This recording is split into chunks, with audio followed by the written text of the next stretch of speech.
Xiao Tung's life in the mortal realm has reached its conclusion, yet miraculously, he has been reborn as a Tomerlong python. Just as Xiao Tung felt despair regarding his new existence as a serpent, the system delivered astonishing news. In 7 days, spiritual energy would awaken in the world. What thrilled Xiao Tung even more was that he had begun his journey with a divine-level talent Endless Devour. This extraordinary ability allowed him to acquire evolution points through consumption, thereby enhancing himself. And it even granted him the chance to absorb the talents of other creatures for his own benefit. Thus, leveraging this gift, Xiao Tung embarked on an early cultivation journey. When the tide of spiritual energy truly surged forth, Xiao Tung had already distanced himself from other beings, creating an insurmountable gap between them. As time flowed on, years later, the pinnacle of humanity stepped into the legendary Forbidden Land known as the Dragon Abyss. However, they were suddenly aware that they had drawn the attention of a colossal black dragon measuring 1,000 meters in length. Under the immense form and regal gaze of the dragon, they felt an unprecedented pressure, as if even breathing had become a laborious task. These top-tier human warriors were now drenched in sweat, their hearts filled with fear and reverence. And this scene was soon known to the outside world. People were astonished and began to discuss, in the Dragon Abyss, there exists a true dragon. Amidst the vast and undulating mountain ranges, lush trees formed dense canopies, creating rich shades of green. Beneath one such shade, a large floral python, approximately 2 meters long, hung its head, a trace of melancholy evident on its face as its gaze fixated on its robust body. I have become a python. This large floral python was none other than Xiao Tung. He vaguely remembered that he had been helping others on the road, only to be abruptly struck by a speeding dump truck. When he opened his eyes again, he found himself in this form, transformed into a serpent. It seems I have died and been reborn, taking over this python's body. In truth, Xiao Tung felt little resistance to becoming a beast. After all, during his previous life as a human, moments of joy were few and far between.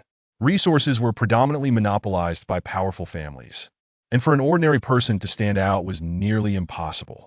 Each day was merely a mechanical repetition of laborious toil. Perhaps, being a carefree beast would yield him greater happiness. Since this is a rebirth, there should be a corresponding golden finger. Xiao Tung tentatively called out. System? Ding! Congratulations, host, on successfully binding the Devour evolution system. Ding! Detecting that the world the host resides in will welcome the revival of spiritual energy in 7 days. The system is customizing an exclusive enhancement for the host. Ding! The host's innate talent has been changed to Endless Devour SSS level. Please check your rewards. Endless Devour SSS level. When the host devours a corpse, there is a chance to acquire one of its innate talents. Ding! Friendly reminder. After the revival of spiritual energy, the heavenly and earthly patterns will undergo significant changes. Please seize the opportunity and begin cultivating in advance. Upon hearing the familiar mechanical voice, Xiao Tung was filled with exhilaration. There really is a system. This is going to be phenomenal.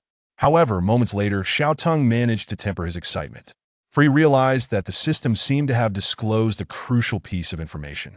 Wait a moment. Spiritual energy revival in 7 days? Could it be the kind of spiritual energy revival I think it is? The system offered no reply. But if it was indeed the system's assertion, it must be true without a doubt. Initially, he believed he could only become an ordinary snake. Yet, according to the system, it appeared he could commence his cultivation even before the revival of spiritual energy. Xiao Tung's gaze deepened. Although I do not know what changes the revival of spiritual energy will bring, regardless, I must make ample preparations during these 7 days. Starting his cultivation 7 days ahead of other beings, Xiao Tung was confident that he would gain a substantial advantage once the spiritual energy revival truly arrived. As for now, he would focus on developing himself. Listening to the chirping sounds from above, Xiao Tung flicked his tail and spiraled up the large tree behind him. Upon reaching a branch, he discovered a nest of recently hatched chicks. They seemed quite delectable. These are golden eagle chicks, indicating that at least one adult golden eagle resides nearby. However, it seems they are not present now. I shall take them all.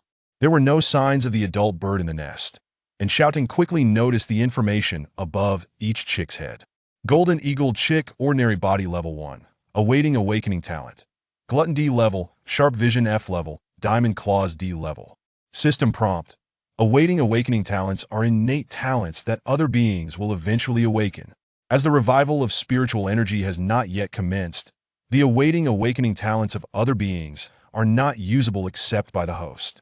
At this moment, another line of system prompts appeared. Shouting nodded, finding it quite reasonable. It was logical that unawakened innate talents were not usable.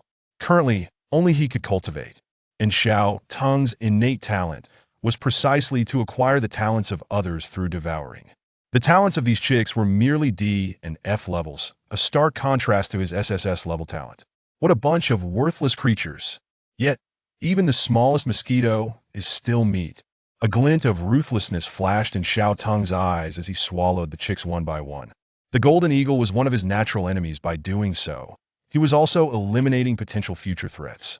Ding! Killed golden eagle chick. Evolution points 10. Ding! Endless Devour is in progress. Ding! Congratulations on acquiring the D-level talent glutton. After consuming 3 chicks, Xiaotung accumulated a total of 30 evolution points and absorbed 1 talent. Glutton D level. Your digestion speed increases by 200, stomach capacity increases by 200, and digestive ability enhances by 200. This talent is quite decent. It will allow me to consume even more. In addition to the talent, Xiaotung also gained evolution points. Killing creatures grants evolution points? Xiaotung pondered curiously about the uses of evolution points. A thought crossed his mind. Panel. With a call, a pale blue screen appeared before Xiaotung's eyes. Just as I thought. This screen was visible only to him. Race, Reticulated Python. Rank, Ordinary Body Level 10, Evolution Points required for upgrade. Status, Length 2 meters, Strength Limit 100 Gene, Speed 10 kilometers per hour. Innate Talent, Endless Devour SSS level. Other talents, Glutton D level. Evolution Points, 30. Gazing at the rank section, Xiaotung spoke with unwavering determination. System. Allocate all evolution points to upgrade. Congratulations, host, on advancing to Ordinary Body Level 2. The next stage is Ordinary Body Level 3, requiring 20 evolution points. Congratulations, host, on advancing to Ordinary Body Level 3. The next stage is Ordinary Body Level 4, requiring 30 evolution points. With Xiaotung's command, his rank instantaneously surged 2 levels. Simultaneously, his body rapidly expanded, growing to 4 meters in length, with his strength and speed significantly enhanced. This feels incredible. Just by swallowing a nest of chicks, his physique had doubled in size. Becoming the Beast Emperor was surely within reach. The required evolution points for advancement are increasing. Next time, it will be 30 points. However, I'm already 4 meters long. It's time to attempt hunting larger prey. Xiaotung turned his gaze towards the sky above, ensuring there were no golden eagles in sight before he felt secure enough to slide down from the branch. After descending the tree, Xiaotung prepared to leave the perilous golden eagle territory and venture to a safer location to continue his development. Just as he turned, he found himself locking eyes with another Tunderlong reticulated python. Their gazes met. Xiaotung was momentarily taken aback as memories of this pitiful body flooded his mind. The python before him appeared to be a sibling that had hatched alongside him. And atop this brother's head, a striking line of text was displayed. Reticulated Python, Ordinary Body Level 1, Awaiting Awakening Talent, Undying Body, S level. What the hell? S-level talent. Brother, you are truly remarkable. However, the magnificent python before him seemed entirely oblivious to the danger posed by its own kind. Instead, it greeted Xiaotung with a friendly nod of its head, hissing softly. Hiss with you acting this way? I almost feel guilty about killing you. Xiaotung gazed at the naive python, which was nodding in greeting. He sighed, ultimately refraining from delivering a fatal blow. After all, his innate ability only granted him a chance to absorb another's talent. The probability was not absolute. There was a significant chance he would gain nothing at all. It was better to nurture a subordinate first. With commendable potential, if it survived the revival of spiritual energy, it could join him as a shield. This region was perilous, home to golden eagles. He advised, you should swiftly find a safer place to dwell. You know about golden eagles, right? They are enormous birds, of course. At this point, Xiao Teng still lacked the ability to speak and communicated using the serpent's language. After a few hisses, the python seemed to understand his intent and responded with a couple of hisses of its own. Xiao Teng was taken aback. He comprehended that this was an expression of gratitude. Quite courteous, indeed. I hope you don't perish. Otherwise, my act of kindness today would be in vain, he mumbled to himself. Watching the python's retreating figure before he too chose a direction to leave the area, a 4-meter-long python is neither particularly large nor small. While Xiao Teng dared not confront wolves, tigers, or leopards, he still included smaller creatures like rabbits, mice, and squirrels in his diet. In just half a day, he captured a rabbit, a mouse, and a squirrel. Although he did not absorb any talents, his evolution points had climbed to over 70, sufficient to ascend 2 tiers. System, initiate tier advancement with all available force. 2 system notifications chimed in, and Xiao Teng's size surged by another 2 meters, reaching 6 meters in length and half a person's girth. Satisfied, he nodded. At last, he possessed some combat capability. A 6-meter python should, in nature, be considered near the top of the food chain. Xiao Teng recalled that his species could generally grow to around 10 meters. 6 meters was still far from his limit. After meandering through the vicinity for a couple of laps, he encountered numerous small creatures, yet they were all too wary to capture. He noted that most creatures had abilities rated below A class. Thus far, the only S class he had encountered was that earlier python. By the end of the afternoon, he had captured several more small animals, elevating his tier once again, bringing his size to 7 meters. He also managed to absorb one ability. Concealment, A class. You can mask your aura, making it difficult to detect. With this ability, Xiao Teng felt he could now control his aura freely. After growing stronger, he would emanate a subtle aura of intimidation. However, with this newfound talent, he could also blend in with ordinary beasts. This ability was indeed a miraculous means of survival. Not only did it reduce the likelihood of being discovered by natural predators, but it also aided in hunting. This would greatly enhance his hunting efficiency. The probability of his ability, Endless Devour, was not exceedingly high. He could not absorb talents every time. Nevertheless, even so, the effects of this talent were astonishing. While most creatures awakened only one primary talent, Xiao Teng could accumulate 10 or even dozens over time. If this persisted, his strength would reach a terrifying level. I can hardly fathom how powerful I will become. As night fell, Xiao Teng refrained from further hunting. He had spent the entire day outside and needed rest.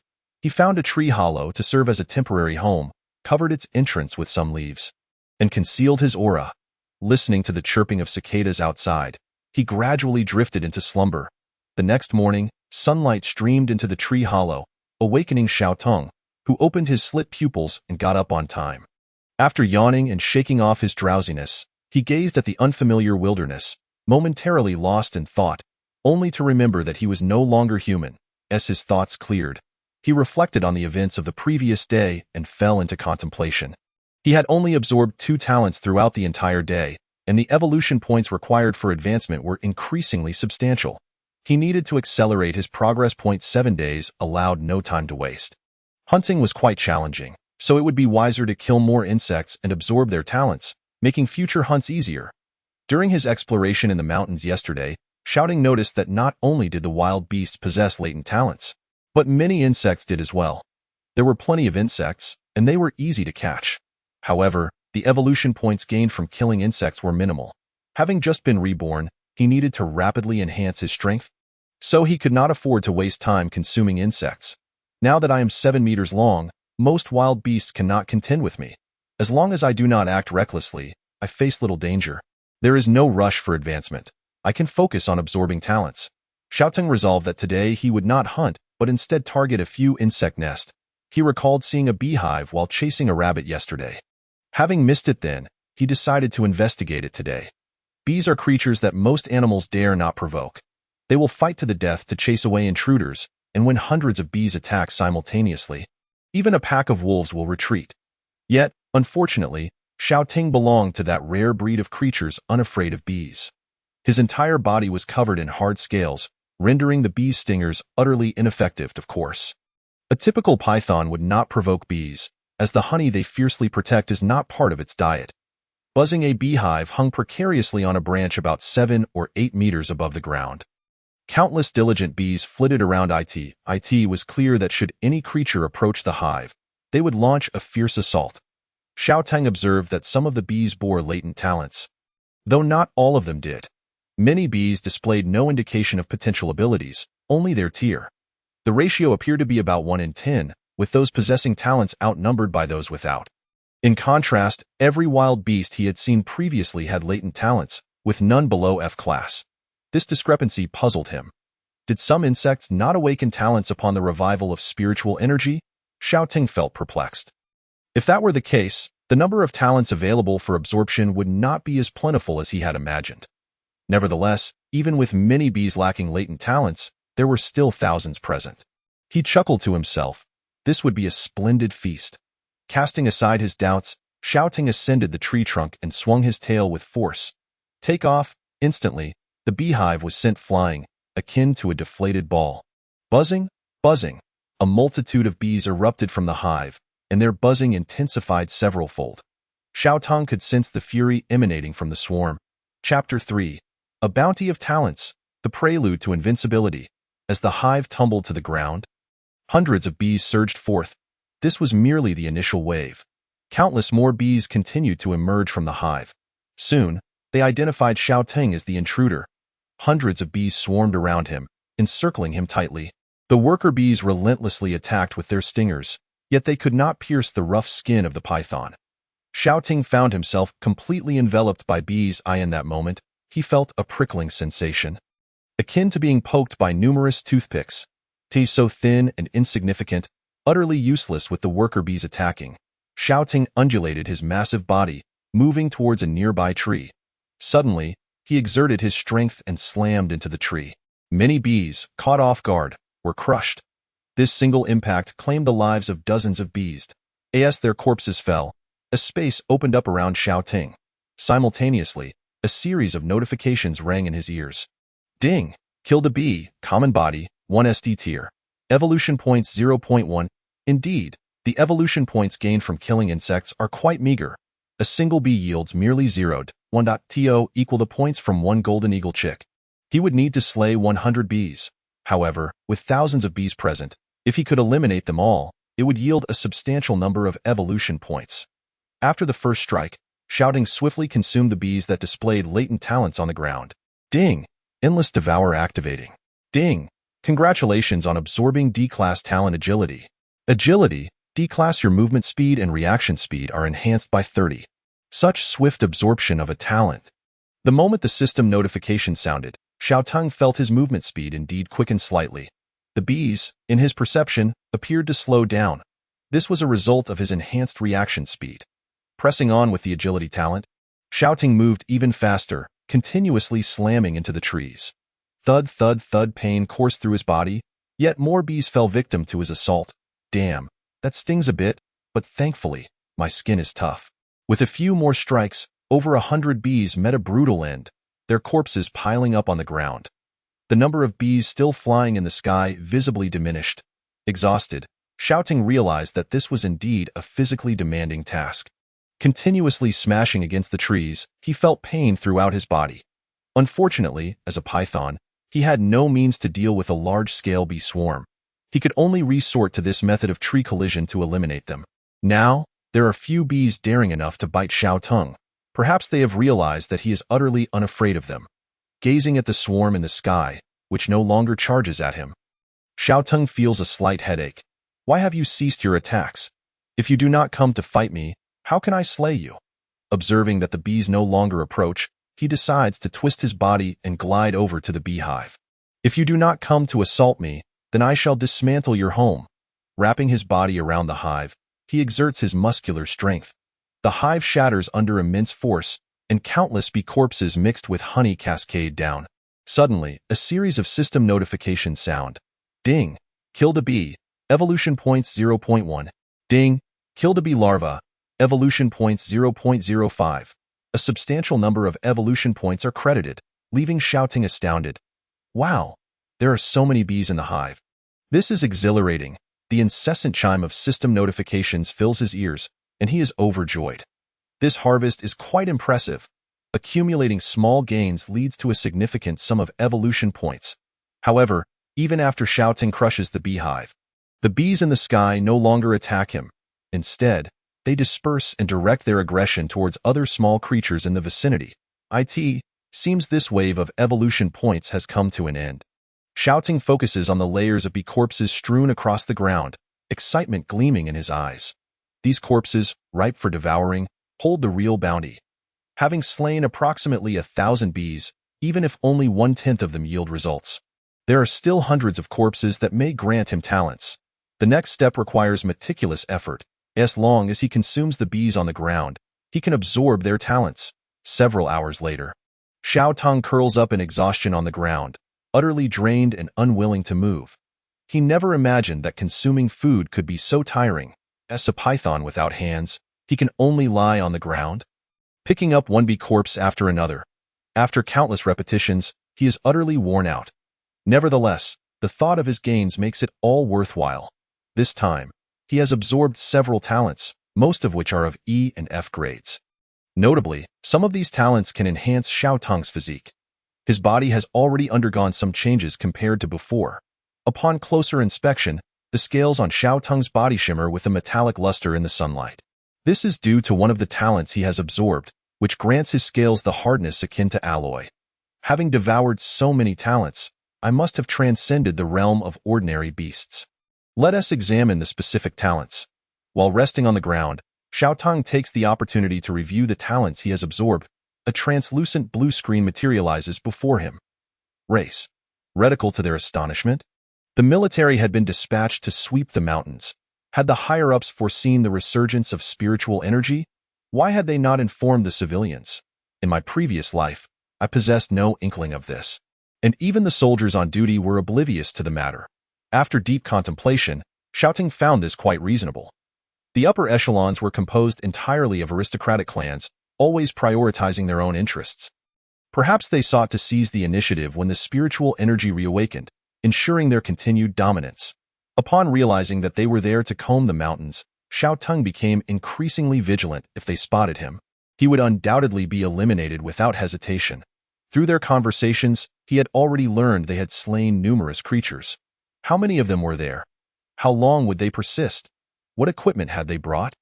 Eager to glean more information, as it pertained to his survival in the 7 days leading up to the resurgence of spiritual energy, Xiao Tong's gaze hardened with determination. He needed to find someone to inquire. Casting a sinister glance at the 4 individuals who had reached the base of the tree, Xiao Tong prepared to randomly select a fortunate soul for mental manipulation when he noticed the man referred to as Zheng Gu lift his head. Excellent. No need to choose further, IDSU. Zheng Gu had merely intended to glance around casually, but to his dismay, he caught sight of a predicament. What the hell? A giant python. Zheng Ji's lips parted slightly as he was about to shout. But in that instant when Xiao Ting activated his talent, his expression turned serene. What was I about to say?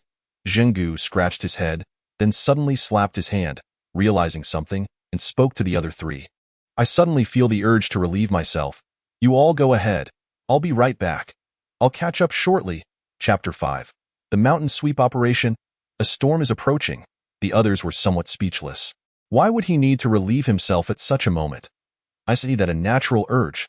Zheng Gu was puzzled as to why he harbored an unwavering desire to depart from the group. Yet he could not discern its origin. Should we watch over you? Be cautious of potential beast attacks. No, don't watch me.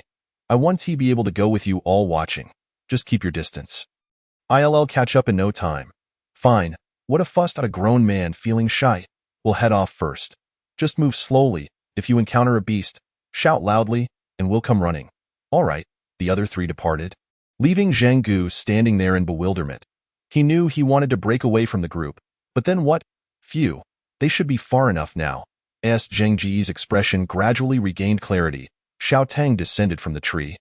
Revealing himself, before him lay an 8-meter-long giant python, yet Zheng Gu showed no reaction, still appearing dazed, devoid of any thought of resistance. What is your name? Xiao Tang communicated his thoughts directly into Zheng Ji's mind, further strengthening his mental control. Zheng Chong. How many individuals were assigned to your mission? Zheng Gu numbly replied. We have 12 assigned to the Qingfeng mountain range. Shouting nodded. Not too many. At least he had room to maneuver. What is the specific objective of your mission? To clear the beast from Qingfeng mountain range. Why? Zhenggu shook his head and replied honestly, I don't know. Where's your base camp? Just a wooden cabin halfway up the mountain. How many weapons did you bring? Each person has a hunting rifle and a pistol, that's all.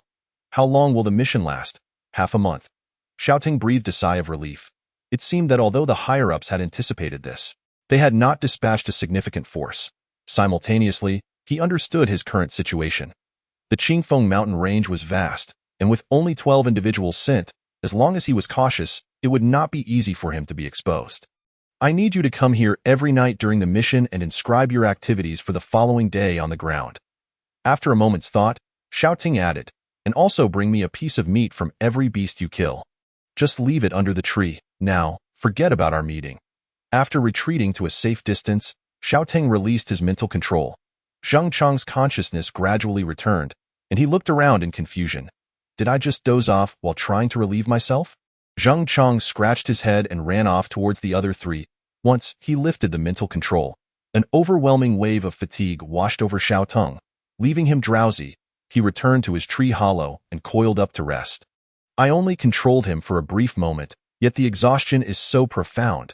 It appears this talent is not invincible. After all, it is merely an A-grade talent. He'll fully brainwash a human into becoming a subordinate is beyond his current capabilities. Nevertheless, this talent is indeed quite useful, allowing him to evade a crisis and gather intelligence. Had it not been for this mental manipulation ability, he might have been discovered by those individuals moments ago, leading to an inevitable bloodbath. Xiaoting refrained from eliminating Zheng Chang, for if he went missing, the higher-ups might dispatch more personnel. It was wiser to keep him as an insider. For now, patience was paramount. He needed to develop quickly. The next day, Xiaoting awoke, rejuvenated. Peering out from his tree hollow, he noticed the sun had already climbed halfway up the mountain, and he inwardly cursed, "This is bad. I've slept far too long." After employing his mental manipulation talent yesterday, he had drifted off to sleep without realizing it had carried on into the next day. Xiaotung decided that until he grew stronger, he should refrain from using this talent indiscriminately. Although it could alter the perceptions of other beings, it exacted a hefty toll on him. He certainly did not wish to sleep for 18 hours a day. Stretching his serpentine body, Xiaoting emerged from the tree hollow. Already formulating a plan for the day, he would seek out creatures with superior talents to recruit as allies. Following the resurgence of spiritual energy, he could not rely solely on himself. He needed to find some animals to help share the burden of pressure from humanity. The creature he encountered previously had been quite impressive. He hoped it had not been slain by humans. Reflecting on the mountain sweep quartet from yesterday soured Xiaoting's mood. Initially, he had considered letting things be, but now it seemed impossible. He resolved to bring that creature to his side. With determination, Xiaoting slithered towards the direction of the creature he remembered. Suddenly, he spotted a massive silhouette behind the grass ahead. Without hesitation, he advanced toward the thicket. To his surprise, it was a hefty wild boar, weighing 300 pounds, rooting around in the earth. Humph, humph, humph, the wild boar noticed Xiaotung, shaking its head and baring its tusks, letting out a series of grunts in a futile attempt to intimidate the predator. Unfortunately for the boar, this tactic was ineffective. Today, Xiaotung had set his sights firmly on this wild boar. He had previously hunted small rabbits and squirrels, and now that he had stumbled upon a substantial target, he could not let it escape. Xiaoting swallowed hard, wondering how many evolution points this boar would yield. With a swift lunge, he charged at the wild boar. Seeing the python rush towards it, the boar stood its ground, directing its tusks at the approaching serpent. Just as Xiaoting reached it, the boar lunged forward. In an instant, Xiaoting felt a powerful force slam into his body, threatening to toss him aside. Yet, in the next moment, he bit down on the boar, anchoring himself and beginning to secrete venom. The boar, realizing it had failed to dislodge Xiaotung, retaliated with a bite. With a sharp crack, the boar's two teeth shattered. A piercing cry of anguish escaped the wild boar in no time. Xiaoting injected a substantial quantity of venom. As a python, his venomous output was immense, flooding into the boar's body like it was nothing. At this point in the battle, victory was all but assured. The boar could not penetrate Xiaotung's defenses, and after being injected with venom, its body began to succumb to paralysis, rendering it incapable of fleeing. Xiaoting coiled around the boar, tightening his grip with force, and the sound of breaking bones echoed. The wild boar was reduced to a lifeless mass. Ding! Killed a first-stage wild boar. Evolution points 100. Shouting rejoiced, exclaiming, "Ha! This wild boar is worth far more than rabbits or the like." Coupled with the evolution points he had remaining, this was more than sufficient for Xiao Ting to ascend 2 levels. Without hesitation, he commanded, "System, level up." Congratulations to the host for advancing to first stage level 8. Next level first stage level 9. Requires 80 evolution points. Congratulations to the host for advancing to first stage level 9. Next level first stage level 10. Requires 90 evolution points. In an instant, Xiao Teng's body lengthened by 2 meters. Reaching 10 meters, and his strength significantly increased. He sensed that upon reaching first stage level 10, and then advancing again, he would evolve into a new species, gaining a substantial enhancement, thus completely transcending the realm of ordinary beasts. After the kill, Xiao Teng began to tear into the wild boar's carcass. Having teeth was advantageous. Unlike before, he no longer needed to swallow it whole. Ding! Endless Devour activated. Devour failed. The failed devouring was inconsequential. This wild boar possessed an F-grade talent, the most inferior of talents. E and F-grade talents were common, while A-grade talents were rared out of course. Post-resurgence, such lowly talents among beasts would likely diminish. Those unable to compete would naturally perish. The previous S-grade python had been a genius among beasts. This further solidified Xiao Teng's resolve to recruit it into his ranks in the present day. It can be asserted that Xiao Teng has become an indomitable force in the wild. Even a tiger would not stand a chance against him. After all, he possesses the dual talents of paralyzing toxin and steel scales. His scales rival that of alloy, and the venomous giant python is indeed an invincible existence for normal animals prior to the resurgence of spiritual energy. After ascending 2 levels, the aura of intimidation radiating from Xiao Teng has intensified, yet he continues to maintain a state of restraint. He deliberately chooses to traverse beneath the shade of trees, as the patterns on his body afford him excellent concealment. Chapter 6. S-Class Kin. Except as a pet. Unbeknownst to him, Xiao Teng has returned to the area where he was reborn. Suddenly, a resounding eagle cry echoes from ahead. Upon closer inspection, this eagle's call carries a hint of sorrow. It is the golden eagle. After his power has increased, Xiao Teng naturally harbors no fear of the golden eagle. He regards the cry from the heavens with indifference. Although he is not afraid of the eagle, he lacks the means for ranged attack at the moment, and thus chooses to ignore it.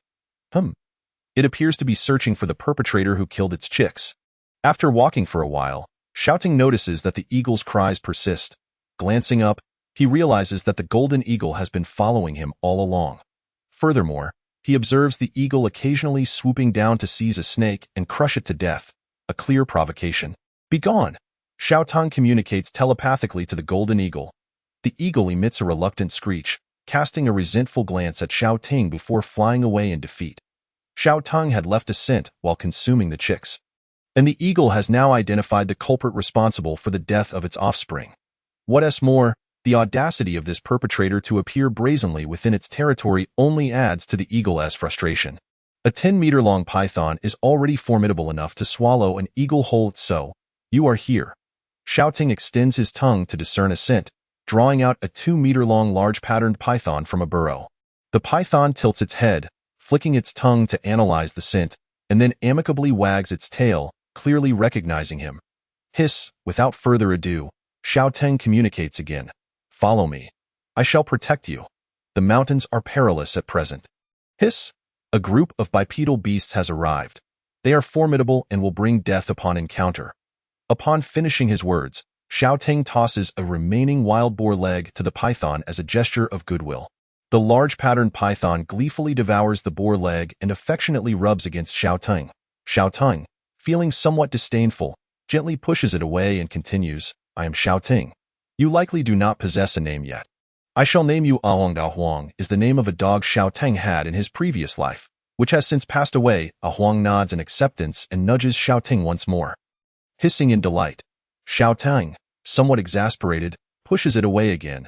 "Do not come so close." In the afternoon, Xiao Teng, accompanied by Ahuang, captures a lynx and digs out a rabbit burrow. Although he did not absorb any talents, his evolution points have successfully exceeded 100. Closing the panel, Xiao Teng exhales in satisfaction. Over 100 points means he can ascend once more. System, I wish to ascend. Ding. Congratulations to the host for ascending to the 10th stage of mortal body. The next stage, first stage of transcendence, requires 300 evolution points. 300 evolution points. The requirements for ascension are increasing. The name of the stage has changed. The next level is the first stage of transcendence. Xiaotang has a premonition that upon his next ascension, his body will undergo a profound transformation, marking an elevation in the level of life itself. After ascending, Xiaotang's physique has also expanded considerably, reaching 11 meters in length with corresponding increases in strength. An 11-meter python is likely the pinnacle of what can be achieved in the wild. Tossing a piece of the remaining lynx leg to Ah Huang. Xiaotang looks up at the sky. It is nearly time. He must check if Zhang Chang has arrived. Xiaotang climbs a large tree to survey the surroundings, with Ah Huang mimicking his ascent. Xiaotang admonishes Ah Huang, do not move around carelessly. He then waits anxiously. In truth, Xiaotang is not entirely certain whether Zhang Chang will come. He had previously given Zhang Chang a subtle hint, but numerous variables remain. After all, Zhang Chang is currently amidst a crowd of people. Sneaking out of the camp alone at night is indeed suspicious. The worst-case scenario would be if Zhang Chang broke free from mental control and brought a throng of individuals to besiege Xiaotang. Fortunately, the situation he feared did not materialize as the appointed time arrives. Zhang Chang appears as expected. Xiaotang observes that Zhang Chang appears rather dazed and bears no weapons, which brings him a sense of relief. Thankfully, the effects of mental control remain intact. Once Zhang Chang finishes inscribing words in the soil with a twig and places down a bag of meat, Xiaotang feels it is insufficiently secure. He expends additional energy to reinforce the mental control over Zhang Chang before allowing him to leave. Forget that you have seen me. Come again tomorrow. After waiting for 2 hours and confirming that no one has followed, Xiaotang nimbly descends from the tree. His gaze fixates on the bag of beast meat, and he cannot suppress his excitement. It appears to be quite substantial. Extracting the bag, Xiaotang opens his mouth wide and devours all the meat within. This bounty includes the hunting achievements of the mountain clearing team from an entire day, featuring wild boar, goat, tiger, and an assortment of various beast meats. Instantly, a series of system notifications sound in Xiaotang's ears. Endless Devour talent activated. Ding! Congratulations to the host for devouring F-class talent. Strength enhancement. Ding! Strength enhancement F-class, speed enhancement F-class, and stamina enhancement F-class have merged into D-class talent. Comprehensive enhancement. Comprehensive enhancement. D-class your strength, speed, and stamina are elevated by 50 based on foundational attributes. Upon hearing the system notification, Xiaotang is astounded. What? Talents can actually be synthesized. 3 F-class talents have amalgamated into a single D-class talent.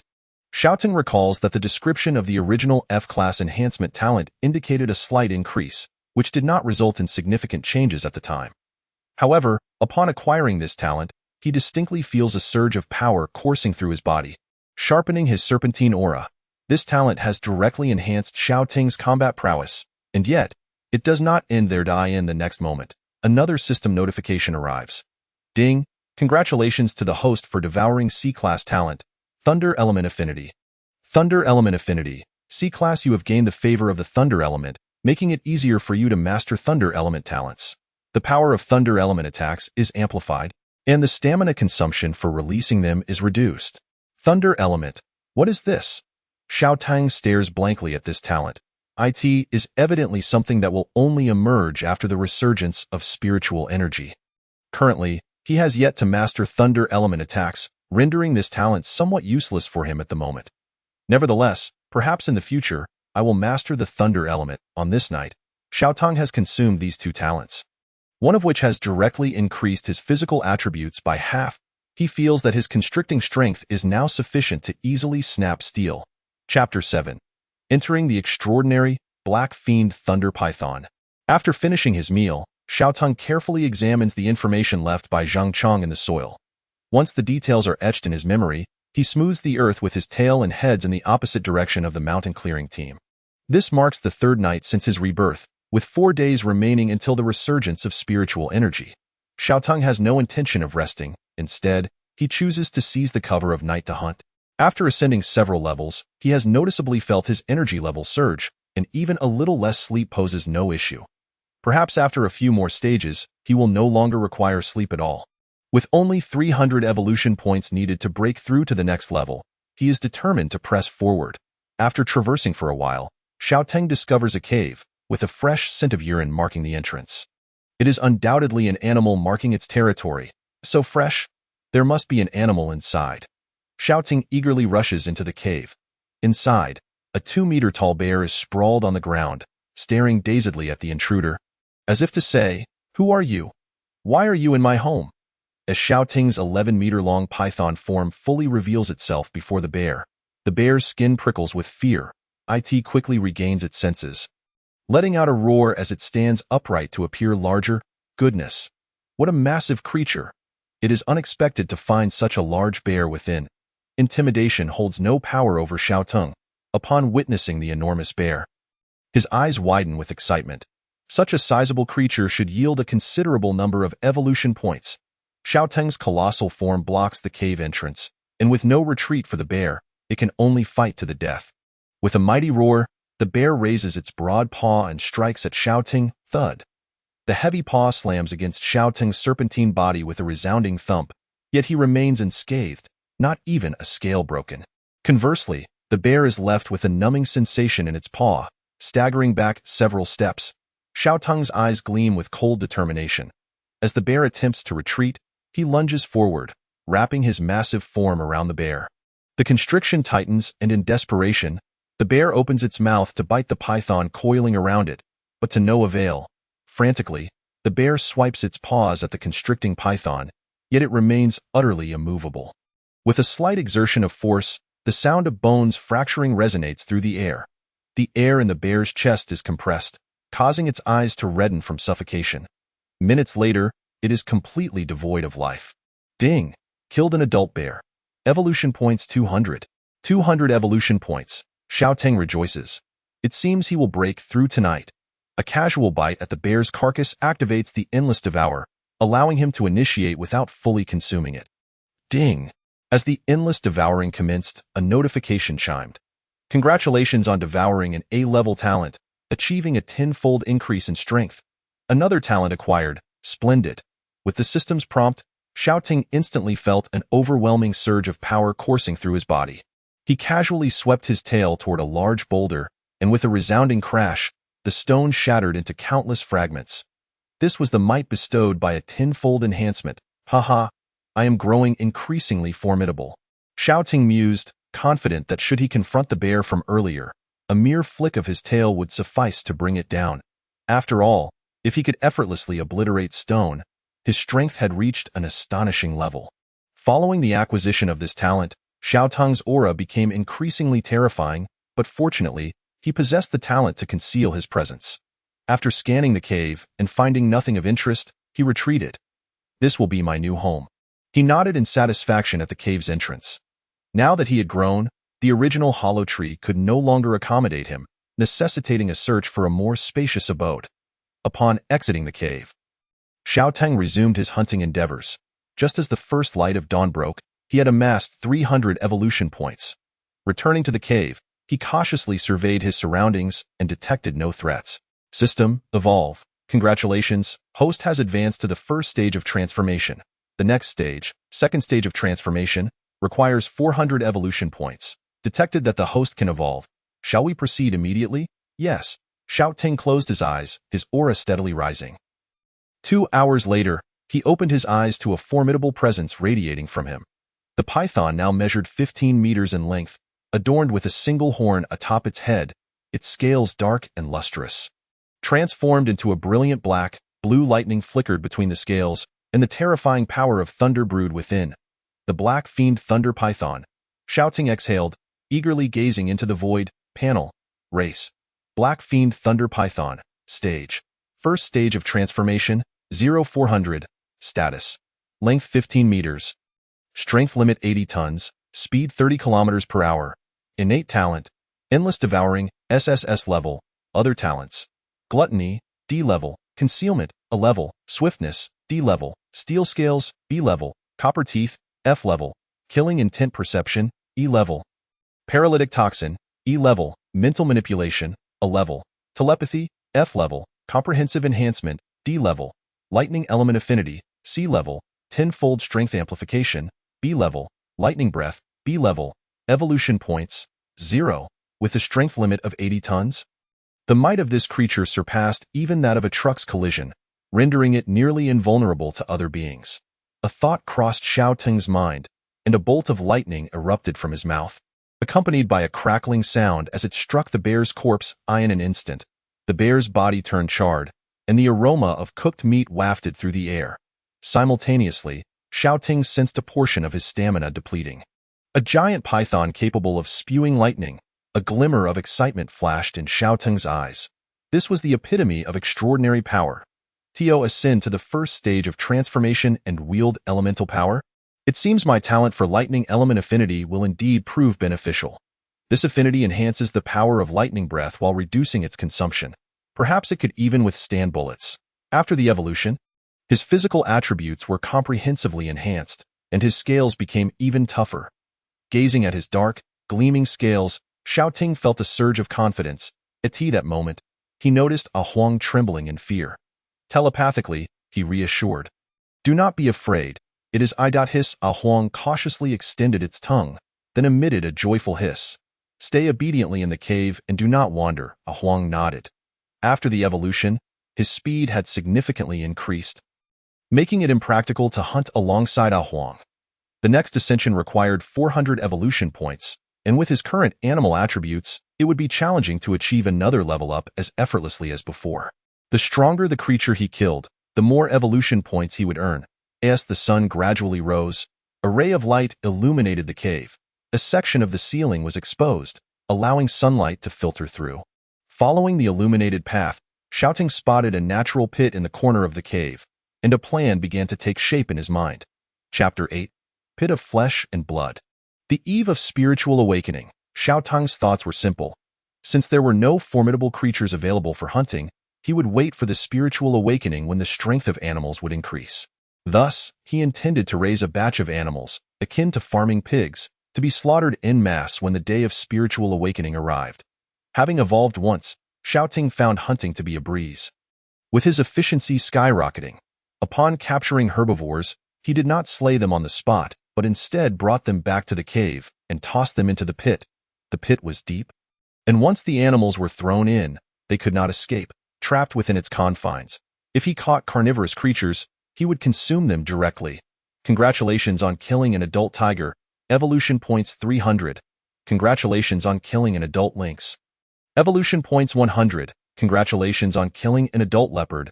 Evolution points 150. By the end of the day, Xiao Teng had accumulated a substantial number of evolution points, enough to level up. Congratulations, host has advanced to the second stage of transformation. The next stage, third stage of transformation, requires 500 evolution points. The required evolution points were increasing, and he wondered if he could break through to another realm before the spiritual awakening. Xiao Teng estimated it would be difficult, considering only 3 days remained. After the level up, his length increased by another 2 meters, and his strength limit rose by 5 tons. Now, the giant python measured 17 meters, a truly colossal being.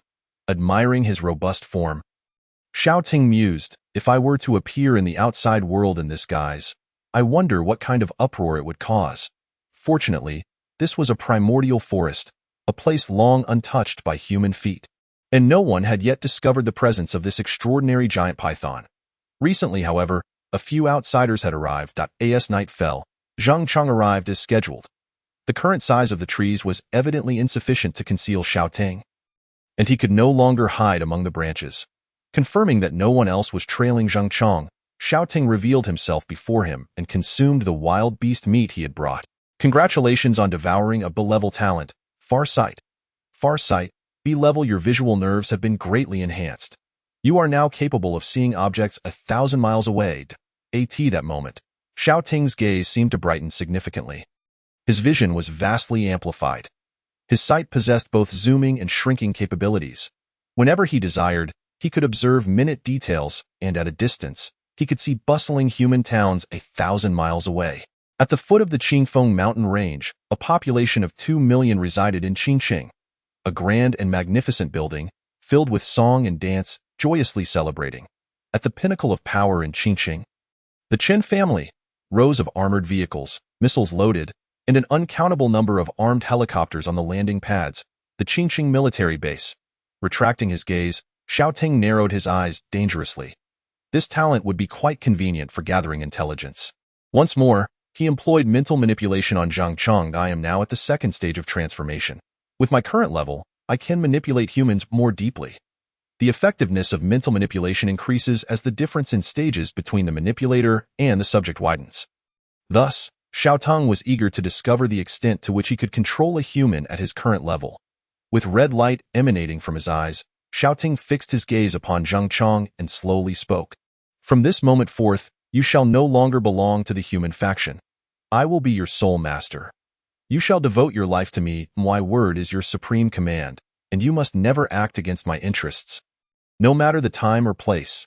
Upon hearing this, a flicker of confusion crossed Zhang Chong's eyes. He struggled momentarily but was soon overcome by a greater fervor. Zhang Chong knelt before Xiaotung, gazing up with fervent eyes. Yes, my master. Xiaoting felt a surge of joy. Had he succeeded, however, he soon sensed that this control was precarious. Although he had managed to seize control of Zhang Chong, should Zhang Chong's level rise, there remained a possibility of him breaking free from manipulation. Zhang Chong looked at Xiaoting, fervently asking, My master, what shall I do? After a moment of contemplation, Xiaoting replied, Everything remains the same. Lie low for the time being, behave normally during the day, and do not draw attention. Zhang Chong complied. I will follow your instructions. Mental manipulation essentially implanted a suggestion within the subject's mind. Aside from making different choices at critical moments, they appeared unchanged otherwise. At this point, Zhang Chong was merely someone who recognized Xiaoting as his master without any notable differences. Those around them would find it challenging to realize that Zhang Chong had indeed betrayed the entire human race. After the experiment concluded, a profound fatigue washed over Xiaotung, and drowsiness overtook him. While mental manipulation was effective, it drained his mental energy. Yawning, Xiaoting returned to the cave to rest. 2 days later. System, evolve. Congratulations, host has advanced to the third stage of transformation. The next stage, fourth stage of transformation, requires 600 evolution points. Congratulations, host has advanced to the fourth stage of transformation. The next stage, fifth stage of transformation, requires 700 evolution points. A 21-meter-long giant python emerged from the jungle, adorned with a single horn, its scales black and gleaming, its slit pupils exuding an air of authority, surrounded by blue lightning. The wild boar, startled, dashed out, grunting a few times before being swept away by the massive tail of a python, soaring several meters into the air before crashing down into a bloody mess. Xiaotung, delightfully swaying his serpentine body, glided to the side and tore off a chunk of flesh. Ding! Adult wild boar slain. Evolution points 100. Endless devouring initiated. Devouring failed. Having reached the fourth stage of transformation, his strength limit now exceeded 100 tons. At this moment, I no longer fear any ordinary bullets, although missiles still pose a slight threat to me. Tomorrow marks the revival of spiritual energy. I must return and prepare. In the past couple of days, due to a decrease in nearby prey and the raising of pigs, Xiaoting had not absorbed any talents. However, he had successfully collected a considerable number of evolution points, allowing him to ascend to the fourth stage of transformation before the arrival of spiritual energy revival.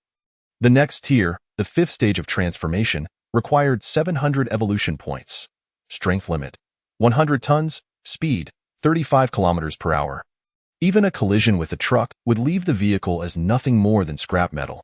Upon returning to his lair, various animal sounds echoed around him. The moonlight cascaded down, illuminating a natural pit filled with dozens of deer, sheep, rabbits, and other herbivorous creatures. Hissing, a colossal shadow appeared beside the pit. Upon hearing that hiss, all the animals were instantly engulfed in terror, resulting in a chaotic retreat as they scrambled to escape the menacing aura. Yet, no matter how hard they tried, they could not flee the pit, leaving them trembling in the corners, awaiting their grim fate. Chapter 9. Blood Rain. The revival of spiritual energy approaches.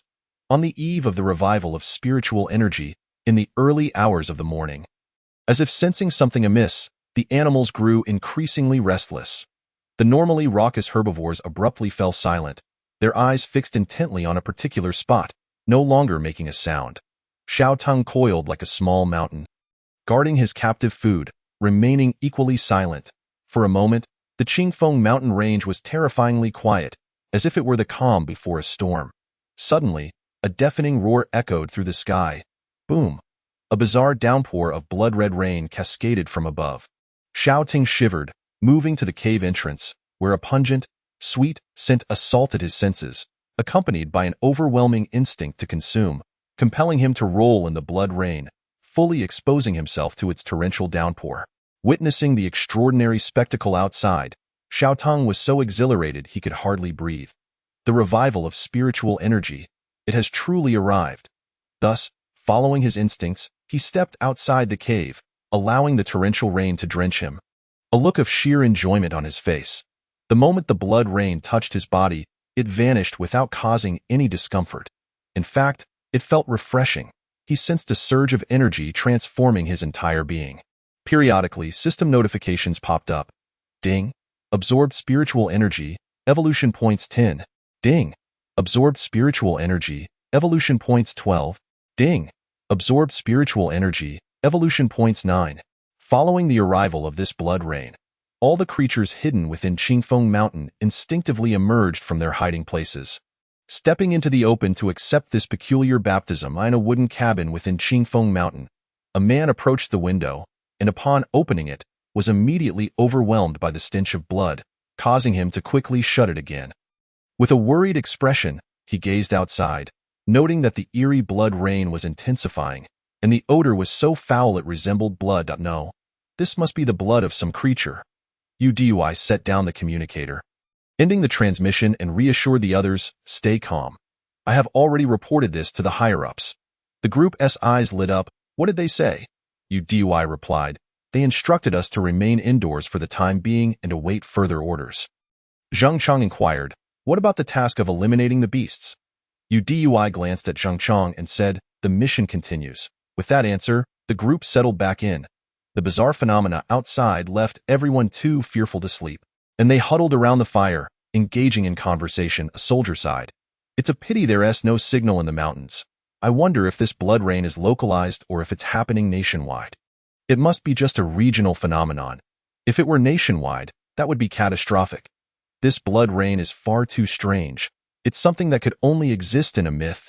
I might be going mad, but I actually want to stand in this rain. I feel the same way.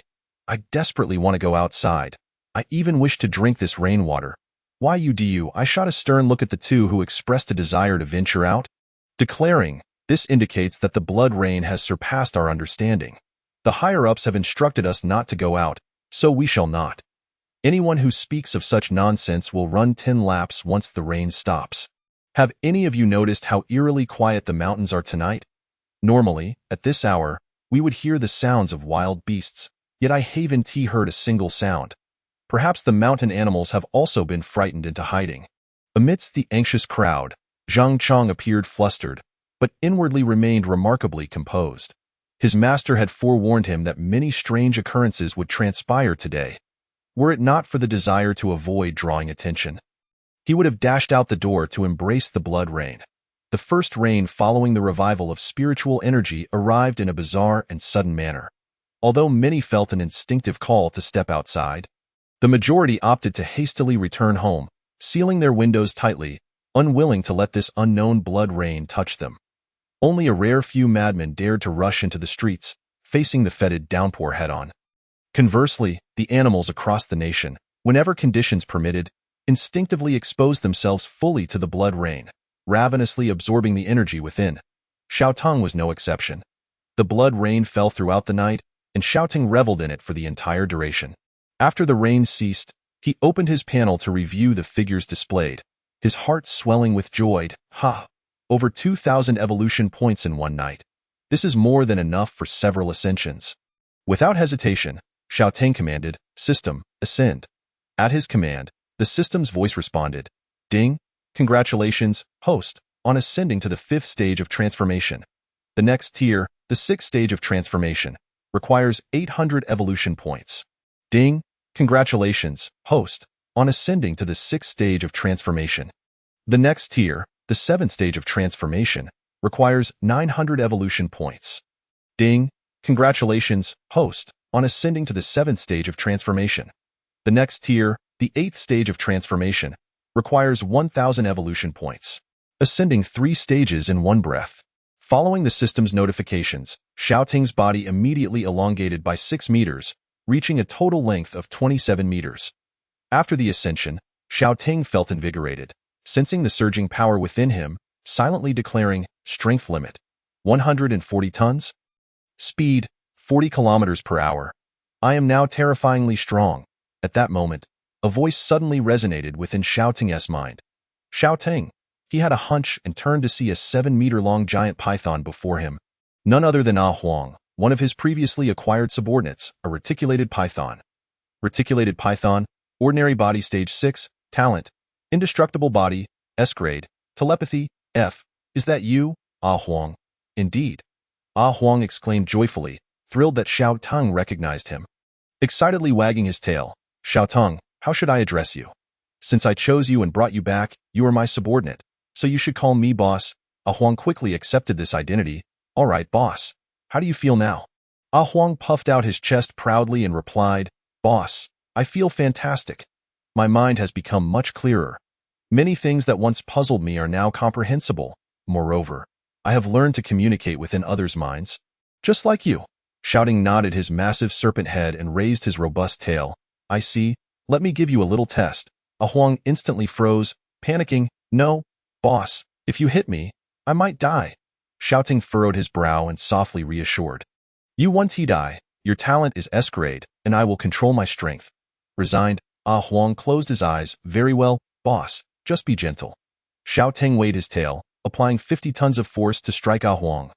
Upon impact, a golden glow enveloped Huang, and Xiaoting perceived it as the hardest substance he had ever encountered.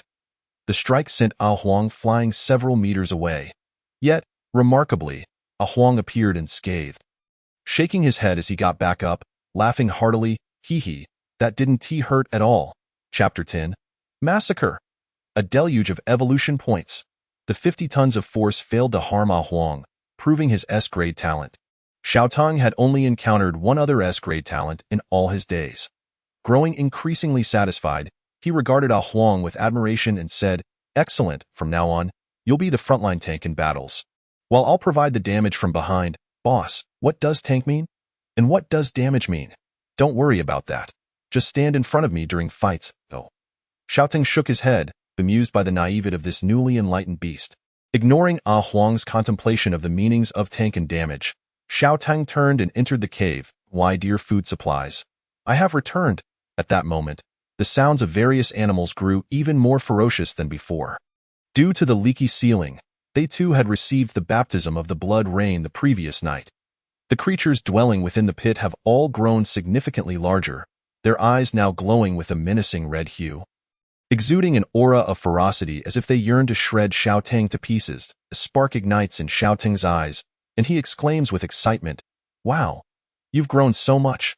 Surely, you will grant me a plethora of evolution points. After enduring a night of torrential blood rain, the herbivores in the pit have become even more colossal and ferocious. Were it not for their herbivorous diet, they might have turned upon one another, devouring flesh and blood in a savage frenzy. Xiaoting desired to nurture them for a few more days. However, the pit's height was insufficient, and he feared that if they grew too large, they might escape. Therefore, it is best to resolve this matter now. With a wide-open maw, Xiaoting unleashes a tree-like bolt of lightning towards the gathered herbivores. Within the confines of the pit, the creatures find themselves with nowhere to evade. Forced to endure the full brunt of the lightning breath, crackle! A blinding flash of lightning sears through the air, scorching the ground black. The creatures within the pit instantly succumb, their bodies twitching uncontrollably. Their surfaces charred. It is evident that even if they do not perish, they have lost all fighting capability. Only a few, possessing defensive talents, remain upright, albeit severely injured, gazing at the colossal python with terror in their eyes. Suddenly, Xiaoting hears curses echoing in his mind. You foolish python! I curse you to meet a violent end. You shall not die peacefully. There are also pleas for mercy. Please, do not kill me. I do not wish to die. Why must you take my life? Upon hearing these words, Shouting feels a twinge of surprise. It seems many animals have awakened their intelligence, and those who have done so share a common trait. They have all learned the gift of telepathy. However, whether it be curses or pleas, shouting pays them no heed. Why bother listening to the voices of mere ants? Being weak is a sin in itself. This world is inherently one of the survival of the fittest. Crackle! Another bolt of lightning is unleashed, and even the animals with defensive talents cannot withstand it. A flurry of system notifications appears, indicating that no creatures remain standing in the pit. The majority lie motionless on the ground. Lifeless. Ding! Killed a 4th grade ordinary goat. Evolution points 300. Ding! Killed a 5th grade black bull. Evolution points 400. Ding! Killed a 3rd grade rabbit. Evolution points 200.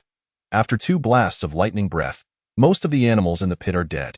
Xiao Tang descends to deliver mercy kills to the few resilient creatures. Having slaughtered them with ease, it merely expended a bit of his stamina. Yet he amassed a considerable amount of evolution points. What a lucrative endeavor. Xiao Ting eagerly calls forth his panel to examine his newfound wealth, his eyes widening in delight at the sequence of numbers before him. 15,000 evolution points. I can upgrade to my heart's content. System, upgrade, ding. Congratulations to the host for reaching the 8th stage of transformation, with the next stage, the 9th stage of transformation, requiring 1,100 evolution points. Ding. Congratulations to the host for reaching the 9th stage of transformation, with the next stage, the 10th stage of transformation, requiring 1,200 evolution points. Ding! Congratulations to the host for reaching the 10th stage of transformation, with the next stage, the 1st stage of the extraordinary, requiring 9,000 evolution points. Ding! Congratulations to the host for reaching the 1st stage of the extraordinary, with the next stage, the 2nd stage of the extraordinary, requiring 10,000 evolution points. Following this series of system notifications, Xiao Teng's body swells dramatically, achieving an astonishing length of 35 meters. His entire form is now robust, thicker than many trees. The ceiling looms above him, making the cave feel increasingly cramped in one breath. He ascended 4 stages, even breaking through a realm. Xiao Teng has now transformed into an extraordinary python, far surpassing the majority of other creatures, which remain at the ordinary level. He stands 2 realms ahead of them, truly a staggering lead. Across the entire world, no creature surpasses Xiao Teng in rank, including those formidable beings inhabiting the ocean. Even within the ocean, no extraordinary beasts exist that could rival his status. However, given time, the ocean will undoubtedly yield terrifying entities, as it remains a realm yet to be fully explored by humankind, housing some of the largest creatures on the planet. The ocean itself is a fertile ground for nurturing colossal beasts, often reaching hundreds of meters in length. Xiao Teng exhales a breath, feeling an overwhelming sense of ease and power coursing through him, the lightning elements within him more volatile than ever, clamoring to annihilate everything in sight. Unable to contain himself, Xiao Teng lets out a moan of exhilaration. What bliss! Just then, yet another system notification chimes in. Ding! Detected that the host possesses a single evolution point. Shall the evolution commence immediately? No, I shall evolve later. Xiao Teng declined the offer, as he still has a multitude of animal carcasses to consume. Devouring them may yield talents, which he cannot afford to overlook. Moreover, Xiao Teng suspects that these talents could significantly influence his evolutionary trajectory. For instance, the last time he absorbed a lightning elemental talent, he evolved into the Black Fiend Thunder Python, gaining the ability of lightning breath, clearly indicating a trend toward becoming a lightning elemental behemoth. As he gazes at the pile of carcasses, anticipation bubbles within him. There are dozens of bodies here. Surely, endless consumption should yield at least 1 talent.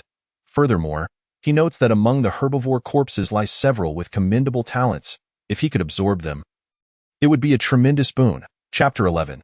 Summoning Wind and Rain, Thunderstorm Domain. Endless consumption activated. Ding! Congratulations on absorbing the A-grade talent Thunderstorm Domain. Thunderstorm Domain. A-grade summons a powerful thunderstorm attack within a radius of 500 square meters, with the attack range and lethality increasing with rank. An A-grade talent, another lightning elemental talent. Clearly, I am destined to evolve in the direction of a lightning elemental behemoth. This group of herbivores yielded but a single A-grade talent. Yet Xiao Teng would prefer to absorb fewer but higher quality talents rather than a multitude of F-grade ones. Moreover, This rare offensive talent bodes well for him, indicating that luck is on his side this time. It is almost time to evolve. Having absorbed an offensive A-grade talent, Xiaoting feels thoroughly satisfied. Huang, take your position at the entrance, he commands, using his tail to place Huang at the cave's mouth. Do not allow anyone to disturb me. Yet Huang gazes longingly at the bloodied flesh at the pit's bottom. Boss, do you still want this meat? Xiaoting tilts his head in thought. After all, he cannot consume it all. He is not in need of food, so he replies, take it for yourself. Huang, delighted, drags a cow to the cave's entrance, simultaneously keeping watch for Xiaoting while devouring the meat. Thank you, boss. System, begin evolution. 2 hours later, Huang feels an overwhelming aura approaching from behind, causing him to freeze in place, dropping the beef from his mouth. B boss. Turning around, he sees a giant python, approximately 30 meters long, yet with 2 claws protruding from its belly. Xiaoting nods in acknowledgement. It is at this time. His evolved species is the Jiao, the Xian electric Jiao. Xiaoting's form has not lengthened. Rather, it has shrunk by 5 meters. Yet the aura emanating from his body is more terrifying than ever. Not only has a sharp horn sprouted from the top of his head, but 2 short horns also lean back toward his ears. Resembling incomplete dragon horns, his head shape no longer resembles that of a python. Instead, it has elongated, resembling a dragon. His scales remain pitch black and glossy, yet they now possess the texture of forged dark iron. Considerably larger than before, no longer akin to delicate snake scales.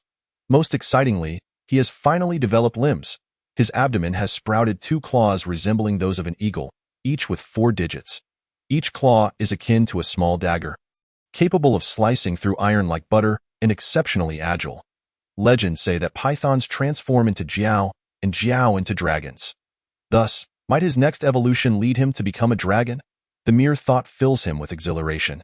Xiaoting's heart sings with joy, eagerly anticipating the revelation of his current attributes. Panel. Species. Xian electric Jiao. Rank. Extraordinary first stage, 0-10,000. Status. Length 30 meters. Strength limit 300 tons. Speed 60 kilometers per hour. Innate talent. Endless consumption. SSS grade. Other talents. Glutton. D grade. Concealment. A grade. Swift. D grade. Steel scales. B grade. Copper teeth. F grade. Killing intent perception. E grade.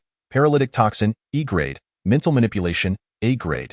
Telepathy. F grade. Comprehensive enhancement. D grade. Lightning element affinity. C grade. Tenfold strength amplification. B grade. Lightning breath. B grade. Keen sight. B grade. Thunderstorm domain. A grade. Weather summoning. B grade. Evolution points. 2,730. Upon evolving into a new species, he has acquired yet another talent. Weather summoning. B grade. You can continuously summon torrential rain. Summoning weather? Not bad. I like it. An automatic background switch upon entry. Quite impressive. How it performs in battle is secondary. Looking magnificent is the primary goal in a short span, after consuming ample beast flesh. Xiaoting notices changes occurring in Huang as well. His pythonic form has expanded by 3 meters, reaching a length of 10 meters, and his rank has ascended to the 9th stage of the ordinary. Nearing evolution, it seems that those beasts, having been drenched in blood rain, now brim with spiritual energy. Just moments ago, as Xiaoting consumed those beasts, he too received notifications of increased evolution points. However, the evolution points gained from consuming meat are disappointingly low, and it is all too easy to become satiated, rendering the process inefficient compared to the rapid gains from slaughter. Contemplating evolution points, Xiaoting feels a headache coming on. The next rank requires a daunting 10,000 points. An arduous task indeed. Nevertheless, challenges must be faced. Xiaoting suppresses his aura and exits the cave. If he did not, other creatures would flee at the mere scent of his presence. Huang, finish those remains. I am heading out to hunt. At the bottom of the pit, there remains some beast meat, which, once consumed, could nearly elevate Huang to the stage of transcendence. Boss, may I accompany you? I wish to assist you. He offered. However, Xiaoting glanced at Huang and declined. Your rank is too low. What assistance can you provide? Once you become stronger, I will take you along. At present, Huang's level was insufficient to aid Xiaoting in any meaningful way. But, boss, I can't help you eat the meat, Huang insisted. Well, you might have a point there, Xiaoting pondered, realizing that he could delegate the inedible meat to Ah Huang, thus avoiding waste and allowing his subordinate to feast instead.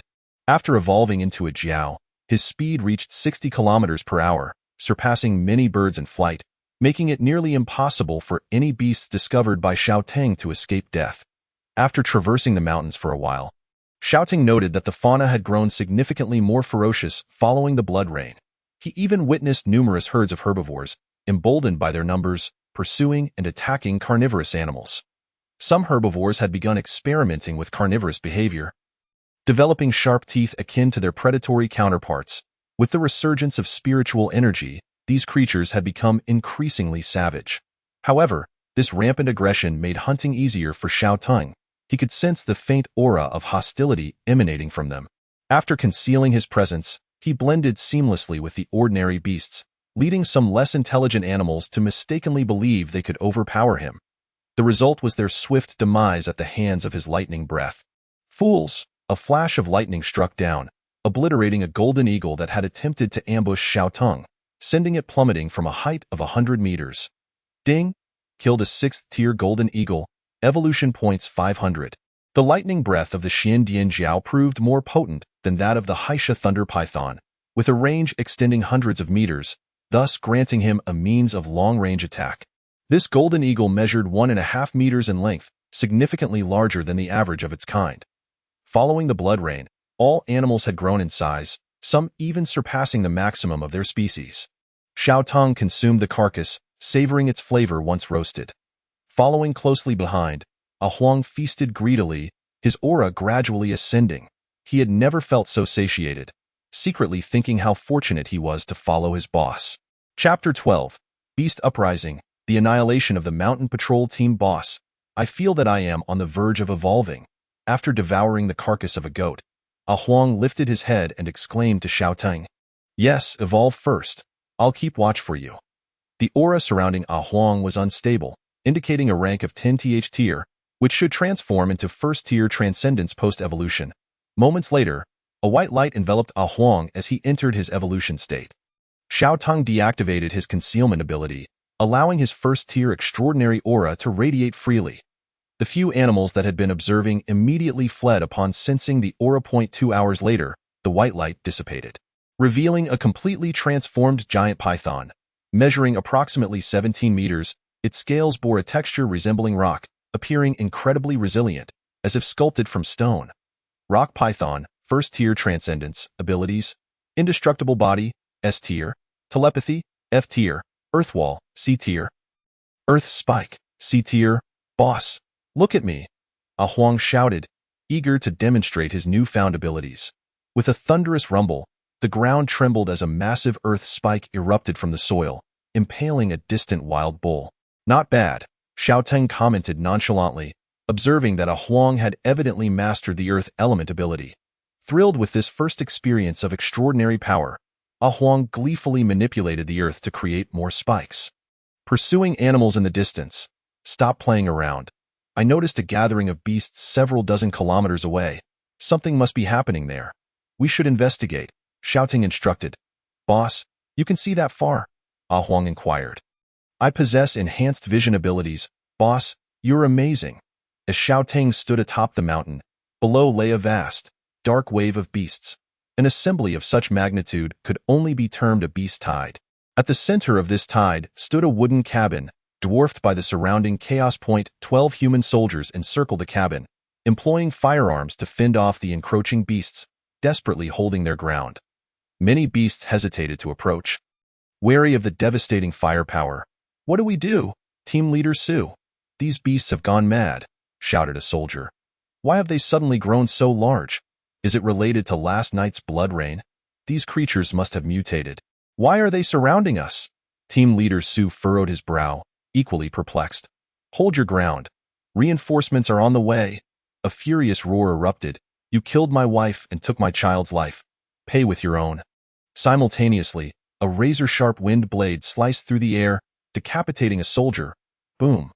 The soldiers aimed their firearms at the tiger, which fell with a thud. Ah Huang trembled at the gunfire. Turning to Xiaoteng, boss, is this what you meant by bipedal creatures?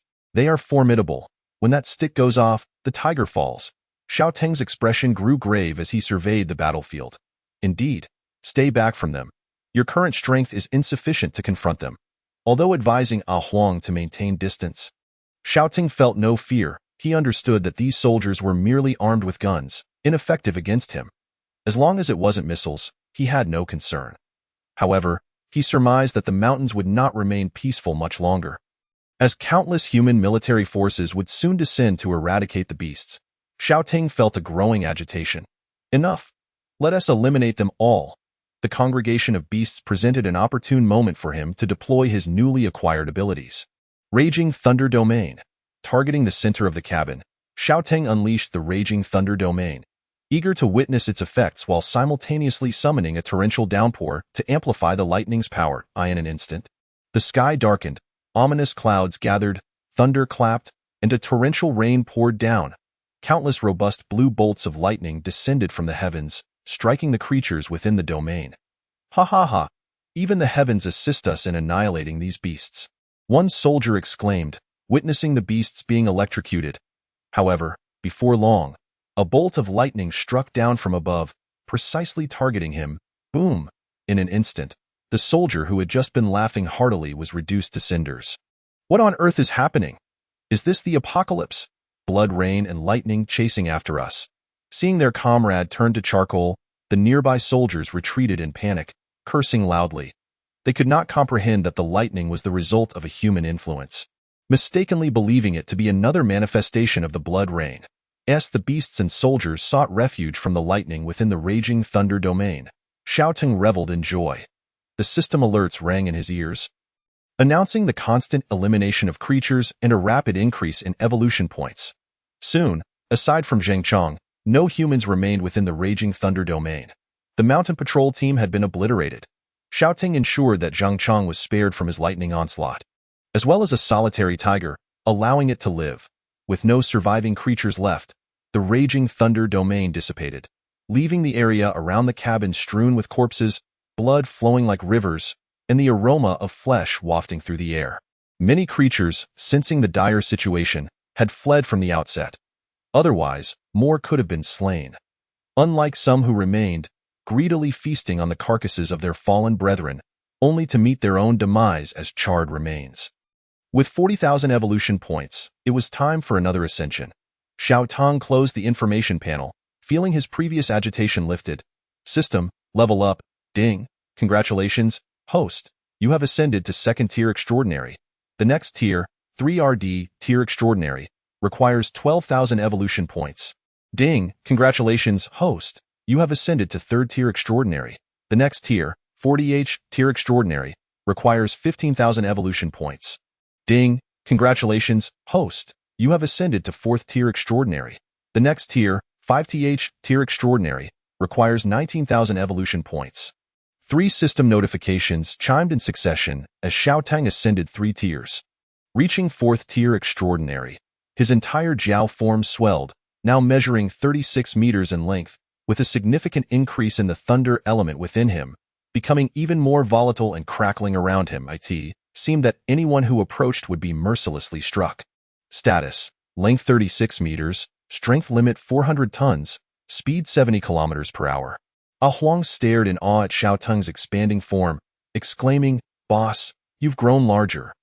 You are the most gifted creature I have ever seen." Xiao Teng shot Ah Huang a glance. "Stop with the flattery.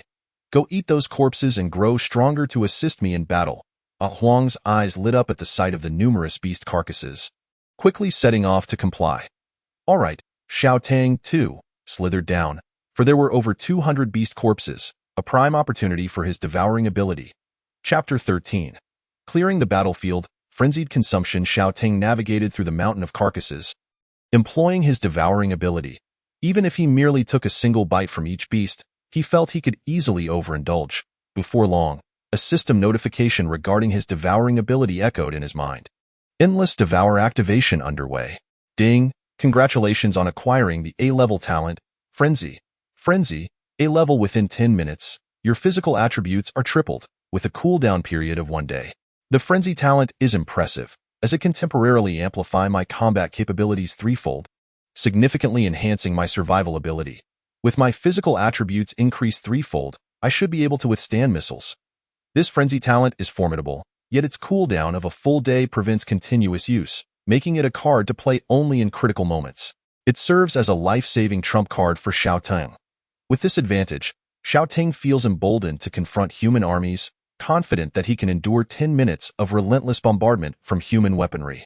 However, once those 10 minutes pass and his body reverts to its original state, he must retreat. Ding! Congratulations on acquiring the D-level talent, Explosion Resistance. Explosion Resistance. C-level your body's resistance to explosive damage is significantly enhanced, reducing all explosive damage by 50. Oh my! Upon hearing this system notification, Xiaoteng momentarily halted his movements. Explosion Resistance. Human missiles surely fall under explosive damage, right? This talent means that the power of all missiles striking Xiaoteng will be diminished. While this talent may be ineffective in battles against other beasts, it is nothing short of a divine skill when facing humans. With these two talents, Xiaoteng's survival capacity has instantly surged. Although it is merely a C-level talent, within the context of Blue Star, Xiaoteng believes it rivals an A-level talent. If there were anyone around, Xiaoteng would almost be tempted to endure a missile strike just to test the effects of this talent. He paused, forcibly suppressing this perilous notion. It is best not to court death or invite misfortune. What a bountiful harvest! Just this one talent alone is worth it. Ding! Congratulations on acquiring the B-level skill. Lightning Enchantment. Lightning Enchantment, B-level. Your control over lightning elements is significantly enhanced, allowing you to envelop any physical entity with lightning attributes for added electrical damage. Xiaoteng scratched his head. If this talent were bestowed upon humans, it would be quite powerful, enabling them to imbue weapons with enchantments and thrive as enchanters. However, for beasts, it seems rather redundant, as they cannot wield weapons. Perhaps in the future, he could have someone forge a blade for him to wield. That image. Taking a deep breath, Xiaoteng activated the lightning enchantment talent, and the raging lightning elements within him instantly became remarkably docile. Ready for manipulation. After some contemplation, Xiaoteng decided to cover his claws with electricity, thus granting his claw strikes lightning attribute damage. He swiped at the air a couple of times, producing crackling sounds that felt rather satisfying. As his claw strikes gained in potency, he then enveloped his teeth with electricity, enabling his bites to also carry lightning attributes. Imagining this, Xiaoteng felt he must look quite cool, with lightning crackling in his mouth and blue currents surrounding his claws.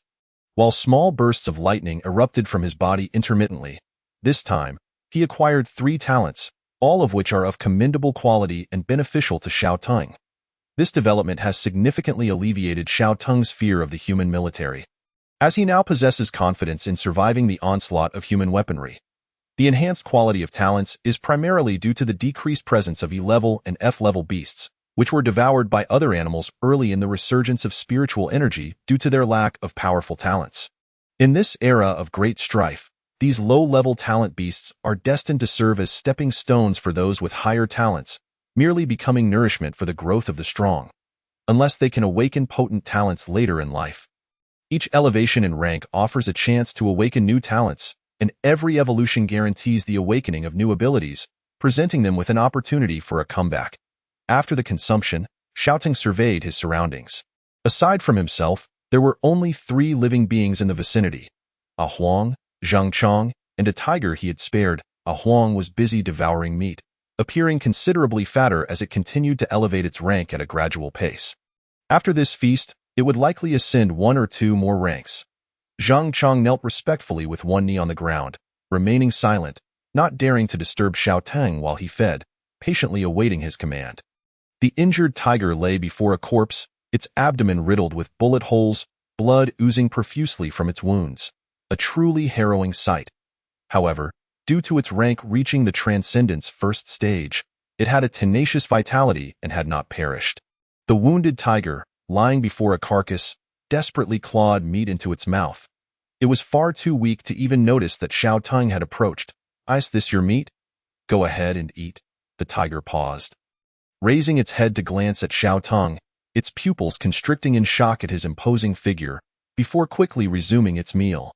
While continuing to stuff its mouth, it mumbled, "I apologize, but now that I've eaten, I can't exactly spit it back out for you." Xiaotang was both amused and irritated by this nonchalant response, opening his bloodied maw to inquire, "Do you know why I spared your life?" The tiger shook its head, replying directly, "I do not know, but I wish to survive, to grow stronger, and to seek revenge." The tiger raised its head to gaze at Xiaotang, its eyes resolute. "If you can let me live, I will do anything for you. Those bipedal beasts killed my wife and my children. I have nothing left to fear. I want them to experience the pain of losing their loved ones." Xiaotang grinned widely, thoroughly pleased with the tiger's response. It may very well become a sharp weapon for Xiaotang. Observing the tiger devouring its meal, Xiaotang did not intervene, speaking slowly, "I will ensure your survival. But from this moment forth, you must obey me, becoming my loyal servant. If I command you to go east, you must not venture west. Can you comply? Answer me." The tiger lifted its head, its face smeared with blood. Its gaze filled with a sinister glint. Grinning, it exposed its teeth, stained with bits of flesh, and made two strange barking sounds. "Woof woof. Is that your way of agreeing? I am Xiaotang. You may call me boss. What is your name?" "I have no name." "Then I shall name you Tiger Woming. Do you have any objections?" Tiger Woming shook its head, indifferent to the name. Wind-running tiger, Transcendence first stage, talents, tenfold speed enhancement, B level. Windblade, B level. Wind element affinity, C level. Telepathy, F level. Chapter 14. Recuperation and human response. Xiaotang's innate talents are not particularly outstanding. The reason for sparing Tiger Woming lies in its high rank. Having reached the Transcendence first stage and possessing wind element abilities along with offensive talents, it is unlike Ah Huang, who has received Xiaotang's aid. Tiger Woming relied solely on its strength to ascend to the Transcendence first stage on the very first day of the spiritual energy resurgence. Displaying formidable combat prowess, the tenfold speed enhancement grants Tiger Woming an astonishing velocity, making it a true king of beasts. Any prey it sets its sights upon stands no chance of escape. With this B-level talent, coupled with its desire to grow stronger, Tiger Woming swiftly eradicated all creatures within its territory. Subsequently, upon discovering human presence here, it recalled the tragic day when its wife and children were gunned down by humans. Driving it into a frenzy. In those days, its wife had just given birth to cubs and was still quite weak. It had brought food to visit its wife and children, only to hear the sound of a gunshot. Its wife lay in a pool of blood, and its cubs had met the same gruesome fate. It snorted angrily, memorizing the scent of its enemies, and upon encountering it again today, it recognized them immediately. As the king of beasts, how could it tolerate such an existence? It fervently sought strength, yearning to confront its foes. After Tiger Woming pledged its allegiance, Xiaotang settled down to meditate, having just released the frenzied Thunder Domain, which was not without cost. His stamina had diminished by half, leaving him somewhat fatigued. This talent, while powerful, also demanded significant energy. Tiger Woming had consumed copious amounts of beast meat rich in spiritual energy, allowing its wounds to gradually heal, pulling it back from the brink of death. Finally able to catch its breath, Tiger Woming tilted its head in confusion and asked Xiaotang, "Why do you keep a bipedal beast? They have killed many beasts, deserving of death, and they kill without consuming, engaging in pure slaughter as if we are their enemies." Xiaotang opened his eyes, aware that it referred to Zhang Chong, and replied nonchalantly, "He is under my control and still has value to me. Also, I am your superior. Remember to call me boss." Those bipedal beasts are called humans. They rule the world outside. Although their physical strength is lacking, they can manufacture weapons of tremendous lethality, so for now, we should avoid direct confrontation with them. Upon hearing the mention of Zhang Chong, Xiaotang suddenly recalled something and called out to Zhang Chong, "You should eat some meat too. You're only at the Transcendence first stage and haven't had any of the blood rain from yesterday at present." Xiaotang was at the extraordinary fourth stage, several ranks above Zhang Chong, and felt no fear of him breaking free from mental control. If Zhang Chong could elevate his rank a bit, he would be able to climb higher among humans, making this pawn even more useful. "Yes, master." Zhang Chong responded fervently, then approached a nearby beast carcass and began to consume the raw meat without hesitation. Quite obedient, Tiger Woming muttered, setting aside its previous intention to eliminate Zhang Chong once it healed. "By the way, the outside world. I've heard that you, it seems you have traveled to many places. Could you tell me about the world outside? The outside world is exceedingly perilous. I advise you to refrain from curiosity." Boss, if you tell me, I won't be curious anymore. Tiger Wuming sorrowfully realized that calling Xiaoteng boss was becoming increasingly natural. Very well.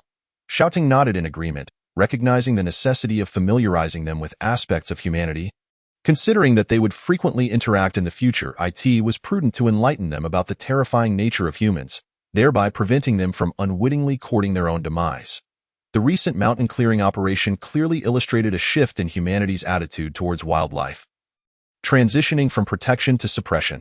Having once been human himself, Xiaoteng was acutely aware of what made humanity so formidable. The most alarming aspect was their technological advancement accrued over millennia, which, during the early stages of spiritual energy resurgence, made it relatively easy to subdue these undeveloped beasts. He summoned A Huang to listen as he elaborated on nearly every type of weapon he knew. The two beasts, engrossed in their meal, listened in astonishment. In the aftermath of the blood rain, the high-ranking officials of the Dragon Kingdom swiftly reacted, sending samples of the blood rain to various research institutions for analysis. Upon receiving the results, they realized the colossal opportunity humanity had overlooked. At-1 research facility. A middle-aged man in a white lab coat held up a vial of the blood, exclaiming that it contained substances capable of enhancing human vitality. Absorbing these substances would not only bolster physical strength but also extend life. This substance bore a striking resemblance to the spiritual energy depicted in novels, prompting them to designate it as such. "Do you think this rain will fall again?" he pondered. "I cannot say for certain, but I believe this marks the beginning of a new era. The age of decline has come to an end." The aforementioned dialogue made headlines, quickly disseminated by major media outlets, igniting public fervor. Fiction had converged with reality, and with official endorsement, the resurgence of spiritual energy had indeed arrived. "It feels surreal. My dog spoke to me yesterday, and I nearly thought I was losing my mind. It turns out, I'm not the one afflicted. The world is," one individual remarked. "Fortunately, I was outdoors during the rain. Now I am a formidable being of the third tier." 666. I bow to your greatness. That's why so many breeding farms have closed this month. The authorities must have predicted this, another added. "Outside my home, there are troops everywhere, and the skies are filled with insects. I dare not step outside. What about you?" "Same here.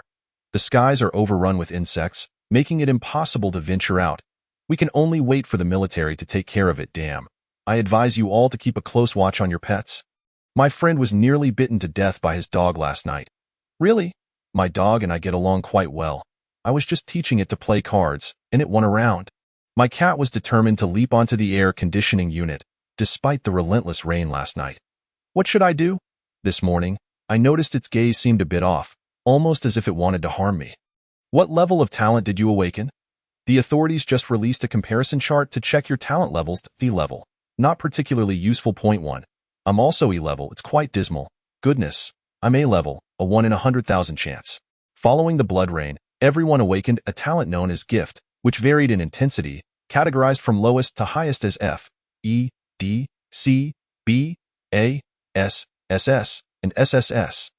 The majority awakened at E and F levels, with no known instances of SSS level awakenings, leading many experts to believe such a level did not exist. Some individuals who fortuitously or deliberately encountered the blood rain exhibited significantly enhanced physical qualities, leading to the realization that human strength was stratified. Thus far, only the ordinary tier had been achieved, with no one breaking through to higher realms. This was the data from the first day of the Spiritual Energy Resurgence, National Report, Chapter 15. They are truly not to be feared. At the foot of the Qingfeng Mountains, in the nearest human city, Qingcheng, several elderly men gathered in the Qin family council chamber. Regarding the request for support from the mountain clearing team, one remarked, "I believe we need not deploy military forces. Indeed, they are utterly unaware that chaos reigns in the city. We have a plague of insects to contend with and cannot afford to be distracted." As they spoke, a few beetles crashed against the window, and outside, swarms of insects filled the sky. Since the blood rain, humanity's primary challenge had become the omnipresent insects in the city. These insects, numbering in the billions, had swollen in size several-fold after the rain, posing a significant threat to humanity. Once timid and hidden, these insects now boldly roamed the city, their presence darkening the skies. However, this was merely a fraction. Most insects had succumbed to self-destruction after absorbing spiritual energy due to their frail bodies. Otherwise, they might have dominated the world by now.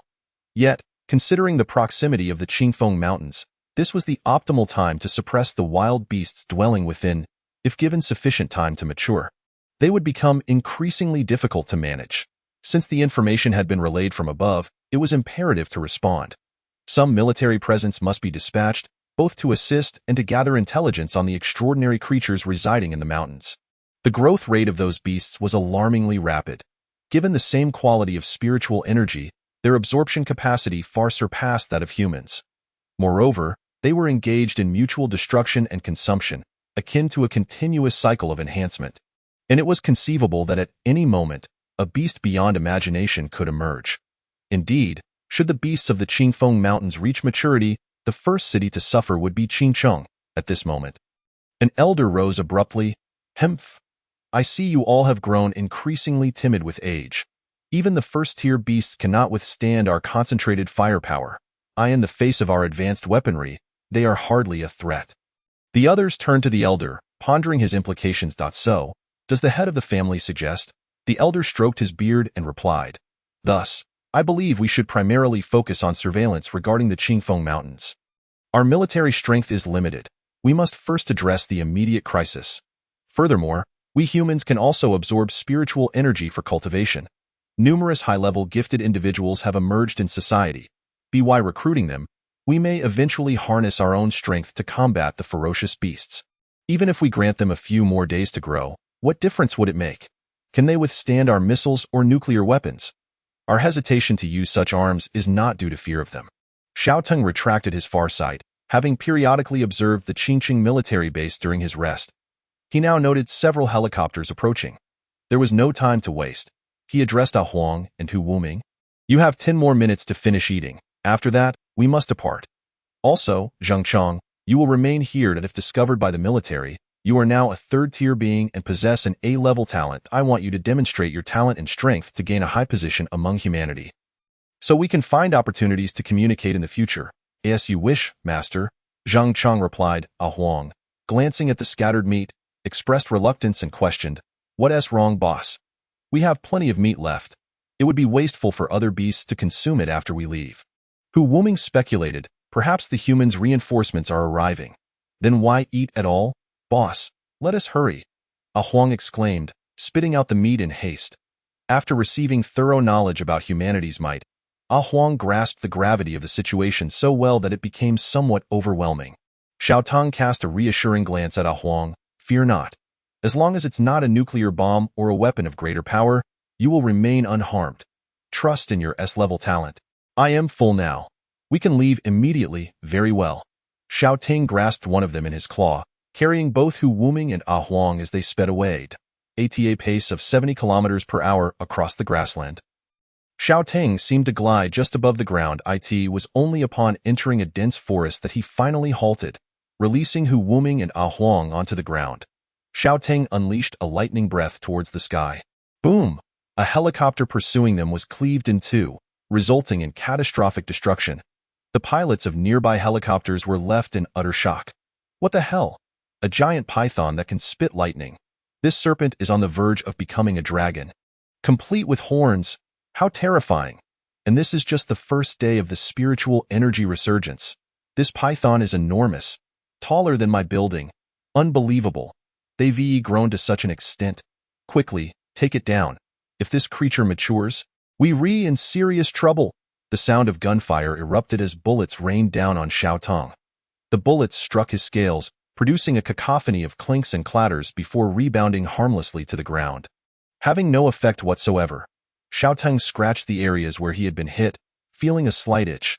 Seeing the helicopters, Ah Huang shouted, Boss, the humans are closing in. Ah Huang, protect Hu Wuming. I will handle them. Ah Huang wrapped around the injured Hu Wuming, shielding it with his body, as the bullets whizzed past. A series of golden glimmers enveloped Ah Huang, completely shielding him from the onslaught. They're pursuing so relentlessly. Die! With a crackle, Xiaoteng unleashed bolts of lightning into the sky, resulting in two helicopters plummeting to the ground, their fuselages charred and devastated. The pilots nearby felt a chill run down their spines and shouted, Bullets are ineffective. Switch to rockets. Now, rockets, trailing long tails of flame, descended from the heavens, targeting Xiaoteng. Boss. Ah Huang sensed the impending danger from the rockets. Since it has come to this, I shall not hold back. With a cold gaze, Xiaoteng opened his maw and unleashed a torrent of lightning breath to counter the incoming rockets. Boom! A thunderous explosion erupted as several rockets detonated midair under the influence of the lightning breath. A few rockets managed to pierce through the electric storm, hurtling towards Xiaoteng. Huang discarded Hu Wuming and charged directly in front of Xiaoteng, recalling the times when he stood protectively before his master during battles. Chapter 16. The First Clash, Destruction and Death. Ah Huang reached Xiaoteng's side, shimmering with golden light, absorbing the brunt of the rocket attacks. Yet two still struck Xiaoteng. Boom! Thick smoke billowed, accompanied by a deafening blast, obscuring the view. Several pilots, witnessing their companions succumb to Xiaoteng's lightning breath, felt a wave of dread wash over them. They dared not fly low any longer and quickly pulled up to gain altitude. They should be dead, right? One pilot uncertainly remarked. Certainly dead. Those were rockets. How could mere flesh withstand such power? They laughed. No matter how formidable, after taking so many rockets, it ought to be reduced to mere fragments. Ha ha ha! Just a mere beast. It dares to challenge our accumulated wisdom of thousands of years. As the pilots laughed heartily, suddenly the sky darkened above them. Ominous clouds gathered, and large raindrops began to fall, pattering against the fuselage. Is it raining? One pilot remarked, puzzled by the droplets sliding down the window. Thunder rumbled. The sound echoed like a drum in everyone's ears, deafening. Not only is it raining, but there's thunder as well. What a coincidence! That giant python can summon lightning. Could it be responsible? Stop scaring yourself. It's just a thunderstorm. The resurgence of spiritual energy had made the weather increasingly bizarre. Crackle, lightning descended. Two immense bolts of blue lightning struck with blinding speed, simultaneously hitting two helicopters, which disintegrated instantaneously, reducing the pilots within to charred remains. Damn, that giant python is still alive. Continue firing rockets, a pilot shouted in realization. But it was too late. In an instant, two more bolts of lightning struck, bringing down the remaining helicopters. The expressions of the pilots before their demise were, ding, congratulations, host, for advancing to extraordinary level SIX, TO reached the next tier, extraordinary level 7. You require 30,000 evolution points. Ding, congratulations on ascending to extraordinary level 7. TO, attain extraordinary level 8. You need 37,000 evolution points. Delightful. In a remarkable succession of system notifications, Xiaoteng has ascended 3 levels, reaching extraordinary level 7. His form has once again elongated by 6 meters, now totaling 42 meters, with his entire body becoming more robust, teeth lengthening, and his head exuding a more ferocious demeanor. Extraordinary level 7, the prospect of further evolution is imminent, stirring a sense of anticipation. Will the next transformation still be that of a Jiao Long, or could it evolve into the legendary dragon? Xiaoteng coiled around a protruding stone pillar at the lake's bottom, filled with expectation, only to realize he had been submerged for several hours without surfacing for air. This must be due to my innate abilities, he mused, as he had consumed several talents during the recent slaughter. Previously engrossed in the hunt, he had not taken the time to observe, but now he meticulously examined his system panel. A blue light screen materialized before him. Underwater breathing, F level. Your lungs have evolved, allowing you to breathe underwater. This must be the talent that enables my aquatic breathing. As Xiaoteng spoke, he released a few bubbles, yet there was no sensation of suffocation. He had truly become an amphibious being, capable of thriving both in water and on land. Remaining submerged posed no issue. In fact, he felt even more at ease underwater. He continued to explore. Water combat, D-level. Your speed and physique in aquatic environments have increased by 20. So this is the talent that has made my movements feel so much lighter and heightened my agility. Not only have I adapted to aquatic life, but my combat prowess in water is also enhanced. If I were to summon a torrential downpour, I wonder if this talent would still activate. Xiaoteng pondered, stroking his chin with a claw, as he began to discern the synergy between talents. With continuous rainfall, his water combat talent could perpetually trigger. This would significantly amplify my combat capabilities. In subsequent trials, Xiao indeed discovered that the water combat talent could activate during the torrential weather he summoned. This time, he had absorbed 2 talents. The endless devouring talent was somewhat unstable, perhaps its success rate depended on its compatibility with his own abilities.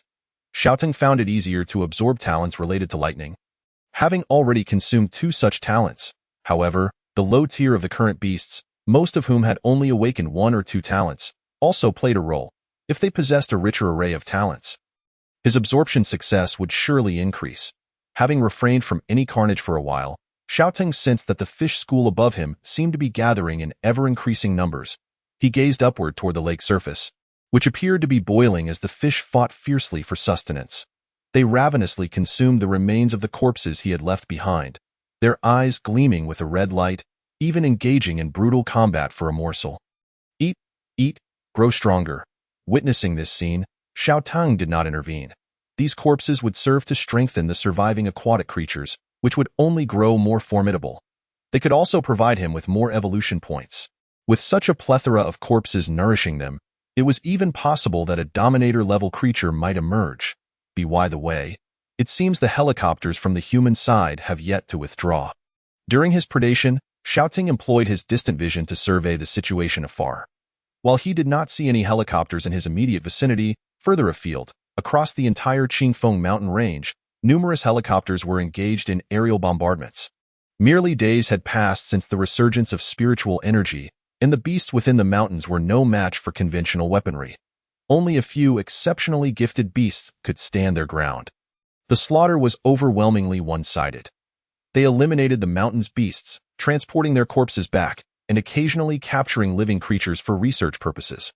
Now, while humans and exotic beasts had yet to engage in full-scale war, I must grow stronger.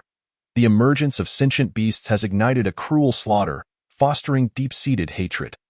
Many of these beasts have begun to actively assault the helicopters, escalating the conflict between humans and exotic beasts. Making war inevitable. Chapter 18. 3 Presences, the injured Jiaolong. In recent days, Xiao has remained hidden at the lake's bottom, refraining from any large-scale slaughter. The lake has once again regained its tranquility, with only a few drones passing overhead, departing after failing to detect any useful information. Without the presence of overpowering predators, life within the lake has returned to its former vibrancy, and after several days of growth, the average tier has reached ordinary body level 7, with some undergoing the metamorphosis phase occasionally visible. Xiao still coiled around that stone pillar, now adorned with green moss. The plants, having absorbed spiritual energy, grew rapidly, establishing their home upon him. He suppressed his aura, closing his eyes to contain the lightning elements within, effectively masquerading as a statue. Even fish swimming nearby failed to detect the presence of an extraordinary level 7 Jiaolong. With his eyes closed and motionless, he remained fully aware of the changes occurring in the lake over these past few days. Shortly after the massacre, several powerful presences began to emerge within the lake. To the northeast, a mud fish king, at metamorphosis level 2, had awakened the lightning element. To the southwest, a golden carp at metamorphosis level 3, exuding faint dragon energy, potentially capable of evolving into a dragon, held considerable promise. The most formidable of all was the giant catfish in the southeast, which had achieved metamorphosis level 4, boasting the highest tier and commanding respect as the lake's overlord. The 3 powerful presences converged. Xiao abruptly opened his eyes, the moss on his body instantly stripped away by electricity, revealing his lustrous black scales, and his vertically slit pupils radiated a chilling intent. You have enjoyed your days of revelry. It is time to reap the harvest. Meanwhile, in a secluded corner of the lake, 2 massive figures collided, producing a resounding boom. Following this, one figure was encircled by crackling lightning, emanating blinding flashes, while the other stood undaunted, its body temperature soaring, causing the surrounding water to boil. Hey, you two, give me some face and stop fighting. At that moment, a corpulent figure hurriedly approached from a distance, assertively intervening. It was a 5-meter-long giant catfish, imposing in stature, swaying as it drew near, exuding an overwhelming presence. Fat catfish, we are all of similar tiers. What gives you the right to demand our compliance? One of the figures, the golden carp, retorted defiantly. The giant catfish shot the golden carp a cold glare, silencing it with a single statement, for the Jiao Long had yet to depart. What? What? The other figure. The Mud Fish King also exclaimed in surprise. After that massacre, I sensed no trace of him. I thought he had left this place. The Mud Fish King murmured, its voice trembling slightly. It had witnessed the slaughter from a distance. Trembling in fear, the Jiao Long, possessing lightning elements many times stronger than itself, had decimated a quarter of the lake's fish population. It was the most powerful creature it had ever seen, without exception. Although the Mud Fish King had benefited from that massacre, feasting on the spiritually enriched fish flesh, allowing for rapid growth, it would not have reached this level otherwise. One of my subordinates just reported seeing him still lurking in the depths of the lake. Motionless, and his aura has weakened considerably. I suspect he has been injured. The giant catfish explained, a glimmer of greed flashing in its eyes. If that terrifying Jiao Long is indeed injured, if I could consume its flesh. No wonder he has been silent these past few days. The golden carp suddenly understood. This is an extraordinary opportunity. The giant catfish looked at the two with a knowing gaze. Are you suggesting we kill that Jiao Long? The Mud Fish King asked incredulously. You sought us out for this purpose, didn't you? The golden carp replied, unperturbed. You wish for us to join forces to slay that Jiao Long precisely. Don't you see this as an opportunity? A chance for us to ascend rapidly. But what if that Jiao Long is uninjured? The Mud Fish King countered, knowing that the giant catfish and golden carp had not witnessed the Jiao Long in action. It had. Half of the lake had transformed into a tempest of blood and lightning. There is no need for what-ifs if he were not injured. Why would his aura be so weak? The giant catfish shot the Mud Fish King a glare, its tone icy. The Mud Fish King instinctively sensed something was amiss, but could find no justification to counter, falling into a sullen silence. Our pond is too small to accommodate a true dragon. If we allow that Jiao Long to continue growing, we will all be at risk. We cannot leave the lake. If he comes for us, we would be doomed. So, will you join me or not? You are right. We are not as we were days ago. We have grown stronger. 3 of us against 1. Can we not prevail? The golden carp was evidently persuaded. It bore the rare bloodline of a true dragon, marked by the 2 long dragon whiskers sprouting from its mouth, acutely aware of the immense benefits that would come from consuming a Jiao Long. A glimmer of longing flickered in its eyes. If it could devour that Jiao Long, its true dragon bloodline would deepen, and perhaps it too could transform into a Jiao Long. I agree to join you. The Mud Fish King spoke weakly, hesitating momentarily before ultimately acquiescing. After all, if this matter is indeed true, these 2 individuals have gained immense advantages, enhancing their strength. Therein lies the danger. The 3 of them have always been in a competitive relationship, having fought countless battles over territory, yet this time, united by a common enemy, they form a temporary alliance. Where is that dragon now? Jinli inquired. Do not rush. My subordinates have already located the dragon. It is currently resting on a stone pillar, its breath faint, hardly distinguishable from an ordinary beast. Jun Yao informed the 2 fish about Xiao Teng's condition. It seems he is indeed gravely injured.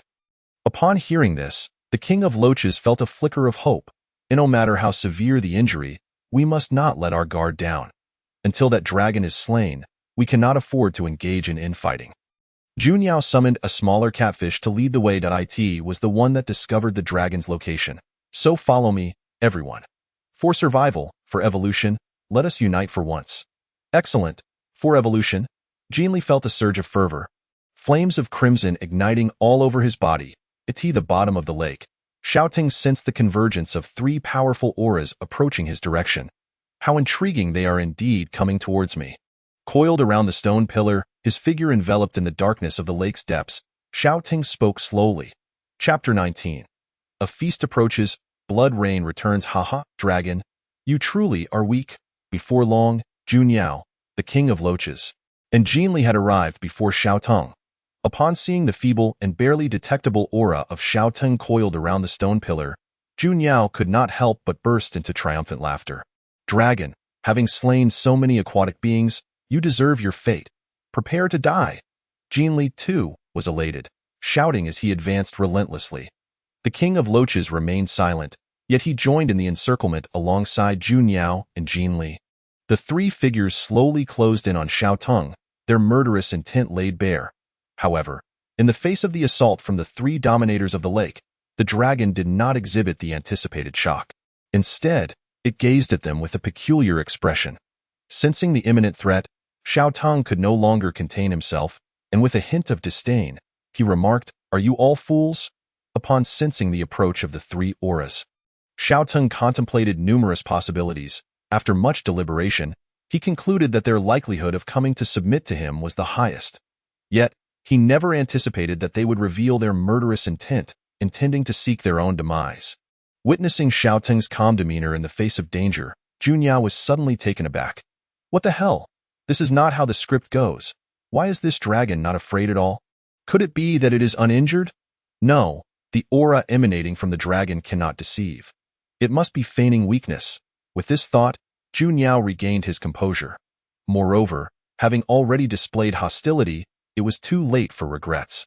Junyao could only press forward. Junyao, something feels off about this dragon's reaction. Are you deceiving us? Jinli, too, sensed the anomaly and turned to question. Junyao shouted, "Can you not feel how faint its aura is? It must be pretending. Let us attack together." Very well. In a bid to achieve a decisive blow, Junyao, Jinli, and the King of Loches unleashed their most formidable strikes. As their voices fell, Junyao opened his massive jaws, unleashing a powerful water column that surged towards Xiao Ting at an astonishing speed. Concurrently, Jinli erupted in flames of crimson, charging towards Xiao Ting amidst a wave of heat.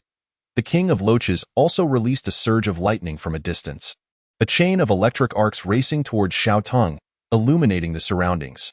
Mere tricks. Faced with the combined onslaught of three extraordinary beasts, Xiao Ting exhibited no fear. He did not flinch or evade, allowing the attacks to collide with him. The water column and lightning chain struck first, yet they failed to even breach his scales, their might seemingly rendered ineffective. How could this be? Junyao stared in disbelief, a wave of fear washing over him, causing his body to tremble uncontrollably. The most unfortunate was Jinli, who, upon witnessing the futility of Junyao and the King of Loches' attacks, was struck with panic, halting his advance and contemplating an immediate retreat. Thinking of fleeing? A glimmer of brilliance flashed in Xiao Tong's eyes as he clawed at the panicking Jinli, now enveloped in currents of electricity. With a swift motion, he pierced through Jinli's body, blood gushing forth. "Save me!" Jinli convulsed violently, struggling in Xiao Tong's grip, emitting a harrowing scream that sent chills down spines. Run? The King of Loches and Junyao, from a distance, made a swift decision. Turning to flee, abandoning Jinli who was ensnared in Xiao Tong's grasp. Damn it! How could there be such a vast disparity between us and this dragon? As Junyao ran, he bellowed in frustration. Despite being fellow extraordinary beasts, Junyao could not fathom why Xiao Tong was so powerful. It is utterly unfair. Xiao Ting casually tossed the nearly lifeless Jinli aside, opening his gaping maw to devour him, mercifully ending Jinli's suffering. Ding! Killed the extraordinary third-tier Jinli. Evolution points 3105. Over 3,000, the evolution points from a third-tier extraordinary being are indeed substantial. Upon hearing the system's notification, Xiao Ting felt a surge of joy. It seems that the wait of these past few days was not in vain. As creatures grow, the evolution points they provide also increase. Before long, I shall evolve once again. With the acquisition of evolution points, Xiao Ting felt invigorated, gazing at the two massive figures fleeing in the distance as if they were precious gold. Why run? Now that you are here, why not stay for a while? Xiao Ting called out warmly. Xiao Ting opened his enormous jaws, lightning crackling violently around him, gathering within his mouth. Zzz, a breath of lightning, far more potent than that of the King of Loches, surged towards Junyao. Boom! Upon being struck, Junyao's 5-meter-long body was instantly scorched black, flipping over to expose its belly, a faint aroma wafting through the lake. Ding! Killed the extraordinary fourth-tier Junyao. Evolution points 4236. I was coerced by the two of them. Dragon, do not kill me. I am willing to serve you. The King of Loches, realizing he could not escape, began to plead desperately, hoping Xiao Tong would spare his life. Humph! It is too late. The moment you revealed your murderous intent towards me sealed your fate. Perish! Xiao Tong harbored no pity, unleashing another bolt of lightning breath towards the King of Loches, reducing him to a lifeless loach. Ding! killed the extraordinary second-tier king of loaches, evolution points 2563. Thus, the three most powerful dominators of the lake were vanquished. However, strength is not eternal. With the absence of three formidable competitors, the lake shall once again give rise to a new generation of overlords. Regrettably, these three creatures did not grant Xiaoting the opportunity to absorb their innate abilities. Nonetheless, while consuming Jinli, Xiaoting experienced a sensation of bloodline elevation, his true dragon bloodline growing denser, bringing him one step closer to the legendary true dragon. This Jinli truly possesses an extraordinary bloodline. If I were to consume more beings with true dragon blood, perhaps I would find it easier to evolve into a true dragon. After dispatching these three fools, Xiaoting initially intended to continue his slaughter to accumulate evolution points. However, as he approached the lake surface, he suddenly discovered that the spiritual energy here was exceptionally rich. The second blood rain. Xiaoting excitedly emerged from the water, gazing skyward at the falling raindrops, acutely sensing the abundant spiritual energy contained within, drawing him in irresistibly. Forgetting about the ongoing slaughter, Xiaotung, like other creatures, ceased all actions to absorb the essence of spiritual energy from the blood rain. After the second blood rain, the average tier of the extraordinary beasts would rise once more. Simultaneously, Xiaotung sensed that the blood rain was merely one manifestation of spiritual energy descending upon Blue Star. Greater changes were yet to unfold. The era of biological evolution was set to commence in earnest. Chapter 20. After the blood rain, Carnage unleashed, Ding. Absorbed spiritual energy, evolution points 5368. 5,000 evolution points? The second blood rain yielded significantly more spiritual energy than the first, yet it still feels somewhat lacking for me. After a night passed, the blood rain ceased. The lake's waters had turned a deeper shade of red, infused with the remnants of the spiritual, energy-rich blood rain. While his body continued to absorb the residual spiritual energy from the lake, it was but a drop in the ocean, far too little. Fortunately, Xiaotung could still acquire evolution points by slaying creatures, so the scarcity of points from the blood rain was not a major concern. For Xiaotung, the greatest boon of this blood rain was that the average tier of the beasts in the Qingfeng mountain range had risen, allowing him to gain more evolution points from future kills. With the cessation of the blood rain, the surrounding landscape transformed as well. Plants too could absorb spiritual energy to evolve. Consequently, the weeds in the mountains grew to half a meter tall, and the towering trees reached heights akin to those of ancient forests, often exceeding 50 or 60 meters. The dense growth of these plants proved advantageous for the extraordinary beasts, as helicopters and drones found their visibility obscured, making it increasingly difficult to detect the creatures of the Qingfeng mountain range. Beasts are coming to the lake to drink. Numerous wild creatures gathered at the lake's edge, greedily lapping up the water, as if intent on draining it dry. Soon, Xiaoting understood the situation. The lake contained the essence of the blood rain, and these beings were absorbing the spiritual energy within. Since that is the case, let us first indulge in a feast at your expense. Upon witnessing this scene, Xiaotung's murderous intent surged. After all, the creatures inhabiting the lake were finite, while those beyond its shores were limitless. He genuinely feared that one day he might eradicate all the beings within this lake, compelling him to relocate. Currently, drones were ubiquitous outside, and he had no desire to relinquish this concealed gem of a location.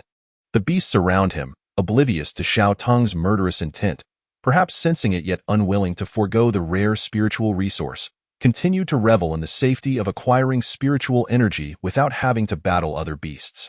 Who would not be tempted by such easy gain?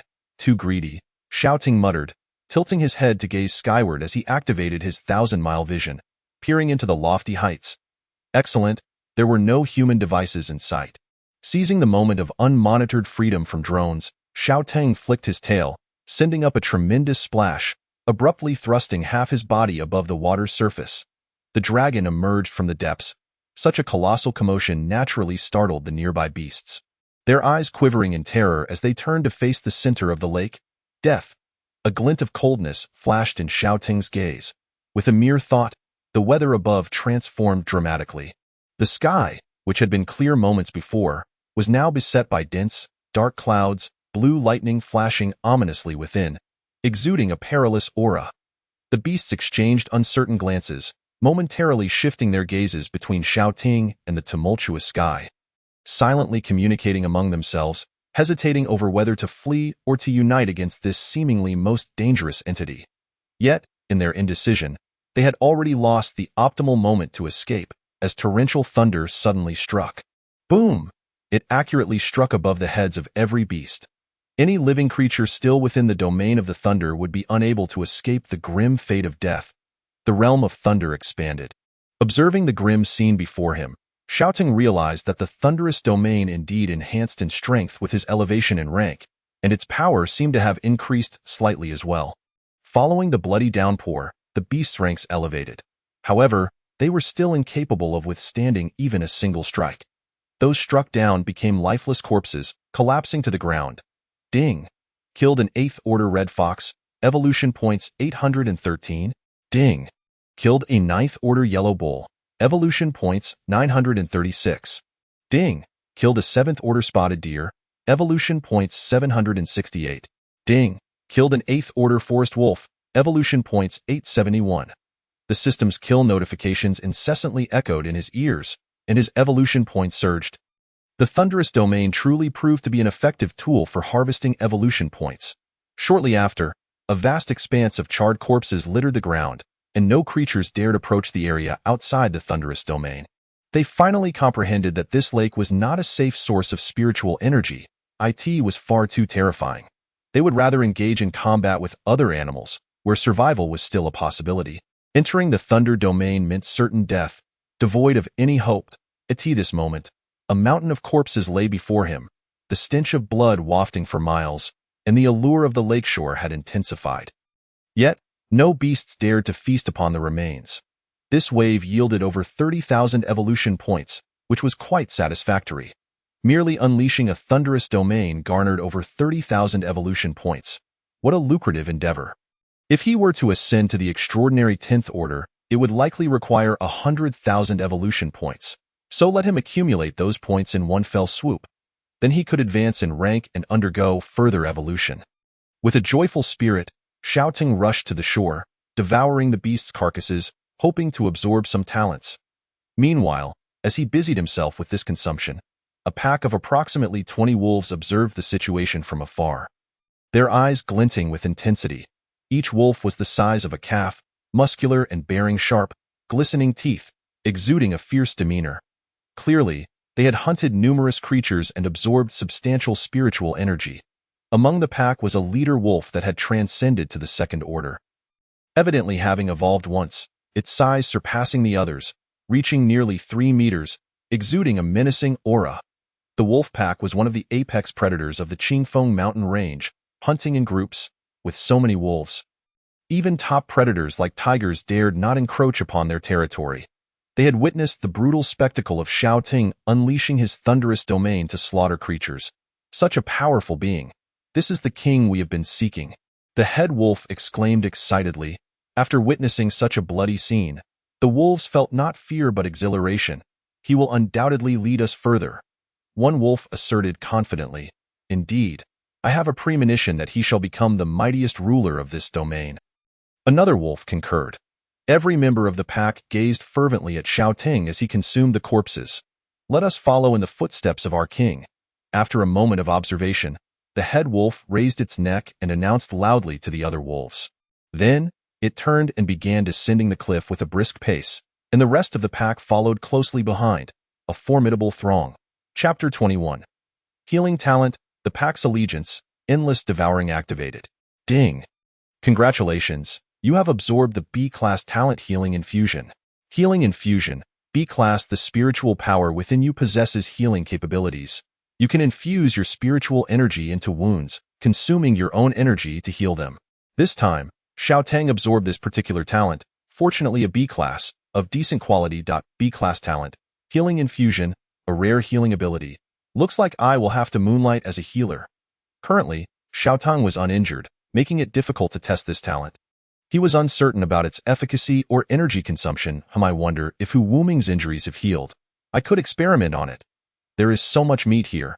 It would be a waste not to call them over to feast. With that thought, Xiaoting immediately activated his 1,000-mile vision to locate Hu Wuming and Ah Huang.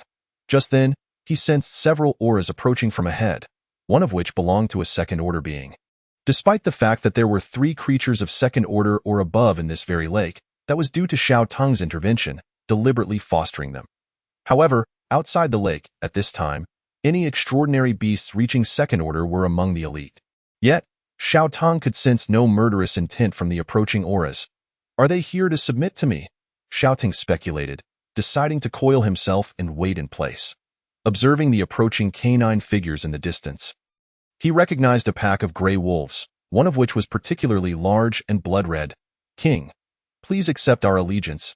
Indeed, as expected, the wolf pack reached Xiao Tung, and the head wolf lowered its head first. Displaying a posture of submission, speaking earnestly, the other wolves followed suit, lowering their heads in unison, collectively proclaiming, King, please accept our allegiance. Xiao Tung scrutinized the head wolf, approximately 3 meters long, muscular, its fur a striking red as if bathed in blood. Exuding a powerful aura, the information panel of the head wolf materialized before him. Blood-refined wolf, second order, talents, bloodthirst, A-class, blood aura tracking, B-class, call of the wild, A-class, bloodthirst, A-class and extreme craving for blood. The more severely you are injured, the stronger your power, speed, and stamina become, with a maximum enhancement of 300. Blood aura tracking, B-class. By using the target's blood, you can track their movements. Call of the wild, A-class. Through howling, you can inspire your kin nearby, granting them a 100 attribute boost. Impressive, 2 A-class talents and 1 B-class talent. Upon reviewing the head wolf's information panel, Xiao Tung's eyes brightened, feeling quite tempted. These talents were exceptionally formidable. Most importantly, the wolf pack excelled in group combat, and the presence of a collective enhancement talent would significantly elevate their combat prowess. Although the other wolves were merely of the ordinary body stage, this talent would enable them to unleash the strength of the second order. Even many second order beings could be hunted. If he were to subjugate such a pack of wolves, it would undoubtedly provide him with immense assistance, whether in gathering intelligence or sending them to hunt for him. However, despite his inner excitement, Xiao Tung refrained from displaying it, wishing to maintain his authority. He opened his massive mouth and casually inquired, Why do you wish to pledge allegiance to me? With your strength, you could dominate the Qingfeng mountain range without swearing loyalty to anyone. Hearing Xiao Tung's question, the head wolf paused, still bowing its head. But a hint of sorrow flickered in its eyes as it replied, King, although we are powerful among the extraordinary beasts, we face insurmountable external foes. The 2-legged creatures have significantly reduced our pack.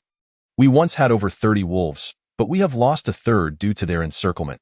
We require a mightier king to lead us against those 2-legged creatures. 2-legged creatures? You mean humans? Yes, my king.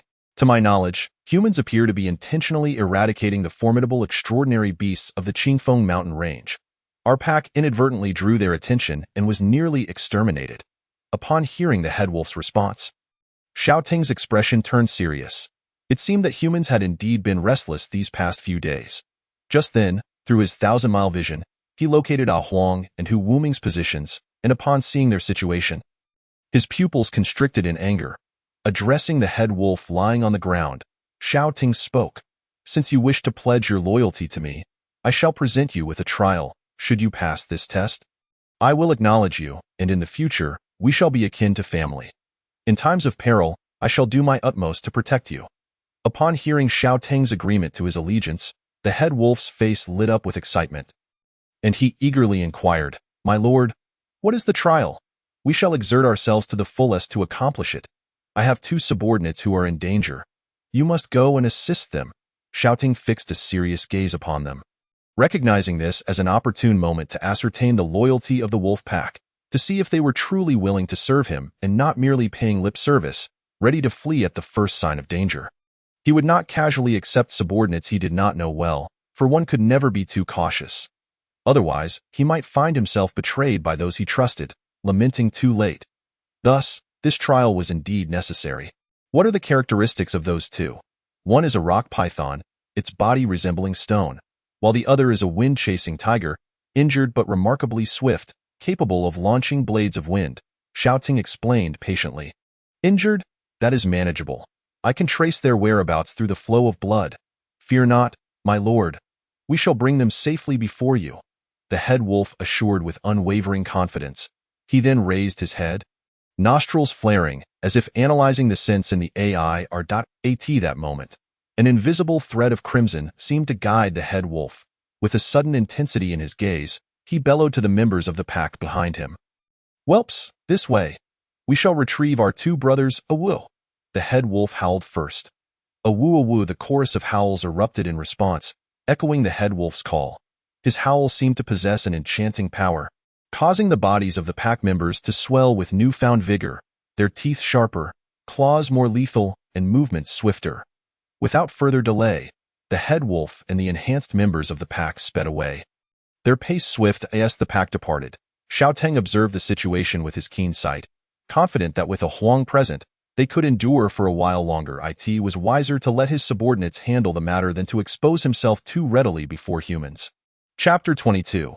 The colorful golden pheasant, collaborating to vanquish foes in the Qingfeng mountain range, a colossal python, exceeding 20 meters in length and resembling a creature of stone, braced itself against the rocky wall to fend off aerial assaults. Its body shimmered with layers of golden light, successfully intercepting the rockets launched from helicopters. Boom, boom, boom. In an instant, debris flew, and smoke billowed. Simultaneously, as the rocket struck a Huang, an invisible force surged forth from the smoke with a fierce momentum, striking a helicopter and cleaving its rotor completely off. The helicopter, akin to a bird deprived of its wings, plummeted amidst a cloud of black smoke. "Hold on, tiger brother," a Huang exclaimed anxiously, sensing the weakening breath of the entangled tiger wooming, desperately transmitting encouragement to revive its spirit. "Roar. I can still fight." Upon hearing the call, tiger wooming opened its eyes, radiating a sinister glow, and let out a mighty roar, forcibly channeling the depleted energy within to launch another blade of wind. Destroying another helicopter. A Huang and tiger wooming had ventured out hunting together when, unfortunately, they encountered human helicopters, pursued by 7 or 8 of them. Initially, they managed to cope. Tiger wooming's blades of wind struck down several helicopters. However, as more helicopters arrived, their numbers seemed endless, and the relentless consumption of their strength forced them to stand their ground in desperation. Still alive. What on earth are the talents of these two extraordinary beasts? They have withstood so many rockets without succumbing. One pilot, witnessing a comrade's crash, felt the weight of mounting pressure. It must be a defensive talent, at least a grade. Otherwise, it would be impossible to withstand such attacks. "We're running low on ammunition. What should we do? Should we continue firing?" Report to headquarters. "We have identified 2 transcendent beings, one at the 3rd stage and one at the 4th stage. Their talents are preliminarily estimated to be above A grade. We have suffered heavy losses. Should we continue the assault? Damn it, their levels are so high. If we don't eliminate them now, we'll regret it later. Continue the attack?" "Understood." The command to persist in the assault echoed back, and despite their desire to retreat, the pilots steeled themselves to press on, risking their lives. Rockets streaked through the air, trailing fiery tails, yet all were intercepted by the mysterious golden light enveloping a Huang. "Tiger brother, let's hold off on attacking for now. Save some strength for our leader. He will surely come to rescue us," a Huang implored, glancing at the increasingly fatigued tiger wooming. "Humans, you shall not have a peaceful end." Tiger wooming growled, exhaling a heavy breath as it glared at the helicopters above. While the helicopters could not harm a Huang and tiger wooming, both were nearly out of energy, caught in a stalemate. Just then, a resounding, elongated bird call pierced the air. A magnificent bird, its wingspan nearly matching that of a helicopter, adorned in vibrant plumage with several elongated tail feathers reminiscent of the fabled phoenix, appeared alongside a suffocating wave of heat. The colorful golden pheasant's wings blazed with flames, and with a powerful call, it flapped its wings towards one of the helicopters. A cyclone of fire erupted before its wings, surging towards the helicopter, distorting the very air. The helicopter was engulfed by the tempest, its metallic shell melting into molten iron, while the pilots inside were reduced to charred remains before it even hit the ground. "Another transcendent beast has appeared," one pilot exclaimed in terror. "This is bad. We must eliminate it, or we shall all perish." Rat-a-tat-tat. The remaining helicopters swiftly redirected their fire towards the colorful golden pheasant. "Great bird. Come behind me," a Huang called out, feeling a surge of joy upon seeing the golden pheasant come to their aid. beckoning it to take cover behind its body from the onslaught. Despite the recent display of power, it seemed the golden pheasant lacked any defensive capabilities. Hearing A Huang's words, the colorful golden pheasant glanced back but offered no resistance, folding its wings and sheltering behind a Huang.it, then resumed generating fiery storms directed at the helicopters above. Downing several more, thank you. Though unsure of the golden pheasant's motives, a Huang expressed sincere gratitude. No need for thanks. I assist you because I have something of great importance nearby, and I cannot allow these bipedal beasts to approach it. The golden pheasant replied with resolute eyes, then turned to ask, my energy is nearly depleted. Do you have any more companions? If no one else arrives, we are doomed to perish here. Yes, our leader will undoubtedly come to save us. A Huang answered without hesitation. Leader, you seem quite formidable. Is there a creature strong enough to command your obedience? Our leader is far more powerful than we are. If he were here, these helicopters would be dealt with in a single blow. A Huang declared disdainfully, eyeing the helicopters above. Is it truly that strong? You must be boasting. The colorful golden pheasant expressed skepticism, having never encountered a creature of greater might than itself. Who is boasting? You will understand once you meet our leader, a Huang countered briskly. As they conversed, the golden pheasant continued its assault, unleashing fiery cyclones that brought down several more helicopters. They had run out of reinforcements. A glimmer of hope sparkled in the golden pheasant's eyes. Just a little longer. Perhaps we can repel them. Alas, my energy is waning. At that moment, the flames enveloping the golden pheasant's wings extinguished, the suffocating heat dissipated, and its vibrant plumage lost its luster. I will do it. Roaring, tiger wooming unleashed another blade of wind, striking down a helicopter, but immediately afterward, it spat out a mouthful of blood. Tiger brother, you must rest. Your energy has been exhausted, a Huang urged urgently. Only 5 remain. This is our last chance. If only we had a bit more energy. The colorful golden pheasant lamented, nearly sinking into despair as its power dwindled, rendering it unable to move freely. Wait, is that your companion? After a deep sigh, the golden pheasant's hope rekindled as it lifted its gaze toward the approaching figure charging towards them. A woo. It was a blood-red wolf, leading a pack of over 20 wolves rushing to their aid. Chapter 23. The wolf pack support, a triumphant return. Damn it. More are coming, and in a group. One pilot, glancing at the approaching wolves, felt on the verge of vomiting blood. So many have perished. Just as we were exhausting the enemy, their reinforcements have arrived. We must retreat. If we continue, we too shall perish. The remaining support will not arrive in time from the base. Continuing this fight is futile. The evolution of these extraordinary beasts exceeds our expectations. I must report this to my superiors. Several pilots beheld the approaching pack of wolves from a distance, their faces etched with trepidation. The urge to retreat blossoming within their hearts. It was evidently clear that they stood no chance against such a formidable assembly of wolves. Their supply of rockets had been entirely depleted, and their ammunition was alarmingly scant. At this juncture, the battlefield lay in ruins. Trees lay toppled in abundance, and the ground was strewn with the wreckage of helicopters, the terrain pockmarked and uneven. The conflict had reached its denouement, and the appearance of the wolf reinforcements was pivotal in determining the outcome. Young wolves, charge forth, avenge our fallen kin. The time for counterattack has arrived. The alpha wolf bellowed, rallying the pack as they surged forward, quickly closing in on the helicopters and sounding the clarion call for retaliation. Howling in defiance against a hail of gunfire from the helicopters, the wolves pressed on undeterred, even as comrades fell beside them. Their eyes gleamed with a murderous intent, vowing to avenge their deceased brethren. The wolves gifted with long-range abilities unleashed their powers, sending forth spheres of energy that struck the helicopters with force rivaling that of bullets. Boom! The helicopters shattered into fragments, leaving 2 more in ruins, with the pilots seemingly meeting their demise on the spot. The remaining 3 pilots, gripped by fear, dared not hesitate further. They swiftly maneuvered their controls, soaring into the sky and turning tail to escape. Begone! Accursed bipedal beasts, do not return to the Qingfeng Mountains. Should you dare to come back, we shall slay you all. The wolf pack howled at the retreating helicopters, while the pilots, overwhelmed by humiliation, did not dare to glance back, departing with their heads hung low in days gone by. They had been the ones to hunt down monstrous beasts. Never had they imagined being treated with such disdain.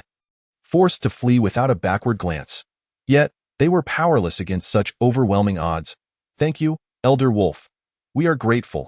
Upon witnessing the helicopter's departure, Ah Huang and Hu Wuming breathed a sigh of relief and approached the wolf pack to express their gratitude. No need for thanks. It was Wang who sent us to your aid. Wang? Who is your king? Hu Wuming stepped forward, his brow furrowed in curiosity. Our king is a dragon, capable of summoning thunder. He is the most powerful being I have ever encountered. The alpha wolf explained patiently. Having passed the trial, if recognized by Wang upon their return, these two would be companions, united in battle as they ventured into the future together. Upon hearing the alpha wolf's words, Ah Huang's face lit up with astonishment. A dragon, thunder. It must be the boss. A dragon? It must surely be the boss. Were you sent by the boss to rescue us? Such a scene could be aptly described as a mountain of corpses and a sea of blood. The lifeless bodies of beasts lay scattered, forming small hills that evoke a sense of horror and shock. Among them were even 2 corpses of beasts at the Transcendence stage. Clearly, a massacre had recently transpired here. Yet, when glancing at Xiao Tong, who appeared unfazed and unharmed, it became evident that this was a one-sided slaughter. Kai Chang's impression of her new leader deepened amidst the gruesome spectacle, and in her mind, Xiao Tang had transformed into a ruthless demon lord. Why are you standing there in a daze? Eat. If you don't, you might end up as someone else's meal, Xiao Tang reminded, his tone laced with confusion. Kai Chang, still lost in her imagination, automatically translated his words to herself as, eat. If you don't, you'll be eaten. This jolted her back to reality, and she began voraciously consuming the beast corpses before her. Fearing that she might be the next victim, observing Kai Chang's rapid consumption, Xiao Tang nodded in satisfaction, remarking, look at how starved the poor child is. I truly am a benevolent individual. He then waved to Hu Wuming, who was waiting nearby. Come here, Hu Wuming. Let me assess your injuries. I recently learned a couple of techniques that can heal wounds. All right, boss, Hu Wuming replied, unaware that he was being regarded as a test subject. He approached excitedly, healing infusion. Since the description of his talent indicated a healing ability, all he needed to do was channel his spiritual energy into another being, clumsily controlling the energy within him. Xiao Ting grasped Hu Wuming's head and forcefully infused him with his spiritual power. A heart-wrenching howl erupted from Hu Wuming, his body drenched in sweat, his jaw trembling as if he were enduring a life-or-death ordeal. Why is he howling so pitifully? Xiao Ting paused, examining Hu Wuming's wounds, which were visibly healing at an astonishing rate. Reassured, he released a breath and continued to channel his energy. The system did not deceive me. This talent indeed possesses healing properties, though the process seems quite painful. It was wise of me to test this on someone else first. Once the infusion concluded, Hu Wuming's wounds had fully healed. But he lay motionless on the ground, his eyes devoid of light, appearing utterly drained. You lot are injured as well. Come over. I shall heal you, Xiao Ting beckoned to the wolf pack. Having witnessed Hu Wuming's experience, the injured wolves exchanged glances, none daring to approach for treatment. Their ears drooped, shaking their heads in refusal. Refusing treatment was not an option. Xiao Tong would not allow their objections to deter him and proceeded to assist them directly. Instantly, the lakeshore echoed with several agonizing cries, leaving those who heard it in tears and sorrow. Chapter 25. Talent Fusion, S-Class Talent. After healing all his subordinates' injuries, Xiao Ting suddenly remembered that he had yet to name the lead wolf. Now that they were all part of the same faction, it was only fitting to bestow a title. Summoning the lead wolf to him, Xiao Ting pondered with his claws crossed, then spoke, since you are a blood-refined wolf. From now on, you shall be called Blood-Refined. Xiao Tong's talent for naming was rather lackluster, opting instead for a straightforward designation based on species. Thank you, King. The lead wolf responded joyfully, swallowing hard. It was highly sensitive to the scent of blood and could no longer resist the allure of the carnage surrounding them. The wolf pack gathered around a mound of corpses, feasting ravenously. As for Ah Huang and Hu Wuming, they required no prompting from Xiao Tong. They already understood that this bounty had been set aside for them and were indulging heartily, savoring every morsel. Having spent days hunting for sustenance, they now reveled in the abundance of corpses, feeling their lives had become extraordinarily bountiful. Not only were they submissive to Xiao Tong, but they would also be reluctant to leave even if he commanded them to. Once the feast concluded, Xiao Tong dispersed the wolf pack, instructing them to hunt on his behalf, specifically targeting creatures of the transcendent stage and above. He emphasized that they should incapacitate the prey rather than kill them outright, allowing Xiao Tong to deliver the final blow and accumulate evolution points. Following this grand repast, the ranks of the pack members rose significantly, enhancing their strength, with one even breaking through to the first level of transcendence. The wolves were well equipped to hunt transcendence creatures, as their prowess ranked among the top in the Qingfeng mountain range, facing little in the way of opposition. Blood Refined also successfully ascended to the third level of transcendence, while Ah Huang, Hu Wuming, and Kai Chong each advanced a level, reaching the 5th, 4th, and 4th levels, respectively, their auras becoming increasingly formidable. Upon reaching the transcendence stage, their need for spiritual energy intensified, making it more challenging to ascend as easily as before. You three may roam freely for now. Keep an eye on the situation in the Qingfeng Mountains for any anomalies, as well as the movements of human troops. Report back to me immediately if anything arises. Xiao Ting instructed Ah Huang, Hu Wuming, and Kai Chong. Understood, boss. The trio agreed and departed together. Xiao Tong placed no restrictions on their freedom, allowing them to operate autonomously. The significance of having subordinates lay in their ability to assist in reconnaissance, allowing Xiao Tong to focus on his own path of slaughter and strength enhancement. The task of gathering intelligence was entrusted to Ah Huang and the others, should his ranks swell with powerful beasts in the future. Xiao Ting entertained the notion of establishing a faction and creating a human exclusion zone, transforming the Qingfeng Mountains into a territory unapproachable by humankind, perhaps even extending his influence further afield. Naturally, these aspirations rested upon his own formidable strength. Without it, they remained mere fantasies. Time was of the essence for his development. Following the second blood rain, the average strength of the beasts in the Qingfeng Mountains surged, with transcendence creatures now capable of confronting helicopters. Incidents of helicopters crashing while surveying the area had become increasingly frequent. Were it not for the rampant insectoid infestation within the city, the military would have likely launched a comprehensive cleansing operation in the Qingfeng Mountains, potentially deploying missiles or even nuclear weapons. In hindsight, perhaps he owed a debt of gratitude to the insects for delaying human advances, allowing the Qingqing military to expend their efforts on exterminating pests. Xiao Tong was well aware of the situation in Qingqing through his clairvoyant talent. The city was currently grappling with an insect disaster. Countless residents had perished, resulting in staggering casualties and a significant population decline, a severe calamity. For those in Qingqing, addressing the insect crisis took precedence over the Qingfeng Mountains, which had become a lower priority. This area remained a largely uninhabited, primordial wilderness, with many places untouched by human presence. Even deploying drones and helicopters would struggle to fully ascertain the situation in the Qingfeng Mountains. What Xiao Ting needed to do was elevate his own realm to a level where he no longer feared human firearms, rendering them as scrap metal. He was a mere 160,000 evolution points away from breaking through to the next realm. It was time to continue his slaughter, setting his gaze upon the unknown lake behind him. A surge of murderous intent filled his eyes. He plunged into the depths without hesitation.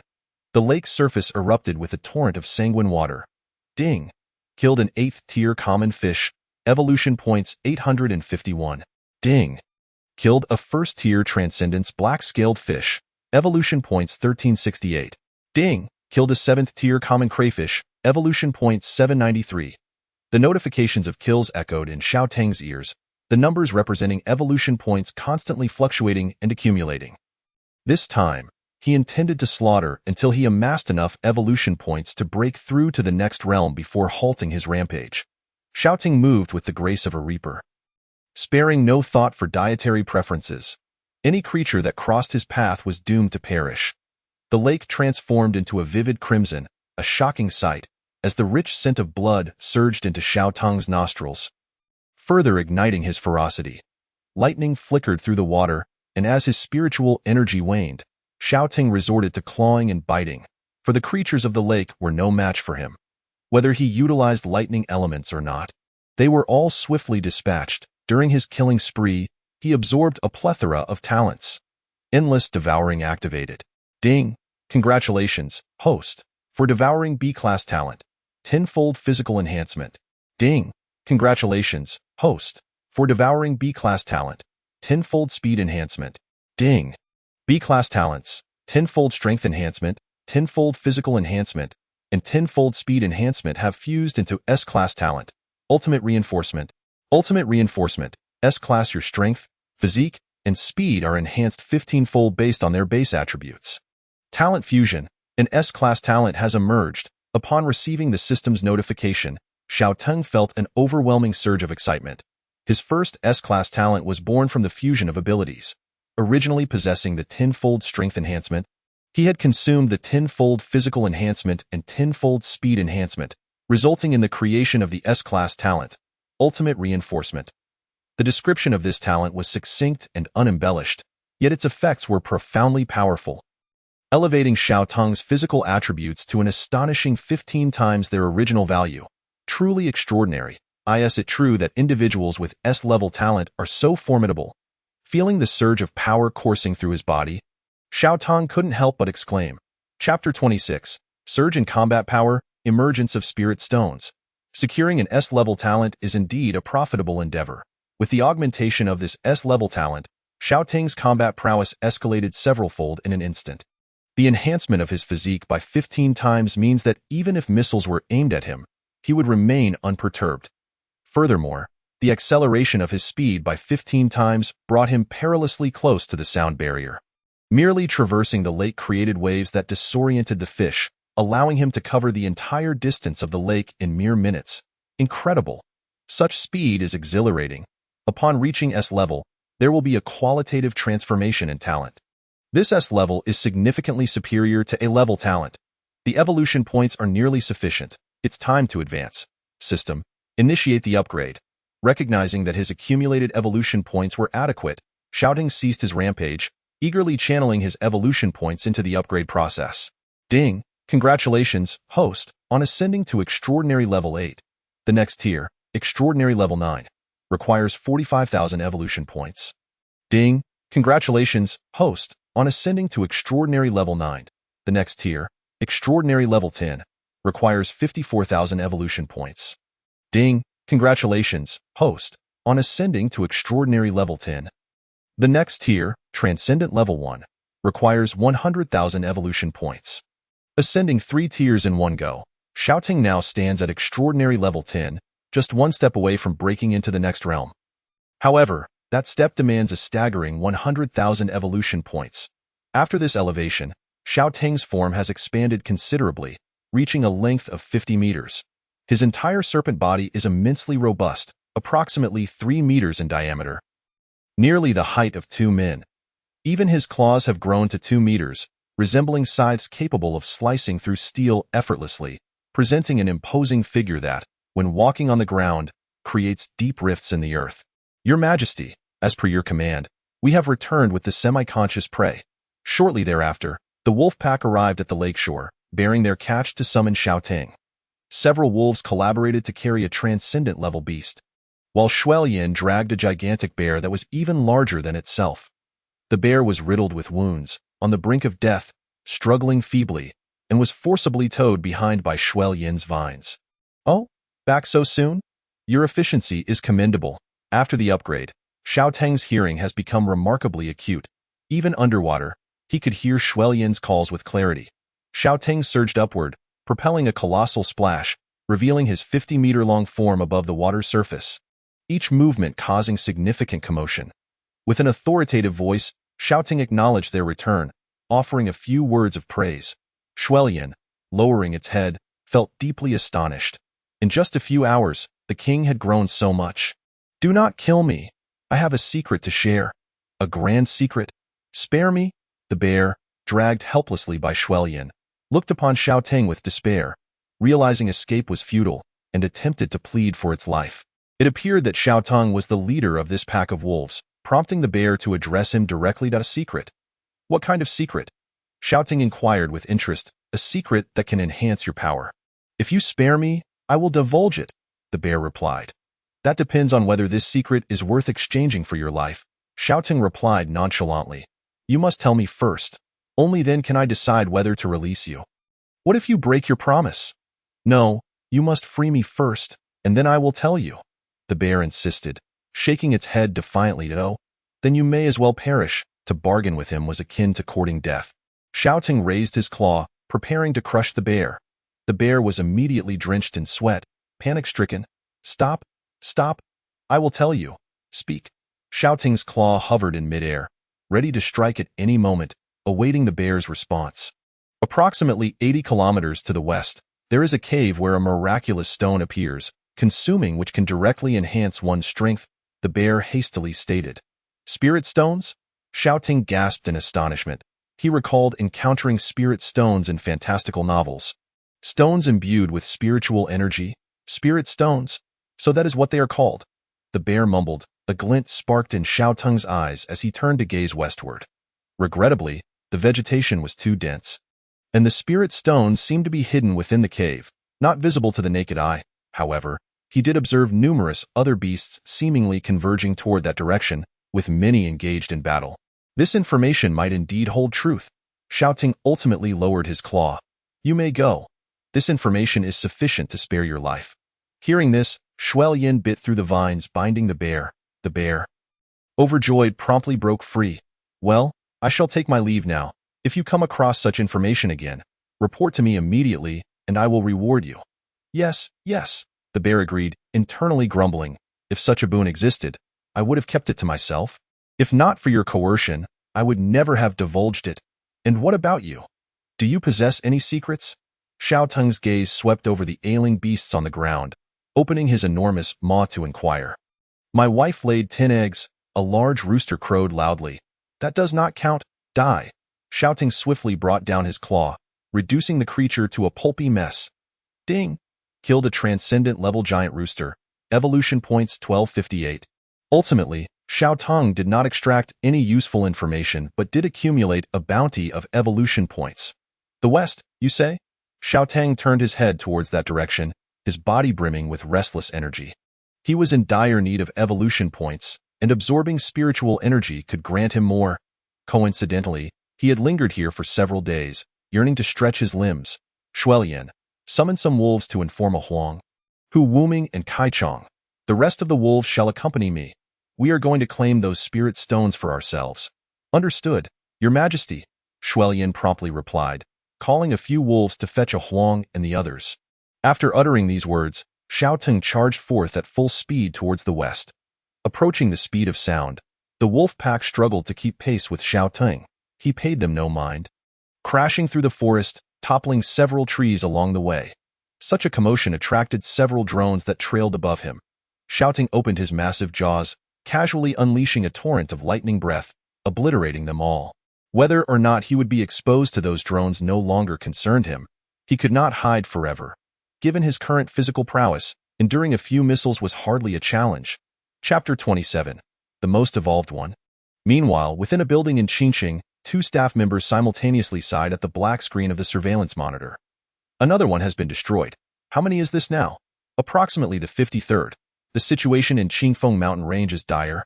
"Not just Qingfeng Mountain Range. The entire nation is witnessing this. The beasts seem to have mutated, acquiring all manner of bizarre abilities. Following the second rain of blood, the aberrant creatures have grown even stronger and more aggressive, with a heightened desire to attack. The helicopters dispatched yesterday nearly suffered total annihilation, with only 3 pilots managing to escape." The 2 staff members, discussing the situation in Qingfeng Mountain Range, wore troubled expressions. Since yesterday's incident, the area had been classified as a red alert zone, denoting an extremely high-risk area, where only military personnel are permitted entry and any exploratory actions are strictly prohibited. Remarkably, this is merely the early stages of spiritual energy resurgence, and already over a dozen regions across the country have been designated as red alert zones, primarily comprising deep mountains, plateaus, and other remote locations. Additionally, over 30 regions have been classified as yellow alert zones, indicating ordinary danger levels where threats exist but are not severe. At that moment, an ear-piercing beep erupted from the instruments in front of the 2 staff members. "What is happening? The giant python has appeared." One staff member hurriedly enlarged the surveillance screen. The video revealed a gargantuan creature, measuring 50 meters in length, crackling with electric energy. Its speed was so rapid that the drones could only capture a blurred silhouette. Yet it was evident that it was a serpentine behemoth. Suddenly, the giant python seemed to have noticed the drone's presence. Its vertical pupils widened in fury, glaring at the droned eye in an instant. A flash of blue lightning coursed through the air, and the feed from the drone went dark, unmistakably rendering it inoperative. The two staff members exchanged shocked glances, astonished disbelief reflected in their eyes. What on earth has it been feeding on to grow so large? One staff member exclaimed, unable to fathom what he was witnessing. This must be the most evolved creature in the entire country. Another murmured, fixated on the screen, "It has grown even larger. I must report this to the higher-ups immediately." The second staff member hastily grabbed the intercom, relaying the astonishing developments to their superiors. Shortly thereafter, at the Qingqing military base, an emergency meeting convened, with a recording of Xiao Tong destroying the drones displayed prominently at a circular conference table. The esteemed leaders gathered around a circular conference table, some clad in military uniforms while others donned crisp white lab coats, evidently summoned from their duties in haste to attend this urgent meeting. Following the viewing of the recording, an oppressive silence enveloped the room, a silence that lingered for an extended period. "Elder Gu, what tier do you believe this extraordinary beast has attained?" A senior military officer from the Qin family broke the stillness, directing his inquiry towards an elderly gentleman in a white lab coat. The gaze of the assembly seemed to converge upon Elder Gu, each individual eager to unravel the mystery of his assessment. The researcher, referred to as Elder Gu, adjusted his spectacles and squinted thoughtfully, pausing before responding, "I am uncertain. The highest recorded tier for humanity is the 7th stage of transcendence, that of the foremost individual from the Dragon Kingdom. As for the realm beyond transcendence, I regret to inform you that we lack samples to study. Our research institute has been unable to ascertain any insights. However, it is evident that this colossal serpent surpasses the 7th stage of transcendence, reaching a higher echelon. Analyzing the national reports on extraordinary beasts, it is likely the highest tier specimen, assuming it does not possess an ability to enlarge its size. An ability to enlarge its size." Several leaders in the conference room exchanged glances, realizing the implication. The resurgence of spiritual energy had given rise to a plethora of peculiar abilities. If such an ability to expand size truly exists, then the emergence of such a giant beast becomes entirely plausible. If that is indeed the case, it would be fortuitous. From the footage, this serpent not only boasts a talent for size, but also for speed. Even with an ability to enlarge, it remains astonishing. The sparrow cannot fly out of the nest of a phoenix. Something must have transpired in the Qingfeng mountain range that we are unaware of, resulting in an exceptionally high concentration of spiritual energy capable of nurturing such a beast. Relying solely on drone surveillance is too limiting. I believe we must dispatch more troops to investigate the Qingfeng mountain range. Proposed another. Let those advanced gifted individuals we have recruited lead the charge. They too require experience in battling extraordinary beasts.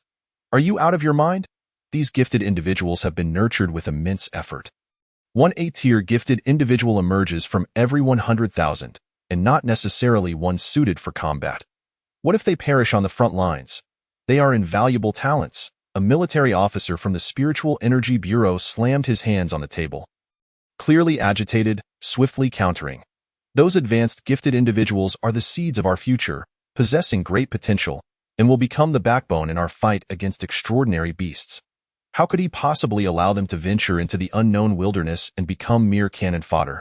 By the way, what is the current situation regarding the insect plague in the city?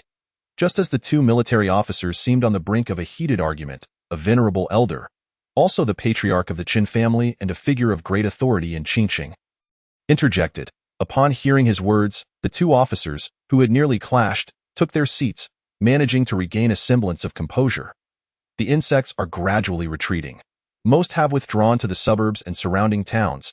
It won't be long before we can completely eradicate them, replied an officer tasked with addressing the insect plague. This insect crisis has indeed inflicted severe losses. Even if we manage to drive them out, hundreds of thousands of lives have been irrevocably lost. Excellent. This indicates we now have surplus manpower, correct?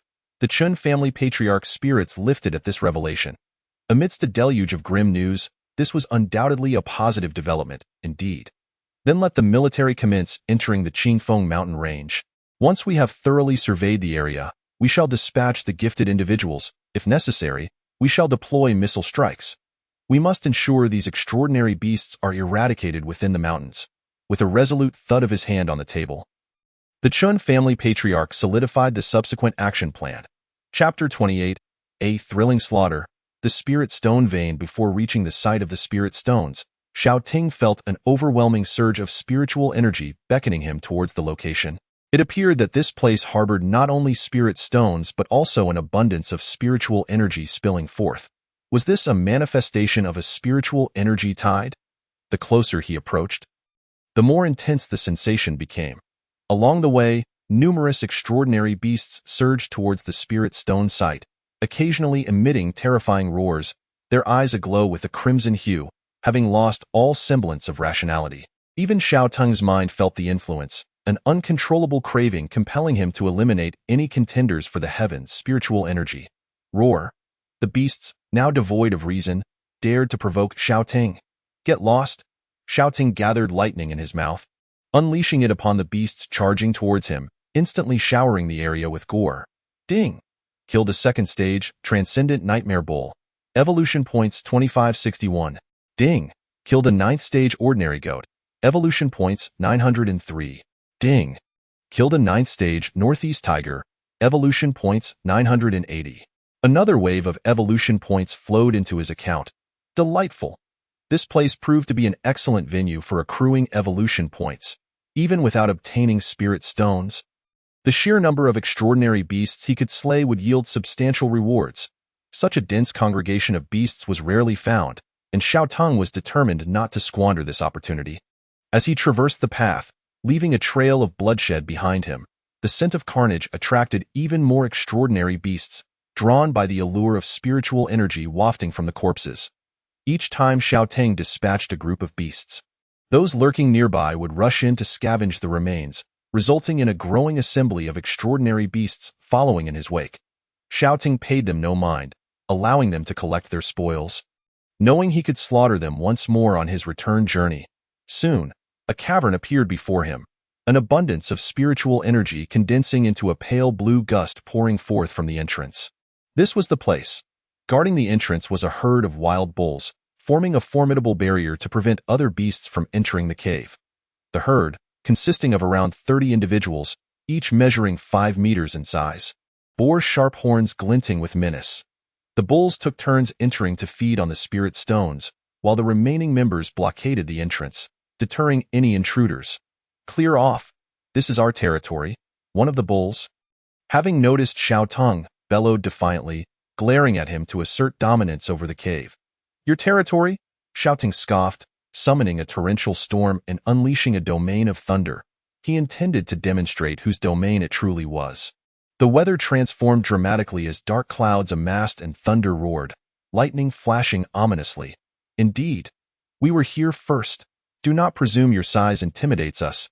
Let us charge together, no matter how formidable he may be.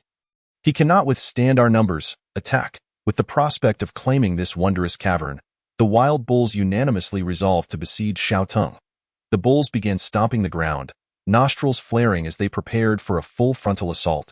Yet, in that moment, boom! Thunder struck. As the tempest brewed, accompanied by rolling thunder, several bolts of lightning suddenly descended, striking the most boisterous of the bulls. They barely had time to emit a cry before being reduced to charred remains. Exuding an enticing aroma, instant kill, gulp. The remaining bulls were left, slack-jawed, petrified in place. The unexpected onslaught of lightning silenced the herd, leaving them as quiet as mice. In the next instant, Xiao Ting surged forward, reaching the wild bulls with near supersonic speed. No need for you all to come and deliver yourselves to death. I'll handle it myself.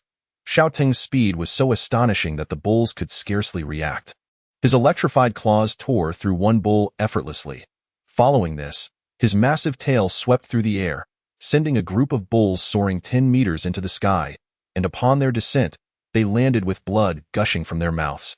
Gravely injured, then, opening his colossal maw, he lunged forward, snatching a bull and tossing it skyward, swiftly devouring it whole. Witnessing Xiao Tung's ferocity, the remaining bulls panicked and scattered. Spirit stones were insignificant compared to their lives. Self-preservation took precedence. Spare us! Spare us! We concede this territory to you. A particularly large bull, appearing to be the leader of the herd, pleaded with Xiao Ting. Noticing it, Xiao Ting reached out. Die. A claw pierced through the bull leader's abdomen, the enchanted currents coursing through its body, scorching its insides. Mere moments later, it breathed its last. Ding! Killed a third-stage, transcendent giant horned bull. Evolution points 3680. These bulls were all at the transcendent stage, yielding a significant number of evolution points, and Xiao Ting relished the slaughter, refusing to halt. Exhilarating. Roar. With blood coating his claws and maw, and his eyes ablaze with ferocity, Xiao Ting reveled in a profound sense of satisfaction. Throwing his head back to let out a resounding dragon's roar, minutes later, the ground was strewn with the corpses of dozens of bulls, none escaping his wrath. Under Xiao Ting's otherworldly speed, the entire herd was annihilated. 40,000 evolution points. What a thrilling slaughter. Moreover, he had consumed a new ability. Feigned death, a tier when you suffer a fatal attack, you will not immediately perish, retaining a breath and entering a state of feigned death. To think that I still possess an A-level talent, one that prevents immediate death from fatal attacks, such a life-saving gift, the origin of which remains a mystery.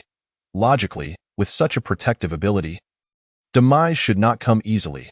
Perhaps I was struck by Xiao Ting into a state of feigned death, only to be subsequently devoured, leading to my ultimate demise. Before the cave entrance lay an expanse of desolation. Apart from Xiao Ting, no living creature remained. He continued to unleash the domain of raging thunder, incinerating any creature daring to breach its boundaries into mere ash. After amplifying his physical prowess by 15-fold, Xiao Ting was capable of sustaining the domain of raging thunder for extended periods, opting to keep it active at the cave's mouth. As he ventured into the cavern, buffeted by the winds of spiritual energy, he found it vast enough to accommodate his formidable form. Within the cave, several surviving wild bulls met their end at his claws. Soon, Xiao Ting discovered the source of the spiritual energy winds, a transparent, serpentine vein of spirit stones that held his gaze captive. His pupils fixed in awe, spiritual energy flowed ceaselessly from the fissured spirit stone vein, accumulating to form a tremendous current that surged towards the cave entrance. Xiao Ting scratched the surface of the vein with his claw, producing a resonant clang as a transparent spirit stone fell into his grasp. Chapter 29. Absorbing Spirit Stones. The arrival of the military so many spirit stones. A feast awaits. First-grade spirit stone. A stone containing spiritual energy, albeit of low purity. Sensing the vibrant energy pulsing in his claw, Xiao Ting wasted no time and tossed the spirit stone into his mouth, chewing and swallowing it whole.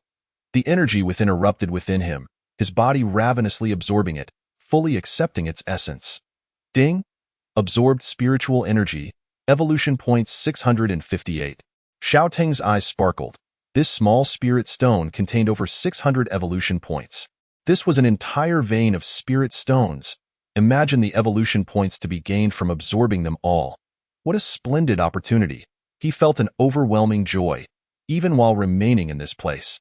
His body passively absorbed the dispersing spiritual energy. It would not be long before he broke through to the first tier of the extraordinary, evolving once more. Gazing at the serpentine vein of spirit stones, Xiao Ting's expression hardened as he gathered the tempestuous elements of thunder within his maw, unleashing a breath of lightning upon the vein. The spirit stone vein shattered into numerous fragments, scattering everywhere, releasing even denser waves of spiritual energy. Any ordinary beast standing in this vicinity would likely be swept away by the gale. Ding! Absorbed spiritual energy, evolution points 93. Bathed in the spiritual energy, his body passively absorbed it, and system notifications continued to echo in his mind at regular intervals. "My king!" A voice called from behind.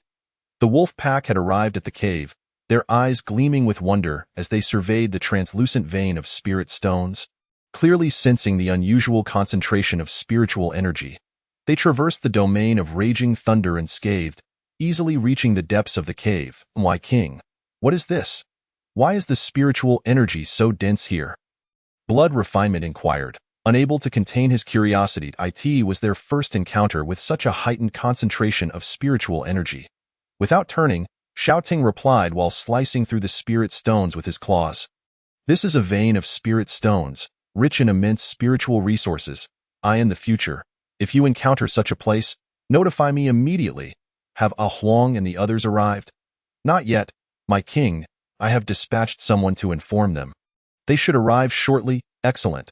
This is an opportunity to enhance our team's strength. Xiao Tang turned, his claws laden with freshly cut spirit stones.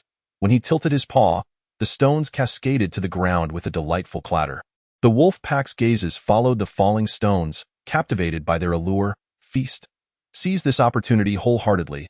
Xiao Tang urged softly, blood refinement shivered with excitement, gazing at Xiao Tang with heartfelt gratitude. Without him, it would have been exceedingly challenging to carve out a share from the multitude of wild beasts. Even if they obtained spirit stones, the cost would have been immense, with many wolves suffering injuries. Now, they could acquire spiritual resources without expending a single ounce of effort or losing any wolves. Thank you, my king, blood refinement expressed sincerely, increasingly convinced that following Xiao Tang was indeed the right choice. Meanwhile, in a certain region of the Qingfeng Mountains, armed helicopters, armored vehicles, and large contingents of troops dispersed into smaller units, with each team comprising around 100 personnel seated within several armored vehicles. Their mission was to act as the vanguard, assessing the situation in the Qingfeng Mountains, not just the evolution level of the anomalous beasts, but also uncharted natural phenomena. If they could establish a safe base, it would facilitate the entry of subsequent military forces for exploration. At this moment, within an armored vehicle sat the highest-ranking officer of this operation, Chen Hao. Following the resurgence of spiritual energy, the military hierarchy had undergone a significant reshuffle, where talent had become the decisive factor for attaining high ranks. Yet, as an officer, Chen Hao was merely endowed with a D-grade talent. Qingcheng remained firmly under the control of the Qin family, and his surname alone sufficed for him to occupy this position, as he was backed by the entire Qin clan. Nevertheless, even he harbored numerous concerns.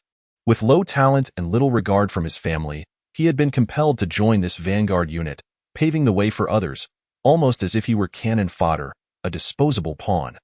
Why did the resurgence of spiritual energy occur so suddenly? Chen Hao sighed heavily. He had only awakened a D-grade talent. Had it not been for this phenomenon, he would likely still be in the office, sipping tea and perusing documents, living a leisurely life rather than witnessing wild beasts baring their teeth in this perilous front line. Suddenly, a sharply dressed woman beside him lifted her gaze from her computer, pushing a document towards Chen Hao. Chen Hao, take a look at this report. It contains the latest news. Spirit stones have emerged. New phenomena following the resurgence of spiritual energy. A vast number of spirit stone veins have been discovered in the Baisher Mountains. Chen Hao read the text, his eyes widening in disbelief. The woman continued. According to expert analyses, spirit stones contain a wealth of spiritual energy. Absorbing the energy within can aid in cultivation. This provides humanity with a means to accelerate their training. Moreover, this method, aside from consuming beast meat, would serve as the second avenue to expedite cultivation, and its efficiency dwarfs that of consuming beast flesh. Humans inherently absorb spiritual energy less efficiently than animals and plants. They are no longer the protagonists of this world. Following the resurgence, their ranks have fallen significantly. The foremost research topic in various institutes after the resurgence of spiritual energy has been finding ways to enhance human cultivation speed. However, during this initial phase, spiritual energy remains sparse, and apart from 2 instances of blood rain, there is virtually no energy available for absorption. After the first blood rain, the state established reservoirs to collect it, yet unless absorbed, the blood rain gradually evaporates into the air, rendering it impossible to store. They later discovered that consuming the meat of beasts rich in spiritual energy could yield slight absorption, but this method proved exceedingly inefficient. Human appetites are limited, and the mutated beasts are immense. The spiritual energy within their flesh is scant, and little can be consumed. The Qingfeng Mountains, like the Baisher Mountains, are classified as red alert zones, with spirit stones designated as strategic resources if veins of spirit stones are discovered in the Qingfeng Mountains. Chen Hao mused.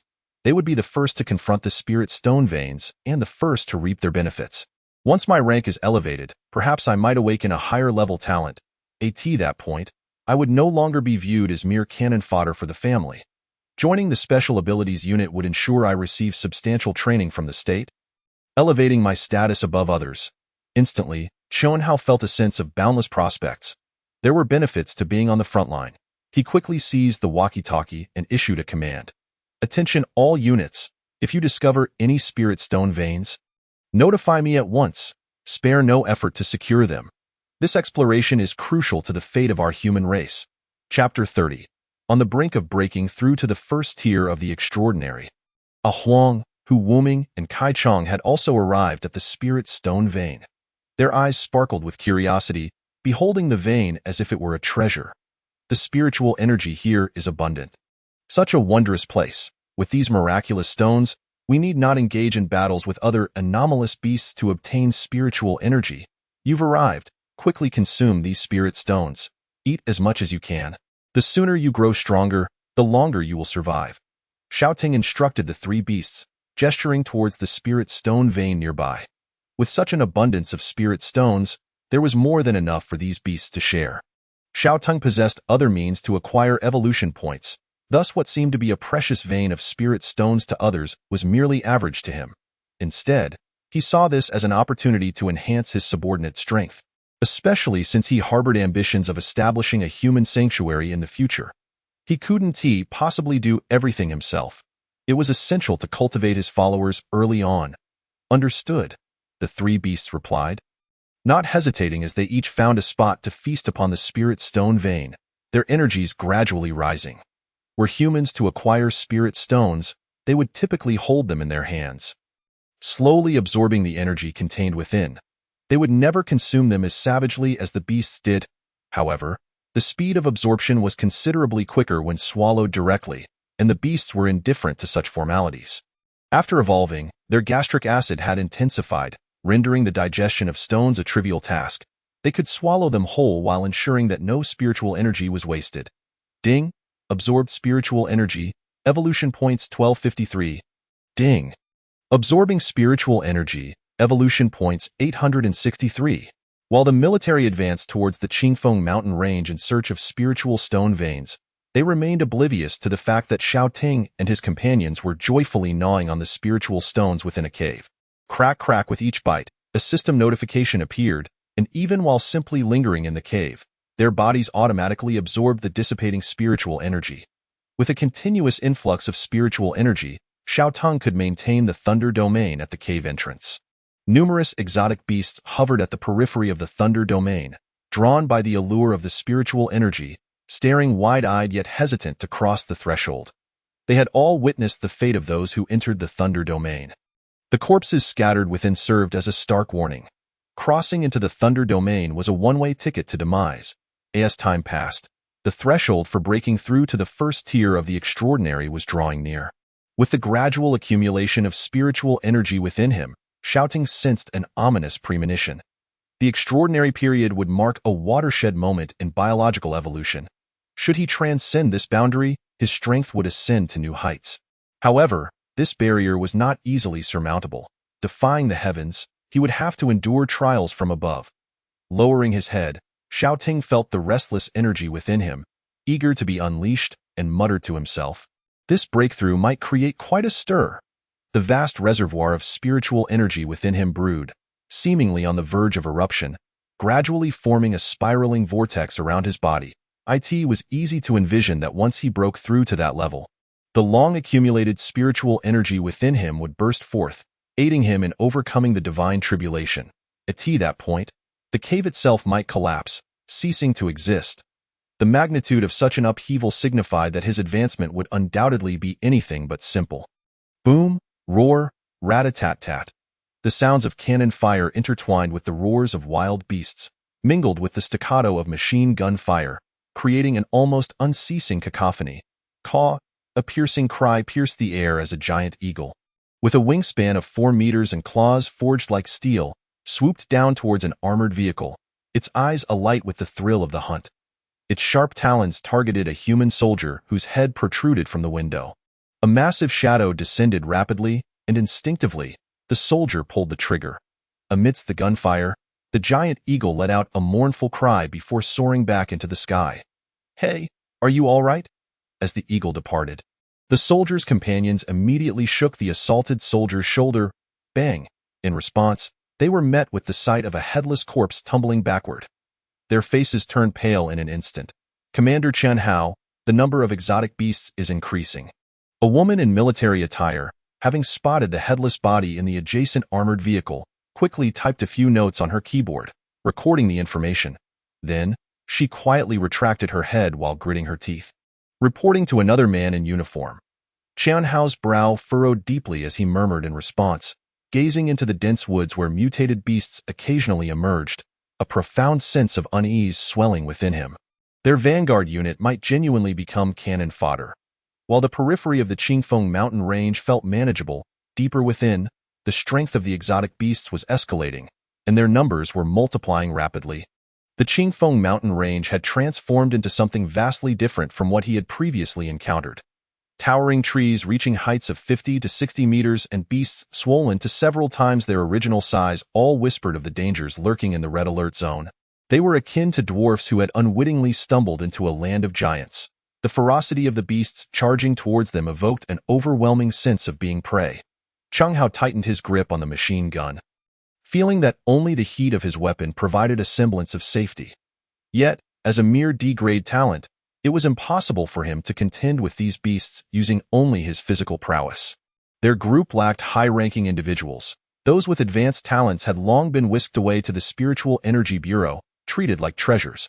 The equipment for detecting spiritual energy had yet to be developed. Aimlessly wandering through the vast expanse of the Qingfeng mountain range to locate spiritual stone veins seemed a daunting task. Chen Hao felt a headache coming on. The initial goal of entering the Qingfeng mountain range to seek spiritual stone veins now felt distant and uncertain. Perhaps it would be best to retreat. After all, they were merely the vanguard unit. Their mission was to investigate and probe, while locating spiritual stone veins had merely been an added task. Chen Hao pondered this. Chen Hao, look, what is that? Such a powerful wave of spiritual energy. The woman's fingers, which had been tapping away at the keyboard, came to a halt as she pointed at the scenery outside, her expression one of disbelief. Chen Hao followed her gaze. The sky in the distance had transformed without their notice. A vast, enormous cloud had blanketed the heavens, and serpentine lightning flickered across the sky, yet it lingered without striking. As if gathering strength, brewing a lethal intent. Meanwhile, at the base of a mountain, the winds howled, and a storm composed of abundant spiritual energy surged forth, reaching heights of over 100 meters, seemingly vying with the impending tribulation in the heavens. Roar! A resounding dragon's roar echoed from afar. Chapter 31. Ascension in progress. After consuming a substantial amount of spiritual stones, Xiao Ting finally amassed the 100,000 evolution points required for his advancement. The spiraling vortex of spiritual energy around him howled, intensifying, lifting debris from the ground into the air. Blood Refinement, A Huang, Hu Wuming, and Kai Chong were all startled by the commotion created by Xiao Ting, momentarily pausing their feasting to gaze at him in bewilderment. Boss, what an immense wave of spiritual energy! A Huang exclaimed as the boss about to ascend again. Hu Wuming remarked enviously, as expected of a king. Blood Refinement expressed without a hint of surprise. How terrifying! Kai Chong felt Xiao Ting becoming increasingly formidable. We cannot destroy this spiritual stone vein. We must ascend outside. Xiao Ting glanced at the spiritual stone vein, which had hardly diminished despite their consumption, and decisively moved towards the cave entrance. After exchanging glances, Blood Refinement, A Huang, Hu Wuming, and Kai Chong resolutely followed behind Xiao Ting. Upon reaching outside the cave, Xiao Ting declared firmly, System Promote, Ding, congratulations, host, for ascending to the first tier of the Extraordinary. The next tier, Extraordinary 2, requires 200,000 evolution points. Ding, congratulations, host, for obtaining 1 evolution opportunity. Would you like to start the evolution immediately? Yes. In that moment, the immense spiritual energy that Xiao Ting had long suppressed erupted forth, stirring up fallen leaves and dust from the ground, along with broken tree branches, all propelled skyward, forming a vortex of spiritual energy hundreds of meters high. The violent lightning elements coursed through his body, causing Xiao Ting's entire form to radiate a brilliant blue glow. The sky, too, was no longer tranquil. The thunder domain was forcibly dispelled, and another wave of lethal lightning energy brewed within the dark clouds. Flashing between the layers of cloud. Come. Xiao Ting gazed into the sky, his eyes fearless. He was, after all, a colossal beast of lightning elements. As long as he withstood this tribulation, the lightning elements within him would further evolve. Meanwhile, the troops that had entered the Qingfeng mountain range were all astonished, observing the changes unfolding in the distant sky. The spiritual energy had manifested as a tangible storm vortex, a phenomenon never witnessed before. Even on a national scale, no such reports had surfaced. With such a commotion, what exactly was transpiring there? And that resounding dragon's roar that echoed throughout the mountains, could it be the legendary giant serpent? The accompanying recorders hurriedly pulled out their devices to document the moment. Inside an armored vehicle, a man's excited shout rang out. "Let's head that way," Cheng Hao exclaimed, slapping the shoulder of the driver. "This is a celestial phenomenon. Perhaps there lies a spiritual stone vein. All units, pay attention. All personnel, advance towards the center of the spiritual energy storm," Cheng Hao commanded into the intercom. The armored vehicles and armed helicopters swiftly altered their course, converging towards the same destination. However, there could be perilous exotic beasts lurking there. After all, the roar they had just heard signified that its owner was undoubtedly of a high tier. After Cheng Hao shouted in excitement, the woman beside him suddenly spoke. "Did you hear that roar? It instilled a primal fear within me, almost as if it were bloodline suppression. My body trembles involuntarily. I know. It's just an exotic beast. This time, we've brought missiles," Cheng Hao said dismissively. Even as the vanguard unit, they were equipped with such powerful weapons, albeit only one shot. It was never to be used unless absolutely necessary. In truth, he feared not the formidable individual but the incessant tide of exotic beasts that would wear them down. The woman glanced out the window, noticing a massive creature being transported on a truck behind them. This was Cheng Hao's source of confidence. Yet, an inexplicable sense of unease lingered in her heart. Perhaps it was the woman's sixth sense.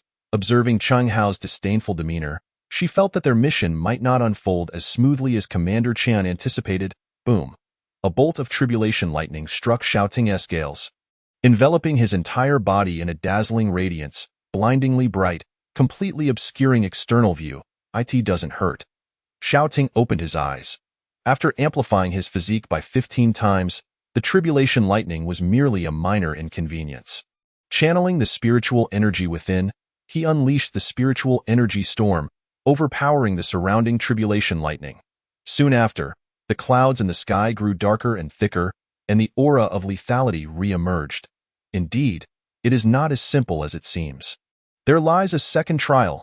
Xiao Tung's gaze sharpened as he directed his attention towards the malevolent intent brewing in the heavens.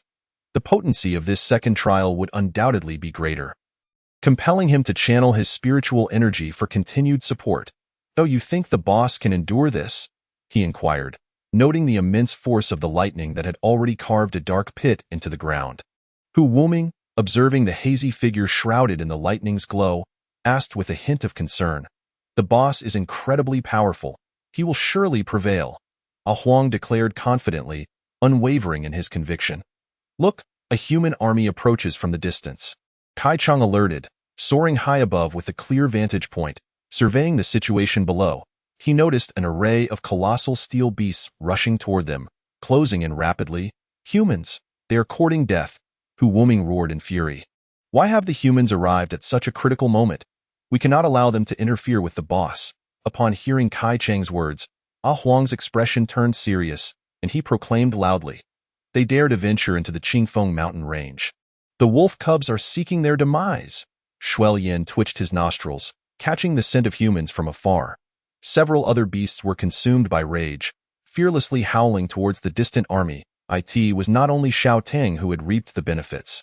Several beasts had also experienced a rise in power after consuming the spirit stone vein, each ascending 3 ranks, their auras intensifying and their physiques growing more formidable. For instance, Ah Huang had reached nearly 30 meters in length, and with his rocky skin, he moved like a small mountain. Hu Wuming's injuries had fully healed, his length now reaching 8 meters, capable of slicing through steel with a single claw. His talent for a 10-fold speed increase rendered his movements so swift that they left afterimages, making him nearly impossible to track.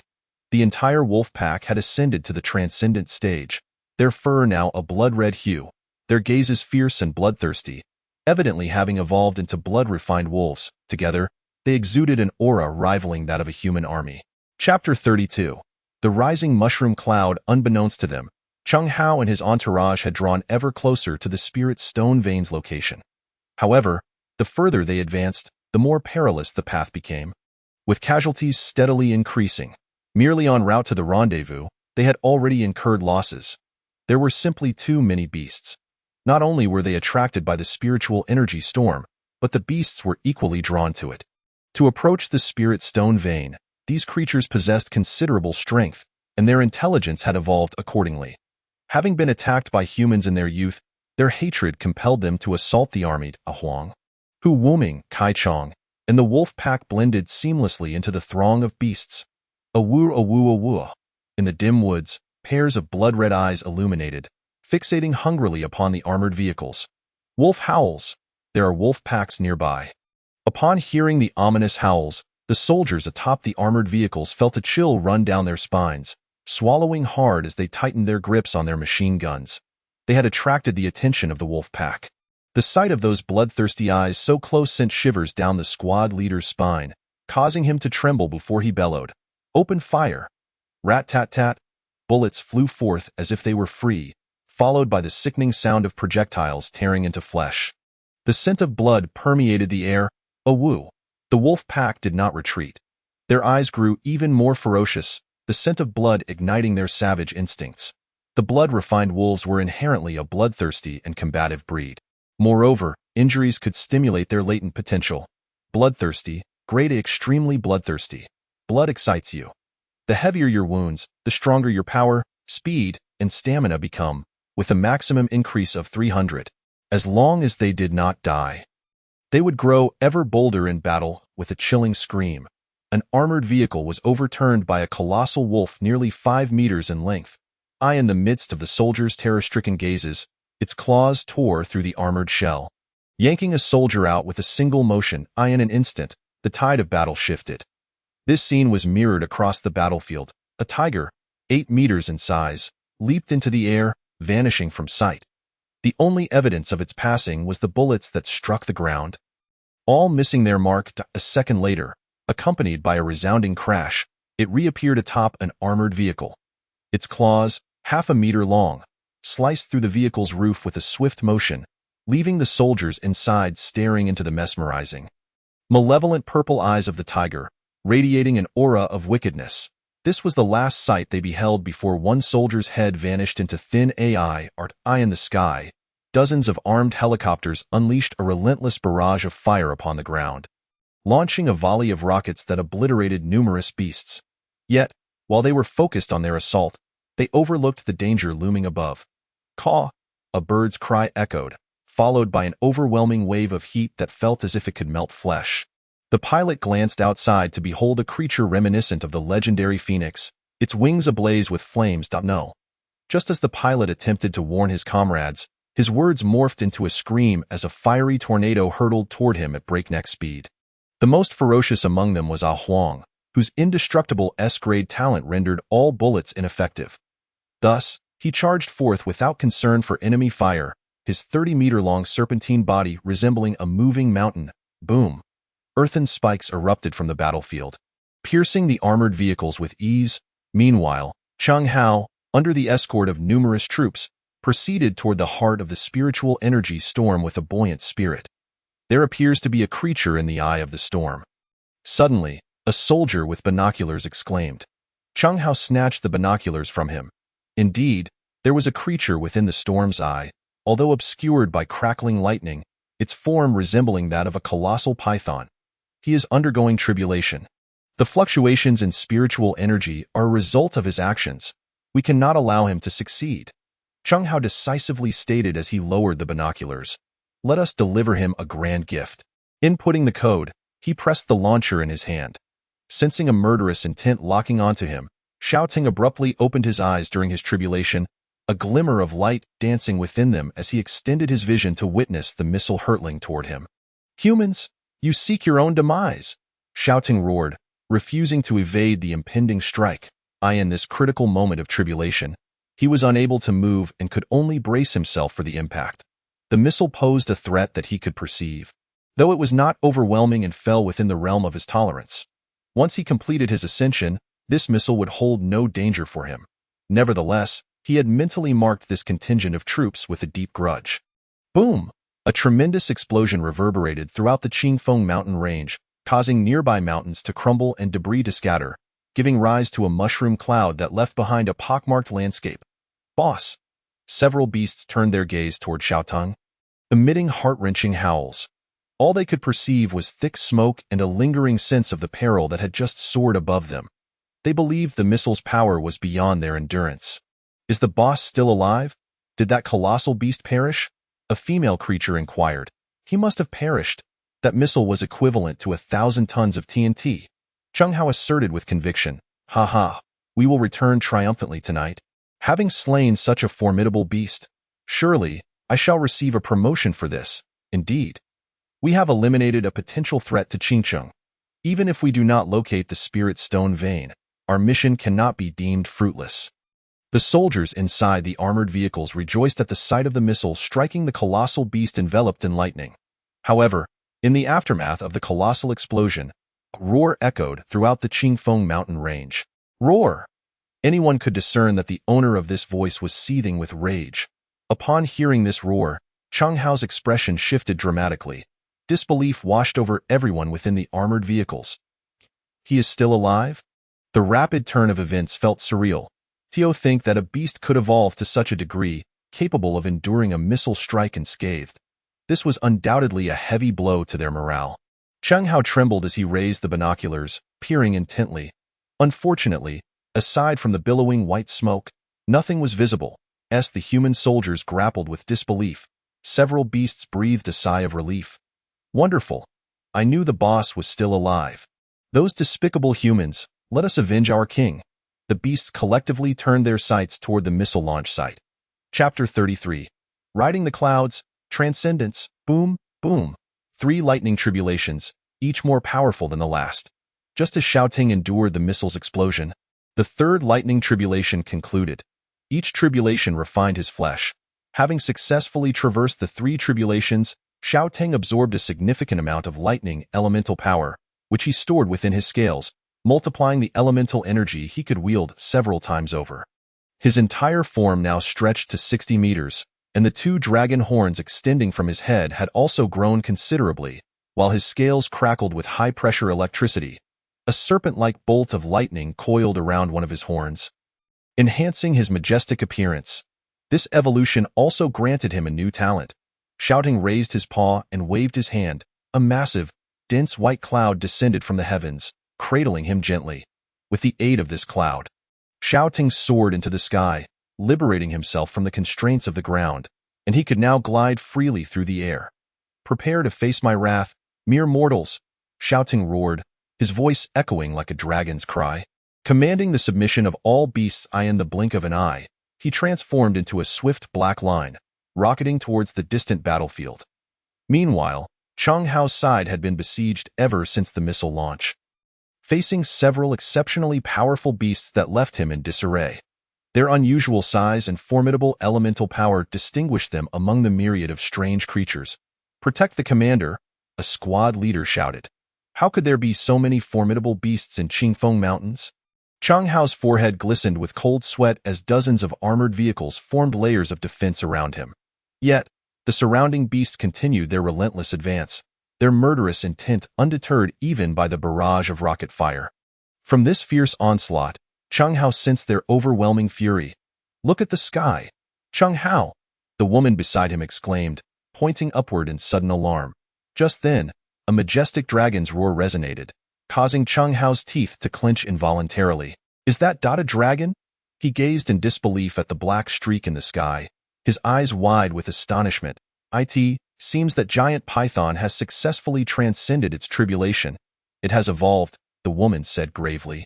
Cheng Hao, we must retreat. Reluctantly, Cheng Hao swallowed hard, conceding to her words. After all, they had already deployed their ultimate weapon, yet the beast remained unscathed. Their unit was powerless against it. I must report this to my clan. All troops, retreat. Cheng Hao commanded over the intercom, his heart heavy with reluctance. Though they had failed to locate any traces of the spirit stone mines, discovering such a colossal creature was not without merit. He sighed, As the commander had spoken, the armored vehicles on the ground and the armed helicopters in the sky adjusted their trajectories. Impertinent mortals, do you think you can offend me and escape? A voice, resounding with authority like a thunderclap, echoed in the hearts of all the soldiers. Their bodies froze in place, a wave of dread washing over them. It was the colossal beast soaring above them that spoke. Shouting raised a paw, and the weather shifted dramatically. Riding the clouds amidst torrential rain and crackling thunder, he emerged, his form partially obscured by the swirling mist, adding an air of mystique as he gazed down upon the assembly below. His expression was one of indifference. To him, the humans beneath seemed as insignificant as ants. Unleash your full assault on that creature in the sky.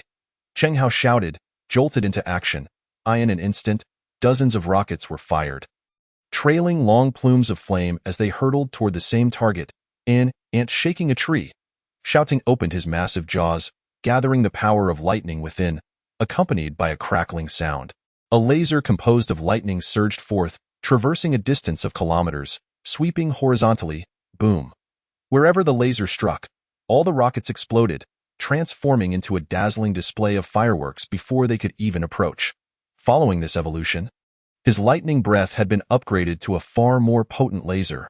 The era of spiritual energy revival. This is the true power of the extraordinary. All beneath the extraordinary are but ants. Shouting mused, casting a disdainful glance at the mortals below. So, ants, are you prepared to meet your demise? With gritted teeth, Cheng Hao issued the order to continue the assault. Discharge all remaining ammunition. This time, the soldiers held nothing back, disregarding their retreat and unleashing a relentless barrage of rockets in rapid succession.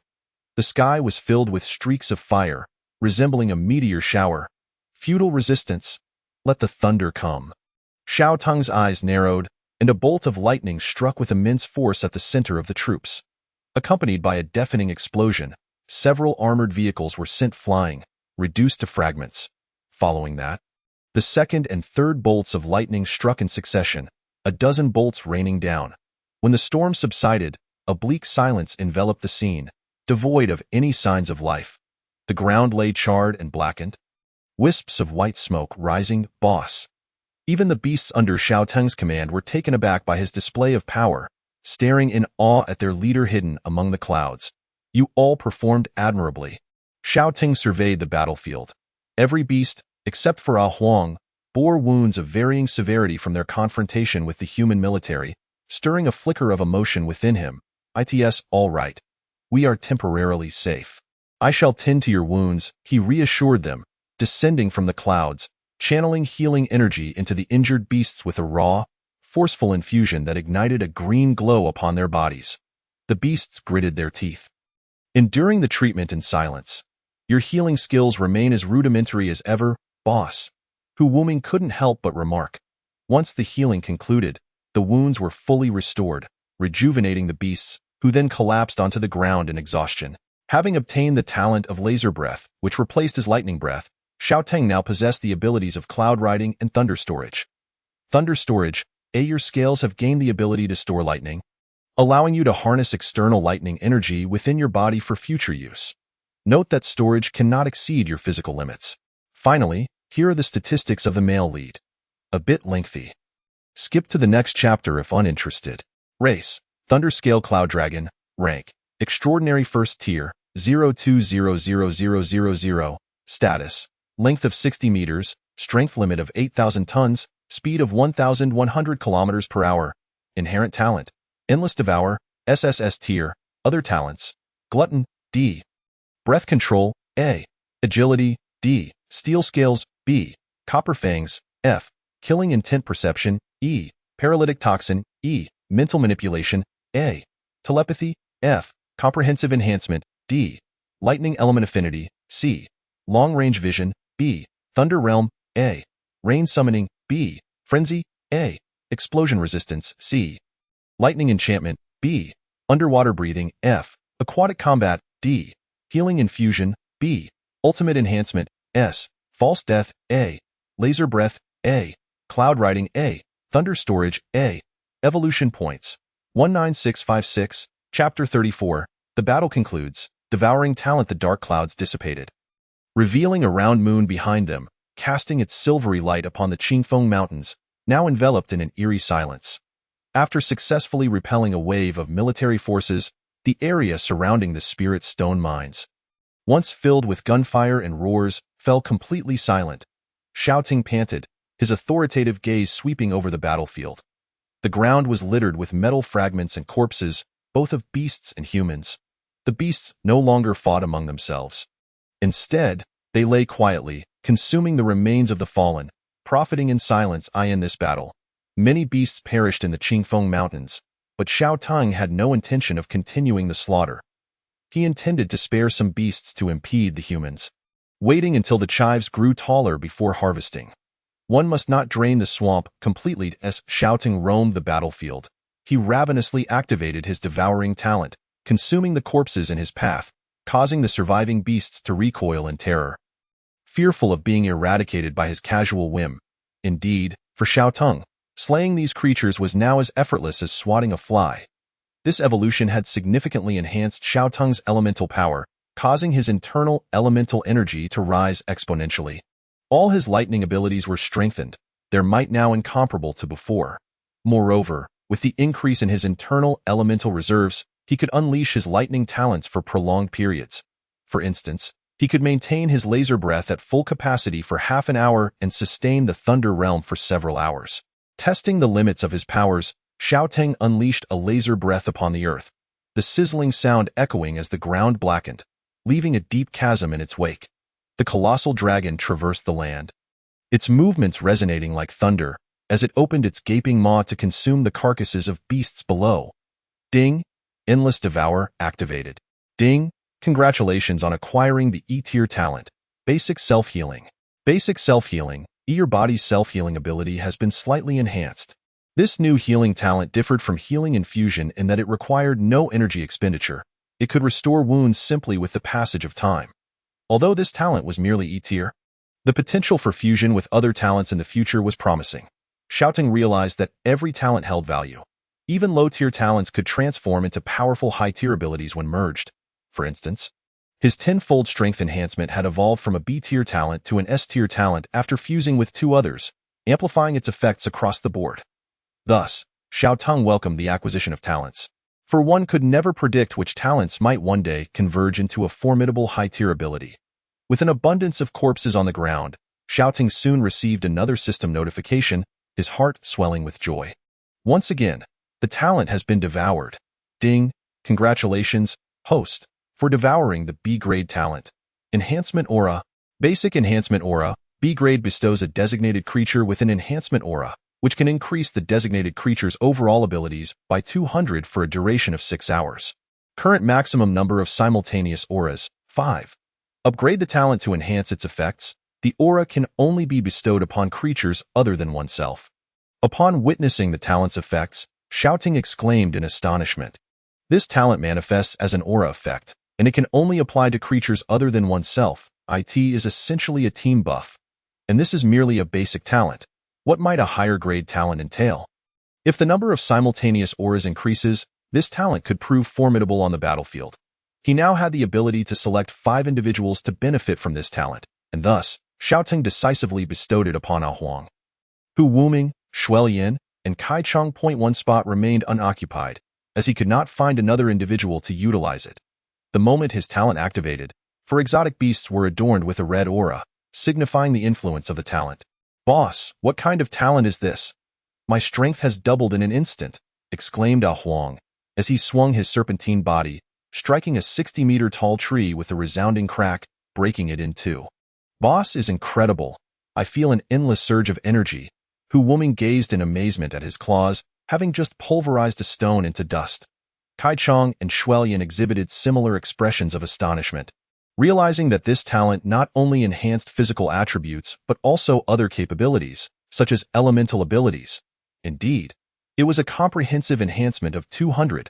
Xiao Teng looked upon their delighted faces with immense satisfaction. With this talent, his subordinates would grow stronger, and perhaps he could forge a formidable legion of exotic beasts. Claiming a territory within the Long Kingdom and becoming a lord would be quite desirable. After traversing the battlefield and feeling that he had devoured enough, he decided to settle for these 2 talents. You all continue to devour the spirit's stone veins, strive to break through to the extraordinary phase and evolve once more. Xiao Ting waved his hand, dismissing them, while the enhancement aura remained above the heads of the beasts, both empowering them and ensuring their safety. This talent required stamina to maintain, yet with Xiao Tung's current physique, even with 4 exotic beasts benefiting from the aura, he felt no strain.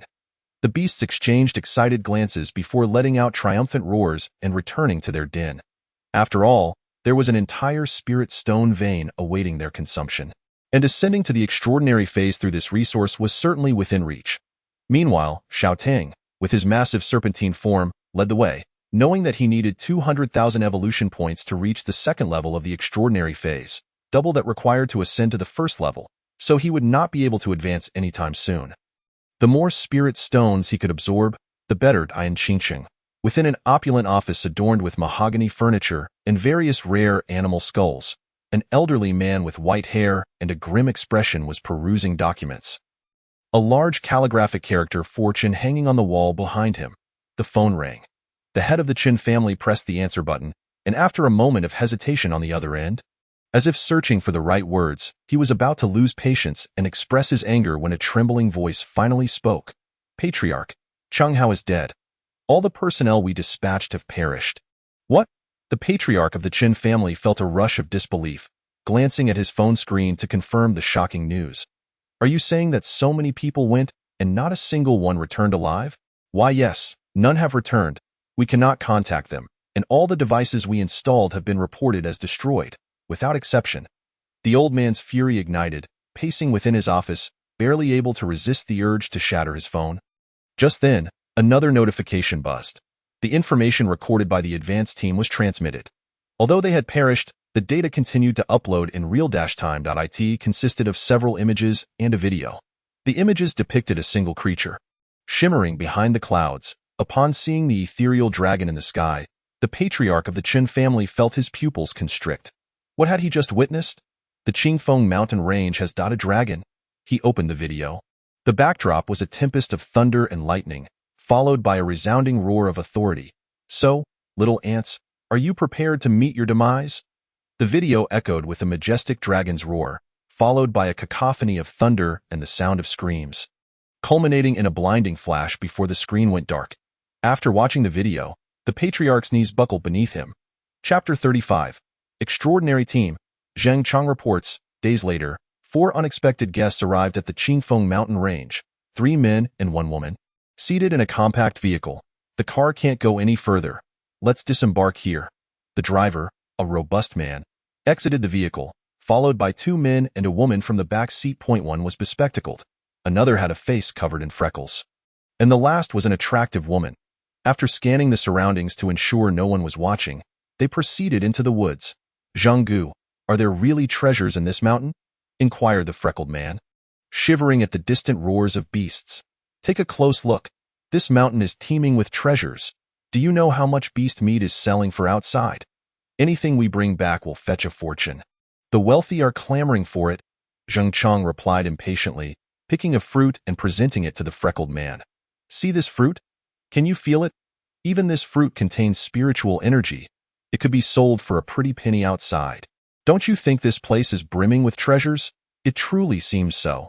I can actually feel the allure of this fruit. The freckled man eagerly snatched the fruit from Zheng Chang's hand, wiped it off, and stuffed it into his pocket. That fruit is poisonous. At that moment, the bespectacled man, dressed in a plaid shirt, interjected. His awakened talent, known as the Eye of Insight, was an A-grade ability that allowed him to analyze everything before him.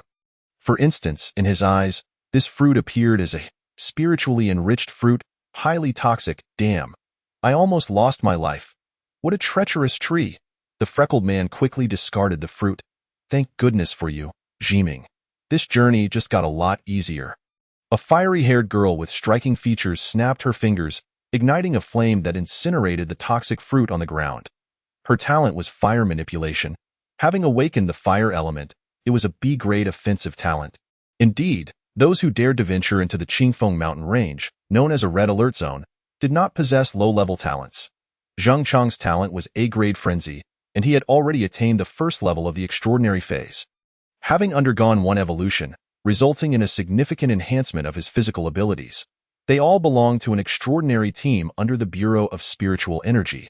Having been idly waiting the past few days, they had come to the Qingfeng mountain range at Zhang Chang's behest, hoping to bring back some local specialties to sell for a profit. Once ordinary individuals, they awakened higher talents after the resurgence of spiritual energy and were suddenly regarded as precious assets. Entering extraordinary teams, having lived as regular people, they now wished to leverage their abilities to amass wealth and experience the lifestyle of the affluent. In this era of spiritual energy resurgence, the outside world had gone utterly mad.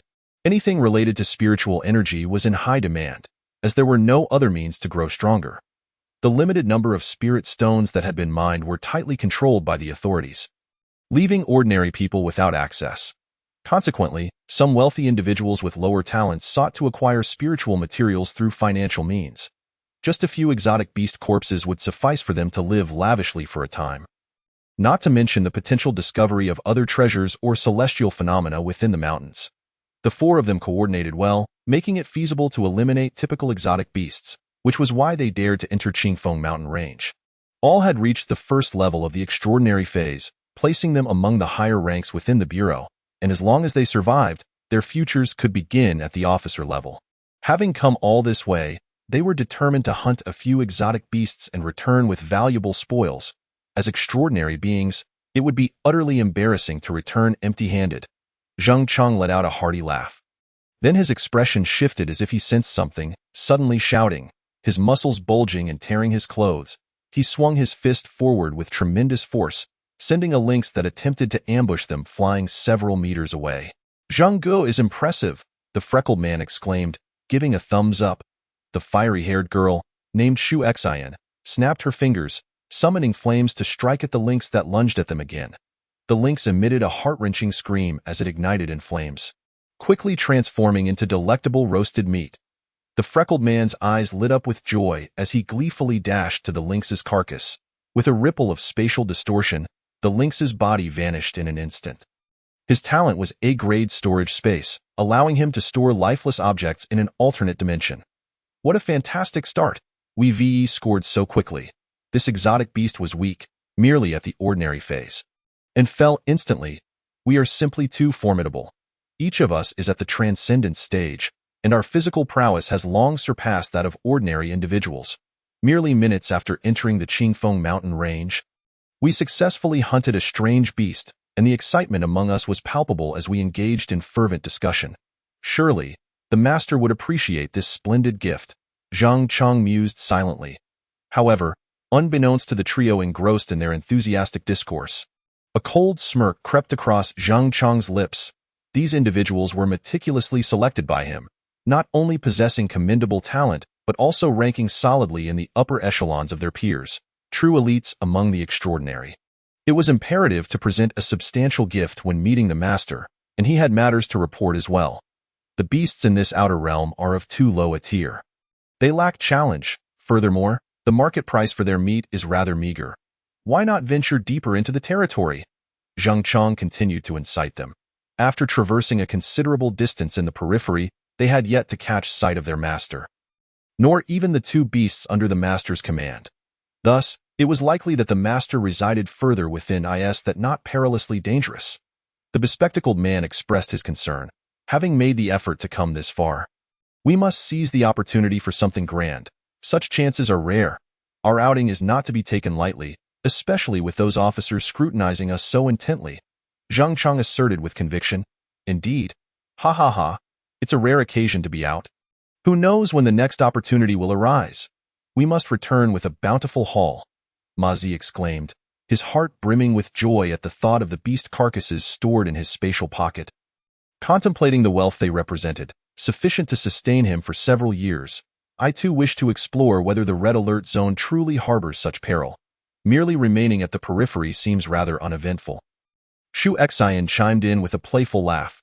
The others concurred, and the bespectacled man, outnumbered, had no choice but to yield to the majority. After all, their audacity to slip away from the camp indicated an inherent craving for thrill, coupled with a degree of confidence in their own abilities. Let us proceed with caution, the bespectacled man conceded with resignation. Chapter 36. Continuous evolution, strengthening the team, system, ascend, Xiaoting silently chanted in his mind. After several days and nights of consuming the spirit stone veins, he had amassed sufficient evolution points required for advancement. Ding! Congratulations, host, on ascending to Extraordinary Tier 2. The next tier, Extraordinary Tier 3, requires 400,000 evolution points. What on earth? 400,000 evolution points for Extraordinary Tier 3. The requirements have doubled again. How long must I accumulate these points? Hearing the system's notification, Xiaoting exclaimed in disbelief. The escalating demand for evolution points was becoming a headache. Nevertheless, having ascended a tier, Xiaoting felt his aura intensify, his physique growing by 5 meters to a staggering 65 meters, with slight increases in speed and strength. Over the past few days, Xiaoting and his subordinates led a blissful existence of eating and sleeping. They had settled in this vast cavern rich with spirit stone veins, with the exception of Kaishang, who frequently ventured out without a word. "Where are you off to, Kaishang?" Huang inquired eagerly. "Nowhere in particular. I have some matters to attend to," Kaishang replied dismissively, ascending into the sky without a backward glance. "Boss, it seems Kaishang is hiding something from us," Huang remarked, recalling that upon their first encounter with Kaishang, she had mentioned guarding something. This was a statement made by Kaishang herself, indicating that she was in the vicinity to repel human helicopters. Upon hearing this, Xiaoting redirected his attention, activating his keen vision to track the fiery figure soaring in the sky, and suddenly realized, oh, that it. Let us not concern ourselves with her. Kaishang has not betrayed us. We shall continue to feast. Upon hearing Xiaoting's words, Huang nodded in agreement, refraining from pressing for details. Since their companion chose not to disclose her secrets and bore no ill intentions towards them, it was best to respect her wishes and feign ignorance.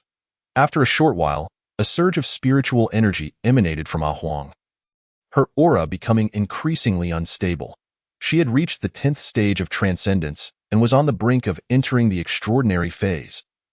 She felt the overwhelming spiritual energy coursing through her body. Huang exclaimed, "Boss, I am about to evolve. Excellent, proceed with your evolution. We will keep watch over you."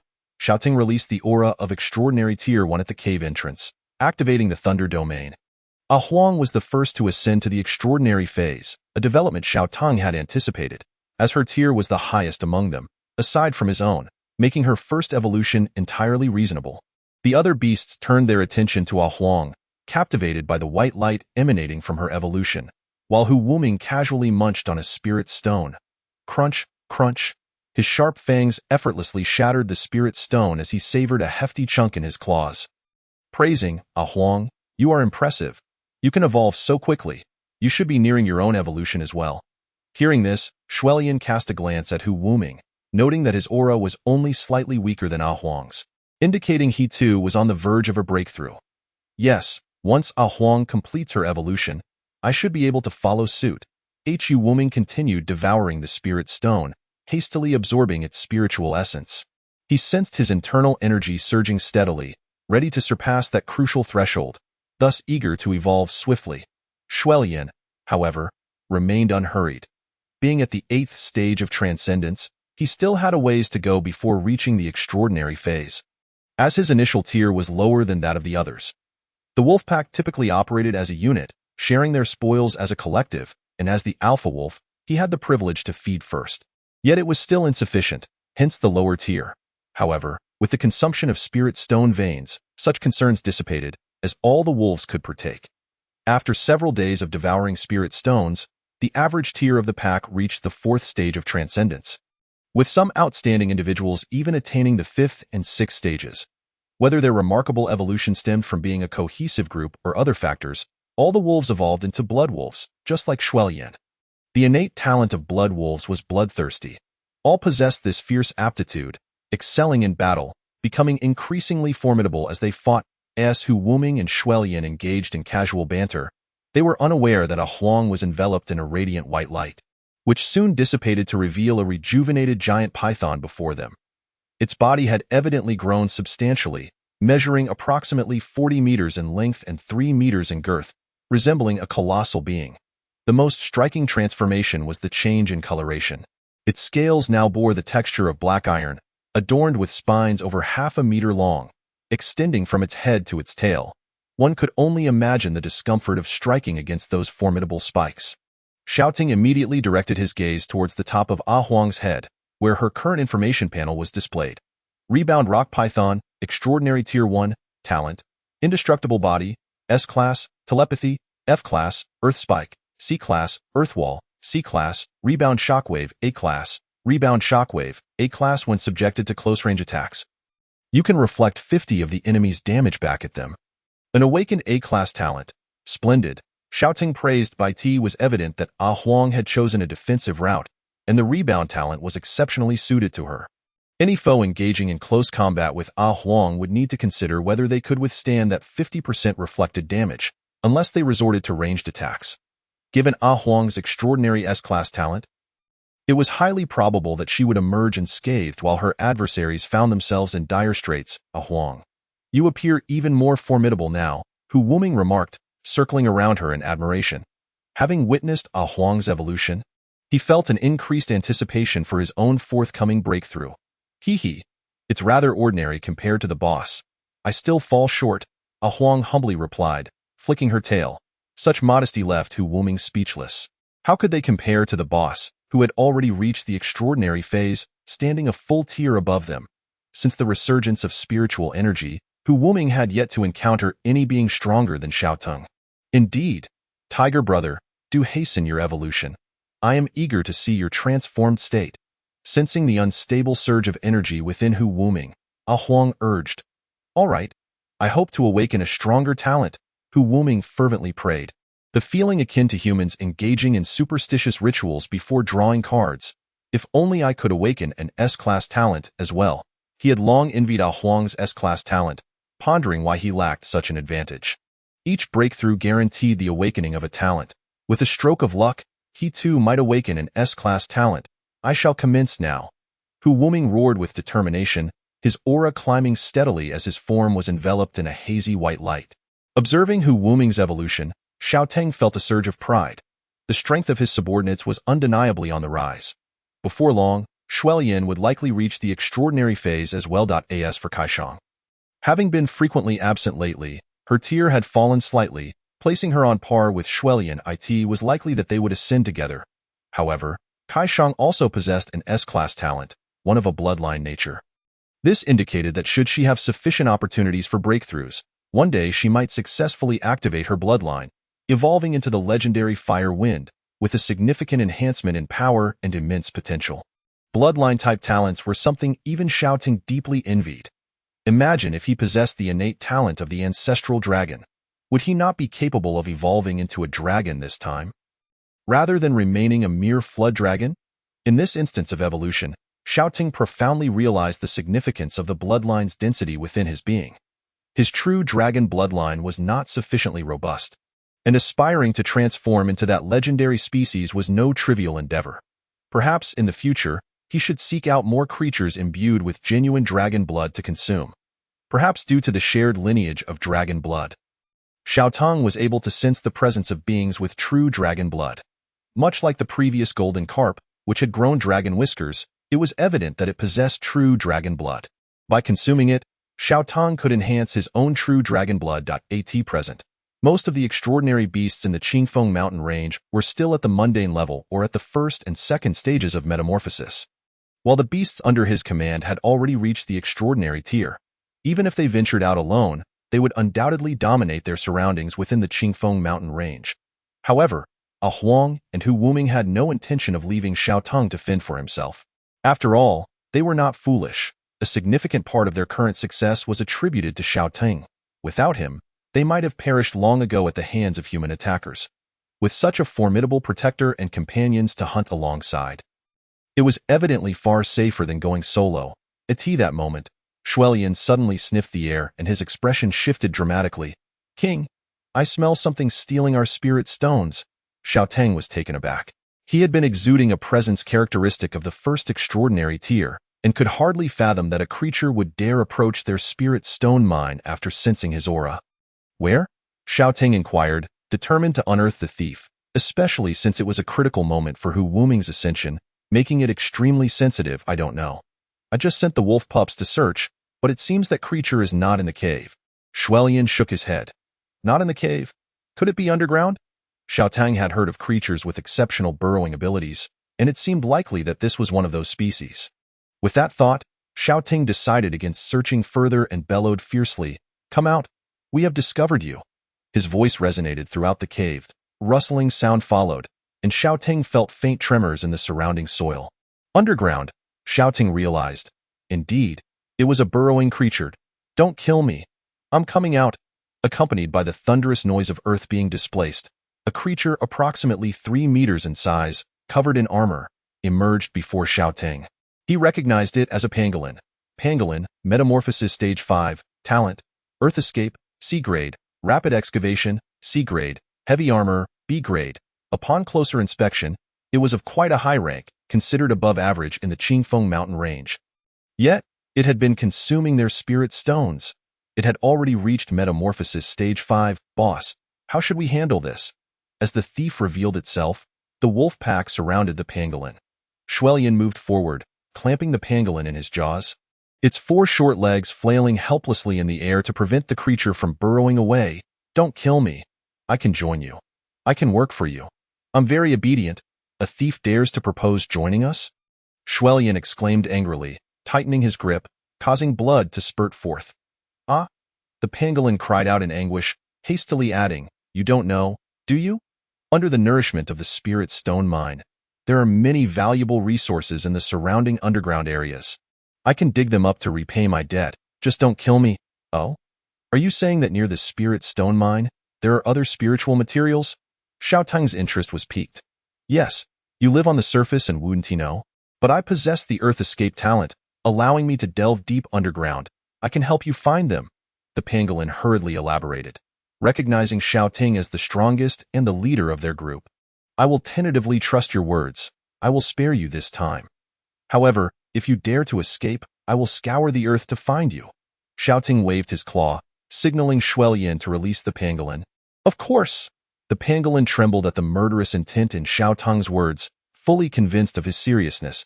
"If I manage to find something for you, you must not kill me. If you truly possess that ability, I might consider allowing you to join us," Xiao Tang declared assertively, as he found himself lacking a beast capable of traversing underground. Although Ah Huang was an earth element beast, it lacked the ability to burrow. Upon hearing Xiao Tang's words, the pangolin's expression brightened. "Just wait for my good news." The pangolin was unceremoniously tossed to the ground, where it expressed its gratitude several times before its 1-meter-long claws frantically began to dig into the earth. In no time, the pangolin vanished from sight, having successfully burrowed underground. "Shuelian, can you track its trail?" Xiao Ting inquired, opening his gaping maw towards Shuelian. Shuelian approached, gazing into the dark hole, licking the blood from his lips. A faint blood-red trail appeared in his vision, extending far into the distance. Since the pangolin had bled when Shuelian bit it, he could track its movements through the scent of blood. "Yes, boss, well done," Xiao Ting praised, knowing they had no reason to fear the pangolin escaping now, and no matter where it fled, it would be tracked down by Shuelian. If the pangolin deceived them and truly intended to flee, they could still find it and eliminate their really spiritual material underground. Xiao Ting stared into the dark abyss, musing aloud, struggling to conceive of anything other than stones existing beneath the surface. At this moment, a commotion arose from Hu Wuming's direction, accompanied by a resounding roar that echoed with authority. Chapter 37. Storm Tiger, uninvited guest. After completing his evolution, Hu Wuming let out an excited roar. "Boss, I have awakened an S-grade talent." "Huh? S-grade talent is so common?" Xiao Tang was somewhat astonished. He had not anticipated that Hu Wuming would genuinely awaken an S-grade talent. Looking over, he noticed that Hu Wuming had transformed entirely. He was now approximately 10 meters long, not only larger, but his stripes had also turned into a striking blend of azure and white, with whirlwinds of blue encircling his 4 claws. This evolution had made Hu Wuming's wind element characteristics even more pronounced. It was immediately obvious that he was a wind element beast. Storm Tiger, Extraordinary Stage 1, Talent, Tenfold Speed Amplification, B grade, Wind Blade, B grade, Wind Element Affinity, C grade, Telepathy, F grade, Child of the Storm, S grade. Wind Roar, B grade, Child of the Storm, S grade. You are favored by the storm, greatly enhancing the wind element within you. Your speed increases tenfold from your original base. Your strength increases fivefold. The power of wind elements is boosted by 500. Consumption is reduced by 50, making it easier to comprehend wind element talents. Wind roar. Be great, emit a powerful roar of wind, inflicting wind element damage on enemies within a cone-shaped area ahead. The sound waves of the roar can penetrate obstacles, dealing damage to hidden foes. This evolution had significantly enhanced Hu Wuming's abilities, and he was brimming with excitement, bouncing around the cave and itching to test the power of his newfound talents. Boss, let me show you my new abilities. Hu Wuming opened his gaping maw, his throat rolling as the surrounding wind elements responded to his call, gathering in his mouth as he prepared to unleash a thunderous roar. Stop! Don't destroy the cave! Xiao Ting quickly interjected, interrupting the incantation. I know you're excited, but please refrain from using your skills here. I fear you might collapse the cave. All right, Hu Wuming immediately deflated, closing his massive mouth. Yet, he still felt restless. Ah Huang, let's go. Where to? Ah Huang looked at Hu Wuming, puzzled. Let us go outside and have a spar. You can't defeat me, Ah Huang replied. How would I know unless I try? Hu Wuming retorted, visibly displeased. He pushed Ah Huang and they exited the cave, evidently intent on testing their strengths outside. Soon, the sounds of a fierce battle erupted from outside the cave. Clang, bang. Ah Huang and a dejected Hu Wuming returned. Damn. Your talent is utterly unreasonable. It barely inflicts any damage. Hu Wuming complained indignantly. I told you, you can't defeat me, yet you ended up injuring yourself. Ah Huang remarked helplessly. Hu Wuming had not even attacked Ah Huang. All the injuries he sustained were due to the recoil from his own attacks. Hu Wuming's expression was one of utter frustration, as the excitement from his recent evolution had completely dissipated. Despite Hu Wuming's defeat in this bout, it did not imply he was inferior to Ah Huang. Both had their own strengths. While Ah Huang possessed impenetrable defense, his speed, agility, and attack power had always been his weaknesses, making him particularly adept at countering a beast like Hu Wuming. However, if Hu Wuming wished to flee, Ah Huang would not be able to stop him. Don't be disheartened. Both of you have your own strengths. Xiao Teng consoled the glum Hu Wuming. Haven't you always sought vengeance for your family? Your speed and strength are perfectly suited for offense, that's true. Now that you mention it, I feel invigorated again. Hu Wuming replied, revitalized by Xiao Teng's words. At this moment, Kaishang, who had been out for an extended period, hurriedly descended to the ground. Before even entering the cave, it raised its voice in a loud shout. Emergency, boss. I have spotted 4 humans approaching the Qingfeng mountain range. More humans are coming to the Qingfeng mountain range. A few strange beasts quickly gathered around. Upon seeing their silence, Kaishang was suddenly taken aback, astonished by the transformations of Ah Huang and Hu Wuming. Ah Huang, Hu Wuming, have you both evolved? Kaishang inquired uncertainly. Indeed, we have just undergone evolution. But Kaishang, it seems you were once as powerful as us and have now fallen behind. You must strive to cultivate harder, Ah Huang replied affirmatively. Kaishang, having fallen behind in rank recently, sighed bitterly and shook its head. I have important matters that require my attention, leaving me unable to cultivate continuously. What is going on? Please elaborate. Xiao Ting approached Kaishang with curiosity. If humans were indeed coming to exterminate the beasts of Qingfeng Mountain, sending just 4 seemed rather insufficient. Was it a sign of contempt? The aura of these 4 individuals was stronger than any humans they had encountered before. They had all reached the transformation stage. They were likely elite among humans. Moreover, they did not arrive in those steel behemoths, but climbed the mountain on foot. Kaishang continued, panting. While flying back, it had witnessed the 4 humans working together to slay several beasts. And afterward, they moved deeper into the mountain. Although Kaishang did not harbor a strong affinity for humans, it did not bear any deep-seated hatred either, having received care from them in the past. Thus, it refrained from directly attacking the 4 and hurried back to seek Xiao Ting's counsel. Now at the 8th rank of transformation, it could easily eliminate a few early-stage humans. Are you certain there are only 4? Xiao Ting pressed for clarity. Kaishang tilted its head in recollection before resolutely affirming, I am excellent at counting. There are indeed only 4. I understand. Xiao Teng's mind was already formulating a plan. This was an excellent opportunity, a chance to cultivate puppets. Having reached the transformation stage, these individuals were undoubtedly outstanding among humans, promising significant future achievements. They would also provide access to greater resources, perfect for mental manipulation, allowing him to position several pawns within the human ranks. This way, he would remain informed of any stirrings among the humans. Huang, Hu Wuming, since you both have just evolved, you must be eager to showcase your abilities. I have a task for you. What task? Hu Wuming exclaimed excitedly, eager to unleash its newfound power, still stung by Huang's earlier remarks. Go and capture those 4 humans alive. I want them unharmed. Xiao Tang declared emphatically. Not a problem, boss. For humans at the transformation stage will be a breeze. Hu Wuming boasted, puffing out its chest, filled with confidence. With its current extraordinary strength, it believed subduing several transformation stage humans would pose no challenge. Its physical resilience had increased significantly. Even bullets were incapable of inflicting harm. Now at the extraordinary stage, Hu Wuming, resembling a beast of legend, was impervious to ordinary bullets, which would merely get lodged in its muscular frame. Kaishang, take them with you. Seeing their confidence, Xiao Teng felt reassured. Given their abilities, this task would be exceedingly simple, even with the added challenge of capturing them alive. All right, you two follow me. After a brief rest, Kaishang flapped its wings and soared into the sky, deliberately flying lower to allow Huang and Hu Wuming to keep up. Chapter 38. Mental Manipulation, Controlling Humans Again. The 4 transformation stage individuals, brimming with energy, worked together to slay several beasts without showing any signs of fatigue. Bang! The pungent smell of gunpowder filled the air as the bespectacled man drew his pistol, accurately striking the head of a lone wolf. The wolf let out a pained howl but, thanks to its transformation stage physique, did not perish easily. It snarled and lunged again, this time targeting the most vulnerable-looking female among the group. Attempting to kill me? Shu Xian's gaze sharpened. In an instant, flames engulfed the 2-meter-tall lone wolf, which let out a wretched whine before crashing to the ground. That felt amazing. Ha ha ha. How many have we killed? Shu Xian laughed heartily. Reveling in the freedom to unleash her fire element in the wilderness, in the confines of the base, she had to exercise restraint during sparring sessions. I'm not sure, but it should be quite a few.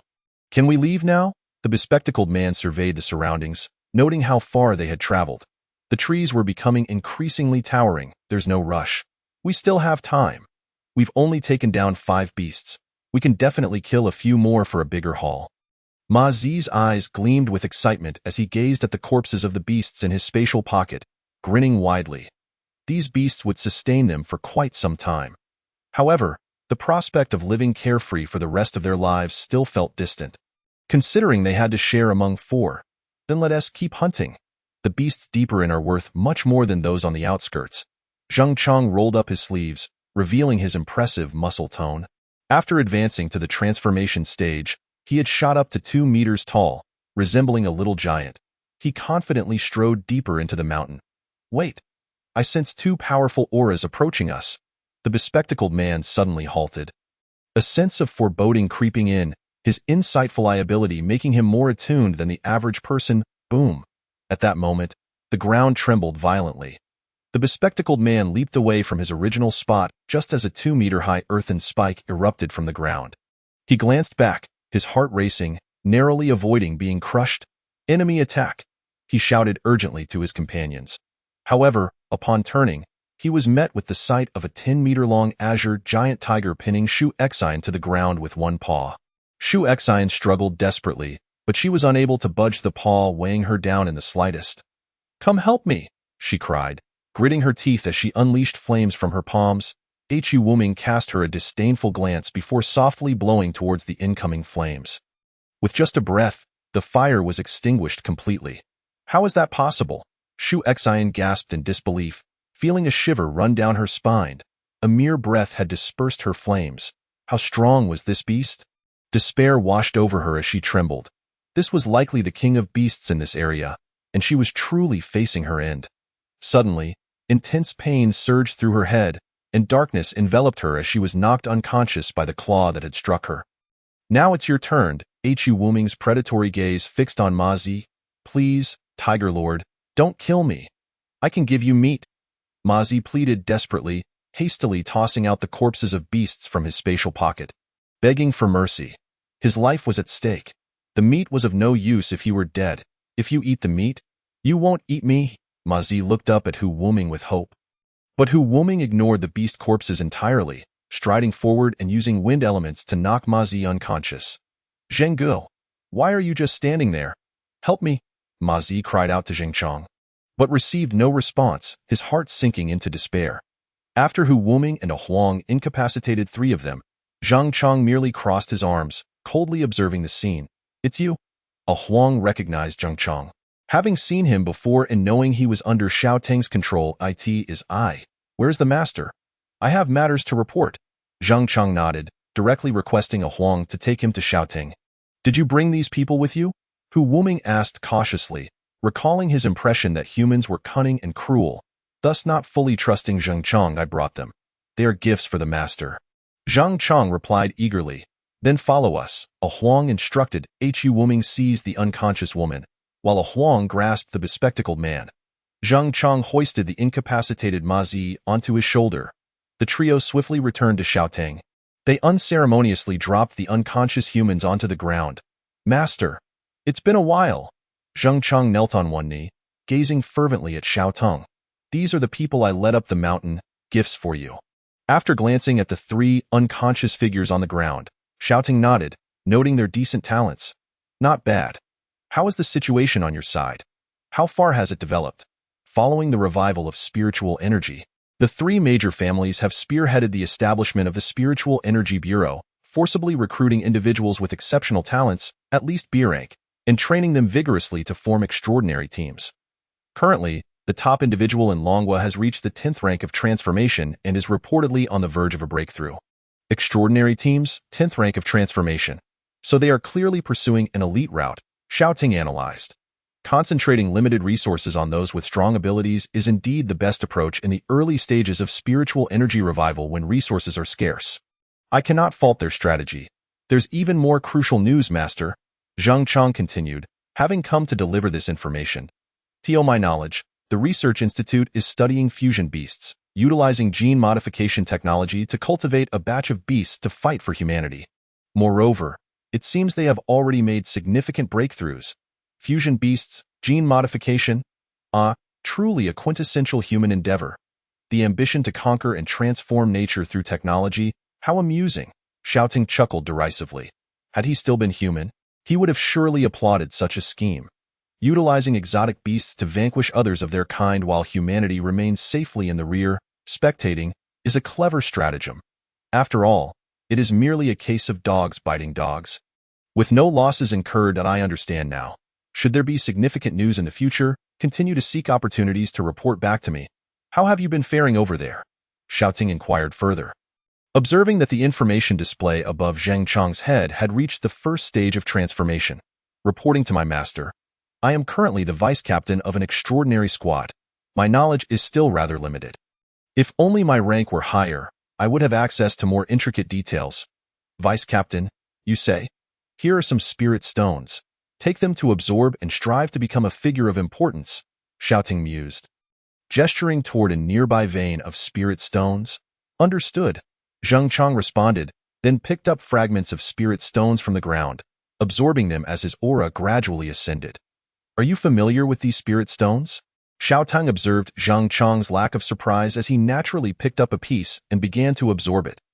This indicated that humanity had likely discovered spirit stone veins and mastered the techniques for extraction elsewhere. Yes, these are spirit stones. There exists a vein of spirit stones here. During my tenure at the Spiritual Energy Bureau, I would receive a piece the size of a palm daily for cultivation. Though I have never encountered so many spirit stones before. Our cultivation primarily relies on consuming the flesh of exotic beasts rich in spiritual energy, 3 meals a day. Xiao Teng nodded, noting that even within the human realm, spirit stones were indeed a rare commodity. However, as spiritual energy gradually resurges, the number of spirit stone veins will inevitably increase. Perhaps one day, people will use spirit stones as currency for trade, he mused silently. While he held an entire spirit stone vein in his possession, providing him with boundless resources, he resolved to soon bring the entire Qingfeng mountain range under his control. It was vast, and there were surely other spirit stone veins or rare treasures yet undiscovered. Xiao Teng foresaw that in the era of spiritual energy resurgence, spirit stones would surpass gold in value, becoming a hard currency, and he could begin devising ways to acquire more right away. The next concern was these individuals. Xiaoting fixed his gaze on the three unconscious figures, planning to employ his mental manipulation ability to control them, just as he had with Zheng Chong. Turning them into loyal servants. Chapter 39. Infiltrating the human faction. As the humans awoke, their eyes opened to find themselves surrounded by a circle of enormous beasts, all glaring at them with predatory intent. Giant pythons, massive tigers, firebirds, and packs of wolves. Having never encountered such a spectacle, their pupils dilated in fear, their bodies recoiling, sensing their imminent demise. What is happening? How am I still alive? Have I stumbled into the lair of exotic beasts? One of them, with a pockmarked face, exclaimed in shock. This place is rich in spiritual energy. It appears to be a spirit stone vein. The bespectacled man observed, scanning his surroundings. Boss, they're awake? A Huang called out to Xiaoting. The beasts parted to create a path, from which a colossal creature over 60 meters long slowly approached them. Upon sighting Xiaotung, the humans were filled with disbelief and astonishment. Initially, they had assumed the strength of the surrounding beasts was already terrifying. Yet the aura emanating from this dragon-like entity far surpassed that of the others. How immense! Shu Exine gazed up at Xiaotung, unable to contain her words. They were not even as large as one of his claws. This was indeed the largest creature she had ever seen, and it radiated an overwhelming sense of danger. Is this the dragon? The bespectacled man stammered, witnessing the flickering lightning around them. Xiaoteng's reputation had already spread throughout Qingcheng. Anyone within the inner circle knew of the dragon that had successfully transcended tribulation in the Qingfeng mountain range. The commotion caused by its evolution had been considerable, and even in Qingcheng. One could clearly see the unique celestial phenomena emanating from that area. What exactly is this place? Why are there so many formidable exotic beasts? The bespectacled man's complexion paled. As a member of an extraordinary squad, he had once encountered the strongest individual from the Dragon Kingdom. The aura he exuded had felt immensely oppressive. The presence of the beasts here was no less formidable than that of the Dragon Kingdom's strongest. Yet, the feeling of danger that Xiaoting instilled in him was unparalleled. His instincts warned him that this dragon was an entity to be avoided at all costs. Dragon King, we have trespassed into your domain inadvertently. Please spare us, the bespectacled man pleaded, clinging to a glimmer of hope. Unfazed by their entreaties, Xiaotung's commanding vertical pupils remained fixed upon them, instilling immense pressure. Activating his mental manipulation, he slowly spoke. From this moment forth, you shall no longer belong to the human faction. I am your sole master, and you must refrain from any actions that may be detrimental to me, regardless of the time or place. The humans immediately felt a wave of disorientation. Xiaotung's words embedded themselves in their minds like nails, enshrined as the ultimate truth. Yes, master, they collectively exclaimed, kneeling on one knee with fervent gazes fixed upon Xiaotung. Go and absorb some spirit stones as well. Having successfully controlled 3 humans, Xiaoting felt a slight fatigue, not of the body, but of the spirit. His mental energy diminished significantly. He waved his claw, directing them to the spirit stones. Having exerted control over them, Xiaoting felt a sense of accomplishment. After all, he had already reached the second stage of extraordinary, while these humans were merely at the first stage of transformation. 2 entire realms below him, allowing him to easily alter their perceptions and establish himself as their master. A resounding tremor echoed from beneath the surface, and an armadillo burst forth from the earth. Clutching a peculiar flower in its mouth, I'm back. I didn't run away. Look what I brought back. Chapter 40. Rare Treasures, Elemental Flower. It was a small blue flower, though its petals had a crystalline texture. Resembling blue crystal, Zheng Chong, who was nearby absorbing spirit stones, noticed the commotion and exclaimed, Master, this is an elemental flower, a type of rare treasure, 100 times rarer than spirit stones. It is said to require extremely specific growth conditions. Currently, the entire Spiritual Energy Bureau has only discovered 7 of them, rare treasures. This was Xiaoting's first encounter with one, an item even more precious than spirit stones. What is its purpose? He inquired. Feeling an irresistible pull toward the elemental flower, sensing it resonated with him more than spirit stones ever could. Zheng Chong explained, each elemental flower possesses a unique attribute. It is said that consuming it may awaken corresponding elemental talents. Consuming it may yield a chance to awaken a talent. This effect was indeed remarkable, for currently, the only way to awaken new talents was through leveling up. A good talent could significantly elevate one's capabilities above others of the same rank. Even among those of equal rank, differences in awakened talents could result in vastly divergent combat powers. For instance, Xiao Teng had devoured countless talents through endless consumption, granting him a combat strength that surpassed that of an ordinary second-stage extraordinary being. However, no creature had yet reached a level that could compare to him, thus he had no means of comparison. Xiao Teng grasped the elemental flower in his hand, and a system introduction materialized before his eyes. Elemental flower, lightning, a rare treasure that blooms only in areas rich in spiritual energy, having absorbed the energy of nearby lightning tribulations, containing immense lightning elements. Refining it may yield a chance to comprehend new lightning elemental talents. So it is of the lightning attribute. No wonder I feel such a connection to it. Without hesitation, Xiao Teng swallowed the flower, his body automatically refining it. Before long, the lightning elements within him surged, radiating brilliant light. Ding! Congratulations, host! You have awakened the A-grade talent. Lightning Spear. Lightning Spear, A-grade, a single target attack, condensing lightning elements into a spear that automatically locks onto the target, with a maximum attack range of 3,000 kilometers. Possessing immense power. Attack range increases with level advancement. Indeed, he had awakened a new talent, and it was one of the lightning element. Xiao Teng could hardly contain his excitement upon seeing the talent description.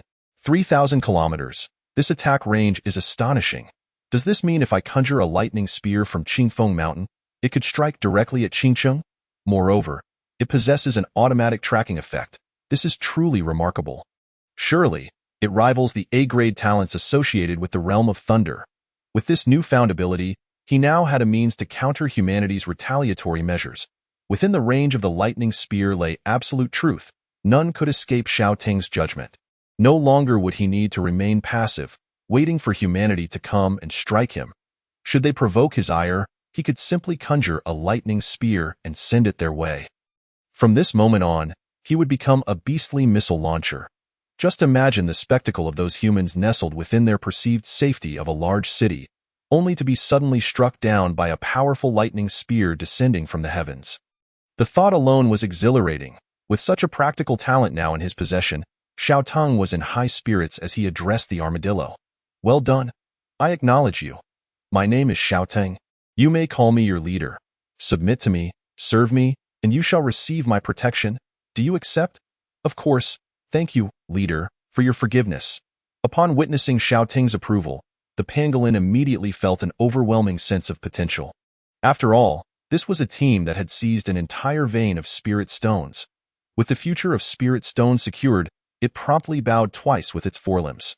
Subsequently, Xiao Teng took the time to familiarize himself with the three individuals he had just manipulated with his mental powers. Learning of their respective awakened talents, from now on, you shall form a united team, serving me together and cooperating harmoniously, he declared. Generously, Xiao Teng bestowed upon them a sum of spirit stones, stored within the alternate space of the creature known as Mazi, to facilitate their future development within the realm of spiritual energy, thereby enhancing their utility as pawns. With a flick of his paw, he dismissed them. Within the cave, only a few exotic beasts remained. Observing their formidable physiques, which far surpassed those of their contemporaries, Xiao Teng felt increasingly satisfied. He then addressed Ah Huang, Hu Wuming, Shuelian, and Kaichong, stating, "We are about to officially commence the expansion of our influence. Ah Huang, Hu Wuming, since you have both ascended to the extraordinary stage, go forth and aim to recruit the strongest members of your kind," he continued. "For those who have yet to reach the extraordinary stage, focus on your cultivation without delay. Having recently repelled a wave of military incursions, it is unlikely they will return to the mountains in the short term, as long as you avoid human encounters. You shall be safe." Understood. Ah Huang and Hu Wuming replied in unison, promptly striding out of the cave without a backward glance, the ground trembling beneath their powerful steps. With their current status, they could traverse the Qingfeng mountain range with ease. Their so-called training was merely a guise for them to dominate weaker foes. The same applies to all of you. Once you reach the extraordinary stage, venture forth for training, Xiao Teng instructed the remaining exotic beasts. Yes, boss, however, the strong among my kin are exceedingly scarce, Kai Chang lamented. Before the revival of spiritual energy, sightings of my kind were already rare, and since then, I have yet to encounter even a single one. The Jinji bird was a protected species, its numbers exceedingly limited. Prior to the revival, humans had designated it a protected animal, prohibiting its capture. After the revival, such concerns had been cast aside and you are of the fire phoenix bloodline. Destined to become the king of all birds, do not confine yourself solely to the strong among your kin. Should you encounter formidable avian creatures, recruit them as well. Shuelian, you shall remain with the wolf pack to guard the spirit stone vein. It would be my utmost pleasure, my king. Shuelian bowed respectfully, having always held deep faith in Xiaoting. With the arrangements in place, Xiaoting turned and made his way out of the cave. During this period, he had been employing his thousand-mile eye to survey the situation. Aside from himself, there were several other formidable factions within the Qingfeng mountain range, likely having occupied rare materials or spirit stone veins, warranting his direct intervention to either recruit or eliminate them. As he reached the cave's entrance, a gleam of determination flickered in Xiaoteng's eyes, and he once again utilized his thousand-mile eye to inspect the circumstances in Qingcheng. It appeared that the insect infestation within the city had largely been resolved, with the remaining insects being driven into surrounding towns, forming a dark, ominous mass. Were they drawing ever closer to the Qingfeng mountain range? He mused to himself, gazing at the swarm that resembled a natural disaster. Chapter 41. Surrounding forces. The military had deployed all personnel, utilizing flamethrowers, incendiary devices, and chemical weapons to eradicate the insects within the city. Only these methods could inflict effective damage in residential areas. The military refrained from using large-scale weaponry for fear of collateral damage to their own, resulting in significant casualties in due time. Those insects unable to thrive in the city would inevitably relocate, with the nearest viable habitat being the Qingfeng mountain range. This would yield a substantial influx of evolution points for him. Withdrawing his thousand-mile eye, Xiaoteng ceased his excessive concern. These insects posed no threat to him. Should they dare approach, he would eliminate them. Summoning a cloud from the sky with a wave of his claw, he soared into the sky, enveloped in mist as he ascended to an altitude of 1,000 meters. The aerial perspective was indeed superior. Coupled with the talent of his thousand-mile eye, he could survey the land with unparalleled clarity. In the wake of the revival of spiritual energy, exotic beasts had awakened their intelligence and communication abilities. Under the pressures of survival, many chose to band together with their kin, facilitating shared lives for hunting and mate-seeking.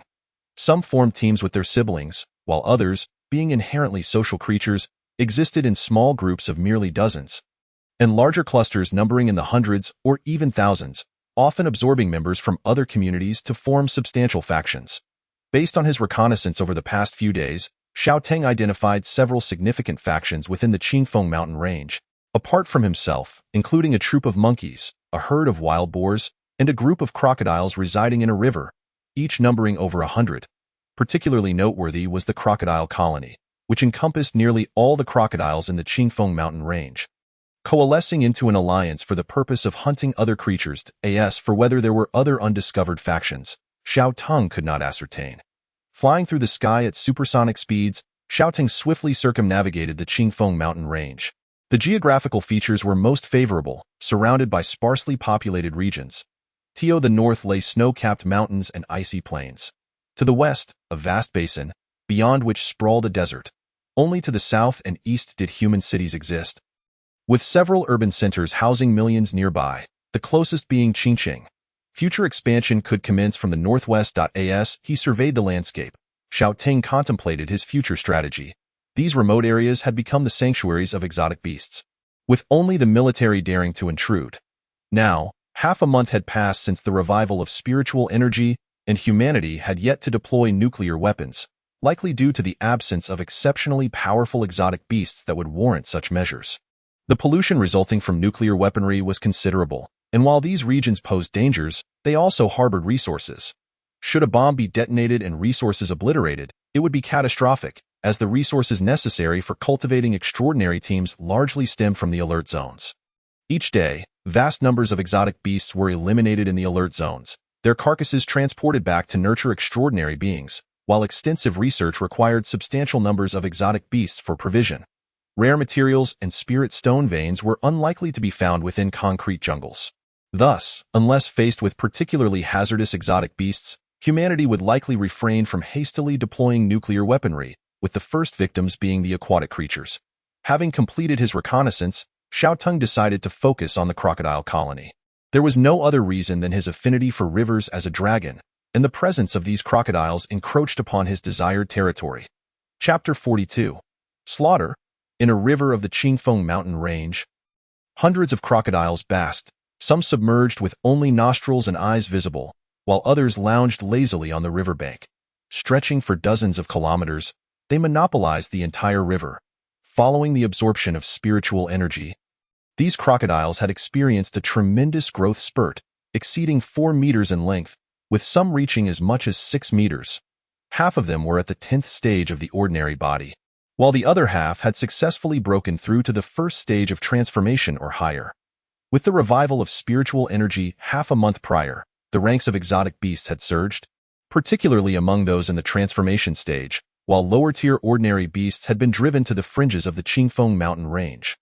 This area, being closer to humanity, was fraught with danger, yet they had no choice but to vacate or risk becoming prey in the brutal hierarchy of the animal kingdom. As if sensing an ominous presence approaching, the crocodiles anxiously craned their necks, emitting hissing sounds as they regarded the sky with trepidation. Suddenly, a sonic boom erupted overhead, and a dark figure darted through the air at astonishing speed. Parting the clouds in its wake, a shockwave radiating from its head as it descended toward the ground. Just as it was about to land, the figure came to a steady halt, resembling a celestial beast dwelling in the heavens. Shrouded in mist, Xiaoteng lowered his altitude, unleashing the full force of his extraordinary second-stage aura. Amidst their astonished gazes, he hovered before the crocodile assembly and bellowed with authority, "Who is your leader?" Step forward. As he exuded his aura, the surrounding crocodiles instinctively swayed, struggling to breathe under the weight of his overwhelming presence. This creature was terrifyingly powerful. Nearby, dozens of crocodiles exchanged wary glances, acutely aware that the visitor meant no good, and they hesitated to speak, fearful that a misstep might result in their immediate demise. "Do you choose to ignore me? Or do you hold me in disdain?"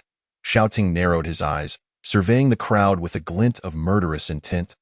Lightning crackling around him, the crocodiles lowered their heads, feeling the gaze of a formidable predator upon them, devoid of any desire to resist. "Please wait.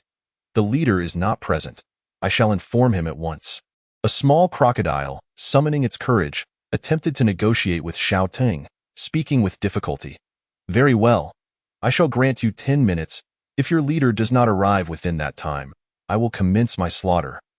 Xiaoteng declared imperiously, his impatience palpable. He had taken a liking to this river. Should he decide to inhabit it in the future, the sheer number of crocodiles was a concern. He despised overcrowding.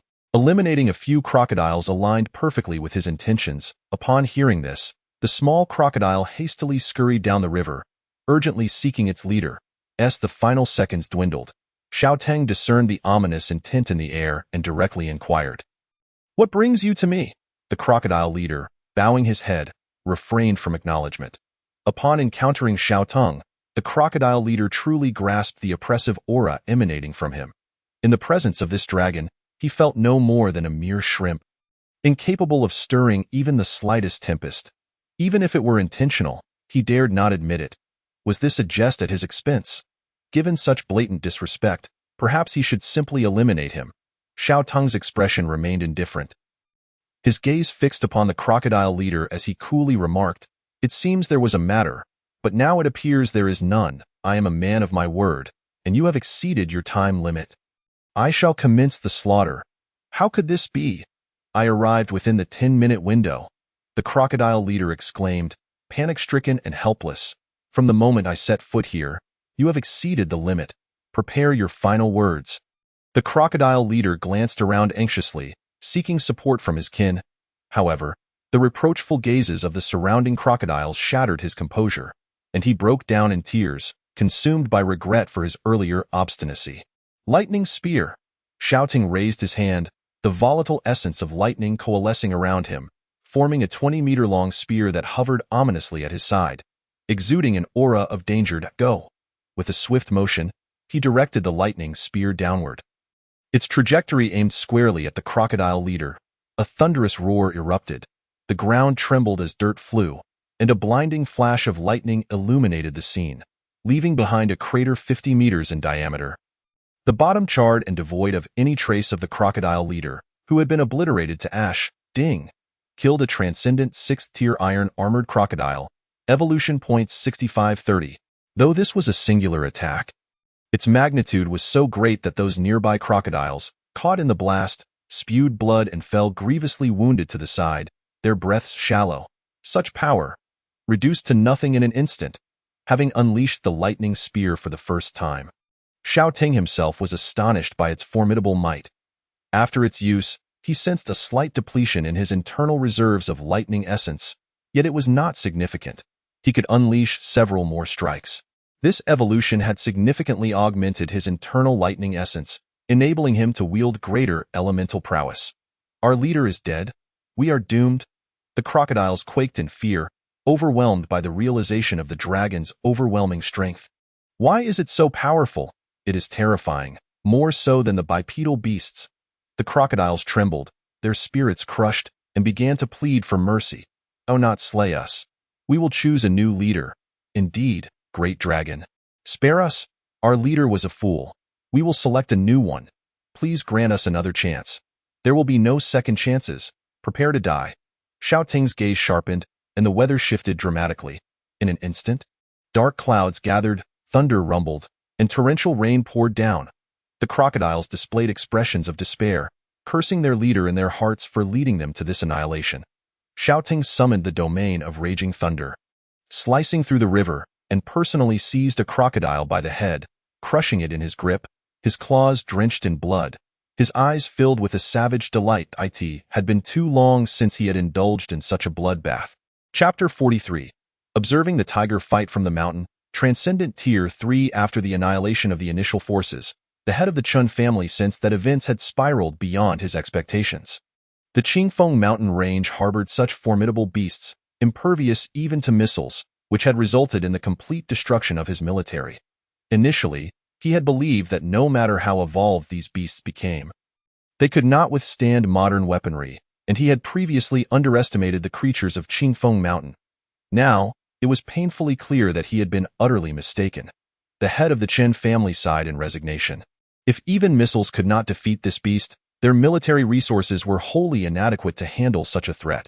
He dared not imagine the toll in lives, or the price they would pay should this beast decide to assault Qingqing. Closing his eyes, he felt a heavy weight settle in his heart, rendering him restless. He exhaled slowly. This dragon must be reported immediately to the headquarters of the Spiritual Energy Bureau.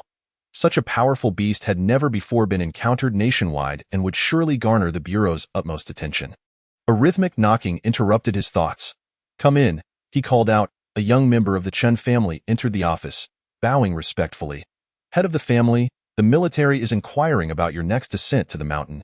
With a weary sigh, the head of the Chen family replied, "Tell them no more troops are needed. I have already reported the incident to the Spiritual Energy Bureau headquarters. We shall await their support." The young member's expression turned quizzical. How had the head of the family become so timid? Was this still the same man who once spoke boldly? Perhaps the dragon had instilled fear in him. The young member mused, recalling the overwhelming pressure he had felt even through a screen. The footage of the dragon slaughtering the military had circulated within the family, and many were now reluctant to venture into the Qingfeng mountain range, fearing an encounter with the beast. From the recordings, it was evident that any attempt to approach would result in certain death. Yet, some remained emboldened, eager to become dragon slayers, while others clung to the hope that they would not easily cross paths with the dragon and insisted on continuing helicopter operations to eliminate the beasts of Qingfeng Mountain. "Let us hurry and drive the rampant insects back into the Qingfeng Mountains. We shall sit back and watch the tiger fight, depleting the beast's strength while we await support from headquarters." After a moment of contemplation, the head of the Chen family concurred, "Very well." The young member's eyes brightened at the suggestion. There were indeed many insects, and though formidable, their sheer numbers were overwhelming. It had taken a great toll, costing countless lives to drive them out of the city. He wondered who would ultimately prevail, the insects or the dragon. Ideally, they would both suffer grievously, allowing them to reap the benefits afterward. The head of the Qin family was equally pleased with this plan. Prepare the missiles. Once the dragon is sufficiently weakened, we will launch a counterstrike. After a moment's hesitation, he issued the command. The head of the Qin family focused intently on Xiao Teng. The dragon's overwhelming power and proximity to Qingqing necessitated careful consideration. As for the alternative of reconciliation with the dragon, he shook his head. Such animosity between beasts and humans was not easily resolved. Ding! Killed a common 10th tier crocodile. Evolution points 1002. Ding! Killed a transcendent 1st tier green-scaled crocodile. Evolution points 1536. Ding! Killed a transcendent 2nd tier fang-toothed giant crocodile. Evolution points 2369. Ding! Killed a transcendent 1st tier savage crocodile. Evolution points 1673. The system notifications continued to ring in Xiao Teng's ears, numbing him to their frequency. He had slaughtered so many that he could no longer pay close attention. Following the river, he continued his rampage. The banks littered with the corpses of crocodiles, many of which sank to the depths. Feeding the fish die in an instant, the river for dozens of kilometers turned a deep crimson hue. The blood flowed steadily, and ultimately, it would all be washed into the great river, merging with the sea, restoring the river to its former state. With hundreds of crocodiles slain, Xiao Teng lost track of whether he had exterminated them all. Perhaps a few had escaped, but along the banks and in the river, not a single living crocodile remained. This stretch of the river now belonged to him, having become his territory. System, promote. Standing atop a mountain of crocodile carcasses, Xiao Teng checked his evolution points. After catching his breath, he addressed the system. Ding, congratulations, host. You have ascended to Transcendent Tier 3. The next tier, Transcendent Tier 4, requires 600,000 evolution points. The required evolution points had once again increased, prompting a dissatisfied click of his tongue. Fortunately, this time he had reaped substantial rewards, having slaughtered an entire crocodile clan and amassed a total of 700,000 evolution points, leaving him just 300,000 points shy of his next ascension. Following his promotion, his size increased by 5 meters, reaching a length of 70 meters, with corresponding enhancements to speed, strength, and physique, while his scales hardened and claws sharpened. Despite the considerable evolution points required post-transcendence, each ascension significantly improved his physical attributes. Covered in the blood of crocodiles, Xiao Teng felt somewhat uncomfortable. He soared into the sky before diving into the upstream river, seeking a clean spot to wash away the stench of blood. Moving in a sinuous manner, he swiftly navigated the waters, parting the flow as waves surged on either side, splashing up to 3 meters high and dampening the land. After cleansing himself, Xiao Teng burst forth from the river, droplets cascading from him before he began devouring the crocodile corpses, eager to discover what talents he might absorb. Ding, congratulations, host. You have absorbed the C-tier talent Night Combat. Night Combat, C-tier in nocturnal environments. Your physique, strength, and speed are each increased by 30 based on your base attributes. As the night enveloped him beneath the moon's glow, Xiao Teng indeed felt a slight enhancement in his physical capabilities compared to before. These rudimentary talents, when accumulated over time, can indeed provide him with a substantial enhancement. Yet again, it is another talent that bolsters his foundational attributes.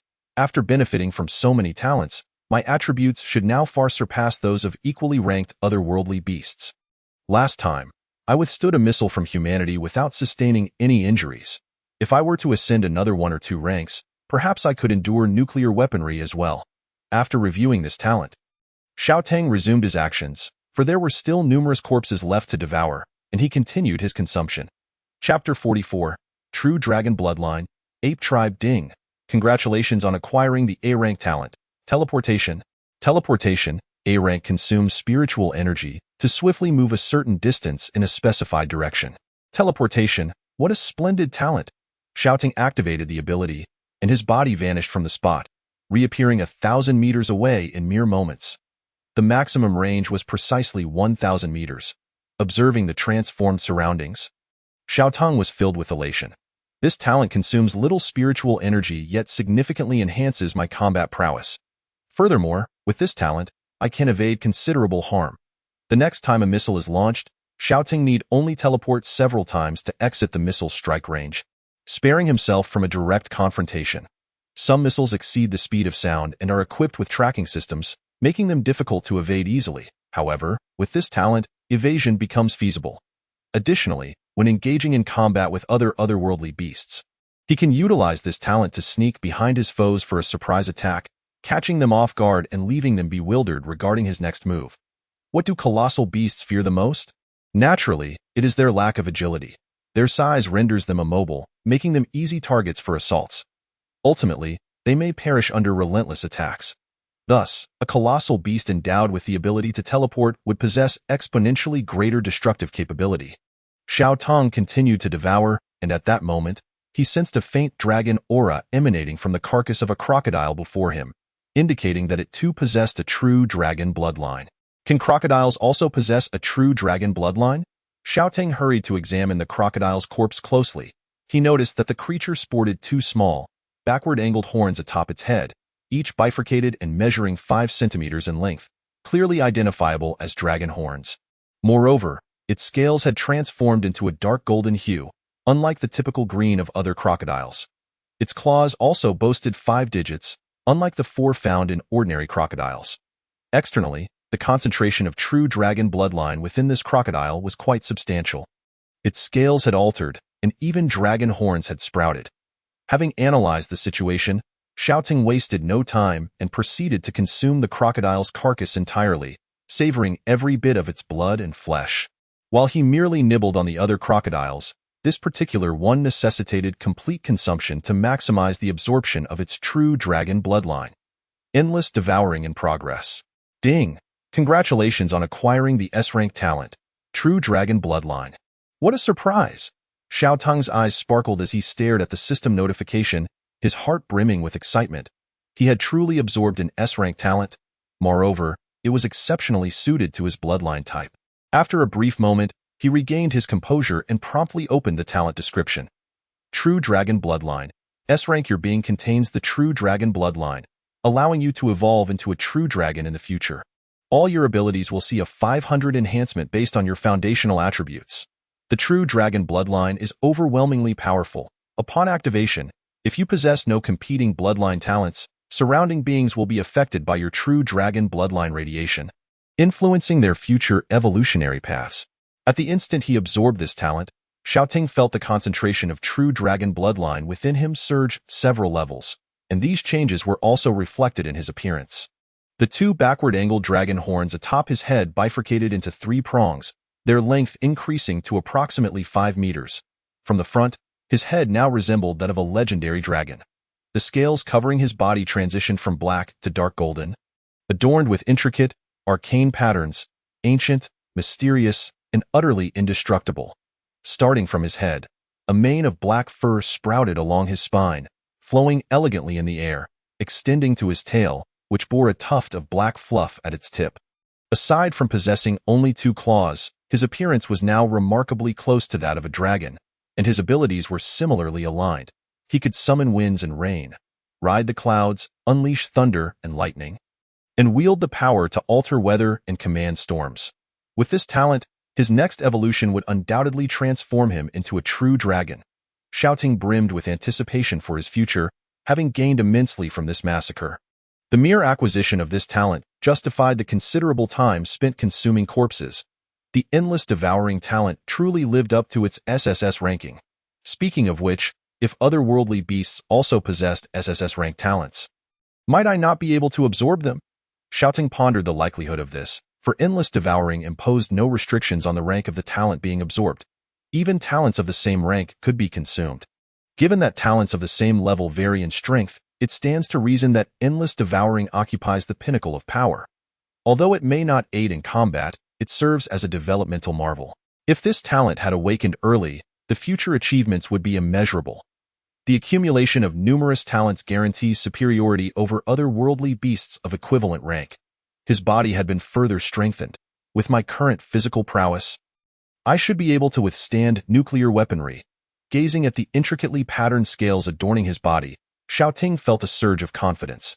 However, the true peril of nuclear weaponry lies not merely in the immediate searing heat, but in the subsequent nuclear radiation, rendering the environment barren for miles, with flora ceasing to thrive and fauna perishing, resulting in desolation. Although the physical attributes of otherworldly beasts have significantly enhanced since the resurgence of spiritual energy, it is dubious that many can disregard nuclear pollution. Even if they survive, their bodily potential would be compromised, and their evolutionary limits would be diminished. Unless one possesses a talent capable of absorbing nuclear radiation and utilizing it as sustenance. Akin to Godzilla in the movies, through this slaughter, Xiaotang had assimilated 3 talents, 1 S-rank talent, 1 A-rank talent, and 1 C-rank talent, a remarkable haul. The crocodile colony, one of the 3 major factions of the Qingfeng mountain range, had been obliterated by Xiaoting alone. To be candid, had the crocodile leader been more astute, Xiaoting might not have resorted to such extreme measures. After all, it was a considerable clan. Had the leader displayed a modicum of cleverness, Xiaoting might have spared them. Ultimately, his true adversary was humanity. After the slaughter, having consumed so many crocodile corpses, Xiaoting felt somewhat fatigued, and his stomach was slightly distended. Once he digested his meal, he would seek out other factions. Should the next clan prove equally obstinate in refusing to submit to Xiaoting, he would have no choice but to indulge himself further. The next destination would be the ape tribe. Xiaoting gazed toward a distant mountain peak, lush with trees, where several monkeys frolicked among the branches. That mountain was occupied by over 1,000 ape-like otherworldly beasts, comprising an alliance of gorillas, macaques, golden-haired monkeys, and various other species. They were a formidable collective, omnivorous and known to occasionally descend en masse to hunt other creatures. Moreover, the monkeys there boasted ranks surpassing the average level in the Qingfeng mountain range, having reached the transformation stage, likely guarding a vein of spiritual stones. Chapter 45. The crocodile colony annihilated. The ape tribe in panic after having manipulated 3 humans. Xiaoting had not taken a moment's rest, and he felt mentally fatigued. He submerged himself in the river, settling at the bottom to sleep. Just after Xiaoting fell asleep, a 3-meter-tall golden-haired monkey cautiously descended from a tree, still shaken from its recent experience, and patted its chest, heart racing. That was terrifying. It had just been dispatched by the chieftain to scout the crocodile colony, only to find itself witnessing Xiaoting wreaking havoc upon the crocodiles. It had hidden in a nearby tree, observing the transformation of a once thriving clan into a graveyard of corpses. There are so many bodies here. Should I consume some? The temptation surged within as it gazed at the remains left by Xiaoting along the riverbank. However, recalling Xiaotang's earlier rampage, the golden-haired monkey could not help but shiver. Perhaps it was best to avoid that fearsome creature. I should return quickly to report to the chieftain. After hesitating for a moment, the golden-haired monkey ultimately lacked the courage to approach the riverbank and devour the crocodile's remains. Instead, it turned to leave. Swinging from tree to tree, it couldn't shake the feeling that Xiaoting had been watching their territory closely. Did he have his sights set on them too? On the way back, the golden-haired monkey suddenly remembered how Xiaoting had gazed toward their mountain peak, and an unsettling thought crept in. I should report this to the chieftain. It contemplated, urging its kin to prepare for what lay ahead. At that moment, on the mountain where the ape tribe resided, a fissure measuring 25 meters long and 3 meters wide continuously emitted streams of spiritual energy, creating a breeze of spiritual essence. Several towering ape-like otherworldly beasts sat before a pile of spiritual stones over a meter high, feasting and conversing, while smaller monkeys occasionally brought them roasted beast meat. The intelligence of these ape-like creatures was notable. They emulated human behaviors, not only consuming cooked food and utilizing tools, but also naming themselves and addressing one another by name. The chieftain of the ape tribe was a 10-meter-tall male black-backed gorilla, muscular and imposing, having reached the 7th rank of transformation, making him the strongest among them.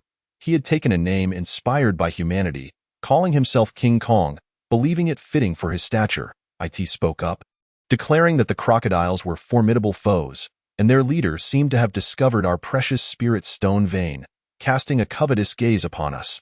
They are our arch-enemies, a yellow-furred monkey with a black face, known as Hymean, at the 6th stage of transformation, spat out a bone and said, "Fear not them. Should they make any move, we shall strike first. Our kin possess higher ranks than they do, and we outnumber them." In a true battle, the outcome is far from certain. A blue-faced golden monkey, who called himself Jinrui and was also at the 6th stage, added, "I have already dispatched my subordinates to scout the movements of the crocodile horde. They should return shortly." Indeed, moments later, a golden monkey, towering over 3 meters, rushed back, hands raised high, exclaiming, "Lords, bad news! The crocodile horde has been annihilated." Jinrui, gazing at the panting golden monkey, questioned, "The crocodile horde has been destroyed. Is this not a good thing? Why do you say it is bad news? Was it the wild boars?" "No. It was a dragon that wiped them out. One beast slaughtered the entire crocodile horde. I could not discern its rank.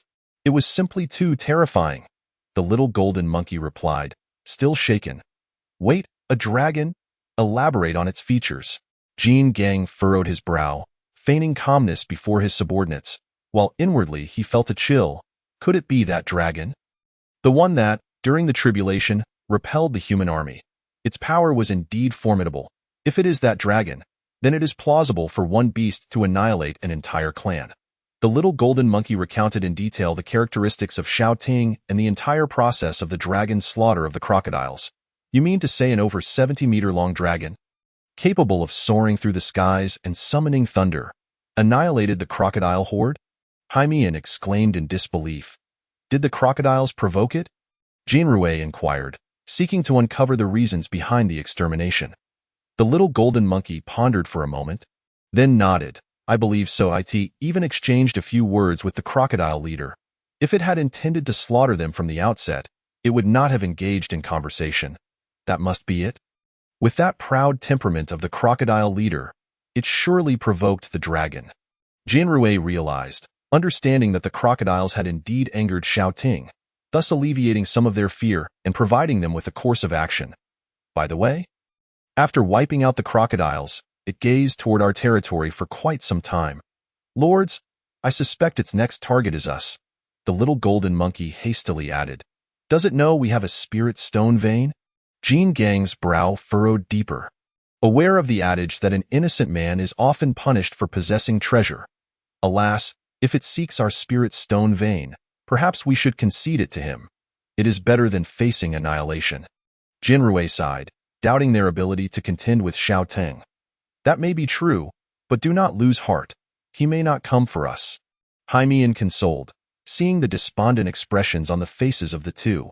"With the crocodile horde dead, we are next. The loss of one leads to the loss of another."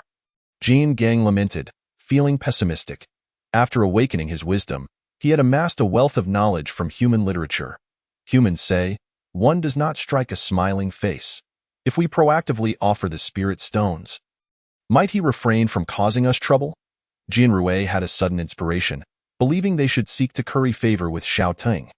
Indeed, it makes sense. Offering our treasures voluntarily is far better than him coming to seize them by force. And we can earn the dragon's goodwill. Jin Gang concurred, recognizing the viability of this approach. "Wait, are you two being overly pessimistic? That dragon may not even come." Hymian observed their defeatist attitudes, feeling they lacked ambition. With the dragon's strength, unifying the Qingfeng Mountains is inevitable. Even if he does not attack us, investing in advance will not be a loss. Jinrui asserted. "Let us proceed as Jinrui suggests. I shall personally negotiate with the dragon." Jin Gang declared, embodying a spirit of defiance. "This journey is fraught with peril.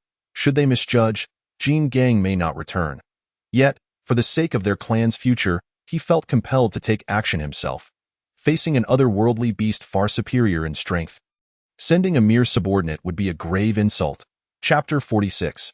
Jin Gang, proactively offering treasures after reaching a consensus. Jin Gang strapped on a basket woven from vines, filled to the brim with spirit stones, and set forth on his journey. Now at the 7th stage of transformation, his speed was remarkable, and he would soon reach the river. Uncertain of when Xiao Ting would act, he needed to seize every moment. Otherwise, by the time Xiao Ting arrived, their offering of spirit stones would lack sincerity. Once this plan emerged, various opinions arose within the monkey tribe. The chieftain is truly going to proactively offer treasures to that dragon. Are we monkeys truly that pitiful? I heard the crocodile horde was obliterated by the dragon. We must act or risk being next. In truth, having a powerful dragon protecting us might not be such a bad idea. Indeed, that dragon can even repel humans. With its assistance, we could avenge our kin slain by humans. Although a few voices of dissent arose within the tribe, many monkeys still believed that having a powerful beast to shield them was advantageous. After all, in the animal kingdom, might makes right.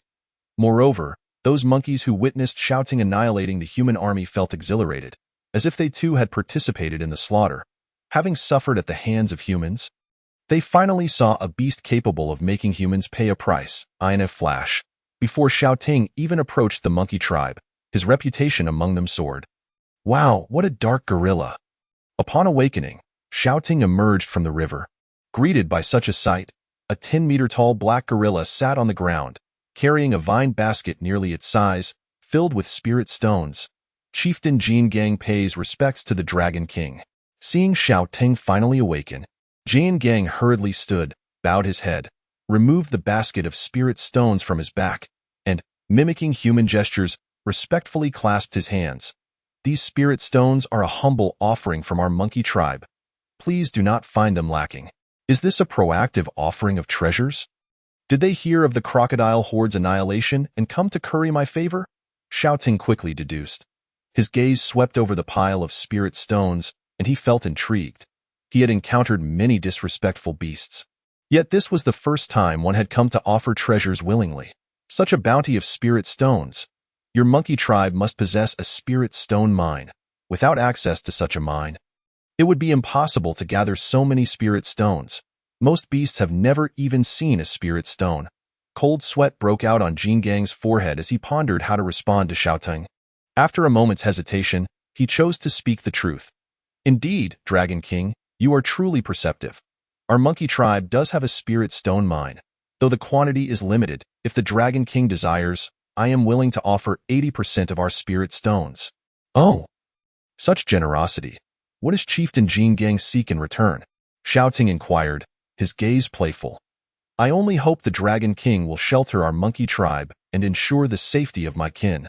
Jin Gang replied earnestly. So you are pledging allegiance, willing to be subservient to me?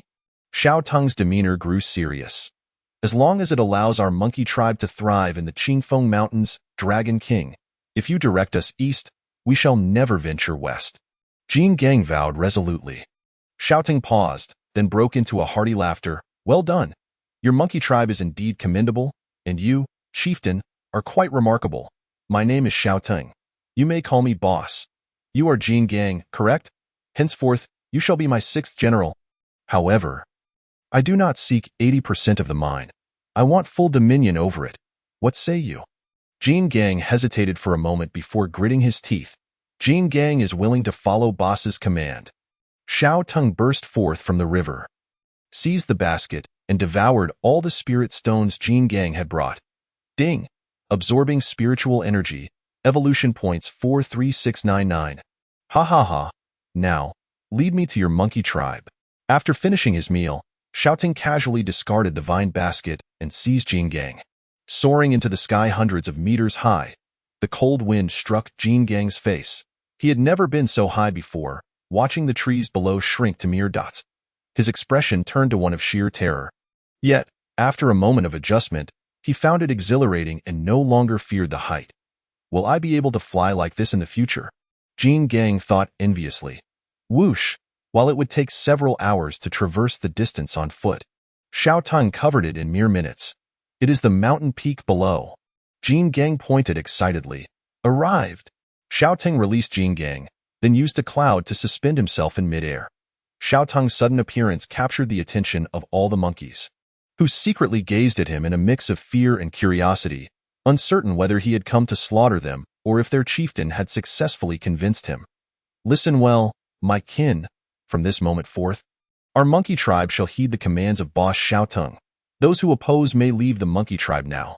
Once Jin Gang landed, he swiftly stood atop a rock and announced this declaration to the surrounding members of the monkey tribe.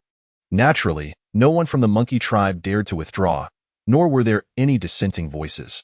After all, behind the formidable King Kong lay the powerful Jiaolong. Who would have the audacity to oppose him at such a moment, thereby slapping him in the face? Hooray! We warmly welcome boss Xiaoting. Jin Rui was the first to exclaim. He recognized that King Kong had succeeded in winning the favor of the Jiaolong. Though he had not anticipated such swift success, it had only been a short while since he had left. The other monkeys quickly followed suit, proclaiming, "We warmly welcome Boss Xiaoting." Xiaoting surveyed the crowd and noted that none of the monkeys were below the first stage of metamorphosis, with an average level reaching the second stage. Truly, they were a formidable force, having mastered the spiritual stone mines, their strength surpassing that of the crocodile pack. "Lead me to the spiritual stone mine," Xiaotung commanded, retracting his gaze. "Of course, boss. This way, please," Jin Gang replied respectfully. Soon, they arrived at a fissure where the nearby spiritual energy was exceptionally dense. Through the crevice, one could glimpse the transparent spiritual stones deeply embedded underground. "This spiritual stone mine is indeed smaller than the one I occupy, and extraction appears to be more challenging," Xiaoting remarked. With that, he opened his massive jaws and unleashed a laser beam toward the rock wall, continuously bombarding it until the fissure expanded several-fold, transforming it into a gaping hole. "Now, this should be much more convenient." Jin Gang was left in awe by this display of power. Such might could effortlessly alter the terrain. "You all should promptly commence mining this spiritual stone mine, raising the levels of our entire tribe. I have no fondness for weak subordinates. By the way, I have a few subordinates out training. A tiger and a giant python. If you happen to encounter them, feel free to exchange greetings." Xiaoting suddenly remembered and instructed Jin Gang. "Understood, my lord," Jin Gang responded. "I shall not linger here any longer. I have one final question for you. How well do you know the Wild Boar Pack?" Chapter 47. The Wild Boar Pack. Infighting seizing the opportunity to showcase his knowledge, Jin Gang hastily replied, "The Wild Boar Pack resides in a forest. To be honest, I do not know much about them, only that there seems to be a division within their ranks. The chief and the second in command are engaged in a power struggle. Yet they remain united against external threats." "I see." Xiaoting nodded. "Such internal strife matters little. I merely need to support the faction that aligns itself with me." "Do they possess spiritual stone mines?" Jin Gang scratched his head, contemplating for a moment. "I cannot say for certain. However, their chief's level surpasses mine, having reached the 8th stage of metamorphosis, while the second in command recently broke through from the 6th stage to the 8th stage in a remarkably short time. This is why neither of them is willing to yield." "Oh? It seems the second in command must have encountered some fortuitous opportunity. There must be something valuable at play." Xiaotung's eyes sparkled with interest. "Such rapid advancement could only be explained by rare treasures. I must take my leave now. Make good use of that spiritual stone mine. Jin Gang, you must strive to grow stronger if you wish to survive longer. The humans may soon lose their patience." Before departing, Xiaoting offered a final piece of advice to Jin Gang, then soared into the sky, leaving the monkey tribe behind. Once Xiaotung had departed, Jin Rui and He Mian felt emboldened to discuss him in hushed tones. "I can't help but feel that our new leader is quite impressive. He hasn't seized our spiritual stones and shows genuine concern for us," Jin Rui remarked. "Indeed, I concur," He Mian responded. "Having completely revised his impression of Xiaoting, it appears we have made a wise gamble. May he lead our monkey tribe to greater heights." Did the boss's last remarks imply a warning that the humans are preparing to attack Qingfeng Mountain? Jin Gang pondered aloud. "Humans, you say? Let them come." He Mian scoffed, displaying a lack of understanding regarding humanity. Having lived in isolation within Qingfeng Mountain, they had never encountered humans before the resurgence of spiritual energy. And it was only after being overwhelmed by humans that they realized their terrifying nature. However, they could never have fathomed the existence of nuclear weapons, a concept far beyond their comprehension. Jin Gang shook his head. Having previously captured a human, he learned to read and had perused human literature. He felt that the situation was far more intricate than it seemed. "I believe humans are not so simple. They continually challenge our understanding. We ought to learn from them, adopting their strengths while discarding their weaknesses. Only then can our monkey tribe advance further." After reading human literature, Jin Gang felt as though a new world had opened before him. Realizing the vast, colorful expanse of the world, he harbored both admiration and trepidation towards humanity. In a forest within Qingfeng Mountain, a large group of wild boars thrived, boasting a remarkable reproductive capacity, their numbers exceeding 1,000, even surpassing those of the monkey tribe. However, this vast herd was divided into two factions, with one half residing in the eastern forest and the other in the western forest, each remaining aloof from the other. Only when faced with external threats did they unite. This state of affairs had persisted for 3 days. The second-in-command of the wild boar pack had recently ascended from the 6th to the 8th stage of metamorphosis just 3 days prior. Xiao Ting flew above the forest inhabited by the wild boars, observing the situation. Jin Gang had spoken true. They were indeed embroiled in internal conflict, with their habitats split into, they are fighting. Xiao Ting noted, intending to reveal himself casually, but he noticed 2 wild boars locked in a standoff, prompting him to remain patient and attentive. He surmised that these 2 boars were likely the chief and the second-in-command. As indicated by the information hovering above their heads, both at the 8th stage of metamorphosis. One was a hefty boar with large ears, enormous tusks, and a back adorned with rocky armor. Heavy armored boar, 8th stage of metamorphosis, abilities. Tenfold physical enhancement, grade B. Heavy armor, grade B. Tenfold strength enhancement, grade B. The other boar had snow-white tusks and was also clad in armor, albeit with a metallic sheen. Upon closer inspection, Xiao Ting realized it was fashioned from helicopter wreckage. Steel mane boar, 8th stage of metamorphosis, abilities. Tenfold physical enhancement, grade B. Metal manipulation, grade A. Supercharge, grade C. The heavy armored boar spoke first, second in command. Do you genuinely wish to split our tribe in 2? If our wild boar pack suffers injuries from external foes as a result, you will be deemed the greatest sinner among us. The steel mane boar retorted, Humph. Do not feign righteousness to pressure me. If you submit to me now, our wild boar pack can naturally merge, and you need not concern yourself with this matter. It appeared that a decisive confrontation was inevitable. Enough with the empty words. Let us fight, the steel mane boar declared, as its metallic armor disassembled and twisted into a multitude of small blades, launching them like a torrential downpour toward the heavy armored boar. The storm of metal blades struck the heavy armored boar's rocky armor, producing a series of sharp clangs. The heavy armored boar lowered its head to defend, but still found itself pushed back by the relentless onslaught of blades, which began to crack its rocky armor. Forming fine fissures, with a thunderous crack, the heavy armored boar's rocky armor split open, revealing its skin beneath. A flicker of panic crossed the heavy armored boar's eyes as it hastily summoned earth elements to repair its armor. Yet it could not withstand the rapid-fire onslaught of metal blades, and its rocky armor crumbled into dust. You are about to lose, the steel mane boar said, manipulating the metal to close in on the heavy armored boar.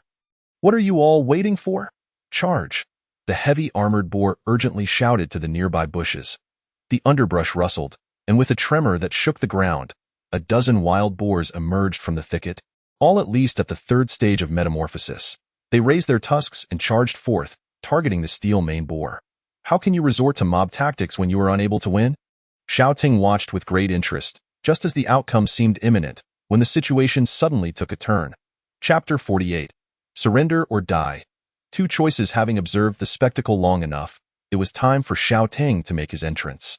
He did not wish for either boar to perish. In his mind, it mattered not who emerged victorious, as long as the one who submitted to him survived, while the defiant one would meet its demise.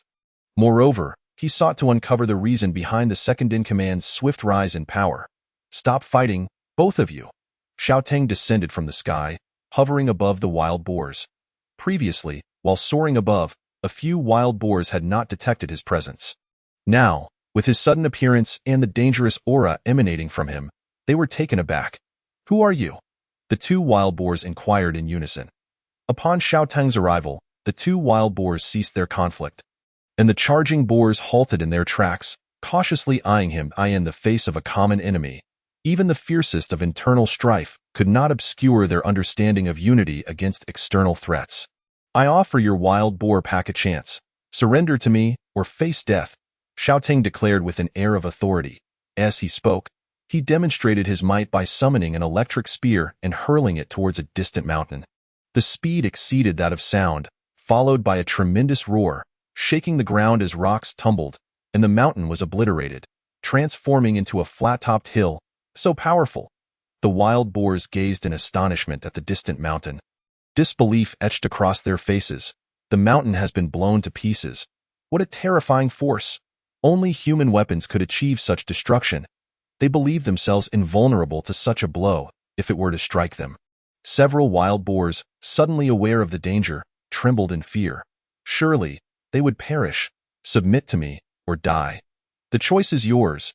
Having displayed his formidable prowess, Xiaoting reiterated his demand, fixing them with an intensely oppressive gaze. Can we discuss this? I wish to gather everyone's opinions, spoke the armored wild boar, the leader, under pressure. Certainly, however, let us not prolong this too much. My patience is limited, Xiaoting replied with a gracious demeanor. Upon finishing, the two wild boars turned away, one heading back to the eastern forest, the other to the western forest, followed by a dozen or so wild boars trailing behind the armored leader. Meanwhile, Xiaoting remained in place, resting while utilizing his distant vision to survey the wild boar territory, searching for locations that might harbor precious treasures of nature. Leader, are we truly to submit to that dragon? Inquired the group of wild boars trailing the armored leader. They were seasoned followers, supportive of the armored boars faction and willing to heed its counsel. Of course not. I return to rally our forces to confront that dragon. Our wild boar clan shall be ruled by our own kind. We shall never bow to an outside tribe, the armored wild boar declared emphatically, harboring the pride of a true warrior. Had it not been for the fortuitous encounter of the steel-bristled boar, it had never faced a worthy opponent in the Qingfeng Mountains, having transcended to the 8th stage. With so many of us, I refuse to believe we cannot defeat that dragon. Let us charge together. We shall wear it down, but that strike earlier was truly terrifying. It even shattered the mountain. How could we possibly stand against it? One wild boar lamented. Humph, such a powerful strike surely comes with great consumption. I suspect he cannot use it repeatedly. It's merely a tactic to intimidate us. The armored wild boar scoffed disdainfully, utterly unconvinced that any exotic beast could attain such strength. Yet surely, many of our kin would perish. Why not deliberate further and feign submission to him? Suggested another wild boar. Judging solely from Xiaoteng's aura, it was evident that his strength surpassed theirs. If a battle were to ensue, even if they emerged victorious, they would suffer significant losses. You wish to spend your lives forever beneath the feet of an alien tribe. What would other races think of us? We would never be able to hold our heads high. That band of monkeys and crocodiles would surely mock our demise. The armored wild boar glared fiercely at the speaking boar, displeased. The accused boar swallowed hard and quickly replied, I was wrong. Please do not be angry. Leader, this is a test for our wild boar clan. If I lead everyone to drive off that dragon, my prestige within the tribe will soar, and the position of leader shall remain mine. The armored wild boar saw this as an opportunity to showcase its capabilities. Meanwhile, the steel-bristled boar had hurriedly gathered those willing to follow it upon returning, standing before a few hundred wild boars, all eager to support its bid to overthrow the leader and claim the title for itself. Once enough had gathered, the steel-bristled boar began recounting the events involving Xiaoteng. What do you think? Should we follow such a powerful dragon? We shall heed your decision. Yes. No matter your choice, we support you, second leader. Just then, a panting wild boar dashed up to the steel-bristled boar, whispering in its ear. The leader's faction has chosen to oppose that dragon. The steel-bristled boar frowned. After a moment's contemplation, it addressed the gathering. Since the leader's faction has opted to confront the dragon, I shall choose to submit to it. The utterance of these words immediately ignited a fervent discussion among the crowd. What? We are to submit to an outside tribe. This is utterly unacceptable. Silence. The steel-bristled boar shouted. I have not finished speaking. Do not rush. I actually wish to consider both options. We will first submit to the dragon and observe the situation of the leader's faction in battle. If that dragon proves weak, I shall turn against it and slay it. Should the dragon indeed possess formidable strength, wiping out half our kin, at least half of our wild boar clan may survive, ensuring our lineage endures. What a brilliant idea! The second leader is wise. I knew following the second leader was the right choice. The wild boars echoed their approval, swayed by the steel-bristled boar's reasoning. Although they were reluctant to submit to an outside tribe, under the threat of death, what difference did it make to yield to a stronger beast? I agree with this choice. I concur. Thus, regardless of the outcome, our wild boar clan shall not face extinction. The wild boars voiced their unanimous agreement. Let us proceed. That dragon's patience wears thin. We must hasten to meet it lest we provoke its wrath. Seeing the consensus, the steel-bristled boar promptly led the wild boars toward Xiaoteng's location. Simultaneously, the armored wild boar rallied a large contingent of wild boars, fiercely marching toward Xiaoteng. intent on slaying him and refusing to submit. Chapter 49. Xiao Ting strikes, slaughtering half during this interval. Xiao Ting exploited his distant vision to thoroughly explore the wild boar territory, unexpectedly discovering a vein of spirit stones. The wild boar clan possesses a spirit stone mine. I suspected that becoming one of the 3 major powers of the Qingfeng Mountains would not be so simple. However, it seems there are no rare treasures in sight. Either they are hidden, or they have been consumed. Soaring high above the forest, Xiao Ting surveyed the entirety of the land. Compared to the spirit stone mine, he favored the rare materials of nature, as he could acquire evolution points by slaying creatures. The value of spirit stones was merely average to him. In contrast, rare materials each possessed unique effects, offering benefits beyond mere evolution points. You have arrived. Have you decided to submit to me? The armored wild boar led its contingent to be the first to reach him, prompting Xiao Ting to retract his gaze from the exploration of the wild boar territory and fixate on them. However, the armored wild boar shook its head defiantly and snarled, "Dragon, our wild boar clan would rather die than submit to an outside tribe. Follow me. Let us slay this dragon. Is this truly your choice? Since you seek death, I shall oblige." It appears the wild boars of the leader's faction cannot be swayed, Xiao Ting thought, gazing at them with a menacing glare, dismissive of their presence. The armored wild boar charged forward, manipulating earth elements to form layers of steps, ascending toward Xiao Ting, its tusks raised high in preparation for the assault. Xiao Ting, akin to a cat toying with a mouse, instantaneously teleported behind the armored wild boar. "Where is it?" The armored wild boar gasped in shock, losing sight of its target and halting its charge.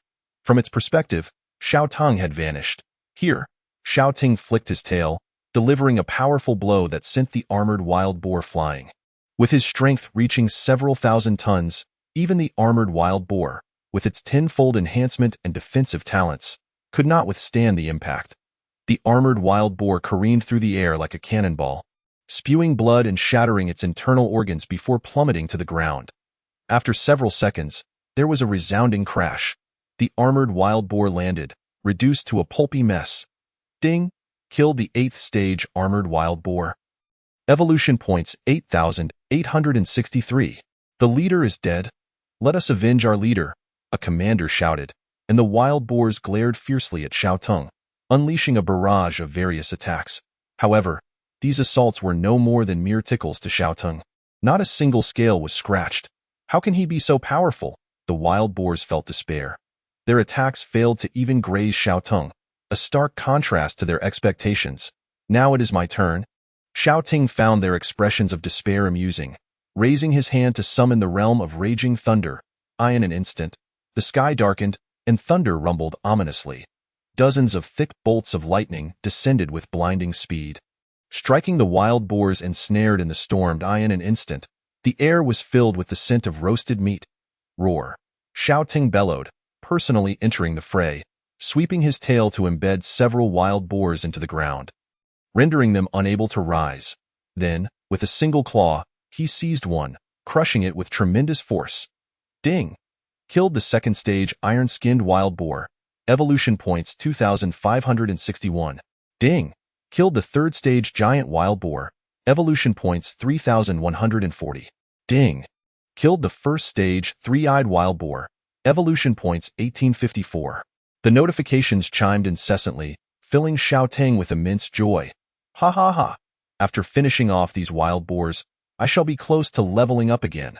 When the steel-bristled boar and its faction finally arrived, they were met with the sight of Xiao Ting rampaging through the wild boar ranks as if in a no-man's land, slaughtering them at will. Blood and the bodies of comrades littered the ground, the mingling scents of blood and roasted flesh wafting for miles around. It was a grand massacre. The steel-bristled boar trembled at the sight. The dragon's strength was overwhelmingly dominant, effortlessly crushing so many wild boars without sustaining even a scratch. "Are you also here seeking death?"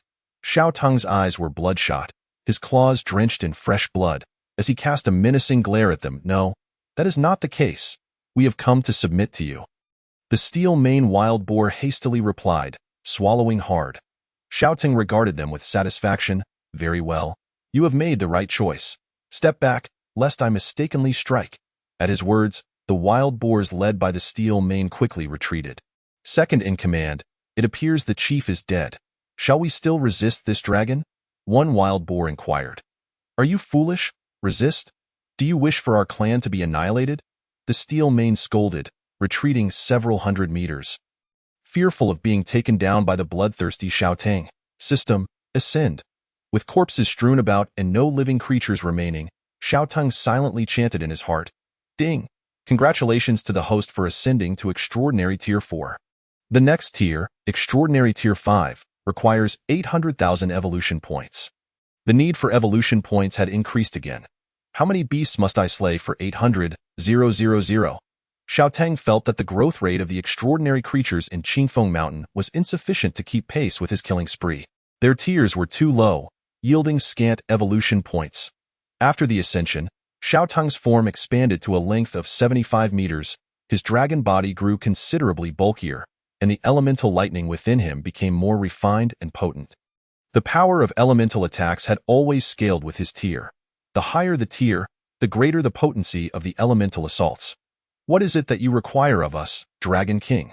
The steel mane wild boar, emboldened by the cessation of Xiaotang's slaughter, inquired. You need do nothing but obey my commands and join me in repelling the humans, Xiaotang replied, turning to face the steel mane wild boar. Very well, Dragon King, we shall heed your words. The steel mane was taken aback, surprised at Xiaotang's seemingly amicable demeanor and the absence of unreasonable demands. Since you have chosen to submit, do not call me Dragon King. I am Xiaotang. You may address me as boss. From this day forth, you shall be my 7th general. Understood, boss, the steel mane wild boar responded, sensing that Xiaotang might actually be quite agreeable. I have heard that your tier suddenly surged 3 days ago, jumping from extraordinary tier 6 to tier 8 in a flash. Pray, tell me what transpired, Xiaotang commanded, his gaze stern as he interrogated the steel mane wild boar. Chapter 50. Celestial Treasures and Spirit Fruit Vines. Faced with Xiaotang's probing, the steel mane wild boar appeared quite troubled. Did you not claim your allegiance to me? It seems your heart is not sincere. Xiaotang's gaze held a deeper meaning as he scrutinized the steel maned.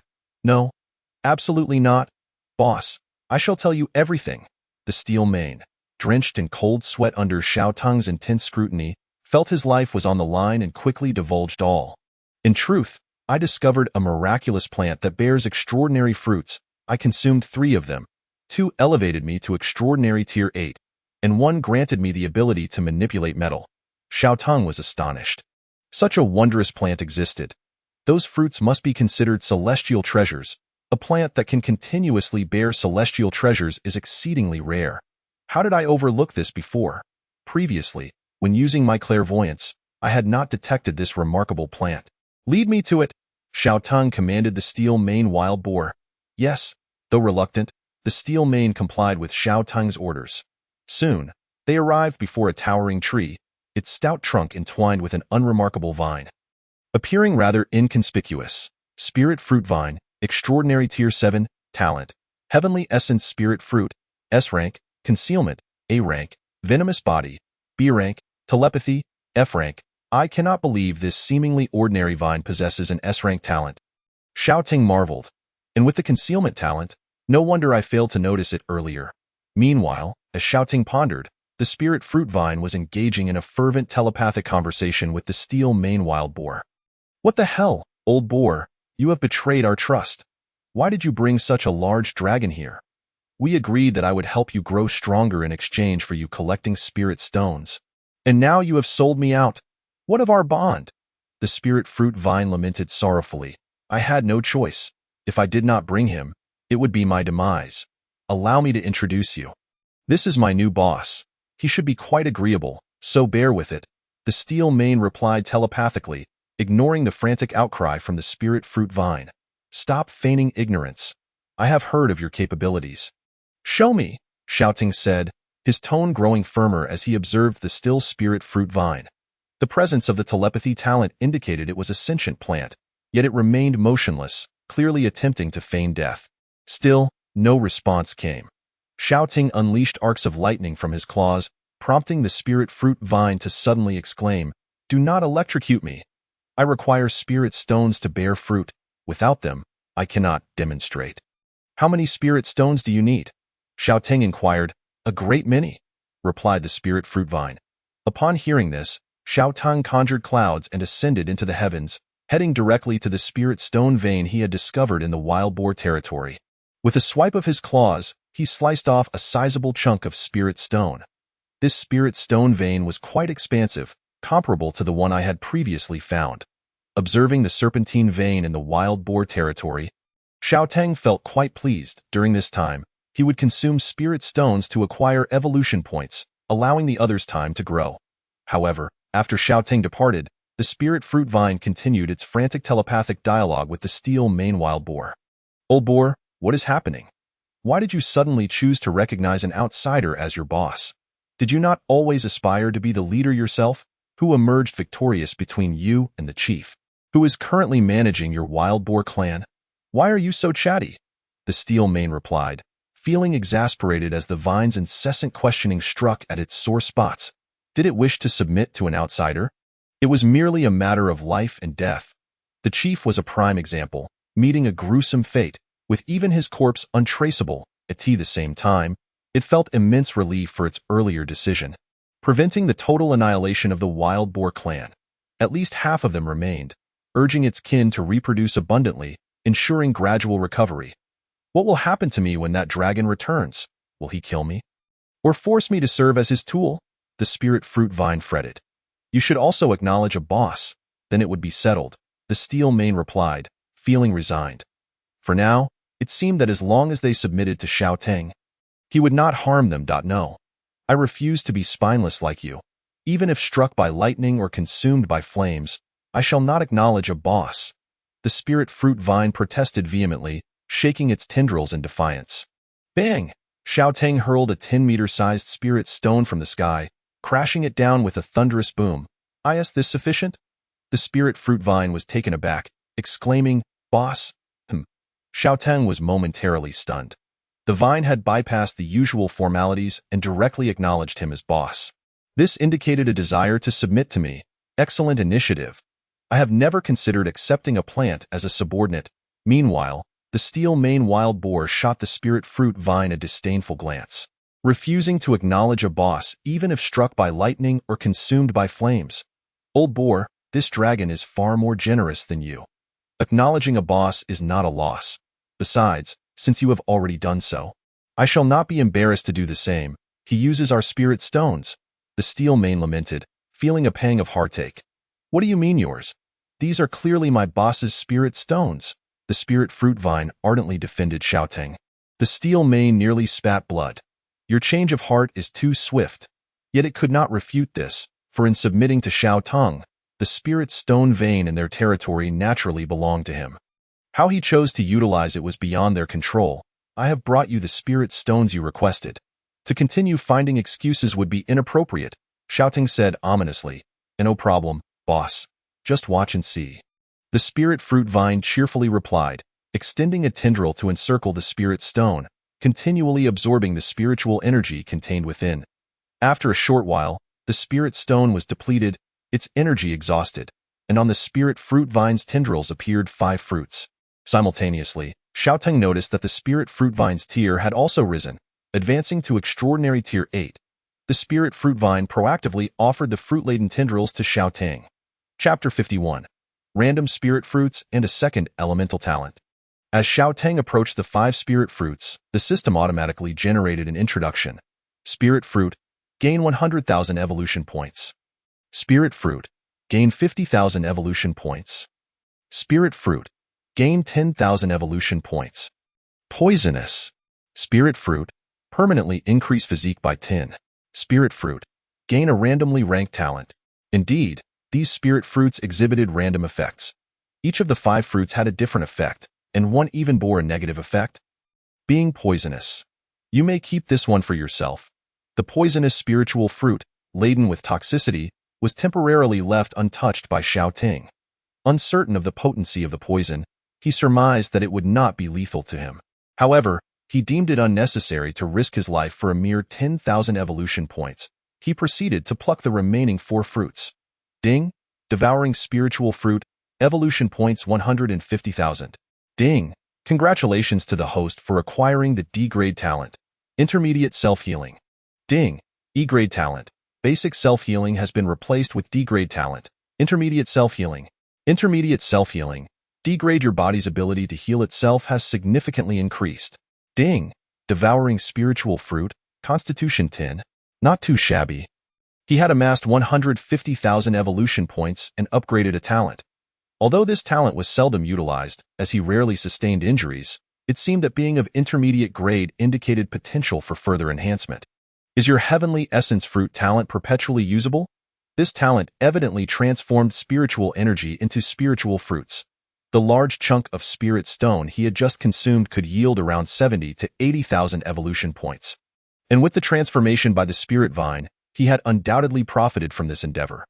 Boss, while I, too, wish to continuously absorb spirit stones, alas, I cannot. After depleting my reserves, my body requires time to recuperate, my current tier.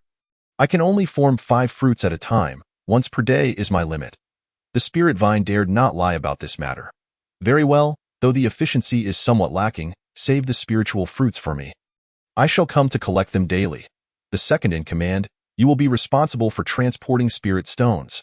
Utilize this time to elevate your tier, for the humans will not afford us an abundance of time to grow.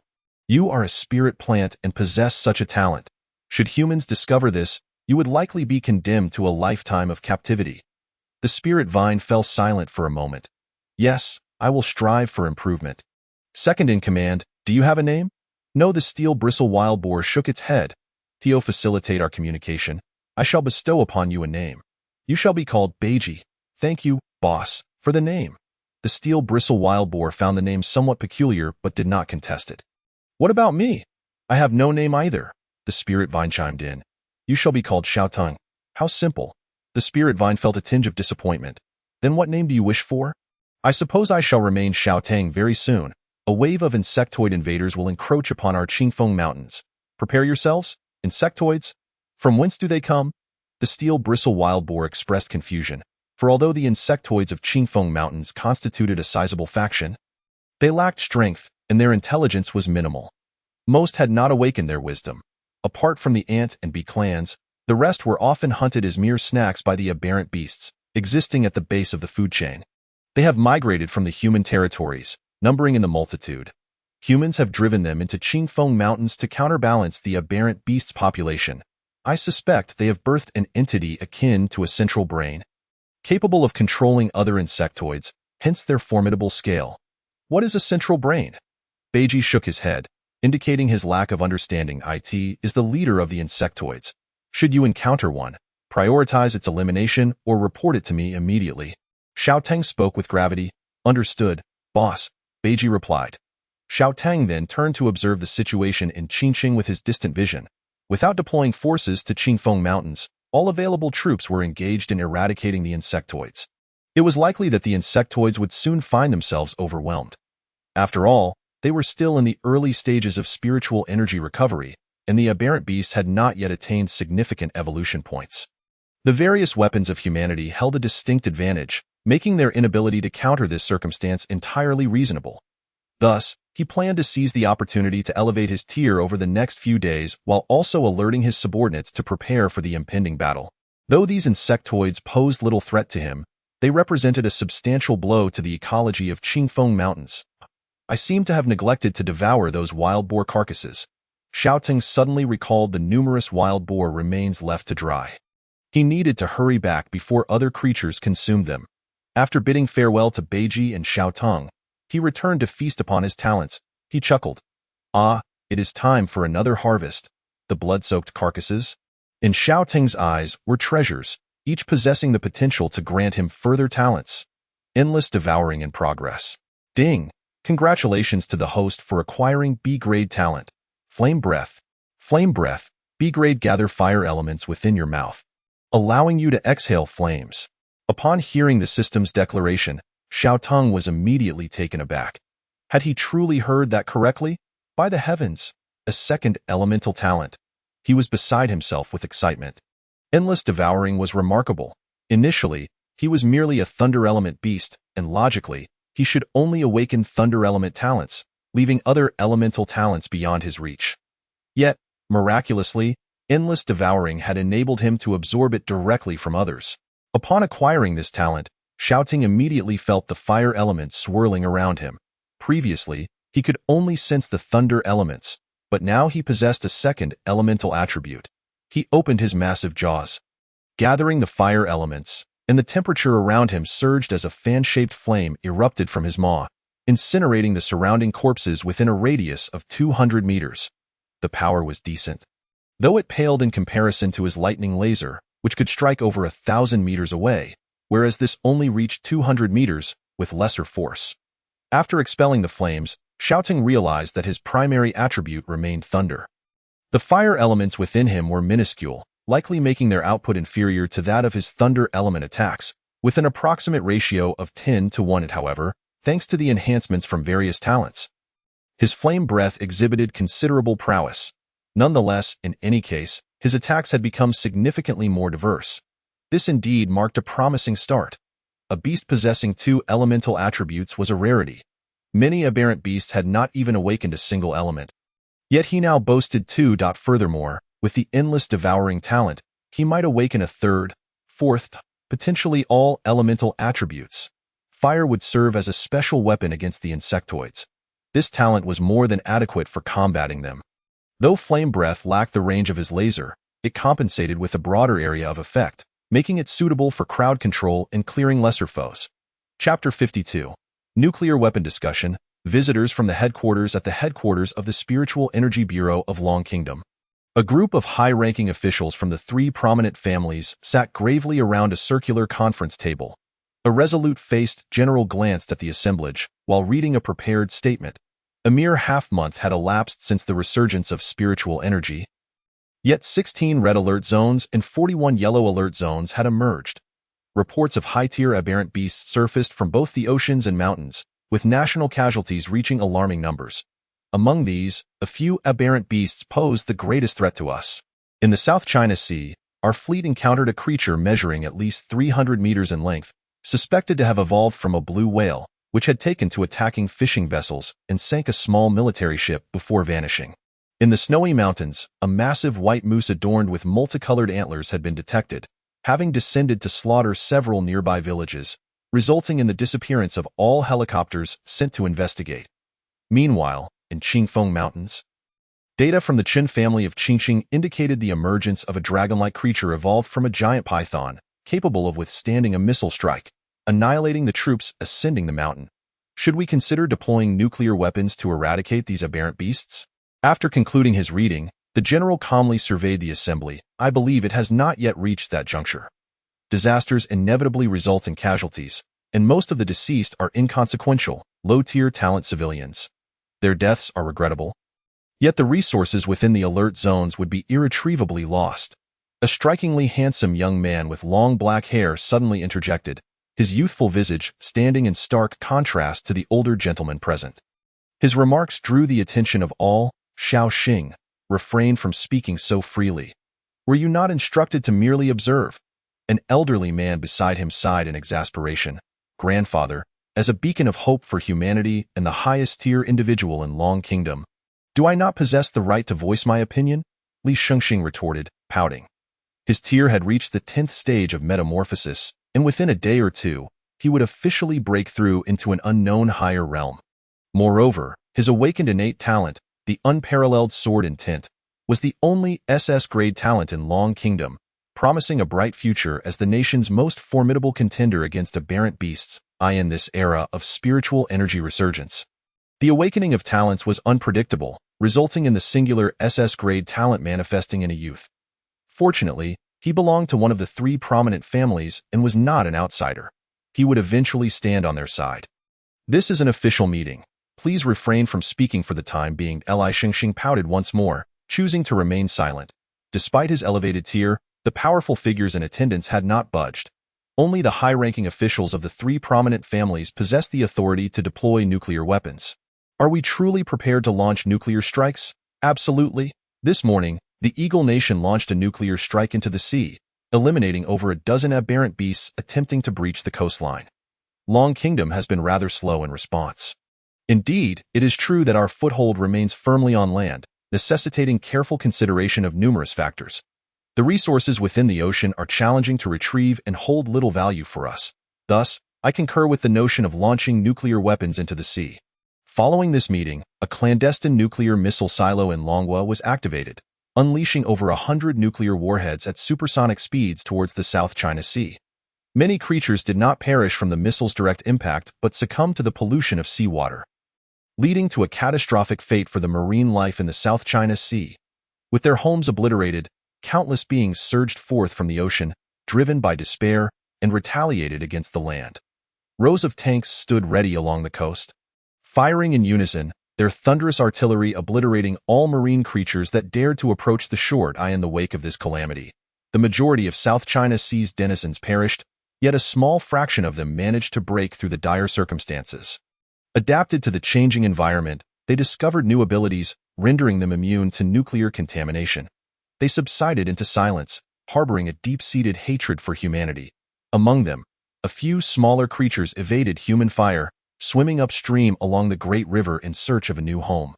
Simultaneously, the headquarters of the Spiritual Energy Bureau dispatched personnel to the Shueshan and Qingfeng mountain ranges to confront two exceptionally formidable aberrant beasts, forming the Jiaolong Special Operations Team. Various transport vehicles roared to life as countless advanced weapons were dispatched to the Qingfeng mountain range, including spiritual missiles that require the consumption of hundreds of tons of spiritual stones and possess destructive power comparable to nuclear arms. Unless in dire circumstances, these would not be deployed lightly.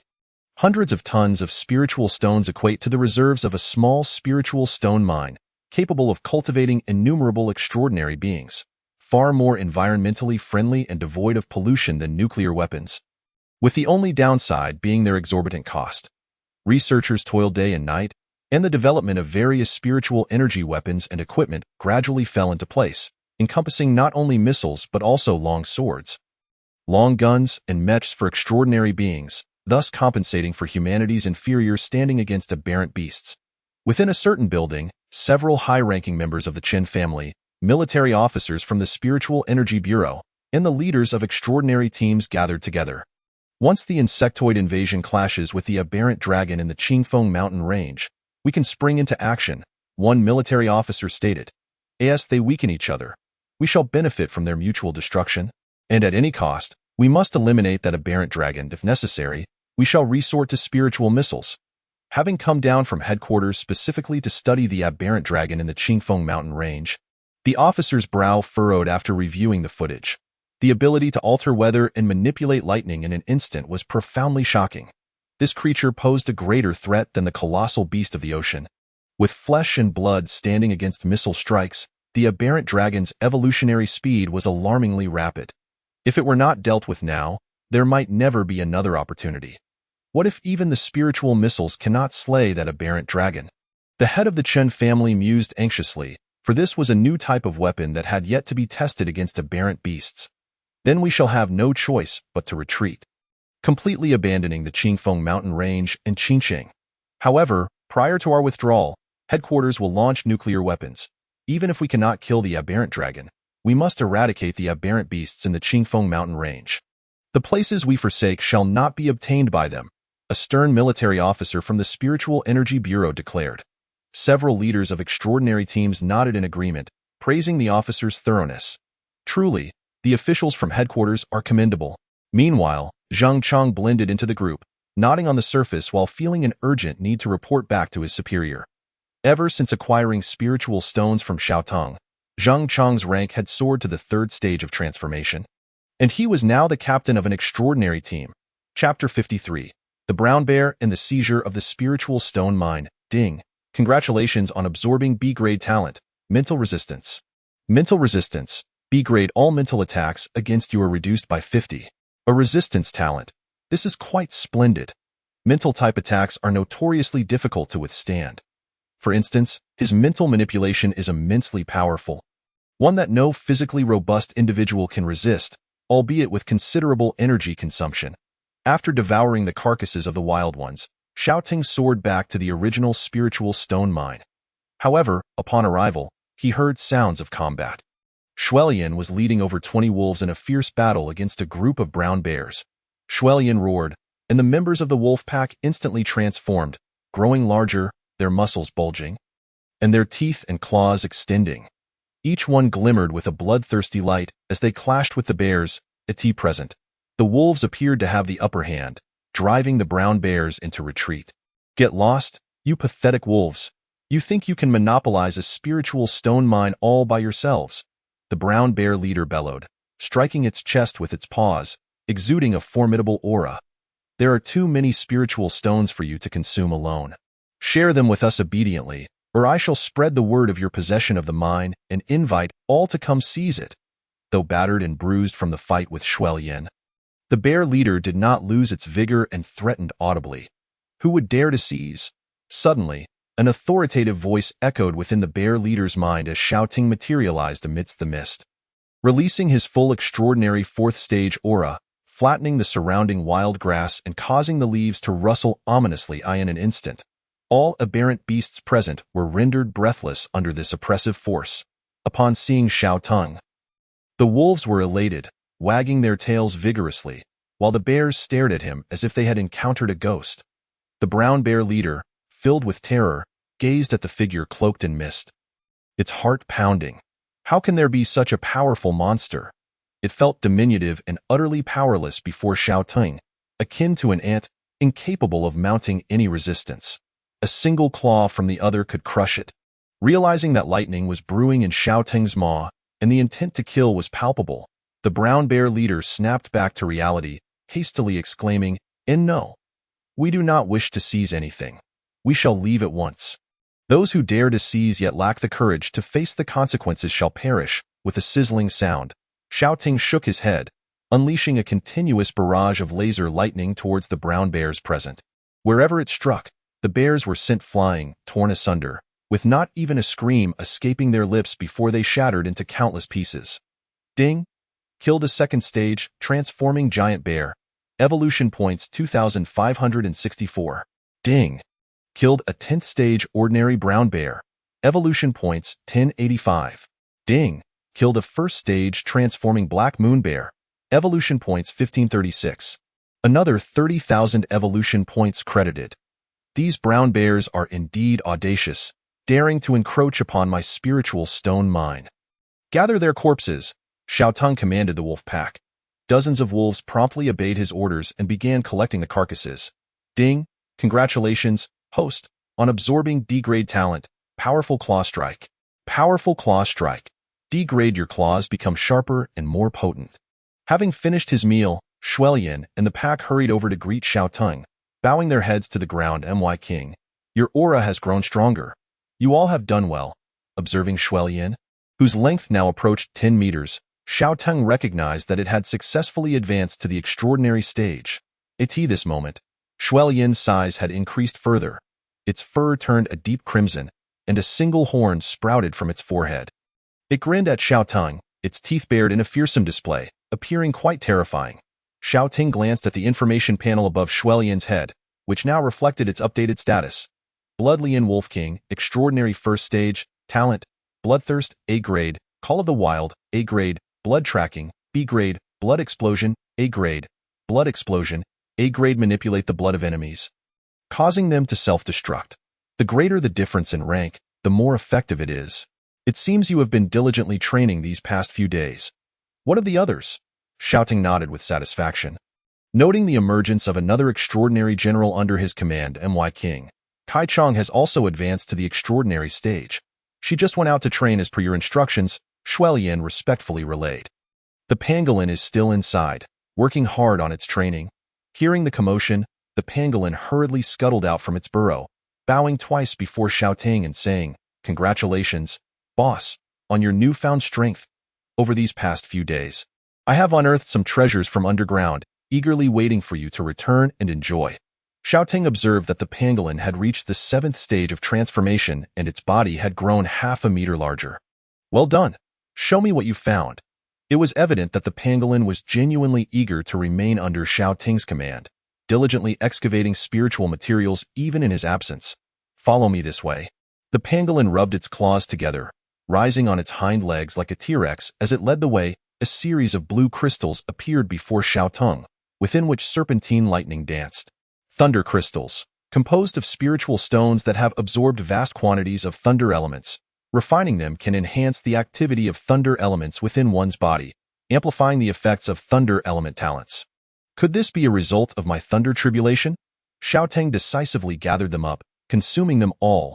Ding! Consumed thunder crystals. Thunder element talent enhanced by 20. After devouring them, the thunder elements within him seemed to ignite.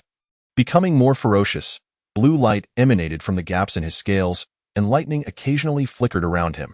Xiaotong checked his panel, noting that several thunder element talents had strengthened. This way, my electric spear and laser lightning can reach even greater distances. With increased potency as well, boss. How about it? Am I not quite useful? The pangolin gazed at Xiaotong with eager anticipation. Indeed, I have yet to bestow upon you a name, he mused, suddenly recalling this fact after offering a compliment. What would you like to be called? Boss, why not you name me? I am devoid of ideas. Then I shall call you Lialishi, and from now on, you shall be known as Little Stone. Thank you. Boss, for the name. The pangolin joyfully bowed. Now, continue to consume the spirit stones. Hasten your ascent to the extraordinary realm, for the insect horde is soon upon us. Xiaotong informed the pangolin. Understood. The pangolin seized a spirit stone and began to gnaw on it with fervor. Xiaotong also sliced off a substantial piece of spirit stone, incessantly devouring it as his evolution points steadily accumulated. Chapter 54. You strike me? I shall strike you first. Ding. Consumed spirit stone. Evolution points 230. 000. Boss, a human whom you previously controlled has arrived. Just as Xiaotong was relishing the spirit stones, blood refinement hurried over, head bowed in report. Summon him here, Xiaotong commanded, perplexed as to why a human would come at such a critical moment with the insect army looming. Upon hearing this, Zhang Chang appeared before Xiaotong, kneeling on one knee in reverence. Master, I have urgent news to convey. Speak. Thanks to your nurturing, I have successfully been promoted to the captain of the extraordinary squad. Your existence has garnered the attention of the headquarters. Yesterday, personnel from the Spirit Energy Bureau arrived and convened a meeting concerning you. What did they say? Xiaotong inquired, feeling that his machinations with the human had indeed borne fruit. They declared that when you engage with the insect horde, they will launch missiles and spirit energy missiles against you. If you withstand the onslaught, they will then unleash nuclear weapons to utterly obliterate the Qingfeng Mountains. As Zhang Chang uttered these words, he was suddenly engulfed by an oppressive atmosphere, a foreboding akin to the signs preceding a volcanic eruption. The master is enraged. Zhang Chang realized in shock, they intend to unleash nuclear weapons. Xiaotong repeated through gritted teeth. Indeed. Xiaotong remained silent, his expression dark as he exited the cave, while blood refinement gazed at him in terror, sensing an unprecedented fury emanating from the king. The wolf pack parting to make way. Activating his far sight, Xiaotong fixated on the distant building, his eyes ablaze with rage, his voice chillingly detached. You wish to strike me? I shall strike you first. In the next moment, the elements of thunder surged violently around him as he raised his paw, summoning a dozen spears of lightning, each over 20 meters long, to hover behind him like soldiers ready for battle. Go! Xiaotong gently waved his paw, and the electric spears autonomously sought their targets, transforming into streaks of meteoric light as they hurtled towards the key locations of Qingqing at supersonic speeds. A dozen radiant blue spears streaked across the pitch-black sky, appearing particularly resplendent. The citizens strolling the streets paused, gazing up in disbelief at the increasingly magnified blue spears. Look up at the sky. What on earth is that? I don't know. I can't see clearly. It's moving too fast. Which formidable figure conjured this? What an overwhelming presence. Surely this talent must be at least S-rank, quite a sight. Indeed! The crowd buzzed with speculation about the electric spears in the sky, akin to onlookers at a spectacle, until moments later, they realized that these ominous objects were heading straight towards them. Good heavens! Why is it getting larger? It seems to be coming towards us in Qingcheng. Is it a beast from the Qingfeng Mountains attacking? After barely fending off the insect horde, now we face a beast? Run! Don't just stand there. A single utterance sent the pedestrians into a frenzy. Concurrently, The air was filled with urgent and powerful air raid sirens. This confirmed that the spears, exuding a dangerous aura, were indeed aimed at Qingcheng. In a highly secure building in Qingcheng, a group of people hurriedly encircled the head of the Qin family, escorting him downstairs. As they passed a window, the head of the Qin family glanced skyward, his pupils trembling as the crackling thunder reverberated in his ears. A pang of regret flashed through his mind as he immediately associated the spectacle with the lightning element dragon from the Qingfeng Mountains. Only it could unleash such devastation. Just as they had finalized plans to bombard the Qingfeng Mountains with nuclear weapons, this dragon's spears had arrived. Was it mere coincidence? Surely, the dragon sought revenge. The head of the Qin family thought with conviction. How far is Qingfeng Mountains from Qingcheng? At least 500 kilometers. How could these spears traverse such a distance to attack us? This is utterly absurd. He could never have imagined that the dragon possessed such long-range capabilities. There is no escaping this. Witnessing the blinding lightning and the surrounding screams, tears streamed down the cheeks of the head of the Qin family. Had he known the dragon was this formidable, they should have evacuated sooner. Boom! The electric spears struck the ground, sending forth visible blue shockwaves that obliterated everything in their vicinity. That night, Qingcheng was drowned in the cacophony of colossal explosions. A few officers sheltering in an underground bunker stared blankly at the screen depicting the razed land. Who could have predicted that just a moment ago, this was an imposing building, now reduced to nothingness? It's destroyed, utterly annihilated. The power unleashed rivals that of a missile. After what felt like an eternity, they seemed to regain their senses, trembling in shock, grateful for their timely evacuation, for otherwise, they too would have met the same fate. Simultaneously, a thought crossed their minds. Was this a warning from the dragon? Sir, the head of the Qin family is dead, and only a handful remain of the Qin clan. This level of thunder elemental power must be the work of that dragon. Only it possesses such capabilities. Several officers, shaken from their stupor, turned to the military officer dispatched from the Spirit Energy Bureau, awaiting his response. Glaring at the apocalyptic scene on the screen, the headquarters officer erupted in fury. This dragon is too arrogant. We must make it experience the might of our Spirit Energy missiles. We must wait until the dragon engages with the insect horde. Only then can our Spirit Energy missiles achieve their full potential and deliver a fatal blow. Xiao Ting gazed at the ravaged city in the distance, his heart untouched by tumult. He had expended all the thunder elements stored within him, transforming them into electric spears directed at the city. The results appeared promising. Several key locations in Qingcheng had suffered catastrophic strikes, and many important figures had perished. His electric spears were no less formidable than missiles, the explosions resonating even in the Qingfeng Mountains. Meanwhile, Huang, Hu Wuming, Kaichong, and several subordinates he had recently subdued were all roused by the commotion. Lifting their heads to gaze towards Qingcheng, their hearts filled with awe and a deeper admiration for Xiaoteng. Chapter 55. Burn everything. Assemble the troops at the same moment. Huang, flanked by dozens of mutated beasts derived from snakes, murmured, "Boss, was this your doing?" Gazing at the distant, thunderous eruption, he mused, "Is that truly our boss? How extraordinarily powerful!" One of the snake-like beasts, hearing Huang's words, was filled with exhilaration, never expecting their leader to be so formidable. Unable to contain itself, it puffed out its chest proudly, feeling a bright future ahead. Meanwhile, a massive 10-meter-tall azure tiger, accompanied by several differently colored tiger-like beasts, traversed the mountainous terrain. Suddenly, they were startled by the thunder, turning their gaze towards Qingcheng, their eyes wide in astonishment, utterly bewildered. Only Hu Wuming appeared unusually elated. Laughing heartily, "Ha ha ha, at last, the boss has taken action against the humans. This feels fantastic. Those detestable two-legged beasts are finally facing retribution."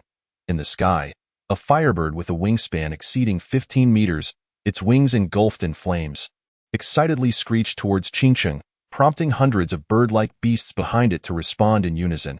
How terrifying! This power! Only the boss could achieve this. He has grown even stronger. I could train for 2 months and still not reach this level. Kaichong admired Xiaoteng wholeheartedly. Let us proceed. The insects seem to be drawing closer. The boss likely needs us. Soaring through the sky, gazing upon the dark swarm of insect calamity, Kaichong felt no fear. Responding to the call, Huang, Hu Wuming and Kai Chong led their newly recruited subordinates towards the source of the electric spears. Having expended all the thunder elements within him, Xiao Tang's fury began to subside as he felt an unusual calmness. A tranquility beyond measure. Zheng Chong, you should return. Inform the others to evacuate Qingcheng. Given your ranks, entering the headquarters should pose no difficulty. Yes, master. I will notify them. After acknowledging, Zheng Chong hurriedly descended the mountain, for the insect horde was imminent. Delay could spell disaster. Upon returning to the cave, Xiao Tang grasped a handful of thunder crystal stones and consumed them, replenishing the thunder elements he had expended. The thunder crystal stones not only enhanced the potency of thunder elemental talent, but also contained vast amounts of thunder elements, serving as a source of energy replenishment. Boss, we have returned. Upon hearing this, Xiao Tang turned his gaze outside. The ground trembled slightly as a colossal python, over 40 meters in length and clad in spiked armor, slithered forward, followed by dozens of other serpents, each exceeding 20 meters. All of them were at least at the third stage of the Transcendence realm. Upon encountering Xiao Tang, they bowed their heads and prostrated themselves, signifying their submission to a powerful being. Undoubtedly, these creatures constituted the backbone of the Qingfeng mountain range. Before long, accompanied by a chorus of roars, Hu Wuming appeared with several tigers of varying colors, each at or above the fourth stage of the Transcendence realm. Upon seeing Xiao Tang, they instinctively gazed up in awe, their pupils dilating in astonishment at his immense stature. They had anticipated that Hu Wuming's leader would be formidable, but they were unprepared for such overwhelming strength. The commotion that had recently arisen from Qingcheng was undoubtedly orchestrated by this very leader. Noticing the throng of serpents behind Ah Huang, while he had only a few tigers in tow, Hu Wuming felt a twinge of embarrassment and approached Xiao Tang, stating, "All my kin from the Qingfeng mountain range are present. My tribe is relatively small, and I could only gather these few." "Fear not," Xiao Tang reassured him.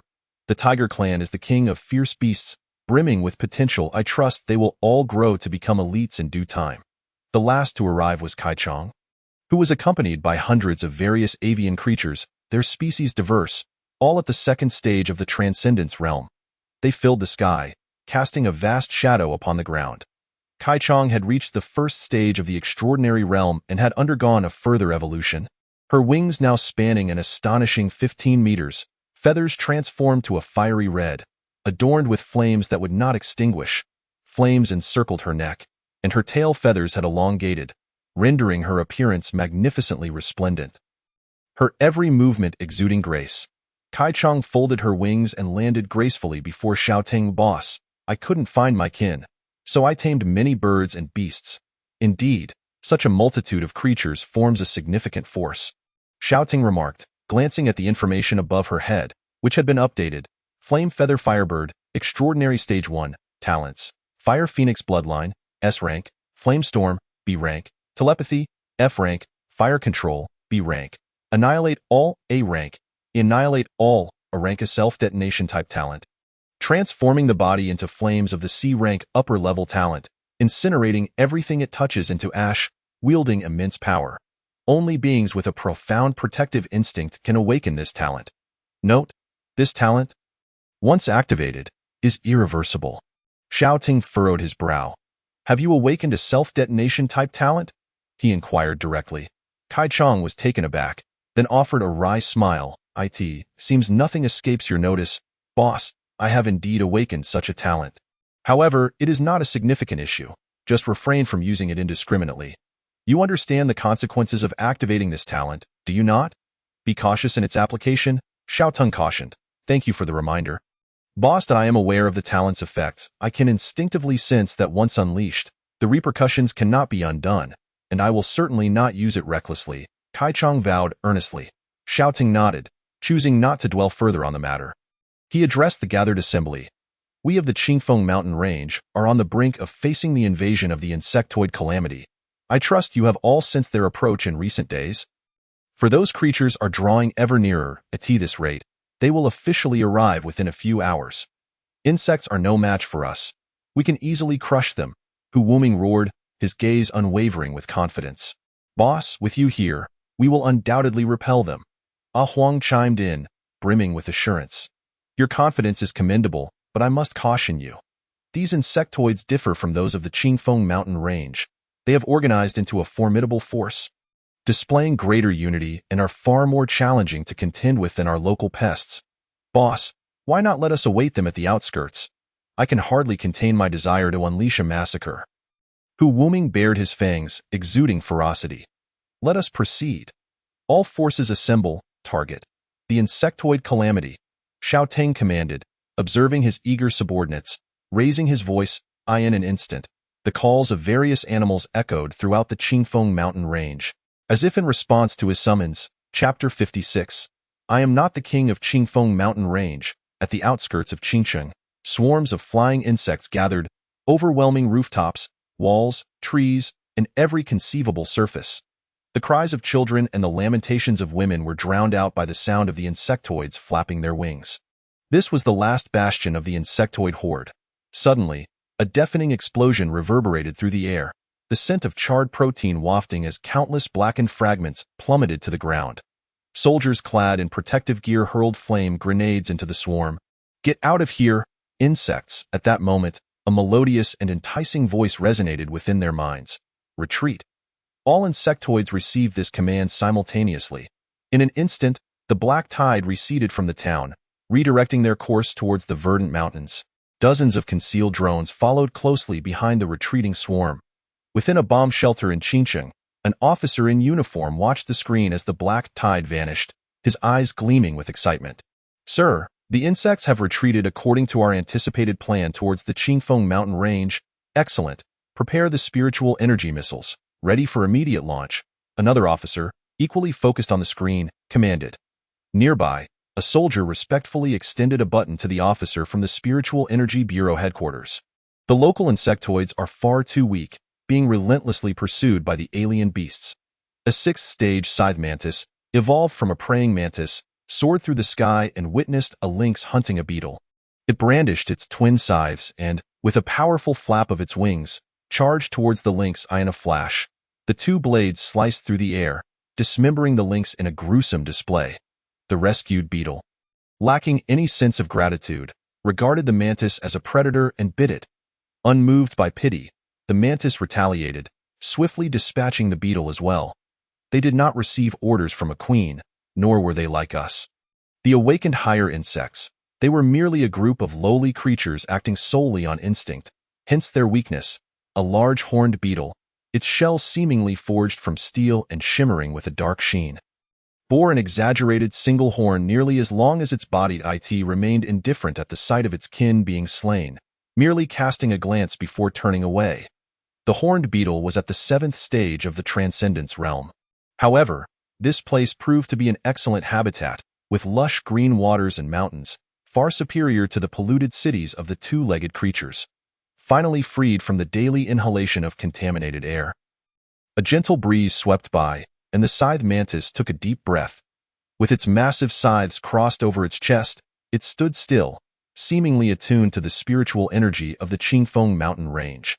After a brief moment, a sharp glint flickered in its eyes, filled with vigilance. I sense an exceptionally powerful creature nearby. Be cautious. As soon as the words left its mouth, a thunderous roar erupted ahead, followed by a fierce gust of wind. With a resounding crack, several towering trees collapsed, sending tremors through the ground. The figure lurking behind the trees finally emerged. A colossal green tiger, measuring 10 meters in size, with swirling green winds encircling its ankles, as if it were gliding upon the wind. The scythe mantis caught a glimpse of its own reflection in the tiger's eyes as it approached. Step by deliberate step, exuding an air of disdain and a commanding presence befitting a ruler. Faced with such a massive tiger, both insects felt an overwhelming pressure. They exchanged glances, and the horned beetle spoke up. Such a powerful aura. You must be the king of the Qingfeng mountain range, correct? We come bearing the queen's decree and wish to speak with you. However, Hu Wuming did not respond to their words. Continuing to regard them with contempt as he approached, dare to underestimate us? I shall see what you are capable of. The scythe mantis was immediately enraged, its massive scythes moving at an imperceptible speed as it swung them twice, unleashing 2 waves of white energy toward the green tiger. Before the waves could reach him, the green tiger leapt into the air, its speed so astonishing it appeared to vanish from sight. Boom, boom! The two energy waves struck the ground where the tiger had stood, carving deep furrows into the earth. Where did it go? The scythe mantis exclaimed in shock, realizing it had evaded the attack. There was a creature faster than it. It possessed a tenfold speed enhancement talent. IT was certain that the opponent had not disappeared, but had moved so swiftly that they could not perceive its actions, creating the illusion of vanishing. Suddenly, the scythe mantis detected the surrounding shadows encircling them. A ring of green figures circling relentlessly. He felt as though they were ensnared within this verdant circle. Invisibly sharp blades of wind shot in from all directions, resembling a multitude of alien beasts launching wind blades toward them. However, the scythe mantis understood that there was only that single green tiger. It was merely an illusion created by the tiger's incredible speed. Bang, bang, bang! A piercing scream echoed as the wind blades struck the scythe mantis, severing one of its forearms. It desperately evaded, yet could never match the speed of its opponent, ultimately succumbing to a strike. Blue blood splattered across the ground, and a scythe-like claw from a mantis fell, rendering it a one-armed mantis. A dull thud resonated. The pitch-black exoskeleton of the horned beetle bore numerous scratches. Its speed was even slower, and faced with the oncoming blades of wind, it could only endure the blows. Fortunately, its defenses were somewhat sturdier, preventing it from losing a part of its body so easily to the slicing winds. However, as time wore on, its body became riddled with wounds, and no matter how strong its defenses, it could not withstand the relentless assault from its adversary, teetering on the brink of collapse. King of the Qingfeng Mountains, we come bearing the Queen's decree to negotiate with you. Do not be foolish. If you fail to respond, our insect army shall soon lay waste to your Qingfeng Mountains. Feeling the life ebbing away, the horned beetle issued a fierce retort. I am not the king of the Qingfeng Mountains, my leader stated. If you have the capability, come at us. Do you think we fear you? A response finally came from the azure giant tiger's side. Yet it left the horned beetle utterly astonished. What? You are not the king of the Qingfeng Mountains. How can someone as formidable as you not be its king? In the moment of its downfall, the horned beetle's eyes widened in disbelief. Chapter 57. The insect tide approaches, a barbecue feast. Buzz! Amidst the swarm, a snow-white moth, at least 5 meters in size, suddenly fluttered its wings, turning its head towards the direction of the Qingfeng Mountains the moment the mantis and horned beetle fell. Its enormous, dark, compound eyes betrayed no emotion. As the most intelligent of the insect race, it possessed the ability to command lower-tier insects, its intellect comparable to that of humans, allowing it to contemplate the situation. The insect race had been severely wounded by human soldiers and required time to recuperate. It did not wish to engage in battle with the beasts of the Qingfeng Mountains just yet. Its original plan was to negotiate for a small territory within the Qingfeng Mountains to recuperate, expand its numbers, and wait for the opportune moment, gradually encroaching until the entire Qingfeng Mountains became a nest for insects. This would have been the least costly approach. However, now it found itself compelled to engage in an early war. This was a matter of stances rather than right or wrong. The insect race merely sought to survive. Since they could not overpower the humans, their focus shifted to the Qingfeng Mountains. Inhabitants of the Qingfeng Mountains, it seems we can no longer coexist peacefully. We are coming. The insect race's main brain shook its head. Then a melodious and enchanting voice resonated within the minds of all insects, causing them to collectively turn towards the Qingfeng Mountains. With a flutter of their wings, they ascended in a dense swarm, blotting out the sky. Shouting floated amidst the swirling clouds, accompanied by a Huang, Hu Wuming, Kaichong, Shuelian, along with the later additions of Bajie and Jingang, each leading their respective teams. Among them, a Huang, Hu Wuming, Kaichong, and Shuelian were all extraordinary Tier 1, while Bajie and Jingang had reached the latter stages of metamorphosis. Besides them, several scattered beasts also noted the approaching insect horde, instinctively sensing the threat and uniting in solidarity against the common enemy. With so many, I can finally unleash my fury. Observing the densely approaching insect army, Xiao Tong could hardly contain his excitement. These were all points for evolution. Killing the beasts of the Qingfeng Mountains required caution to avoid depleting resources, but slaughtering these foreign insects could be done without restraint. Unlike Xiao Teng's exhilaration, a Huang and the other beasts wore serious expressions as they regarded the distant insect tide. bracing themselves for a challenge that would determine their survival. The victors would revel in joy, while the vanquished would lose their land and be forced to flee, facing the wrath of other beasts elsewhere. Though they all firmly believed that with Xiao Tung's presence, they would not be the losing side. The stakes were their lives, and they could not afford to be careless. Xiao Tung could not protect everyone. "Prepare yourselves, they are coming."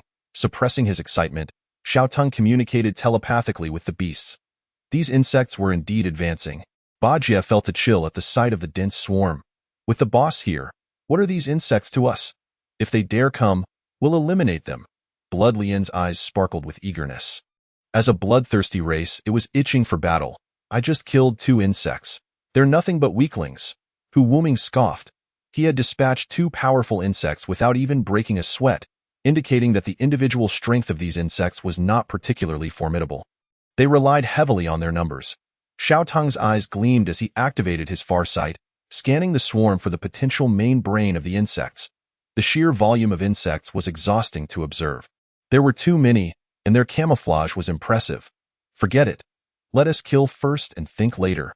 Xiao Tung raised his hand, dark clouds gathering ominously in the sky, as raindrops the size of beans began to fall, saturating the air with humidity.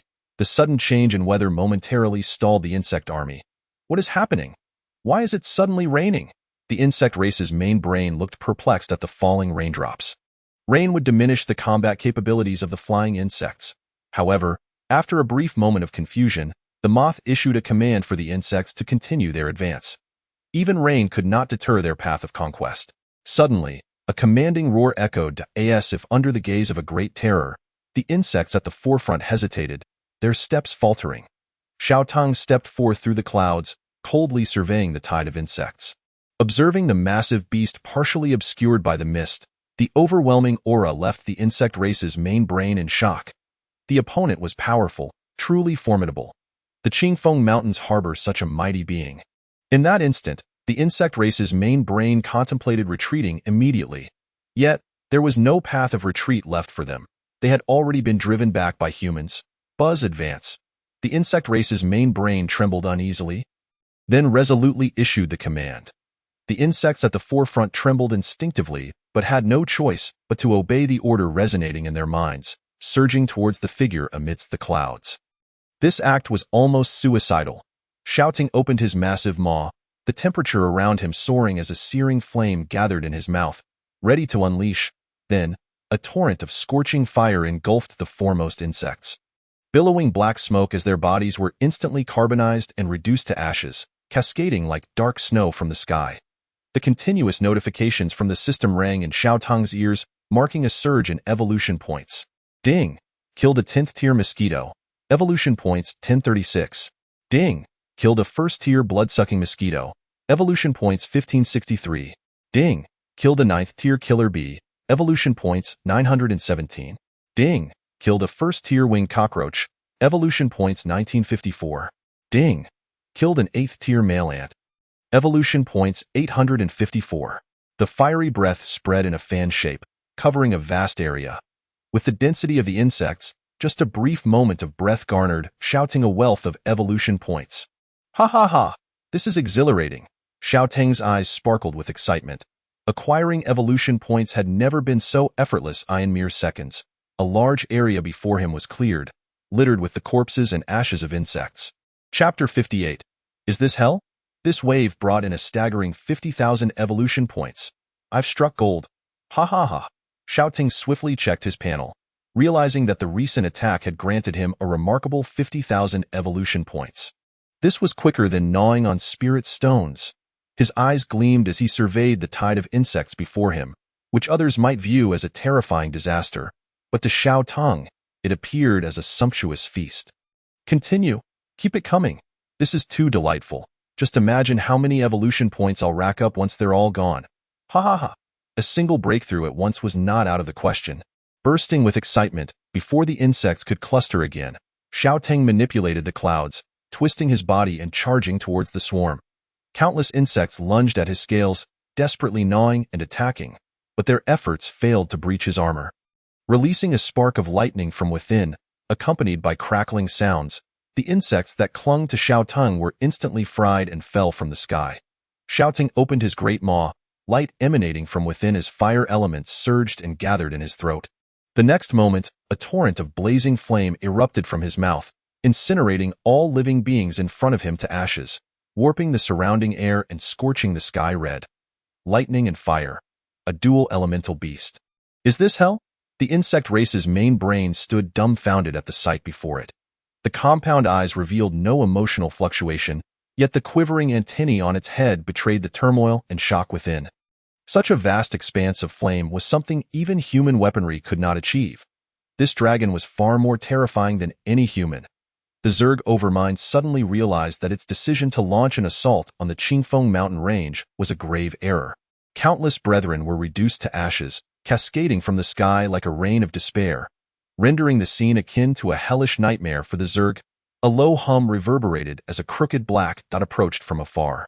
A slightly smaller pink moth, with its tattered wings trembling, arrived before the Zerg Overmind, one of its antennae scorched and embers still flickering on its wings, presenting a woeful sight. Even as a stage 8 transcendent, a formidable force among the Zerg, it could not withstand the flames of that dragon. Had it been a tad closer, it would have perished in the inferno. I nearly met my end. The pink moth quivered, its voice trembling to my queen. We must send envoys to negotiate with that dragon. If this continues, we shall be annihilated.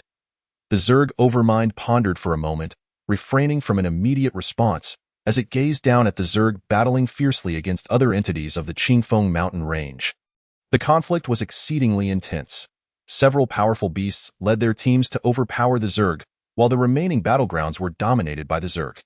Both sides suffered casualties, yet overall, the Zerg maintained a slight advantage, even pushing the defensive line of the Qingfeng mountain range back several hundred meters through their flawless coordination. The moth let out a bitter laugh, but what good was that?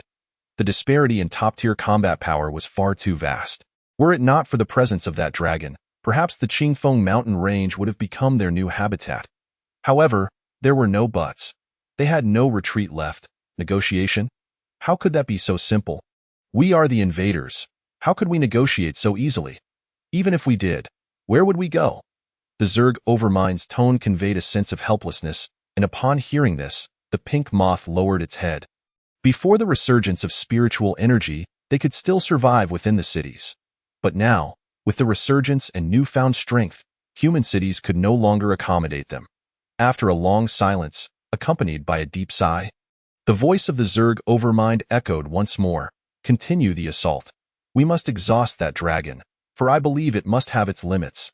The Zerg Overmind fixed its gaze upon the figure spewing flames with wild abandon, silently retreating to the rear of the Zerg horde. Will we prevail? The pink moth gazed at the crimson clouds on the horizon, unable to suppress its inquiry. Indeed, once we exhaust that dragon, victory shall be ours. Chapter 59. 1,000,000 Evolution Points. Transcendent Stage 6. Flames streaked across the sky as a vast expanse of desolation appeared before him. Taking this opportunity, Xiao Ting peered down at the battlefield, observing the ongoing clashes. After sweeping his slit pupils across the scene, he exhaled in relief. They were all still alive. His warnings over the past few days had proven effective, allowing them to enhance their strengths. Although they bore wounds, they remained vibrant and vigorous, given their elite status in the Qingfeng mountain range and their exceptional talents. Aside from being besieged by dozens of high-stage Zerg, they were not easily killed. Moreover, they had their own subjugated kin at their backs. His gaze then extended, resting upon a thick layer of ashes blanketing the ground, remains of the Zerg. After a brief moment of contemplation, he suddenly pondered a pressing issue. They have all been reduced to ash. It seems unfavorable for devouring their talents later. Though fire elements were not his primary attribute, after numerous enhancements and considering the tier disparity, his breath still possessed lethal power, leaving no corpses in its wake. It seemed he needed to temper his strength. The overflow of damage was excessive, and it was somewhat troubling. Looking at the panel once more, he discovered that after a period of slaughter, his evolution points had astonishingly reached the 1,000,000 mark. Ascending 2 tiers was no longer a problem. He should use them promptly. Thanks to Zheng Chang's prior intelligence, Xiao Tong was aware of the humans' plans to counter his presence. That rumored spirit energy missile, comparable to a nuclear weapon, compelled him to take it seriously. Was the spirit energy missile a newly developed weapon? It felt somewhat uncertain. However, given his current talent enhancements, his physical strength should far exceed the standards of his tier. Since acquiring the S-rank talent of the true dragon bloodline, his foundational attributes had received a significant boost. He now possessed 2 S-rank talents, both enhancing his basic attributes. Thus, it was no surprise that his physical strength far surpassed others of the same tier. Nevertheless, considering it was a nuclear weapon, respect was due. He must maximize his preparations. As he was unaware of when the strike might occur, he intended to spend his evolution points freely, as he had no habit of hoarding them. In this era of great conflict, crises lurked at every corner. Every creature evolved every moment, and failing to seize the opportunity to grow stronger would result in being overtaken by others. System, ascend. Ding. Congratulations, host, you have ascended to Transcendent Stage 5. The next tier, Transcendent Stage 6, requires 1 million evolution points. Ding. Congratulations, host, you have ascended to Transcendent Stage 6. The next tier, Transcendent Stage 7, requires 1.2 million evolution points. His evolution points flowed away like water. After ascending 2 tiers, Xiaoting found himself instantly reduced to a pauper. Evolution points were truly insufficient. Now, the points required for his next ascent had reached the million level. Upon seeing the lengthy string of numbers on the panel, Xiaoting couldn't help but grit his teeth. Hiss over 1 million evolution points for ascension. Thankfully, there are plenty of Zerg here. Otherwise, I would truly have to annihilate a region's beasts. After ascending 2 tiers, Xiaoting's physique expanded yet again, his length reaching 85 meters, with enhancements in constitution, strength, speed, and elemental power within him. His talent enhancements were based on foundational attributes, so any increase in these attributes appeared monumental for Xiaoting. His maximum strength exceeded 10,000 tons, and his speed surpassed the speed of sound. He could now be deemed a super beast. Every movement elicited great waves. A single swipe of his tail could collapse mountains. Additionally, there were changes in his appearance. The intricate patterns on his scales became more defined, exuding an ancient aura, signifying that the defensive power of his scales had strengthened. It felt rather splendid. Experiencing a 2-tier ascent at once, Xiaoting distinctly sensed the transformations within his body. The sensation of gradually growing stronger was indeed captivating. This era of spiritual resurgence was truly marvelous. Xiaoting let out a satisfying dragon roar. Continuing the slaughter, glancing towards the battlefield where Huang and the others fought, Xiaoting decisively changed his position and soared away from his subordinates. The power fluctuations caused by the spirit energy missile, akin to a nuclear weapon, would be no small matter. He could withstand a nuclear strike, but his subordinates certainly could not. Thus, to avoid impacting too many of the Qingfeng mountain range's beings, Xiaoting plunged straight into the Zerg horde. Distancing himself from Huang and the others, he even began to drive the Zerg towards the direction of Qingqing with flames, gradually approaching the city. Since the last time he used the lightning spear to bombard the city, many systems in Qingqing had collapsed, as he had targeted the city's vital areas. However, it seemed some personnel had taken refuge in underground shelters, escaping this calamity. Gazing at the distant city, a glimmer of cold light flashed in Xiaoting's eyes. This time, he intended to descend in physical form, and it would not merely involve a few lightning spears. If they wished to launch nuclear weapons against them, the nature of the situation would entirely change. This was a move towards the extinction of a region's beings. Since you desire to eradicate us, I shall not spare you either. Roar. A lengthy, ancient dragon's roar resonated through the heavens, conveying a multitude of emotions. Anger, sorrow, and a hint of helplessness. Within the underground shelters of Qingqing, the atmosphere grew tense, as if the very air had solidified. Several lower-ranking soldiers stood motionless, fearing to disturb the officers. Meanwhile, several officers from the Spirit Energy Bureau were fixated on the images transmitted from the drones. As they watched the dragon massacre the Zerg, expressions of frustration and disappointment marred their faces. With a crack, the sound of splintering would echoed. Finally, one officer could no longer contain himself, slamming his hand onto the table, creating a visible crack, gritting his teeth as he spoke. After such a prolonged conflict, why does that dragon appear to be unscathed? These Zerg are far too weak. They cannot even inflict a wound on the dragon. Despite this, it must be acknowledged that these Zerg had caused the city to suffer losses of hundreds of thousands. It could only be said that the strength of this dragon exceeded expectations. At that moment, Another officer noticed the fiery clouds on the horizon, his eyes widening as he magnified the figure of Xiao Ting amidst the mist, observing intently for a moment, before hesitantly stating, "He seems to have grown stronger again." Upon hearing this, the other officers were momentarily taken aback. In such a short time, he has grown stronger. This growth rate is astonishing. This statement stirred a flurry of concern, and the other officers turned to face him. "Are you certain?" "Yes, look at this footage from before. Based on our previous analysis, the dragon is a thunder element behemoth, but now it can breathe fire. It can breathe fire." The officers' minds raced with speculation, cold sweat forming on their brows. Could it have mastered 2 elemental powers? A beast capable of wielding 2 elements was virtually unheard of. Chapter 60. Is he coming towards us? Since the resurgence of spiritual energy, they had come to understand that the world contained elemental forces, omnipresent as air. Only by awakening the corresponding attributes could one perceive and harness their existence. Generally speaking, beasts capable of wielding elemental powers signify their greater innate talent compared to their peers of equivalent rank. An entity that can master a single element is already a formidable adversary, while encountering one that commands 2 elements is a rare occurrence. It seems that the ability to harness multiple elements is indeed possible. Upon witnessing Xiao Ting, they realized that the mastery of elemental forces could be simultaneous. This revelation undoubtedly marks a significant breakthrough since the resurgence of spiritual energy. Record it. Before the officers could issue a command, an eager researcher promptly uploaded this discovery. Ironically, this revelation was derived from the enemy, leaving the officers of the Spiritual Energy Bureau with mixed feelings.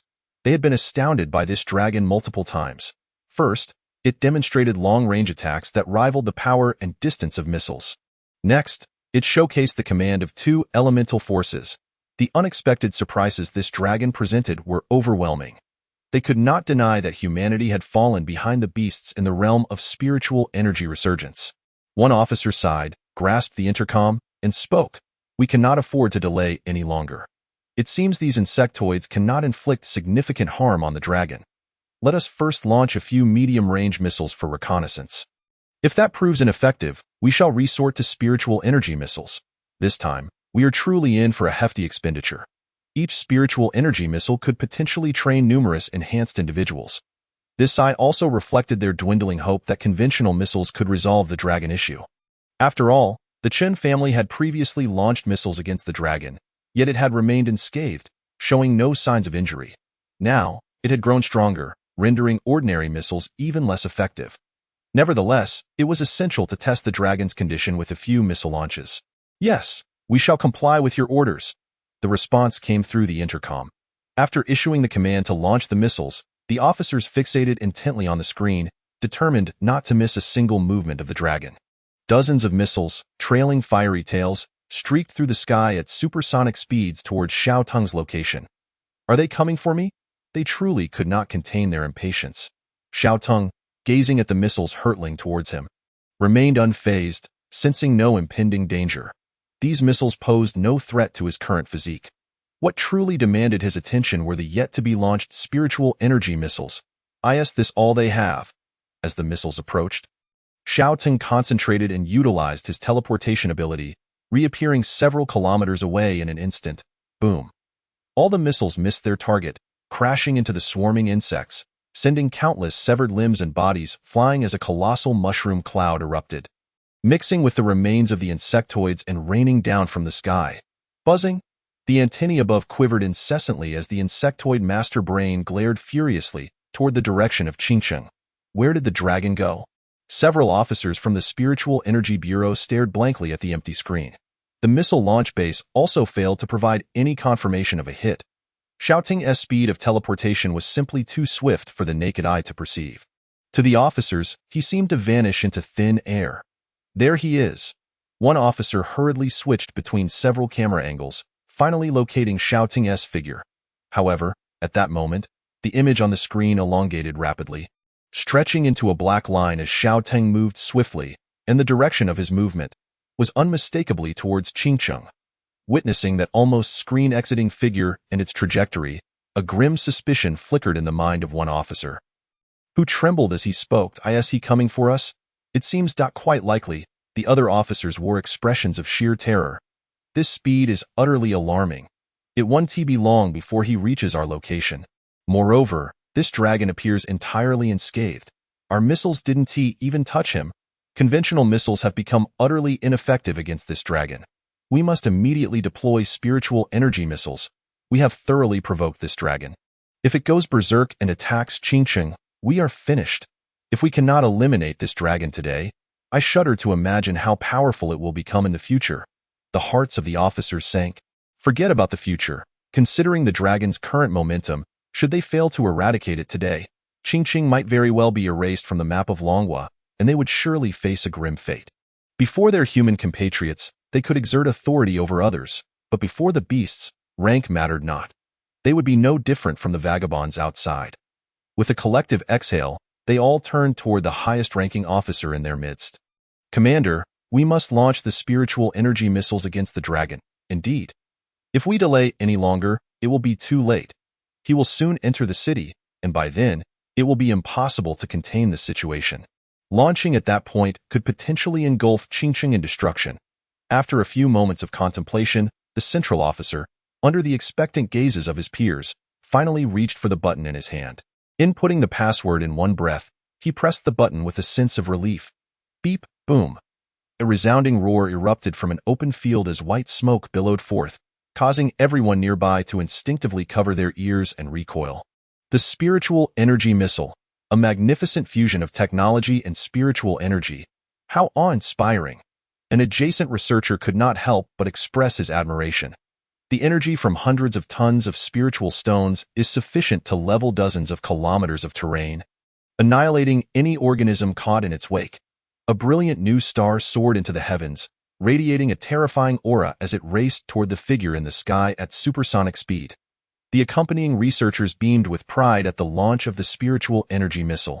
This missile is the latest research achievement, equipped with a guidance system that utilizes spiritual energy to automatically adjust its trajectory for target tracking, enhancing strike precision without the need for satellites to accurately hit fast-moving targets. Chapter 61. The Spiritual Energy Missile, Rivaling Nuclear Weaponry. Here it comes. Xiao Teng's expression turned grave as he focused intently on the shadow soaring toward him, feeling an ominous pressure. This is indeed a spiritual energy missile that rivals nuclear arms. Let us see if I can evade it. Xiao Teng maneuvered his serpentine body, weaving through the clouds, with the spiritual energy missile trailing closely behind. After several successive teleports, the missile altered its trajectory as well. Has it locked onto me? It's equipped with tracking. There's no escaping it. Xiao Teng resolved to turn back, opening his massive jaws to channel lightning elements, unleashing a laser beam toward the spiritual energy missile. The missile detonated in midair. A thunderous explosion ensued as two immense forces collided, followed by a blinding flash that momentarily painted the sky in a dazzling array of colors. The shockwave rippled outward, shattering clouds, pulverizing trees, and tearing up the ground, enveloping the air in dust and obliterating everything in its vicinity. What a formidable surge of spiritual energy! Since evasion is not an option, I must weather the storm. In the instant of the missile's explosion, Xiao Teng coiled his body, burying his head against his chest, crossing his claws over his head to shield himself, adopting a defensive posture to brace for the cataclysmic energy unleashed by the blast. The explosion of the spiritual energy missile captivated everyone's attention. The energy from hundreds of tons of spiritual stones produced an intense wave of spiritual energy that could not be easily ignored. What is that? Hu Wuming clearly sensed the terrifying aura in the sky, gasping in shock. Even from over 100 kilometers away, it sent shivers down his spine. Humans are once again redefining our understanding. Such a fearsome weapon has been created by them. One can only wonder how many they can launch. King Kong stared solemnly at the distant mushroom cloud. He knew humans were not to be underestimated. Yet he never anticipated their weaponry could wield such power. Thankfully, they were far away. Otherwise, escape would be impossible. Boss. The massive tail swept through the air as Ah Huang casually crushed a bug clinging to him, his expression laden with worry as he gazed toward the site of the missile explosion. If he had not misjudged, that terrifying aura was indeed directed at Xiao Teng. Those damned bipeds. Why must they force us to such extremes? Hu Wuming gritted his teeth, unable to comprehend why humans persistently drove them to the brink of extinction. In this clash of races, we are ultimately not allies. Kai Chang observed the catastrophic devastation from afar and shook her head. While there are indeed good humans, they are born adversaries in the grand scheme of racial conflict, vying for spiritual energy and limited territory. As long as we exist, we must choose a side. She recognized that once a certain level of power was attained, one would become a target of human hostility. Humanity is deeply wary of the rise of the beasts and has consistently sought to suppress them. They will not let us be. I will never allow you to harm my children. Kai Chang gazed at the smoke billowing from the explosion, resolutely determined. Is the boss still alive? Zhu Beiji fretted, realizing that if Xiaotang were to perish, the insectoids would be exceedingly difficult to contend with, and Qingfeng Mountain might change hands. There are simply too many insectoids, and with the master brain coordinating their efforts perfectly, they are a legion of fearless warriors. Even A Huang, who had always believed in Xiaotang, felt a twinge of doubt regarding this matter. The surge of spiritual energy was overwhelmingly powerful. Even those present could feel it. Not to mention Xiaotang, who was situated at the epicenter of the explosion. If the leader were to perish, I would never forgive them. Ah Huang's eyes were nearly ablaze with fury. Had it not been for the obstruction of the insect race, he would have charged into the human city to unleash a massacre. Chapter 62. Opportunities and Dangers. A torrent of spiritual energy and a formidable shockwave swept across Xiaotang's scales, causing them to lift and blood to seep through, inflicting painful abrasions.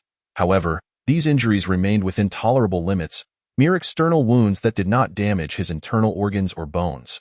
After enduring the pain, Xiaotang sensed the rich spiritual energy enveloping him, almost tangible like droplets of water, as if he had been cast into an ocean brimming with spiritual essence.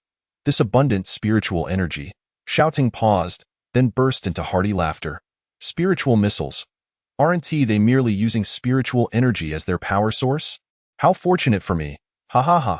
Ding. Absorbing spiritual energy. Evolution points 56,631. Ding. Absorbing spiritual energy. Evolution points 42,365. Ding. Absorbing spiritual energy. Evolution points 48,695. The spiritual energy here was exceedingly plentiful, and Xiaotang felt no urgency to vacate the explosion's center. Coiling his body, he floated serenely in the sky. Although the surrounding spiritual power was wildly chaotic, capable of injuring his scales, it also represented the richest source of energy. The system notifications chimed in his ears every few seconds, with his evolution points skyrocketing in increments of tens of thousands. As long as he could withstand the explosion's damage, the spiritual energy here was his to absorb. The humans could never have anticipated that the spiritual missile not only failed to annihilate Xiaotang, but instead allowed him to absorb the spiritual energy released from its explosion, thereby amplifying his strength. What a splendid gift! How shall I express my gratitude? Xiaotang narrowed his eyes, his vertical pupils coldly surveying the distant concrete structures, lost in thought in the underground air raid shelter of Qingsheng. Several officers were gathered anxiously around a screen, their fingers clenched into fists on the screen. A massive mushroom cloud loomed. The blast radius of the spiritual missile was too extensive, forcing the drones to maintain a safe distance. Yet, amidst the smoke, a dark silhouette could be discerned. One officer, doubting his own eyes, rubbed them and furrowed his brow to inquire, "Is it dead?" "It seems not dead." "How is that possible?" The group gasped in disbelief. Their eyes glued to the screen as time passed and the dust began to settle. A faint black figure emerged, quietly suspended in the air. A cold sweat broke out among the officers, their jaws clenched in fear. This dragon had survived a hit from a spiritual missile. This was absurd. How long had it been since the resurgence of spiritual energy? Just over half a month. Could there truly be a creature that evolved to such a degree? The rate of growth. This dragon was nothing short of a prodigy among extraordinary beasts. Even if it had not perished, it should have entered a state of weakness. Fire a few more missiles. The highest-ranking officer, equally shocked, struggled to believe the sight before him. Then, releasing his clenched fists, he sighed in resignation. If even humanity's most potent weapon could not kill the dragon, it was time to accept reality. Prepare to retreat. Move quickly. After issuing the command to launch missiles, the officers hurriedly exited the underground shelter. Amidst the crowd, they boarded their vehicles. With such a powerful dragon nearby, and with humanity's ultimate weapon proving ineffective, Qingcheng was no longer safe in the clouds. The spiritual energy gradually dissipated, becoming increasingly sparse. Sensing the changes in his surroundings, Xiaoting suddenly opened his eyes and shouted, "System, level up. Ding, congratulations, host has ascended to Extraordinary Level 7. The next tier, Extraordinary Level 8, requires 1.4 million evolution points. Ding, congratulations, host has ascended to Extraordinary Level 8. The next tier, Extraordinary Level 9, requires 1.6 million evolution points." With 2 consecutive notifications, Xiaotang had ascended 2 levels in one breath. Truly, the spiritual missiles, comparable to nuclear weapons, had allowed me to elevate my status with just a fraction of their energy. Coupled with the evolution points garnered from exterminating the insect race, I should have enough to break through to the next realm.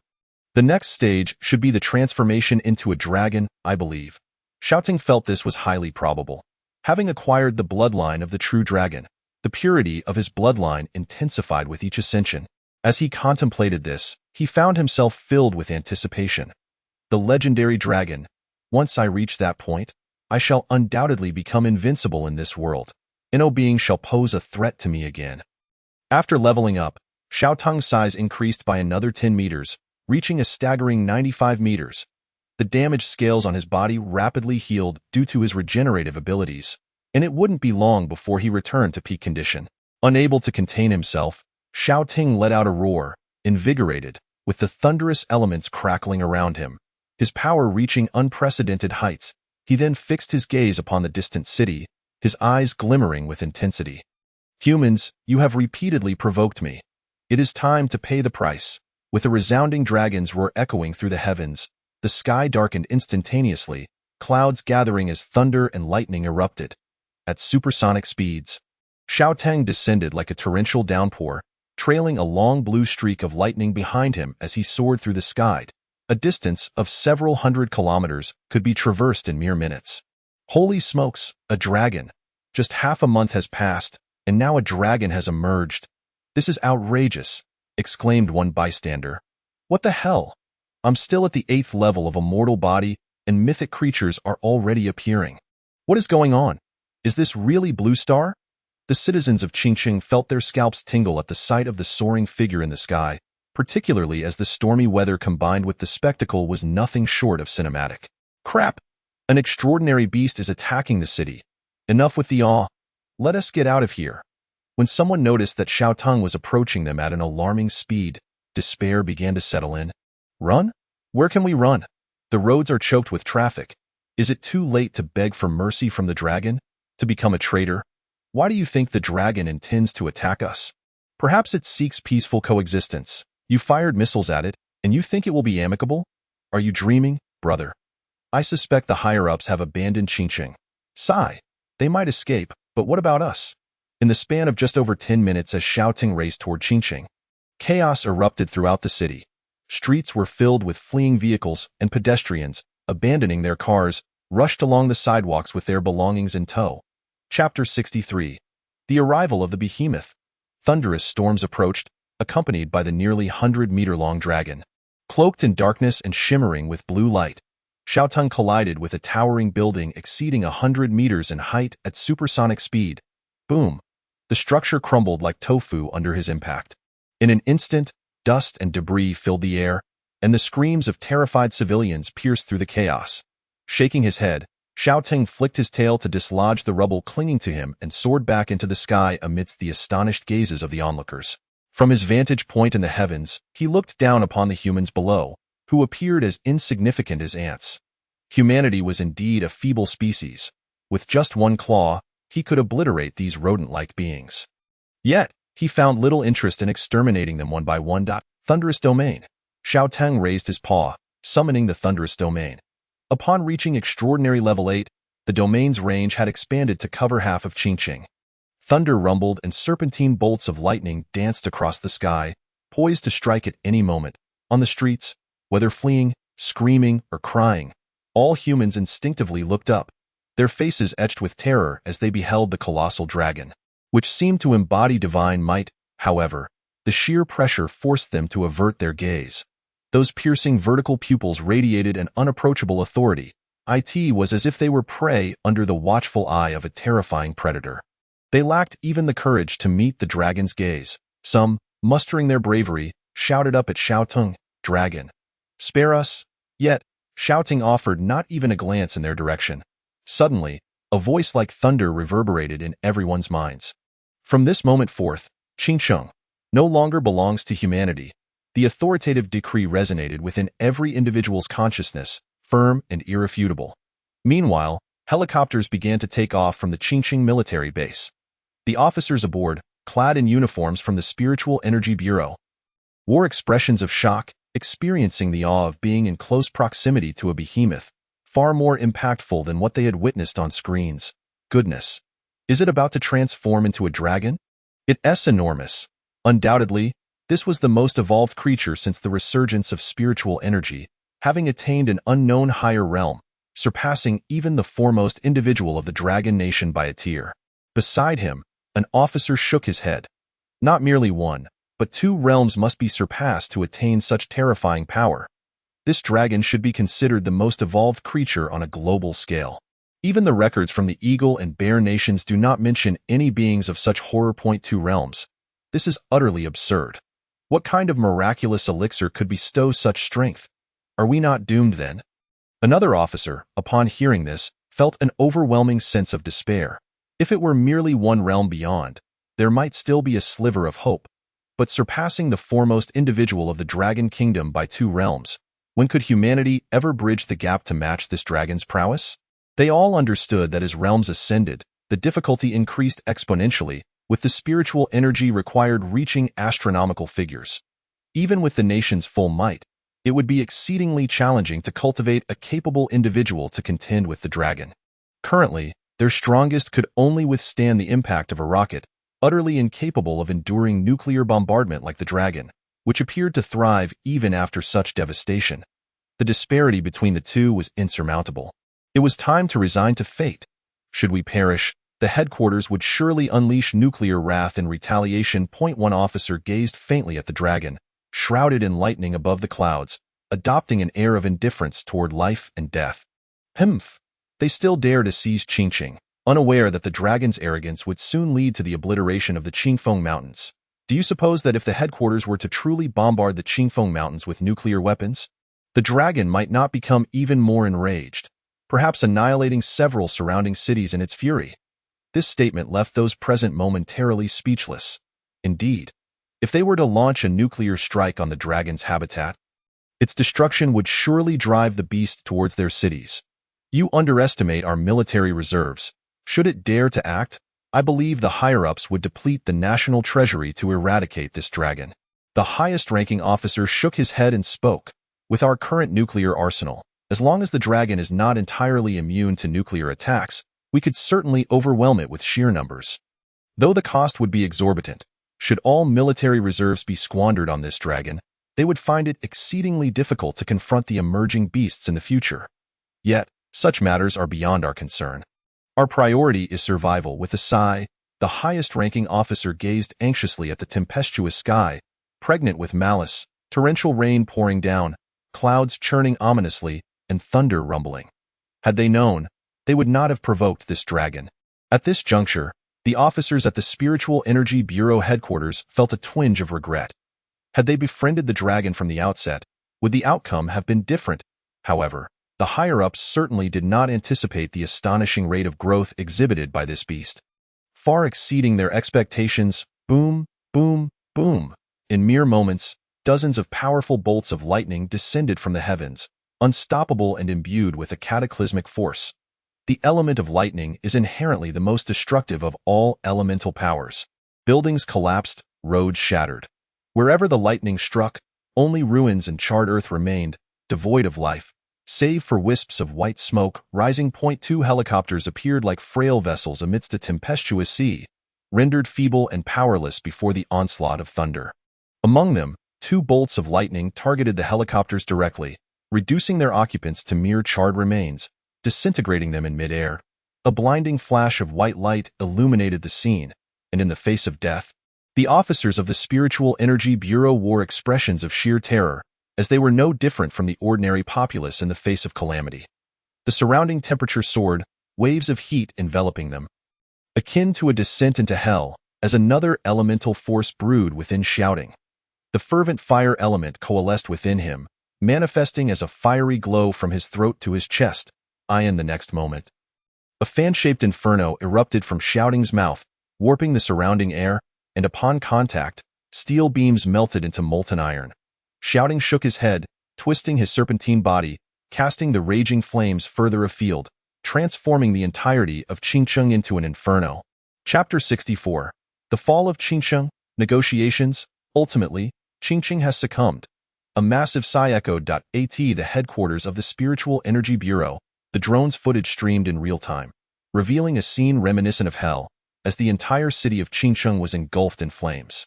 A group of individuals anxiously scrutinized the screen. Deputy Director Yang, shall we deploy nuclear weapons? A middle-aged male officer swallowed hard and asked in a hushed voice. This. All eyes turned toward a composed woman clad in a white uniform, seemingly seeking her counsel. She did not respond immediately, instead gazing intently at the dragon, which darted from one camera view to another. Even after being struck by spiritual energy missiles, the dragon appeared remarkably unscathed, save for the raised scales indicating minor injuries, which were healing at an astonishing rate. How many innate abilities does this dragon possess? Deputy Director Yang keenly observed this detail. Without a self-healing ability, such rapid recovery would be implausible. The dragon's speed must surpass the sound barrier. Fixated on the rapidly flickering, nearly indistinguishable silhouette on the screen, Deputy Director Yang raised her eyes and inquired of a nearby researcher. Upon hearing this, the researcher hastily examined the instruments in hand, eyes widening in disbelief. Indeed, the detected speed is approximately .no. It's 1,300 kilometers per hour. Moreover, it appears to possess a teleportation ability, 1,300 kilometers per hour. And the power of teleportation? Hiss! The revelation left the crowd gasping. The researcher trembled as he continued. This speed makes it exceedingly difficult to target without satellite tracking, unless we employ the latest spiritual energy missiles. However, the expenditure would be immense. To eliminate this dragon, we would almost deplete our entire stockpile of spiritual stones. Furthermore, should we opt to bombard the Qingfeng Mountains with nuclear weapons, it could provoke the dragon's wrath, leading to the fall of not just Qingcheng, but several surrounding cities as well. Acknowledging the researcher's assessment, Deputy Director Yang nodded and sighed. With Qingcheng already fallen, we cannot afford to escalate the losses further. This dragon exhibits a high degree of intelligence. We should first attempt to negotiate with it. After issuing this command, the military base in Qingcheng swiftly transferred drone control, while Deputy Director Yang cleared her throat, pressed a switch, and activated the microphone before her. In Qingcheng, Shouting continued his rampage through the city, wreaking havoc and destruction, while system notifications echoed incessantly in his ears. Yet, the evolution points gained were still inferior to those acquired from exterminating the insect tribe, as humanity's absorption of spiritual energy lagged behind that of the beasts.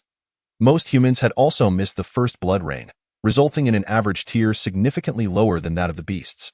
However, as for evolution points, Shouting was indifferent. These insects had offended him, and he must assert his stance. Relentlessly yielding would only lead humanity to perceive the beasts as weak and easily bullied, and the fall of Qingcheng served as Shouting's warning. Humanity is no longer the unchallenged sovereign of Blue Star. As time passed, Shouting noticed that, at a certain moment, the helicopters firing upon him vanished, replaced by a multitude of drones undeterred in their approach. Unable to withstand them, did they wish to negotiate? Shouting quickly deduced humanity's intentions. Closing his jaws, he ceased his fiery breath, letting out a cold snicker. Perfect, he too had a significant announcement to make. Shouting had not forgotten the intelligence obtained from Zhang Chong. If the spiritual energy missiles fail to eliminate him, humanity would likely resort to nuclear weapons to obliterate the Qingfeng Mountains. While Shouting was unafraid of nuclear arms, his subordinates, Huang and the others, would not withstand such onslaught. Should the Qingfeng Mountains be ravaged by nuclear strikes, they would become a desolate wasteland, uninhabitable for any creature, and countless resources would vanish. In other words, if humanity were to launch nuclear weapons without regard, Shouting's forces would almost certainly face annihilation, and of course, should they choose such a mutually destructive course, it would signify a complete enmity with Shouting, who would retaliate with a devastating blow to the Dragon Kingdom. With his current strength, Exterminating half the population would pose no challenge. A drone hovered before shouting, its beastly orange-yellow slitted eyes fixated intently upon it. Observing the imposing gaze on the screen, Deputy Director Yang shivered involuntarily. Yet she quickly regained her composure and took a deep breath. This was her first interaction with a non-human entity. The lives of millions of Dragon Kingdom citizens hung in the balance. And the psychological pressure was immense. She could not decipher the dragon's motives. One misstep could shatter the negotiations. Nonetheless, having ascended to this position not through nepotism, Deputy Director Yang possessed formidable mental fortitude. Soon, her voice emerged, sincere yet embodying the dignity of a great nation. Esteemed Dragon King, I represent the high echelons of the Dragon Kingdom to request negotiations with you. Upon hearing this, Shouting exhaled a breath through his nostrils, disdain dripping from his words as he replied, Esteemed, enough of this feigned pretense. I have felt not an ounce of respect for your previous actions. At the end of the day, this world still reveres strength. Have you not been subdued by my might?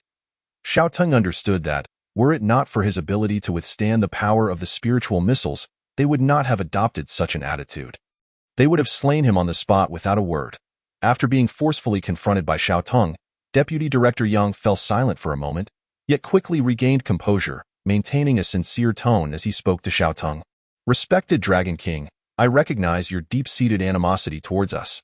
However, we humans have been the sovereigns of Blue Star for tens of thousands of years. Our technological foundation allows us to launch thousands more of these spiritual missiles. If you insist on annihilating our nation, we shall mobilize all our weaponry. Your future is boundless, and I trust you do not wish to engage in mutual destruction with us. Let us each take a step back. I apologize for our previous offenses, and we shall not pursue the matter of Qingqing's downfall. We hope you will cease your assaults on our cities. This is our demand, 1,000 spiritual missiles. Xiaoteng pondered, acknowledging that, given the strength of Longhua, it was indeed feasible. This revealed the peril of premature exposure. Facing a concentrated assault from an entire nation, he certainly required time to develop. Xiaoteng exhaled deeply. You have spoken at length, all revolving around your demands. Is this how you conduct negotiations? Of course, if there are any demands from the Dragon King, we shall strive to accommodate you, Deputy Director Yang. Under the pressure of Xiaoteng's gaze, hurriedly replied. Originally, Kaichong was intended to sacrifice herself to block the nuclear weapon in my outline, but I later thought that since this is it is better to maintain the tone of and not cut her character. Although it is a parallel world, there are certain things that cannot be written, so it shall remain as is. I am not entirely satisfied with this segment I wrote myself. Chapter 65. Establishing a Forbidden Zone for Humanity. Demands? Upon hearing Deputy Director Yang utter this phrase, Xiaoteng suddenly swiped his claw, catching a drone before it could evade. This unexpected action startled everyone at the Bureau of Spiritual Energy, yet none dared to voice dissent. They held their breath, eyes fixed on the screen, ears perked to listen. Then, fixing his gaze upon the drone in his grasp, Xiaoteng's vertical pupils abruptly narrowed. In that instant, even through the screen, Deputy Director Yang felt an immense pressure, wiping the cold sweat from her brow. She could scarcely imagine what it would be like to face this dragon in reality. She feared even she would falter. Then, she heard the dragon articulate each word with clarity. Listen well, from this day forth, the Qingfeng mountain range shall be a forbidden zone for you humans. Should I discover any human military daring to enter this zone, I will punish those who defy me, kill as many as dare to come. Once his words concluded, the individuals on the other side of the screen were left awestruck by his commanding presence. After a prolonged silence, Deputy Director Yang finally regained her composure and quickly responded. We shall certainly comply with your demands. From henceforth, the Qingfeng mountain range will be your domain. We implore the Dragon King to uphold his promise and refrain from further assaults on our cities. But what of Qingcheng? Do you wish to claim it as well? Deputy Director Yang was taken aback. Yet having reached this juncture, with Qingcheng already in ruins, its value diminished, she could only grit her teeth and concede. Very well, Qingcheng shall also belong to you. As for whether I will take action, that shall depend on your attitude. At least for the time being, we shall coexist in peace. Let us conclude our discourse here. After speaking, Xiaoteng applied gentle pressure with his claw, crushing the drone to pieces. The screen went dark, and the chilling sense of oppression dissipated. With Xiao Teng's assurances, Deputy Director Yang finally breathed a sigh of relief. This negotiation resulted in both parties taking a step back. Xiao Teng established his influence, carving out a piece of Longhua, while Longhua secured a respite. However, with the dragon's rapid growth, they had inadvertently nurtured a formidable future adversary. Yet, there was little choice. They must hasten the cultivation of their own spiritual practitioners. Ultimately, it would come down to an arms race, dictated by who could develop more swiftly. After the conclusion of the negotiations, the monitoring hall was enveloped in silence, the atmosphere peculiar, as everyone felt a faint sense of humiliation. Indeed, it was humiliation. This was the first time they had witnessed a beast seize a city. Previously, they had treated these beasts in the restricted zones as mere materials and specimens to be hunted. Now, the tables had turned. They had been forced to relinquish a city to the beasts. Moreover, this might just be the beginning. As spiritual energy gradually revived and the beasts grew stronger, humanity would slowly lose its dominance over Blue Star. Bang! A military officer slammed his hand on the table, finally daring to vent his frustration after the negotiations concluded. Gritting his teeth, "Damn beasts," beside him. A researcher murmured in confusion, "How did he become so powerful?" Deputy Director Yang cast a fleeting glance at the officer who had banged the table, prompting him to sheepishly retract his hand. "We must increase our investment in research. Additionally, we need to deploy more personnel to mine for heavenly materials and spiritual stone veins. We must operate at full capacity and develop with all our might. Otherwise, such occurrences will surely repeat."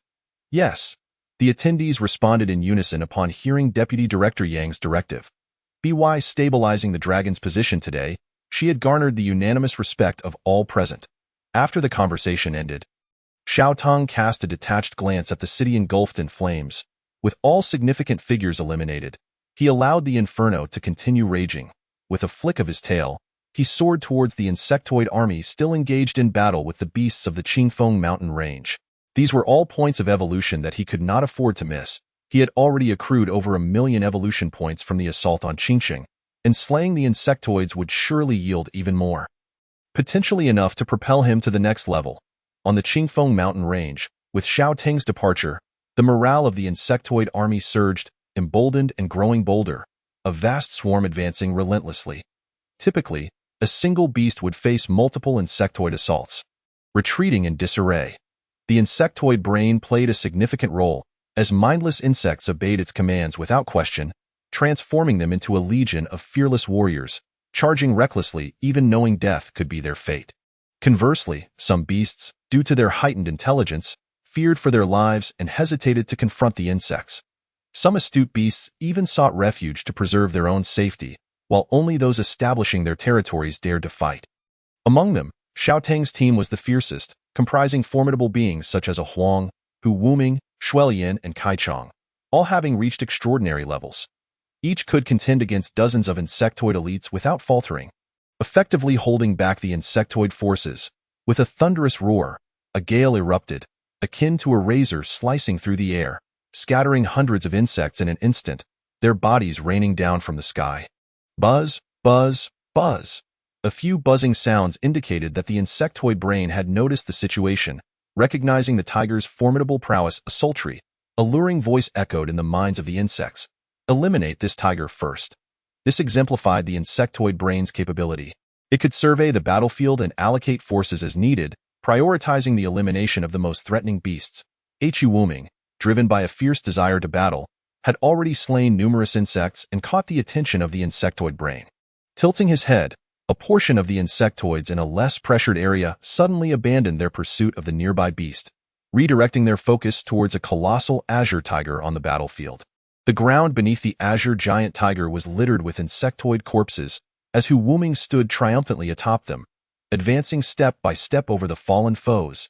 Hu Wuming roared defiantly, "Damn it, insectoid scum. Come at me!" Unfazed by the approaching insects, Hu Wuming stood his ground. "Brother Tiger, I'm coming to help you." Noticing the situation, a Huang swiftly swatted away an insect that had entangled him and raced towards Hu Wuming's direction.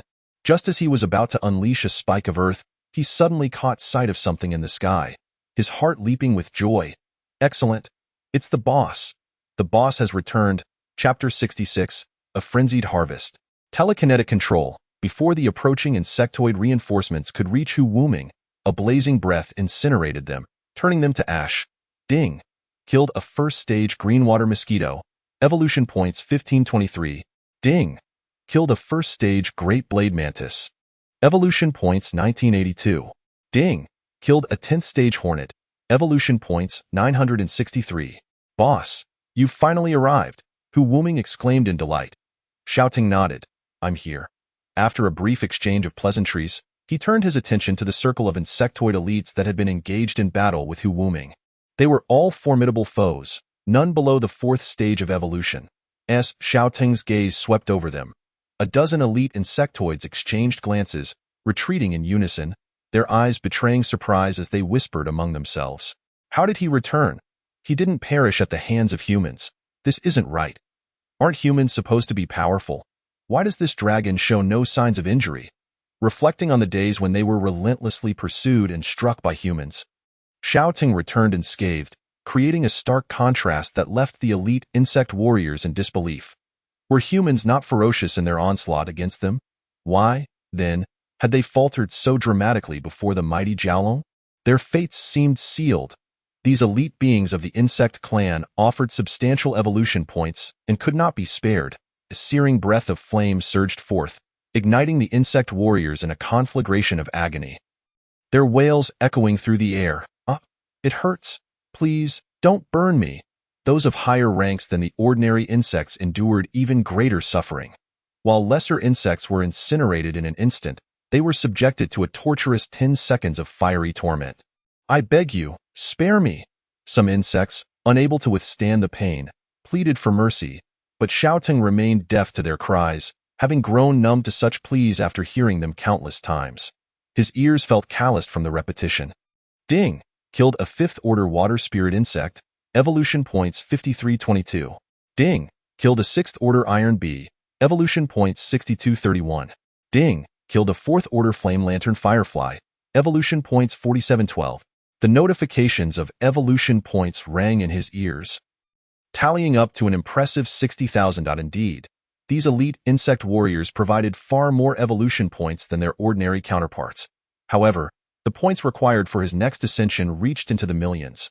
Were it not for this wave of insect hordes bestowing him with evolution points, he would not have advanced so swiftly as the flames extinguished. Remnants of the insects remained, their bodies partially intact due to Xiao Tung's deliberate control over the intensity of his breath.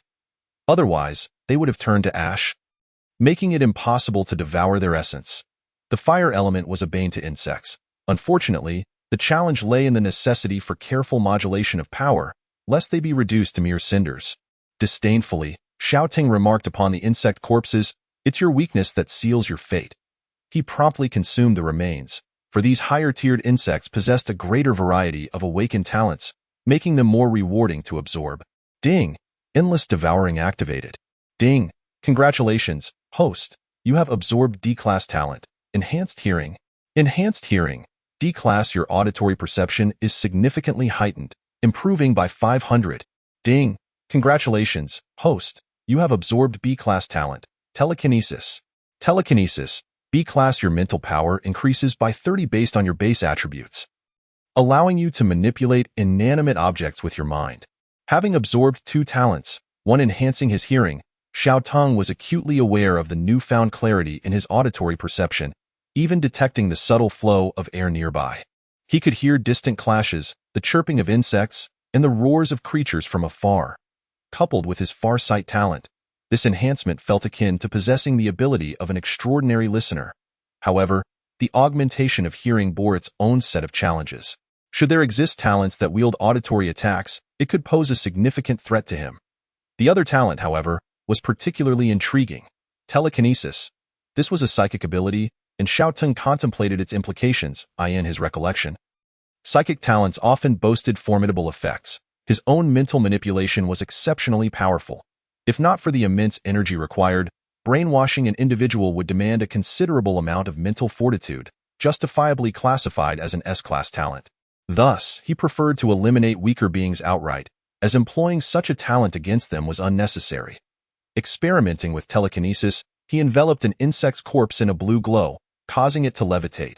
This ethereal light represented his psychic manifestation. He then guided the corpse to his mouth. Upon completing the action, a smile of delight graced his features.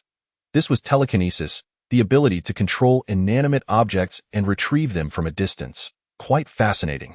There was potential for further development, particularly in combat applications. Not content with merely insect corpses, Xiaoting again utilized telekinesis to envelop a branch, and with a glint of determination in his eyes, propelled it through a large tree with remarkable speed. Not only could he manipulate objects, but he could also command them to move at high velocities. Yet, such feats demanded greater mental energy. It was promising. If he could wield knives or swords, the destructive power would be magnified. With this talent, Xiaotong could orchestrate a flurry of blades to strike at his foes, overwhelming them with relentless assaults. On the battlefield of humanity, this ability would prove even more potent. While humans wield weapons, beasts relied on claws and fangs. "Boss, are you all right?" At that moment, Huang arrived on the scene, his expression brimming with joy as he hurriedly inquired. He had just witnessed Xiaoting endure a direct hit from a spirit energy missile. Could he truly be unscathed? "I'm fine." Xiaoting shook his head, then proclaimed a piece of news that left Hu Wuming and Huang elated. "Qingqing is now our territory. Henceforth, wherever I am, it shall be a no-go zone for humanity." A no-go zone for humanity. This revelation was utterly unexpected. Upon hearing it, both Hu Wuming and Huang were filled with exhilaration, their chests swelling with pride. They finally felt empowered. Previously, they had been mere fodder for human attacks, yet now their leader had conquered a human city, transforming the Qingfeng mountain range into a realm forbidden to human feet. Who else could compel the formidable human race to bow down but their leader? At that moment, both felt a profound admiration for Xiaotung, unable to contain their awe. "Boss is magnificent. Boss is incredible. Boss, Kaichong and the others surely remain unaware of this wonderful news. I shall inform them at once." Huang, brimming with excitement, rushed off to share the tidings with his companions. "Yes, go ahead." Xiaoting did not hinder him as Huang slithered away to seek out the others engaged in battle. As for the prospect of the Qingfeng mountain range being overtaken by insects, with their leader present, such concerns seemed trivial. Clearly, in their hearts, with Xiaoting around, the encroaching insect hordes were no match. He alone could decimate their ranks. Chapter 67. Annihilating the Insects, Continuous Ascension. Watching Huang's retreating figure, Xiaoting flicked his tail and soared into the sky, beholding the ceaseless tide of insect warriors clashing with the beasts of Qingfeng Mountain. His eyes glimmered with excitement. Evolution points were within reach. Like a treasure seeker discovering gold or a wolf captivated by beauty, the allure of evolution points was unparalleled for Xiaoting. Him. These insects were mere vessels of evolution points. "Evolution points, here I come." With a swift motion, Xiaoting plunged into the swarm of insects. Boom, boom, boom. Opening his massive jaws, he unleashed a torrent of flames, each insect igniting and plummeting from the sky. A rain of fire fell upon the battlefield. "Ha ha ha! This is an exhilarating acquisition of evolution points." Xiaoting rejoiced, watching the points surge as if cascading like a river. Wherever he roamed, no insect could survive. Transforming into a harbinger of death, he ruthlessly harvested the lives of the insect warriors, who were powerless to resist. Even spirit energy missiles failed to vanquish him, let alone the ordinary insects of the transformation and mortal stages. Their attacks were akin to mere tickles.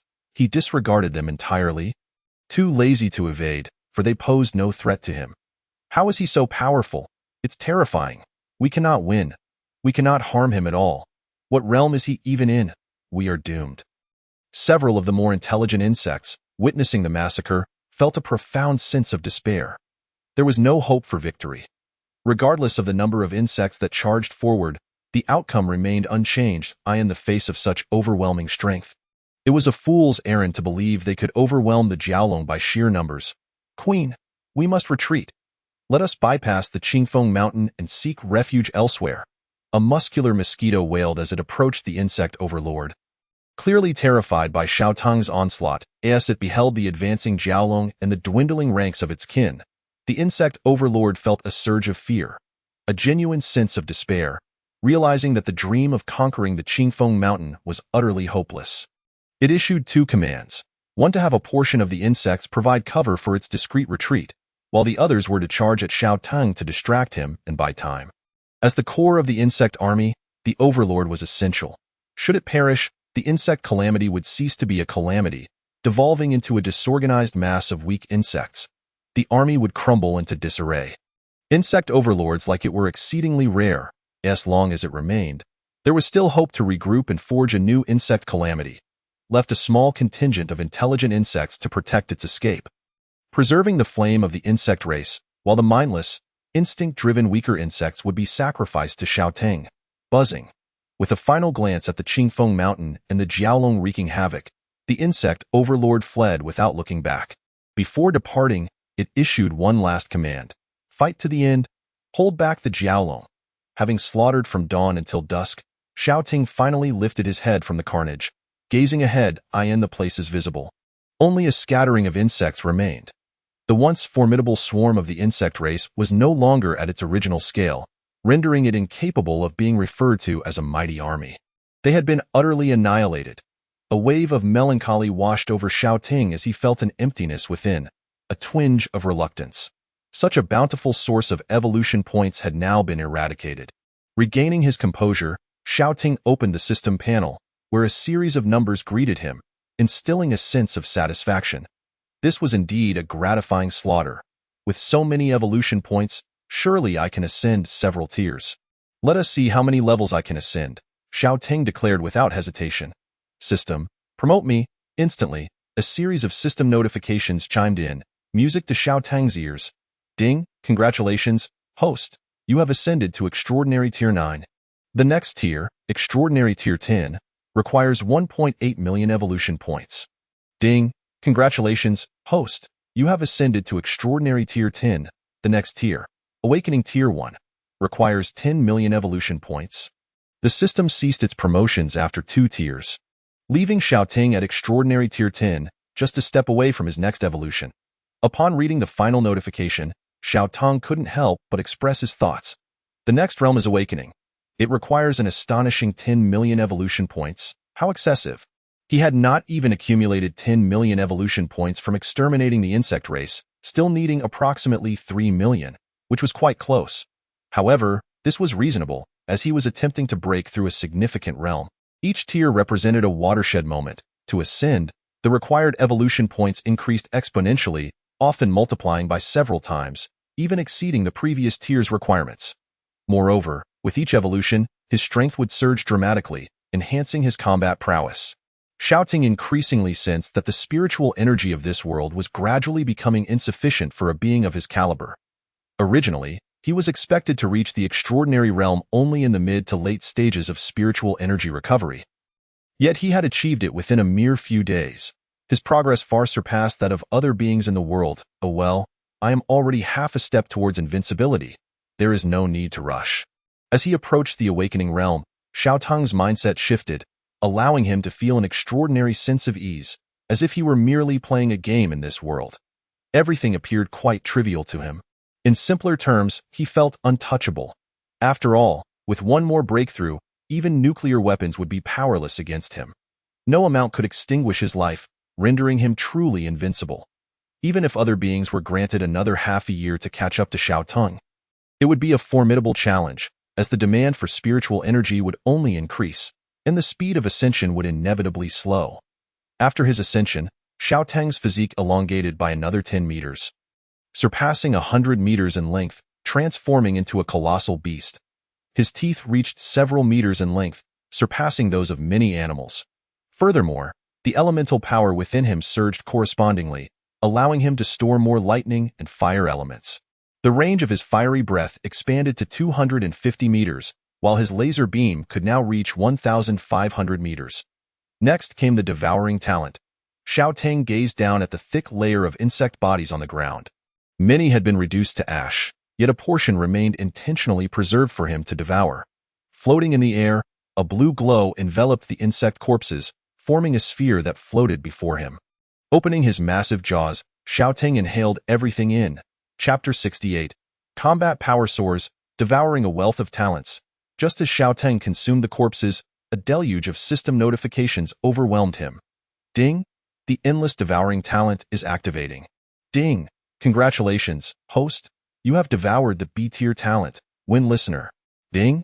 The D-tier talent, hearing enhancement, has been replaced by the B-tier talent, win listener. Win listener, B-tier your hearing has been significantly enhanced. You can now hear sounds from 1,000 miles away and can choose whether to eavesdrop on these sounds. My conjecture was indeed correct. The hearing enhancement talent I just acquired has evolved into the superior talent, wind listener. Now this talent operates similarly to my 1,000-mile eye, allowing for selective activation. The first talent I devoured was wind listener, which pairs perfectly with 1,000-mile eye. Xiao Ting found this talent quite appealing, as combined with his 1,000-mile eye, he could detect every movement within a 1,000-mile radius. This effectively covered the entirety of the Qingfeng mountain range, but that was not the end. Considering the corpses of the insect army, despite many being turned to ash, their sheer number remained substantial. Ding! Congratulations, host. You have devoured the B-tier talent, advanced self-healing. The D-tier talent, intermediate self-healing, has been replaced by the B-tier talent, advanced self-healing. Ding! Congratulations, host. You have devoured the A-tier talent, super regeneration. The B-tier talent, advanced self-healing, has been replaced by the A-tier talent, super regeneration. A series of system notifications rang out, and Xiao Tung's expression brightened with joy. Wow! This self-healing talent can evolve multiple times. The potential of this talent is quite remarkable. His self-healing talent had progressed step by step from a low tier to intermediate, advanced, and now to a brand new talent, super regeneration. Eagerly, he opened the talent description, his heart racing with excitement. Super regeneration, A tier. The self-healing power within you has been significantly enhanced. Your healing speed has increased by 1,000. It consumes a considerable amount of energy, allowing even severed limbs to regrow. You can now regenerate limbs. Limb regeneration. From self-healing talent to limb regeneration. This leap is rather significant. Does this mean that the next step is immortality? Xiao Ting felt a sense of anticipation. Given the number of times this talent had evolved, he believed it could very well evolve again. He regarded this talent as exceptionally useful, greatly enhancing his survivability. As long as he expended energy, he could regrow severed limbs. Even if gravely injured, it would not matter. Losing an arm or a leg in battle would be inconsequential, for they could grow back. Of course, opportunities for Xiao Tang to sustain injuries had become exceedingly rare. Ding! Congratulations, host. You have devoured the S-tier talent, advanced empowering aura. The B-tier talent, initial empowering aura, has been replaced by the S-tier talent, advanced empowering aura. Holy moly, an S-tier talent. Upon seeing this system notification, Xiao Tang's spirit soared. This marked his third S-tier talent. The first was ultimate enhancement, which amplified his speed, strength, and physique 15-fold. The second was true dragon bloodline, granting him the potential to transform into a dragon. And this third S-tier talent pertains to group buffs. Moreover, the initial empowering aura was a talent Xiao Tang had previously possessed, merely upgraded to advanced empowering aura through devouring. This indicated that this talent could also evolve. He had directly skipped the intermediate tier and ascended to the advanced tier. After all, his SSS tier talent, endless devouring, was obtained directly from others. Typically, these talents evolve step by step into advanced talents. Yet, due to his endless devouring, he bypassed the intermediate tier and evolved straight to the advanced tier. Containing his excitement, Xiao Ting promptly opened the panel to inspect the talent description, eager to discover its effects. The S-tier talent did not disappoint, its effects leaving him astounded. Advanced Empowering Aura, S-tier grants a specified creature an empowering aura, enhancing all abilities of the designated creature by 300 for a duration of 24 hours. Current simultaneous aura capacity, 10,000. Upgrade the talent to enhance effects. The aura can only be designated to creatures other than yourself. Wait, how many? Upon reading the simultaneous aura capacity, Xiao Tang was momentarily stunned, followed by a surge of excitement and joy. 10,000 units can be empowered. At this point, Xiao Tang could only say that this is indeed an S-tier talent. It is truly extraordinary. Once a talent reaches S-tier, it undergoes a qualitative transformation. 10,000 units can completely cover the subordinates Xiao Tang has gathered. Under the influence of this aura, all abilities of these 10,000 creatures would be enhanced by 300. This effect is simply phenomenal. With this talent, Xiao Tang could forge an army of extraordinary beasts. Each beast would possess abilities 3 times that of an ordinary beast.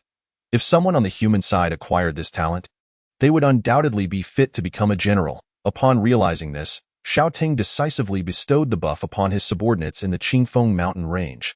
Just as he applied the aura, he immediately felt a tenth of his stamina being drained. As expected, this talent does require consumption, which is drawn from my physical energy. However, this consumption is relatively minor compared to its effects. Moreover, Xiaotang's stamina would also increase with his ascension, further mitigating this drawback. This talent might also be capable of continuous evolution, much like the self-healing talent. Seeing the word advanced, Xiaoting murmured to himself. Based on his experience, talents prefixed with labels like this typically possess the potential for step-by-step evolution. Brimming with potential. Generally, talent evolution occurs alongside tier ascension or through the consumption of special materials. The evolution of an S-tier talent, wouldn't this evolve into an SS-tier talent? Xiaotang couldn't help but hold his breath. Chapter 69. The third elemental talent, Dark Element. Having devoured an S-tier talent, but that was not the end. The system notifications continued. Xiaotang suppressed his excitement and continued to inspect the newly acquired talents. This time, I have devoured several talents, and I have struck it rich. Ding. Congratulations to the host for devouring an A-grade talent, Elemental Resistance. Elemental Resistance, A-grade. All elemental attacks against you are reduced by 20. Elemental Resistance talent. Xiaotang was elated.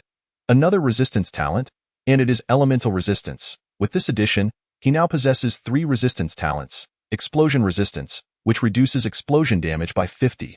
Mental Resistance, which mitigates the effects of mental-type talents by 50. And now, Elemental Resistance, which decreases elemental attack damage by 20. The potency of elemental talents is undeniable, as a 20 reduction in all types of elemental attacks is formidable. Most powerful aberrations possess elemental talents, making them widely applicable, and this effect is indeed quite powerful. This talent is truly remarkable. My defensive capabilities have been further enhanced. Although there are hardly any aberrations capable of breaching Xiaotang's defenses, one can never have too many talents. Soon, another system notification chimed in his ears. Ding! Congratulations to the host for devouring a B-grade talent. Toxic Resistance. Toxic Resistance. B-grade. Your body gains resistance to deadly toxins, reducing their effects by 50. Once again, another resistance talent, this time Toxic Resistance. Xiaoting nodded. This talent would effectively prevent him from falling victim to the schemes of treacherous foes wielding toxins. In the event that an SSS-grade talent user specializing in toxins were to emerge, he would be well prepared. With this talent, he need not fear such threats. The benefits from the insectoid army have indeed been plentiful. He has devoured so many talents. Joyfully wagging his tail, Xiaotang's spirits were high. The system notifications continued. The final talent elicited a jolt of excitement within him, as it turned out to be yet another elemental talent, his third elemental talent. Ding! Congratulations to the host for devouring an A-grade talent, Shadow Clone. Shadow Clone, A-grade. By manipulating dark elements, you can create a shadow clone that possesses only 40 of your original's capabilities, including talent bonuses. The clone lacks independent consciousness and requires the host to control it, consuming mental energy continuously while it exists. Upon the clone's demise, the host will experience backlash. Dark Elements, Shadow Clone. My third elemental talent is actually dark element-based. I have never encountered this before. Xiaotang had slain many aberrations but had seldom seen any wielding dark element talents, indicating their rarity. The more common elements are earth, fire, water, wind, and lightning. Dark elements are indeed scarce. This signifies that this talent is exceptionally rare and potent. Having an additional clone significantly increases his capabilities, serving as an assistant in acquiring evolution points. Although the clone possesses only 40 of the original strength and is subject to various limitations, including backlash upon its death, this effect would likely not be as formidable in other aberrations. However, 40 is sufficient for me. Given that Xiaotang is currently at the pinnacle of Extraordinary Tier 10, even with a mere 40, his clone possesses the strength of Extraordinary Tier 1, not to mention the numerous talent bonuses it includes. This was the final talent he had devoured, and with the system notifications ceasing at this point, he was eager to test its utility. Dark elements, are they related to shadows? Calming himself, Xiaoting sensed that dark elements, unlike other elements, were not readily visible in the air. They lurked in the shadowy corners of the world. Behind the light, with living being shadows serving as a congregation of dark elements. As a gentle breeze stirred and moonlight cast its glow upon him, elongating his shadow, his massive form resulted in an equally formidable shadow. In the next moment, as the talent activated, Xiaotang's shadow appeared to come to life, morphing continuously until it transformed into a shadow dragon, identical to him. However, the clone was entirely black, absorbing all light. Its eyes appearing rather vacant. Xiaotang circled his clone and exclaimed in admiration, "Impressive. It looks just like me, though it does seem a bit dull." With a mere thought, the shadow clone opened its massive jaws and unleashed a laser beam, toppling rows of trees. The clone's laser range was limited compared to the original, reaching only 600 meters, and its power was noticeably inferior. While controlling the clone, he felt no discomfort. It seemed as though it were an extension of his own body, a natural part of him. In essence, he operated as one with two bodies, sharing a single consciousness, which intensified his mental energy expenditure. Sustaining this for long periods could be taxing on his mental faculties. He needed to acquire more talents to bolster his mental strength. The previous talents had primarily enhanced Xiaotang's physical prowess, but few had augmented his mental capabilities, leaving his mental energy at a rather average level. Let us return for now. Satisfied with his curiosity, Xiaotang decided to refrain from using the clone indiscriminately until he had determined its purpose. With a flick of his thought, the shadow dragon swiftly reverted to a pool of black matter at his feet. Quiet and indistinguishable from lifelessness. "Boss, is this your clone? It's so cool." After the display, his subordinates expressed their astonishment. "Boss has grown even stronger. Indeed, you are the fastest growing aberration I have ever seen." With the boss present, "I feel my future is incredibly bright. Yes, the gap between me and the boss is widening." After defeating the insectoid army, leveling up several tiers, and devouring so many talents, his subordinates could evidently sense the change in Xiaotang's aura. It had become even more terrifying. Had they not known that he would not harm them, they would have undoubtedly fled at the first sight of him, running as fast as they could. Their admiration was genuine. Xiaotang's growth rate was indeed extraordinary. Xiaotang waved his claw modestly, stating, "Haha, it's just average." However, hearing his subordinates' praises brought him great joy, causing his tail to wag enthusiastically. "By the way, boss, now that Qingqing is our territory, can we visit anytime we wish?"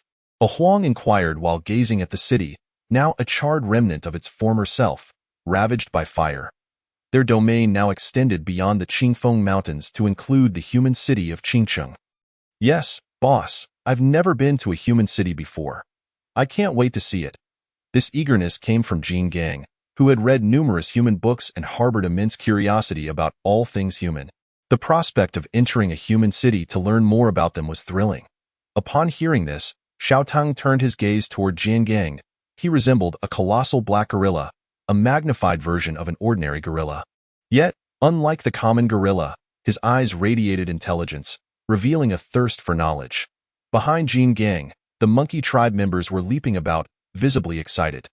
Most of the monkeys in the tribe were mischievous, having grown weary of the deep mountains and forests. They yearned for the vibrant human city, eager to explore new wonders.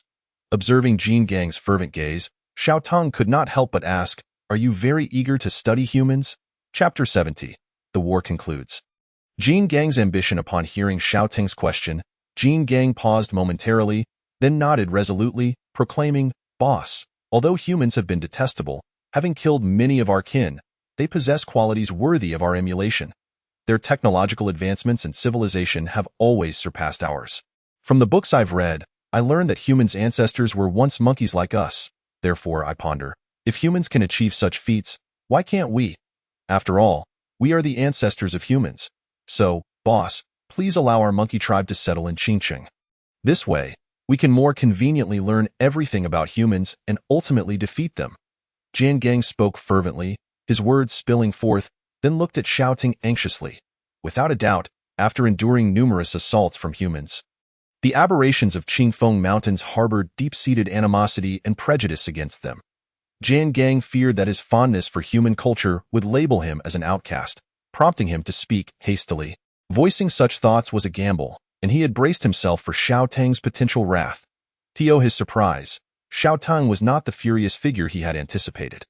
After a moment of contemplation, He responded with a smile, "Since you harbor such aspirations, pursue them. From this day forth, Qingqing shall be the new habitat for your monkey tribe." With a subordinate possessing such ambitions, Xiao Tong would naturally not hinder their pursuit. The simian-like creatures bear a striking resemblance to humans, possessing dexterous hands and the ability to walk upright. Their only shortcoming compared to humanity lies in their intellect. However, with the resurgence of spiritual energy, even this gap in wisdom has begun to close, leaving them only at a disadvantage in terms of millennia of technological advancement. Given a millennium of development, it is entirely plausible that these ape-like tribes could evolve into a second race of humanity, potentially even usurping humanity's ecological niche. Xiao Tong believes this scenario holds significant potential. In the era of spiritual revival, anything is possible. Among these creatures, King Kong stands out as a leader with a profound scientific spirit. Under his guidance, with humanity as a model for learning, the civilization of the ape tribe is bound to flourish swiftly. According to his observations, during his previous inspection of the ape tribe, they had already entered the Stone Age. Utilizing tools crafted from stone and vines, and like humans, they consumed cooked food. Thus, let us grant the ape tribe some time to develop. Given sufficient time, they might genuinely replace humanity and become the second race on Blue Star to cultivate an advanced civilization. The notion of a beastly civilization advancing to supplant humanity is an intriguing thought, mused Xiao Ting as he stroked his chin with a claw. Upon receiving Xiao Tong's consent, King Kong emitted a series of enthusiastic roars, repeatedly pounding his chest with his hands in excitement. He then led a throng of monkeys back to their original mountain dwelling to prepare for their relocation. The spiritual stone mine must be fully exploited before they can transport everything to Qingqing. It is a monumental undertaking. "Boss, there are so many corpses on the ground. Can we eat them?" Other beasts expressed great interest in occupying Qingqing, but Hu Wuming's eyes glinted as he fixated on the numerous insectoid corpses strewn about. He held no interest in humanity. These detestable beings were foes, and only by growing stronger could he slay more enemies. He was solely focused on the bounty of insect corpses left in the wake of the battle. Consuming these remains would provide him with a substantial amount of spiritual energy, enhancing his strength further. "Go ahead. Not eating would be a waste," Xiao Ting concurred. Although he too could consume corpses to gain evolution points, the quantity available was insufficient for his vast ascension needs. It was more efficient to secure points through slaughter. Thus, he typically allocated such remains to his subordinates. Upon hearing this, Hu Wuming immediately crouched down and began to tear into an insect's carcass with fervor. Observing Hu Wuming's single-minded focus on feasting, Xiao Tang had to admit that Hu Wuming had always been one of his most eager subordinates in the pursuit of strength. Thanks to this insatiable desire for power, Hu Wuming's combat prowess consistently ranked among the top of Xiao Tang's followers, second only to the indomitable Ah Huang. Even though his innate talent was not particularly remarkable, his desire for combat propelled him to triumph, ultimately leading to the awakening of an S-class talent. Finally, Xiao Ting addressed the assembly of beasts below. "Having endured such a fierce battle, I trust you are all weary. First, feast upon the remains to bolster your strength. Our beasts of Qingfeng Mountain shall not remain confined to this small mountain range." "Boss, do you mean we are going to expand?" Ah Huang inquired excitedly upon hearing Xiao Tang's declaration. The other beasts perked up their ears at the mention of expansion, a term brimming with excitement. Expansion signified the acquisition of greater territory and more resources. Indeed, from our current vantage point, the nearest area is the Great Basin. We can begin our endeavors there. Upon growing stronger, nothing would pose a threat to Xiao Tang, who harbored a grand vision of global unification, intending to encompass the entirety of Blue Star within his grasp. As the saying goes, a rabbit does not eat the grass by its burrow. Xiao Ting required 3 million evolution points to break through to the Awakened Realm. The recent conflict had significantly reduced the beast population in Qingfeng Mountain. Thus, to engage in further slaughter would be akin to uprooting the grass. Therefore, aside from voraciously consuming spiritual stones, expansion remained their sole option. "All right. Ha ha ha. I relish battle." Beiji laughed heartily, brimming with ambition. Since joining Xiao Tang, he had realized the formidable beasts among Xiao Tang's ranks. Without making notable contributions, he risked being forgotten by his leader. Thus, the prospect of expansion aligned perfectly with his desire to demonstrate his worth. "I resolve to set the expansion in motion 5 days hence. Prepare yourselves in the meantime. Rest and recuperate and enhance your strength." A broader world awaits us. After delivering this proclamation, Xiaoting felt immense satisfaction as he gazed upon his ambitious subordinates. It appeared that their spirits were high. As the topic of expansion arose, an idea sparked in his mind regarding where to place his clone.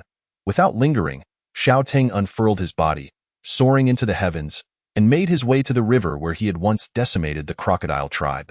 In his memory, the blood-red river had once again become clear, the crimson waters flowing towards the great river and ultimately into the sea, the ocean.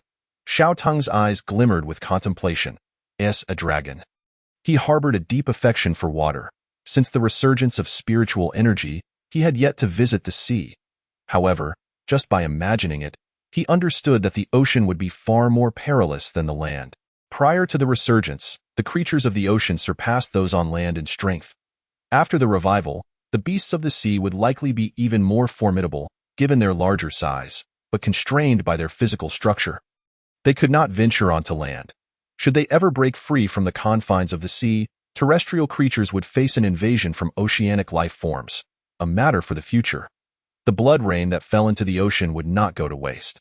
After 2 purifying rains, one could only wonder how much the marine creatures had evolved. Thus, he decided to send his clone into the depths of the ocean. Cautiously, Xiaoting refrained from directly entering the sea himself. Instead, he dispatched his clone. This clone possessed the strength of a transcendent first-tier being, a power that far exceeded that of other beasts in the world, sufficient even within the ocean. With a thought, Xiaotang's shadow trembled violently, gradually forming a dragon that mirrored his own. This clone could also articulate speech, conveying Xiaoting's thoughts. Aside from its diminished strength, it was essentially another version of him.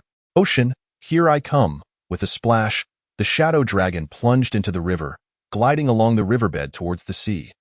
The shadow clone opted to navigate the river into the ocean discreetly, rather than boldly soaring through the air. As Xiaoting wished to avoid attracting human attention. After all, this clone was relatively weak. If discovered by humans, it would pose a significant problem, as it could not withstand the assault of a nuclear bomb. As for how long this journey would take, Xiaoting was uncertain. It would likely require several days to traverse half of the Dragon Kingdom to reach the ocean. By summoning the clone, Xiaoting effectively divided his focus. Controlling 2 bodies simultaneously meant that if his primary perspective rested with the clone, the perspective of the main body would become hazy, and vice versa. For the next few days, Xiaoting would focus on the clone, allowing his main body to consume spiritual stones and engage in simpler tasks. The riverbed was shrouded in darkness, but this posed no issue for Xiaoting. He had long since mastered the ability to see in the dark. Let me think. The river of Qingfeng Mountain flows downward, ultimately reaching the South China Sea. Yes, indeed. 2 days later, Xiaoting raced through the great river and arrived at the estuary. Due to his immense size, he had caught the attention of humans, who dispatched small military vessels to intercept him. Concealed beneath the river's surface and having distanced himself from Qingfeng Mountain, they failed to recognize him as the dragon responsible for the destruction of Qingqing. Fire! Boom! Boom! Boom! Several torpedoes erupted from the vessels, striking Xiaoting's scales. He merely felt a slight itch. Even as a clone, his defenses were not something ordinary torpedoes could penetrate. How bothersome! Xiaoting roared, thrashing his body and sending massive waves crashing, flipping the military vessel and creating a gaping hole as it began to sink. A massive serpentine beast has been detected at the South China Sea estuary. The officer aboard the ship cried in despair. Humans were akin to stirring up trouble. Having dispatched the vessel, Xiaoting quickened his pace, leaving the estuary and plunging straight into the ocean. Once submerged, he evaded the grasp of humanity, traversing the waters without further incident, escaping the threat of nuclear bombardment. However, the humans now had another terrifying beast on their records. Yet, upon entering the ocean, Xiaoting immediately sensed something amiss. Why did it feel so quiet here? This was not right. The ocean should be teeming with life, even more so than the land. Curious, he continued to swim forward, initially thinking that the marine creatures were simply afraid of him and hiding away.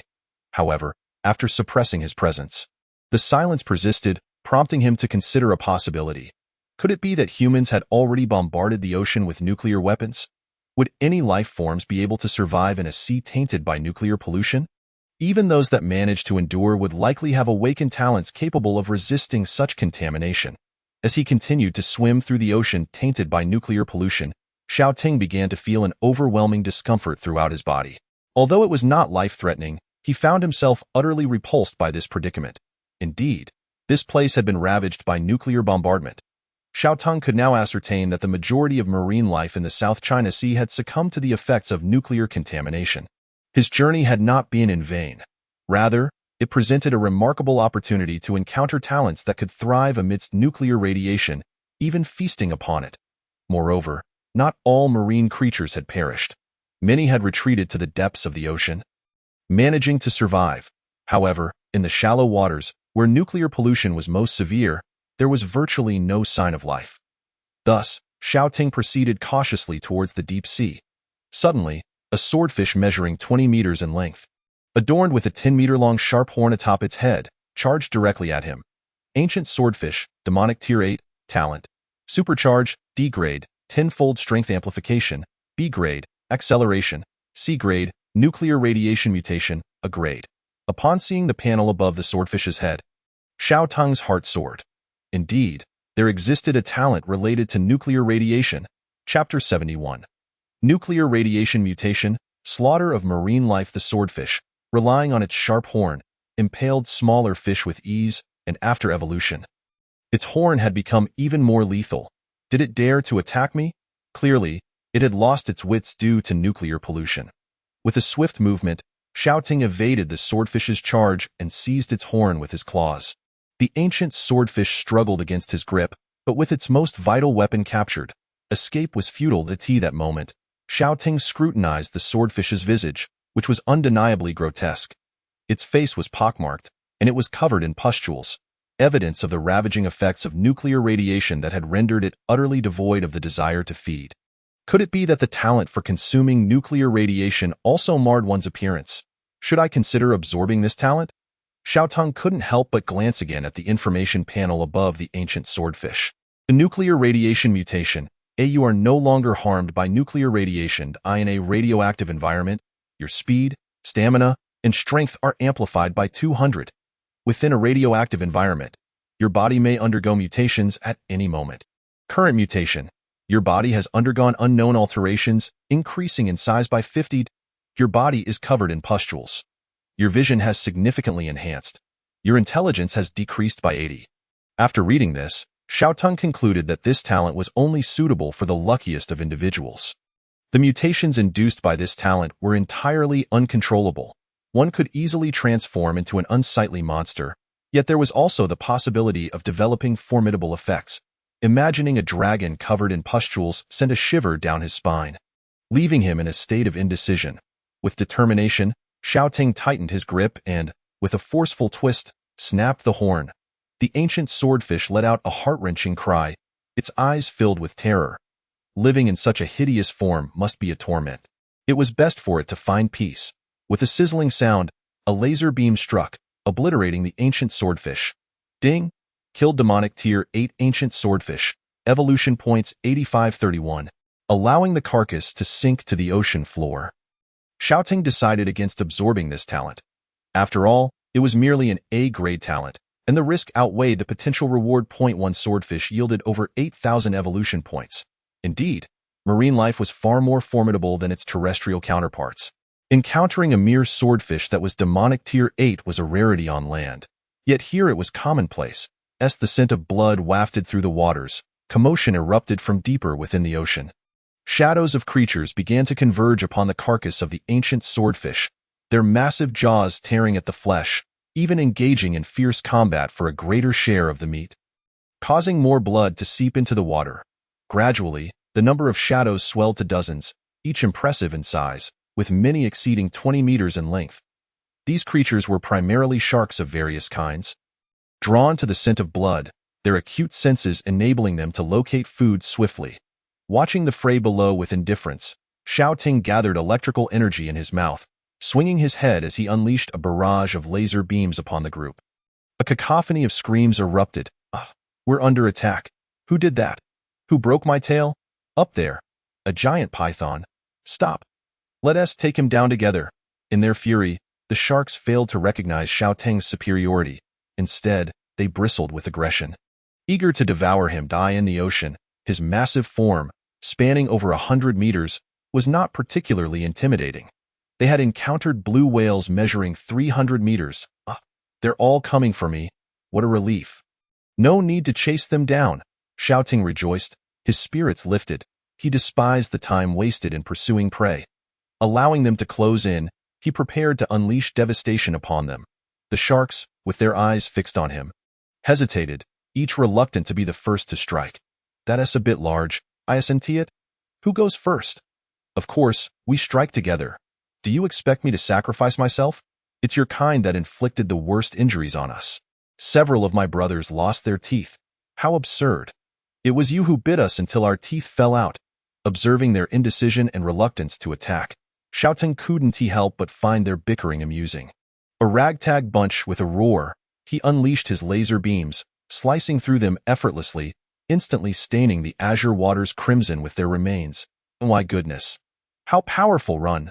The remaining sharks felt an icy dread cascade over them, scattering in every direction as they fled from Shouting's lethal beams.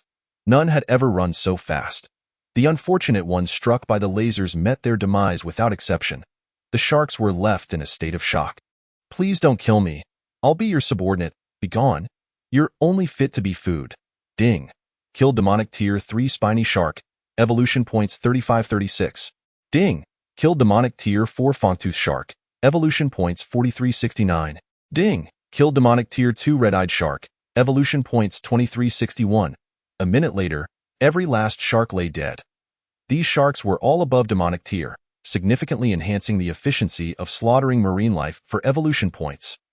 After all, if they hadn't been of a higher tier, they would have succumbed to nuclear contamination long ago. Creatures of the mortal body stage simply could not survive in such conditions. Shouting noted that these sharks lacked any talents for resisting nuclear pollution, likely due to their high tier and deep-sea habitat, allowing them to survive even minimal exposure. Warming up, he anticipated even more formidable sea beasts lurking in the depths. Just moments ago, he had overheard one shark mention a 300-meter-long giant beast, and he was eager to witness it himself. He had never encountered a creature larger than himself. Chapter 72. The 300-meter frost giant whale. Meanwhile, in a secluded corner of the South China Sea, a colossal blue whale exceeding 300 meters in length lay motionless upon the sandy ocean floor, its body riddled with wounds, emitting haunting, resonant sounds as it gazed hatefully at the surface. Then, the whale opened its massive maw, generating an immense suction force that created a whirlpool around it. Countless marine creatures, unable to withstand the overwhelming pull, were drawn into the whale's cavernous throat, swallowed whole, as it consumed more marine life. The wounds upon its body healed at a visibly rapid pace. Before long, it began to sway its massive form, righting itself and floating within the water, meandering along the ocean floor, consuming everything in its path, leaving a trail of devastation in its wake. In the ensuing days, Shouting hunted relentlessly in the depths of the ocean. Racking up countless evolution points, he absorbed several talents, the most valuable of which allowed him to absorb nuclear radiation as a source of energy for enhancing himself. Nuclear radiation conversion. B-grade. You are no longer harmed by nuclear radiation. You can absorb nuclear radiation and convert it into nuclear energy. Additionally, one talent modified Shouting's heart, enabling him to utilize nuclear energy, perfectly complementing the nuclear radiation conversion talent and granting purpose to his newfound power. The nuclear-powered heart, a grade consuming the nuclear energy within you, enhances all your abilities based on your foundational attributes by 200. It was evident that the marine life in the South China Sea had awakened to the talents associated with nuclear radiation. I now stand unafraid of nuclear radiation, and I can even harness it to bolster my strength. During this journey to the South China Sea, Shouting was quite satisfied, especially since he had acquired a talent related to nuclear radiation. This newfound ability granted him immunity to the harmful effects of nuclear radiation. As long as he could withstand the impact of nuclear weapons, the subsequent radiation would serve to replenish his energy. Although the biological diversity in the South China Sea had significantly diminished due to nuclear contamination, the surviving creatures had grown stronger, and their potential was immense. The organisms that managed to endure the radiation were likely to possess unique abilities.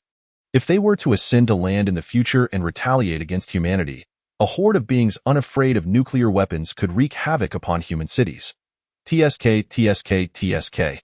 Imagining such a scenario, Xiaoteng felt that humanity had brought this upon themselves, having nurtured such terrifying entities. Within a mere 3 days, he had amassed 1,000,000 evolution points, and it would not be long before he could achieve a breakthrough. The date he had set for expansion was fast approaching. A further bout of destruction would allow him to return to his original form. Having been bombarded by nuclear weapons, the biological population of the South China Sea was still too sparse. He resolved to explore other marine areas where he might encounter more life. As Xiaoteng continued to swim forward, he hoped to come across a school of fish, wipe them out, and then depart for other waters. Suddenly, he felt a powerful suction force emanating from behind him, causing the mane on his body to sway in unison with the pull. Hiss, what on earth? Xiaoteng steadied himself, resisting the urge to be drawn in. However, many small fish nearby succumbed to the force and were drawn away. Activating his clairvoyance talent, he discovered that a colossal whale, resembling a small mountain in size, was the source of the suction. Measuring over 300 meters in length, its massive form encrusted with a layer of frost, appeared to be an awakened beast of ice element. The mere opening of its mouth spanned over 100 meters, and the powerful suction was unleashed from its maw. Frosty Giant Whale, Extraordinary Tier 3, Talents, Devour Recovery, B Tier, Frost Breath, B Tier, Ice Element Affinity, C Tier, Tenfold Constitution Amplification, B Tier, Tenfold Strength Amplification, B Tier, Super Absorption, B Tier, Ice Blade, B Tier. Indeed, it was a whale. How terrifying it was to grow to such a size after the awakening of spiritual energy.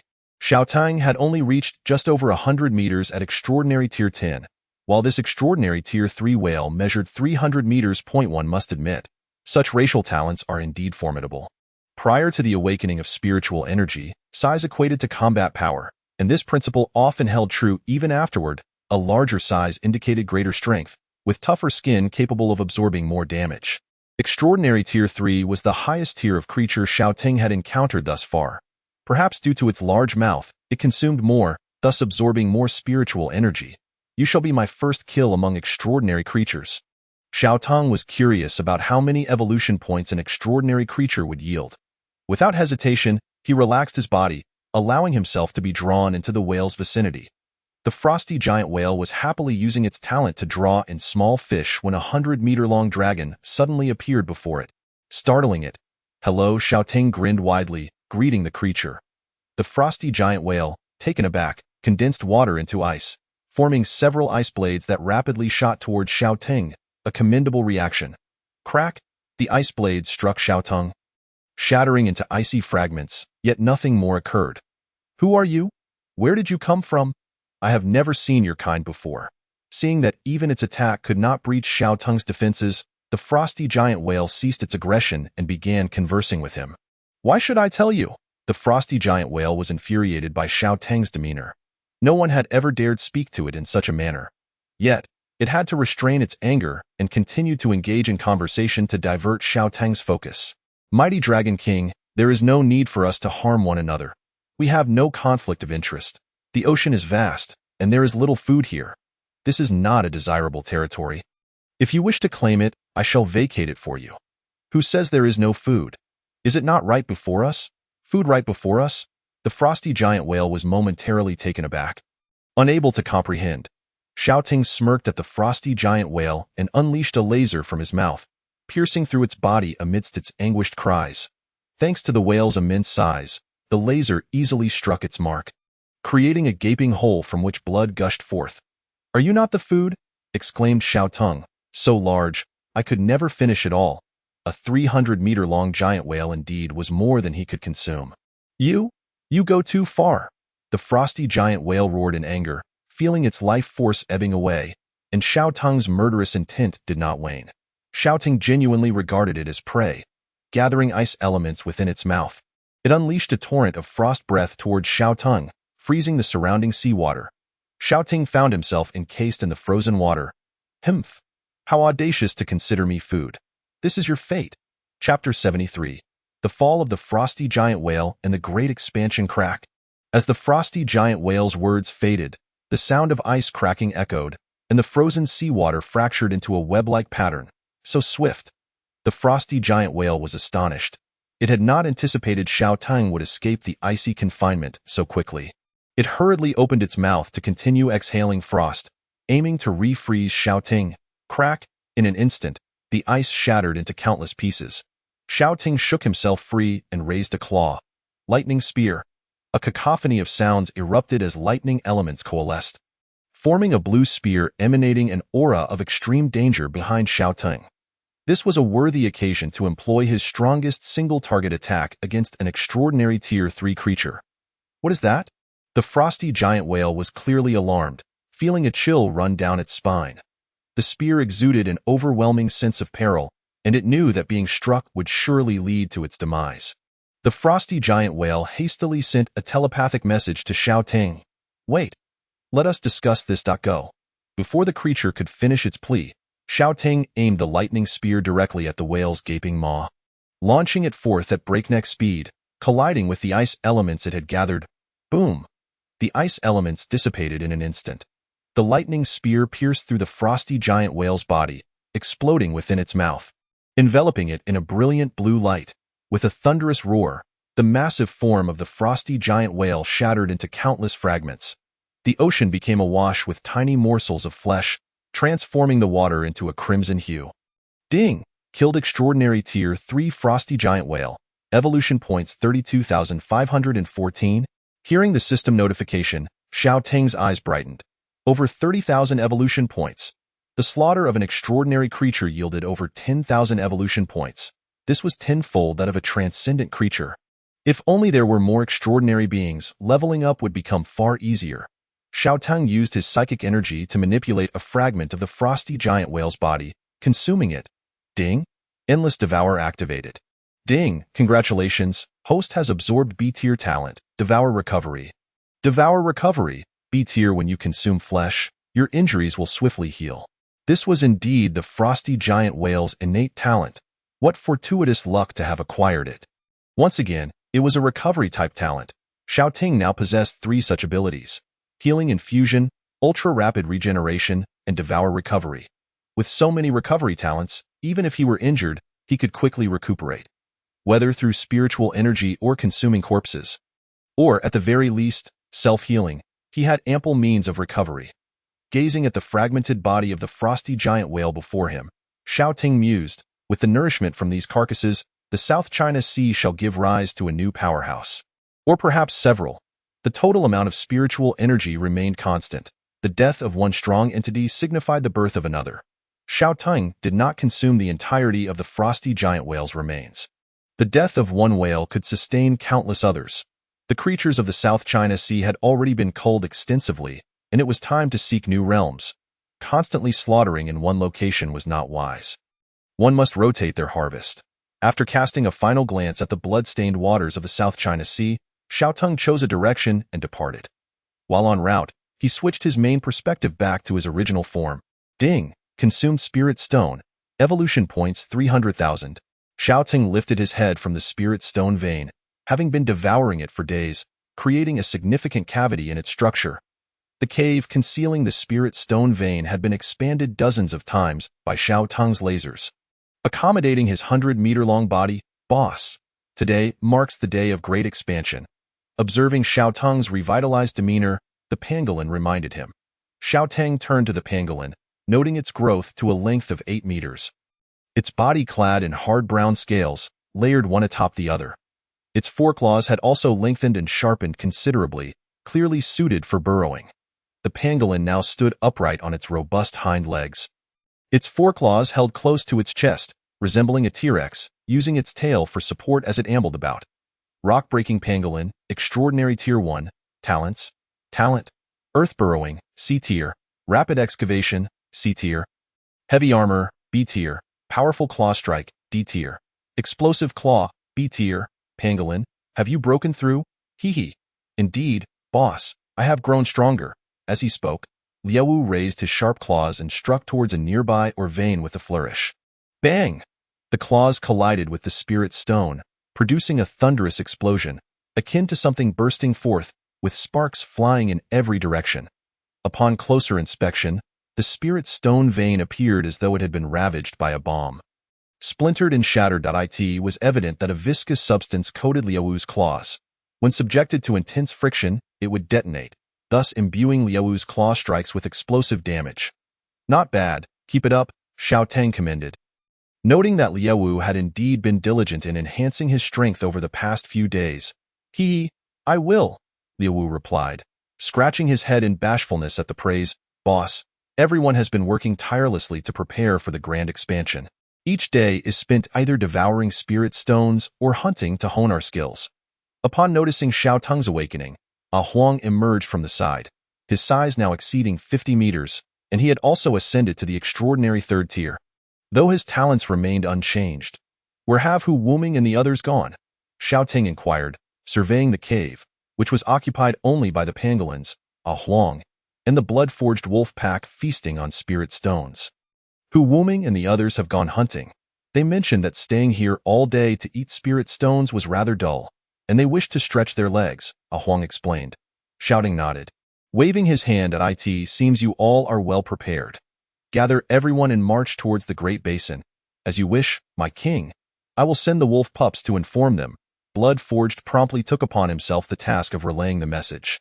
At this moment, the number of the Blood Forged wolf pack had increased by over a dozen, having absorbed some lone wolves into their ranks, all of which had miraculously evolved into Blood Forged wolves. The entire pack now presented a cohesive image, their red fur resembling a surging tide as they ran, numbering approximately 40 wolves. The blood-forged wolves had elongated to 12 meters, achieving the extraordinary second tier. While the average tier of the other wolves had reached around the 9th tier of transformation, with many on the cusp of advancing to the extraordinary stage. The strength of the wolf pack had considerably amplified, and these wolves had awakened bloodlust and blood-tracking talents, making them innate hunters and adept at combat and tracking foes. After the great battle, the Qingfeng mountain range had been entirely brought under Xiao Ting's control.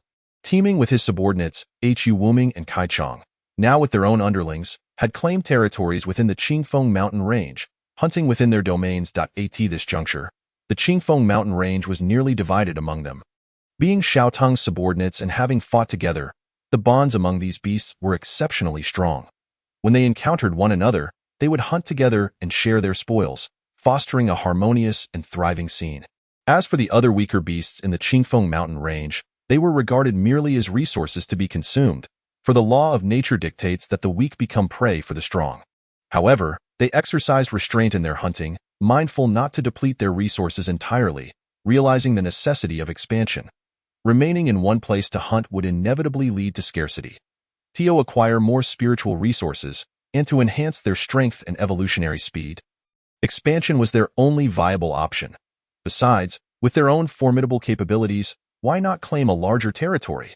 With the addition of these underlings, Xiao Ting now commanded a force of several thousand exotic beasts, all enhanced thrice over by the aura effect, rendering them superior to their counterparts of the same tier. Together, they resembled a minor beast tide. At this very moment, in a secluded part of the Qingfeng mountain range, a vibrant assortment of tigers was engaged in a hunting expedition, led by a 15-meter-long azure giant tiger. They were encircling a herd of goats numbering over 100. The goats bleated, shaking their sharp horns protectively around their frail and injured kin, aiming their pointed weapons at the predators. In the wake of spiritual revival, the goats had also learned to consume meat, participating in group hunts. Emboldened by their numbers. Yet, this raucous group of over 100 goats found themselves ensnared by merely 6 tigers. One goat leader stepped forward to confront the tigers. This is the territory of our goat clan. You tigers should leave. Upon hearing these words, the tigers exchanged glances, as if they had heard the most ludicrous of jokes. What did I just hear? How amusing! Food wants territory? After feasting for a few days. Your audacity has grown, little fat goat. You truly believe you can hunt? Boss Wuming, don't waste words on them. I'm salivating, little fat goat. How delicious! The tigers scoffed, regarding this as a mere ordinary hunt. They had already decimated several herds of herbivores in the past days. Onward, with a mighty roar, the tigers charged forth, their presence exuding an imposing majesty. It was as though the ancestral fear of predation, dormant for millennia, had been awakened, causing the goats to tremble uncontrollably. devoid of the courage to resist. Scattering like leaves in the wind, the scene of ferocious beasts hunting herbivores remained unchanged after the resurgence of spiritual energy. The slowest would inevitably become prey. Amidst a bloody tempest, the cries of the goats echoed, their flesh torn asunder, their horns shattered under the tiger's might. The goat herd stood no chance against the overwhelming force of the tigers, whose tears had reached the extraordinary stage, far surpassing the goats, who were still in the transitional tier. This was compounded by the fact that they had been imbued with Xiao Tung's enhancements. A few goats attempted to flee amidst the chaos, but were swiftly subdued by a swirling azure vortex. Thinking of escaping? Can you outrun me? Moments later, the forest was littered with the carcasses of goats, not a single one left standing, their entire herd annihilated. Brothers, time to feast. The tigers roared in delight, relishing the hunt far more than the mundane consumption of lifeless spirit stones. This primal act of hunting invigorated their minds. Why do Huang Gu and the boss enjoy spirit stones so much? Eating spirit stones every day without exercise is unbearable, Hu Wuming grumbled internally as he savored the flesh. Apologies for interrupting your meal, but the boss has summoned us back to prepare for battle, a blood-forged wolf said, having tracked down Hu Wuming's group by scent. He had no intention of disturbing their feast. But it was Xiao Teng's command. Understood. Today marks the day for our expansion. Let's head back immediately. Upon hearing it was Xiao Teng calling them back, the tigers wasted no time, abandoning their unfinished feast and setting off at once. Meanwhile, on another mountain peak in the Qingfeng mountain range, Kaichong led a flock of birds to establish their dwelling. It should be hatching soon, indeed. Even before it hatches, there's a surge of spiritual energy around it. It seems like a child of great potential. After all, it's Kai Chang's offspring. Inheriting her bloodline, its abilities are bound to be formidable. A dozen bird beasts surrounded a fiery red egg, chattering excitedly. They had earned Kai Chang's trust to guard her egg, allowing her to hunt and enhance her strength. Following the resurgence of spiritual energy, aside from the occasional blood rain, Kai Chang dedicated day and night to nurturing this egg with her own and her prey's essence, ensuring that it could absorb spiritual energy and thrive even within its shell. Having invested considerable effort, this egg was unlike any ordinary bird egg. Its color had changed, and its shell was extraordinarily hard. Impervious to harm, the little creature within would require a certain strength to emerge successfully. This was also why it had remained an egg for so long. Suddenly, a blood-forged wolf dashed up the mountain, panting heavily, addressing the remaining bird beasts. The boss calls for you to gather and prepare for the expansion. I understand. I will immediately inform Kaichong. A pigeon cooed twice in response, then took flight to relay the message to Kaichong, who was out hunting. More blood-forged wolves arrived at the wild boar herd, far from the Qingqing monkey tribe, leaving only half of their members to guard the home, while the rest responded to Xiao Teng's call. Marching forth in a grand assembly, Chapter 74, Gathering Personnel, Qingqing Underground Laboratory Boss. We have arrived. The resonant roars of 6 massive tigers echoed as they sprinted towards Xiao Teng, the ground trembling beneath their powerful strides. Boss, we are here too. Beiji led several hundred wild boars to the scene. At this moment, Beiji had also ascended to the extraordinary second tier, his formidable 12-meter frame clad in a thick layer of metallic armor, looking immensely weighty. Yet, despite this heavy exterior, Beiji moved with remarkable agility, charging forth with unstoppable vigor. This layer of metallic armor serves as Beiji's secret weapon, possessing the extraordinary ability to manipulate metal in critical moments. This armor can transform into sharp metallic blades, piercing the hearts of enemies and catching them entirely off guard. Metal Beast, Extraordinary Tier 2, Talents, Tenfold Constitution Augmentation, B grade, Metal Manipulation, A grade. Supercharge, C grade, Tenfold Strength Augmentation, B grade. Beiji, your equipment is incredibly impressive. Could you possibly spare me a set?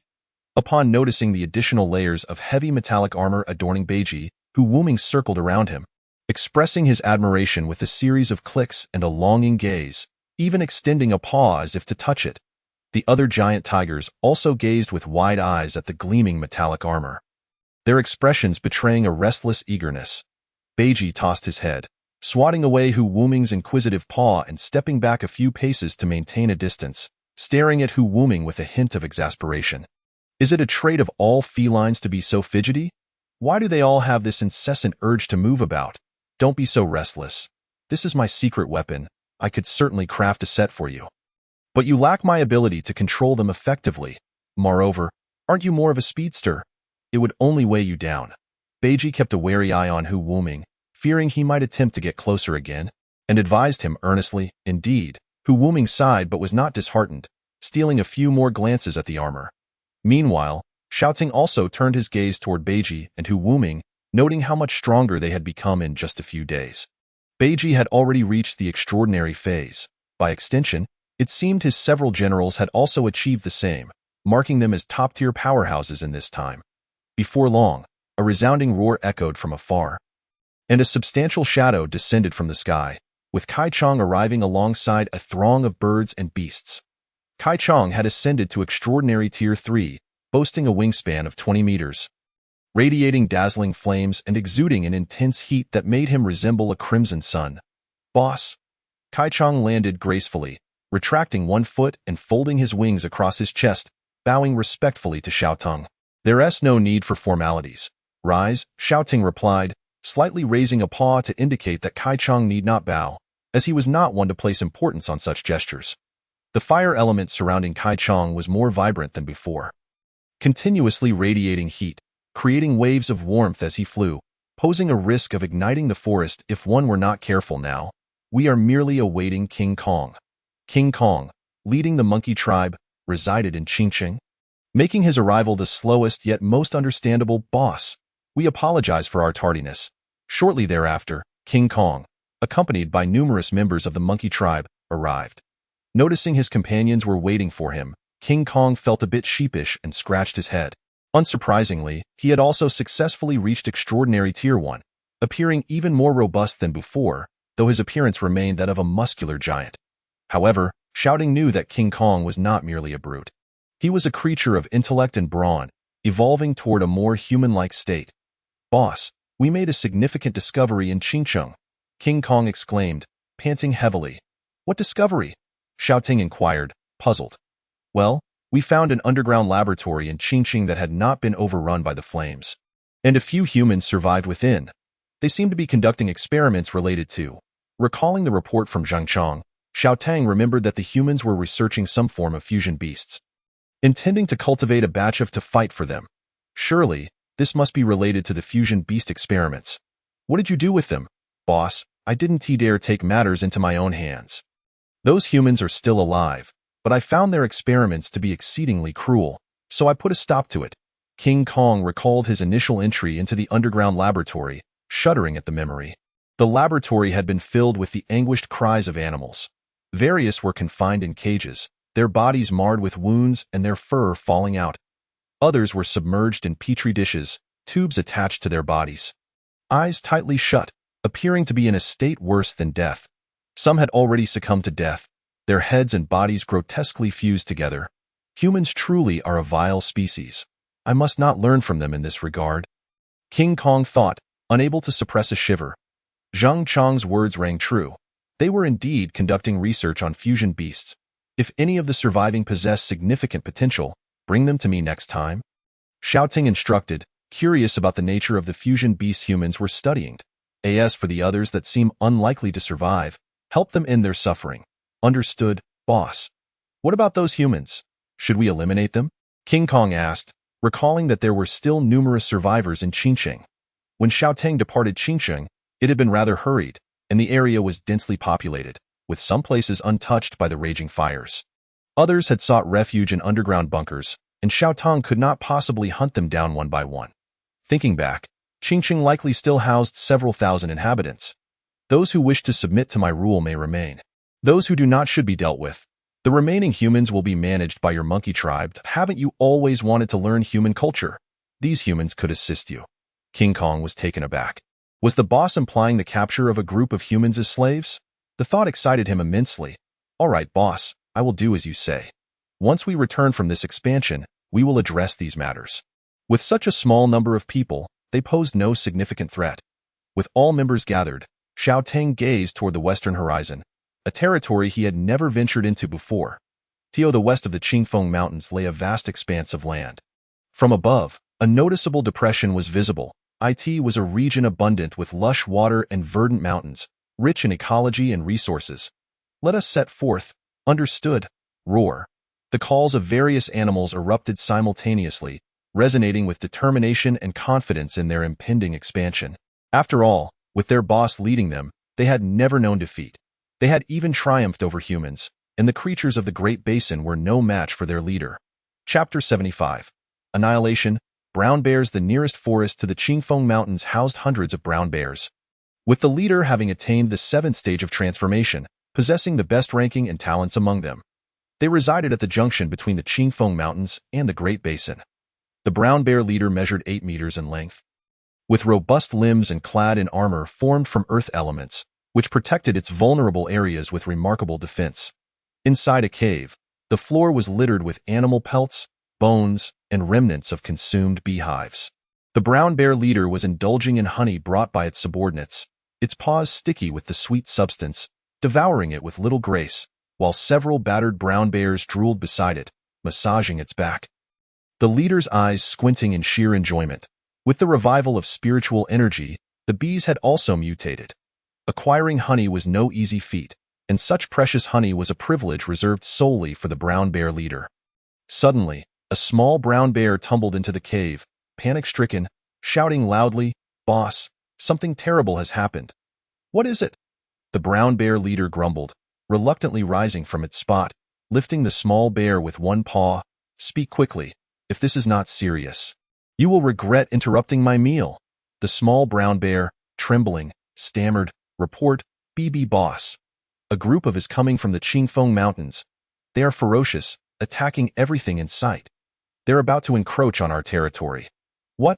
Those damned creatures. Do they not know how to stay in their own territory? Are they seeking death?" "Boss, please don't be rash. They are incredibly powerful, having killed numerous. None of them could withstand their might," the small brown bear replied, trembling as it attempted to persuade the leader to remain calm. Having witnessed the overwhelming force, it truly wished to advise the leader to relocate to a different habitat. Slap! The sharp sound of a slap echoed, and the small brown bear's face instantly swelled into a large lump. "You insufferable fool! How dare you undermine my authority?" The brown bear leader tossed the small bear aside, crashing it against the wall. Before charging out of the cave, however, upon exiting, feeling the slight tremors beneath its feet, the brown bear leader's eyes widened in shock. The air nearby was thick with the scent of blood, and its subordinates were being ruthlessly slaughtered by a 15-meter-long green tiger. Hu Wuming, being the swiftest, led the charge as the first to reach the brown bear's territory, with the rest of the army following closely behind. Noticing the weakness of the brown bears and their audacity to attack, Hu Wuming showed no mercy, dispatching numerous foes without hesitation. "Halt! Do you know whose territory this is? How dare you intrude?" Roaring fiercely, the brown bear leader bellowed, then called to the few brown bears emerging from the cave. "Come with me." A number of brown bears exhibited an unmistakable reluctance, for the sight of the blood-soaked figure of Hu Wuming was utterly shocking. They had never encountered such a formidable beast, and fear gripped their hearts. However, should they choose not to engage, their brutal leader would undoubtedly settle the score with them. Yet, this concern would soon be alleviated, for as the brown bear leader let out a fierce roar, a series of invisible wind blades sliced through the air, cleanly severing its head from its body. Even in death, the bear leader retained its fierce demeanor, seemingly unaware of its own demise. "Please, spare us." With the leader slain, the remaining bears immediately prostrated themselves on the ground, pleading for mercy. Hu Wuming approached them, and the trembling bears dared not meet his gaze. "Do you possess any spirit stone veins?" Hu Wuming inquired. The bears, perplexed, replied, "What is a spirit stone vein? Then you are of no value to me. Await your doom." With that, several wind blades struck, amputating their limbs. The order given by their leader had been to spare only those factions with spirit stone veins or rare treasures, subsequently enslaving them to extract spirit stones. Should any exceptionally gifted beasts be brought forth, they would be allowed to remain if they pledged allegiance to Shao Ting. Those who refused would be eliminated. Given that these brown bears were ignorant of spirit stone veins, their worth was evidently negligible, and Shao Ting's ranks were already filled with powerful beasts. "Brother Hu, you strike rather swiftly. remarked a Huang as the other beasts arrived, only to be greeted by a gruesome scene. The ground was soaked in blood, and most of the surviving bears lay dismembered, awaiting their fate. Who can blame them for their weakness? They foolishly attacked me without understanding the consequences. Besides, they lack any spirit stone veins, rendering them utterly useless. May you never find peace.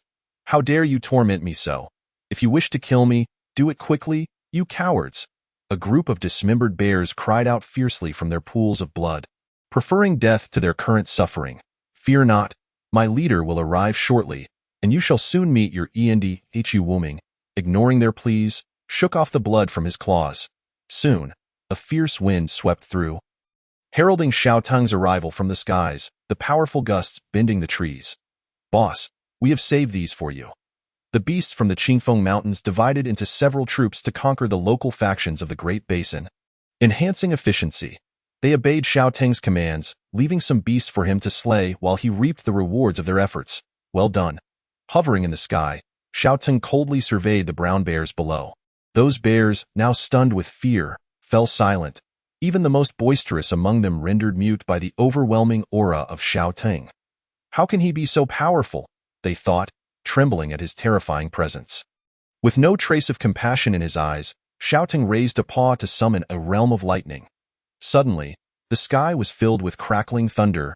Dozens of thick bolts of lightning descended, annihilating the brown bears and ending their suffering. Ding! Killed a level 10 brown bear. Evolution points 1056. Ding! Killed a level 9 brown bear. Evolution points 963. Ding! Killed a level 1 transcendent iron jaw bear. Evolution points 1366. The system notifications chimed as evolution points were credited. Onward. After addressing Hu Wuming and a Huang, Xiao Tung continued his flight to the next troop to harvest. Chapter 76. The Groundhog Horde and Their Tactics. Thus, the brown bear horde was vanquished, and such events unfolded across the Great Basin. The Groundhog Horde, comprised of over 6,000 wild rodents, constituted the most populous faction in the Great Basin, thriving rapidly. Following the resurgence of spiritual energy, newborn rodents reached maturity within mere days, capable of breeding. Although individually weak, averaging around level 8, their sheer numbers made them formidable. No beast wished to face them in mass, and they occupied a favorable position in the Great Basin. The Groundhog Horde was led by the Groundhog King, a 3-meter-long creature with enormous incisors akin to steel, possessing significant destructive power. It could gnaw through anything. Standing at level 3 of the Transcendent tier, which placed it among the upper echelons of power within the predominantly level ordinary Groundhog Horde. The Groundhog King was savoring a water buffalo carcass atop a large rock when it suddenly sensed distant dust clouds and trembling ground. What is happening? The Groundhog King sprang to attention, its vigilance peaked, abandoning its meal. Your Majesty, a group of beasts is approaching from the Qingfeng Mountains. They demand an audience with you. If you do not emerge, they will slaughter our horde. A frantic rodent scrambled up the rock to report. The Groundhog King was taken aback. Slaughter? This does not bode well. I must see for myself. How many are they? Upon hearing the threat of slaughter, the Groundhog King's expression hardened, recognizing the importance of this question. If they were few in number, they could employ their tactics of overwhelming force to drive them away, even if some rodents perished. They could quickly repopulate. They are merely 2 to 300. They do not outnumber us. Humph. Only 2 to 300. They truly underestimate our horde's might. We could drown them with a mere spit. Quickly, rally the young and the old. Prepare for battle. Yes, during this interval, the king and its minions hurriedly organized, and soon, the Groundhog Horde was in battle readiness, gathering all the rodents. Standing atop the rock, the Groundhog King addressed the densely packed assembly of rodents. A group of vile foreign beasts approaches with ill intent. We must show them the prowess of our Groundhog Horde. My united subjects, let us intimidate these loathsome invaders. Chirps of agreement erupted from the horde. Thousands of rodents responding with fervor to their king's call. Forward. The Groundhog King led the throng of over 6,000 rodents to confront the wild boar tribe led by Beiji. Beiji snorted impatiently. You are quite slow. Had you been any later, my tusks would have itched. I hear you wish to see me. The Groundhog King stepped forward, exuding arrogance, bolstered by the formidable presence of its horde behind it. Speaking with newfound confidence, Beiji found its arrogance distasteful. What a pompous rodent! Go through the motions, and I shall turn you into a groundhog pancake. Beiji raised its voice. Indeed. You are the king here, are you not? Tell me, do you possess any spirit stone veins or rare treasures? The groundhog king, undeterred, retorted, why shout? What if we do? What if we don't? Do you think I must answer you? Enough. I cannot tolerate this insolence from a mere rodent. Boss, let us take it down. One of the wild boars, infuriated by the groundhog king's audacity, declared, I knew you came seeking a fight. Rodent kin, charge. Let these foreign beasts know our strength. With a resounding roar, the groundhog king commanded, attack, attack, attack. Beiji furrowed its brow, thrusting forward with a powerful charge. Thud. The impact echoed as Beiji's tusks struck the groundhog king, sending it flying hundreds of meters into a rock face. Transforming it into a splattered mess, Beiji then stomped forward, crushing a charging rodent beneath its foot, reducing it to a shapeless mass. In an instant, Beiji's metallic armor disintegrated, morphing into a multitude of small blades, which swiftly decimated a significant portion of the groundhog horde. Retreat! Retreat! Overwhelmed by Beiji's ferocity, the horde hesitated, instinctively backing away. Observing their trepidation, Beiji bellowed, Who dares advance? This is your fate. Beiji confronted a small rodent, which trembled in fear. Tell me, do you possess any spirit stone veins? Chirps of terror escaped the small rodent, which could barely speak. Thud. Beiji crushed it effortlessly. Moving to the next rodent, Beiji posed the same question. Yes, just a small one.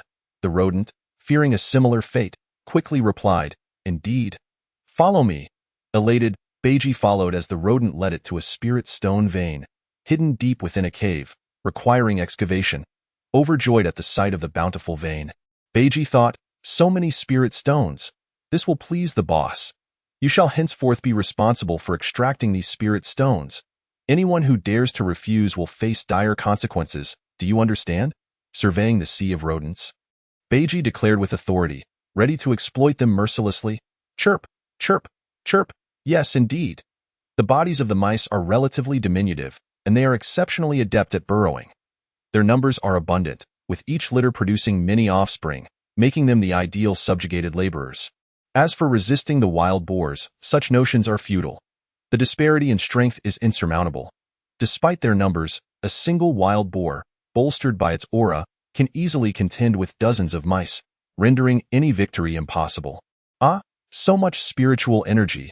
It appears the harvest is quite fruitful. At this moment, a voice imbued with overwhelming authority resounded. Boss, we have seized a vein of spiritual stone, and I have even enslaved a colony of ground squirrels to mine these stones for us. Upon hearing this proclamation, Beiji immediately lowered his head in respectful deference. Chapter 77. Gazing at the starry sky, the ominous realm, a gust of fierce wind swept through as Xiao Ting arrived amidst the astonished gazes of the mice. Squeak! What an intense aura! How can such a formidable creature exist? I feel that one glance from it could cause my demise. Are the beasts of the Qingfeng Mountains all this powerful? Remarkable. I feel I wouldn't even be sufficient to serve as its morsel. Upon witnessing Xiao Tung's arrival and Beiji's respectful demeanor, the mice felt an even deeper sense of despair. They now realized that Beiji was not the strongest after all. There were even mightier beings within the Qingfeng Mountains. Truly, one peak surpasses another. Those mice who had harbored thoughts of rebellion completely surrendered, resigned to their fate as enslaved laborers. Meanwhile, Xiao Ting gazed at the spiritual stone mine, his heart brimming with joy. Ha ha! There truly is a vein of spiritual stones. If these mice manage to extract them all, I could consume them in one go. These mice shall be entrusted to your wild boar clan for management. Ensure they expedite the extraction of the spiritual stones. Yes, Beiji replied. The path to breaking through to the awakened realm had taken another significant step. Spiritual stone veins are typically concealed within rock layers, and extracting them without wastage requires considerable effort. These enslaved miners are just the right resource for the task. His efficiency in consuming the spiritual stones would also increase. Moreover, with such an abundance of spiritual stone veins, the strength of his subordinates could be consistently enhanced. The reason the wild beasts in the wilderness still operate at the mundane level is that they often struggle to find sources of spiritual energy. After all, we are still in the early stages of spiritual energy revival. The spiritual energy in the world is scarce, typically acquired through the slaughter of other beasts and consuming their corpses. Hunting other animals poses a risk to life, while spiritual stone veins are usually claimed by powerful factions, making it exceedingly difficult to obtain spiritual energy and elevate their ranks. Thus, the strong will grow stronger, and the weak will gradually perish. Resources are finite and must be contested for. This is the era of great contention. One wonders when the next blood rain will descend. Xiao Teng looked skyward. It had been over 10 days since the last blood rain. Each occurrence of blood rain brings a significant influx of spiritual energy to Blue Star, elevating the average rank of its biological inhabitants. This is beneficial for Xiao Teng as well. The higher the rank of the animals he slaughters, the more evolution points he gains, accelerating his ascent. Additionally, that blood rain always feels extraordinarily eerie, suddenly manifesting over Blue Star without explanation. The blood rain is a vivid crimson, exuding an authentic scent of blood, as though it were actual blood. Xiao Teng recalled that animal corpses also contain spiritual energy, and these blood rains must harbor it as well. Could it be the blood of some cosmic creature? With this thought, Xiao Teng arrived at a rather terrifying conjecture. What kind of being could unleash a blood rain upon the entirety of Blue Star? It must be colossal, at least the size of a planet. Yet here I am, having reached the 10th stage of the extraordinary realm, barely measuring 100 meters. In the universe, I would be akin to a mere speck of dust. I can't even leave Blue Star at this point. Contemplating the vast cosmos, Xiao Teng felt increasingly inadequate. Even if he were invincible on Blue Star, impervious to nuclear weapons, he remains weak in the cosmic expanse. The sudden revival of spiritual energy on Blue Star is equally strange. Forget it. No need to overthink. One step at a time. Xiao Teng shook his head. It has only been half a month since the spiritual energy revival, and here I am, already fixating on the stars. I must be thinking too far ahead, at the very least. I should attain dragon transformation before I can gaze upon loftier realms, with subordinates to expedite matters. Another faction has been dismantled. Next, I shall proceed to Kaichong. Xiao Teng unleashed the domain of raging thunder, advancing relentlessly, harvesting the lives of the beasts in the Great Basin, his evolution points continuously surging. Just as Xiao Teng's forces were fervently expanding, at the very center of the Great Basin, in the lowest lying area, a faint aura of death lingered. A colossal scorpion king, over 20 meters in length, with a menacing maw and a body cloaked in dark purple, resided there. It possessed a pair of enormous, incredibly hard pincers capable of crushing steel, and a long, upright tail ending in a sharp stinger, from which green venom dripped incessantly. Drip! The venom fell onto the ground, instantly corroding a small pit into the soil. This was not merely venom but possessed extreme corrosive properties. Within a kilometer radius of this scorpion, flora withered, flesh quickly decayed into bone, devoid of life, as the air was thick with the stench of decay, enveloping the surroundings in a profound silence, the atmosphere exceedingly eerie. Amidst this stillness, however, one sound persisted. Clank, clank, clank. The entire domain was dominated by this singular sound. Upon closer inspection, the Scorpion King was languidly perched atop a massive vein of spiritual stone, mechanically crushing the stones with its pincers and feeding them into its maw. Looking further afield, within this 1-kilometer domain, spiritual stones were strewn about, emanating a rich aura of spiritual energy, contrasting sharply with other areas, akin to stepping into an alternate realm, teeming with spiritual energy and irresistibly alluring. Suddenly, a 3-meter-long fawn, bounding playfully, approached the edge of the domain. It licked its lips, glancing left and right, confirming that the surroundings were utterly tranquil, devoid of any lurking predators, and finally, unable to resist the temptation of the scattered spiritual stones. It extended a hoof. Sensing no danger, the fawn relaxed its guard and fully entered the ominous domain, stretching its neck to reach the spiritual stones on the ground. Yet, unexpectedly, a plume of black mist began to rise from the ground, enveloped in an ominous aura of death, closing in on the fawn.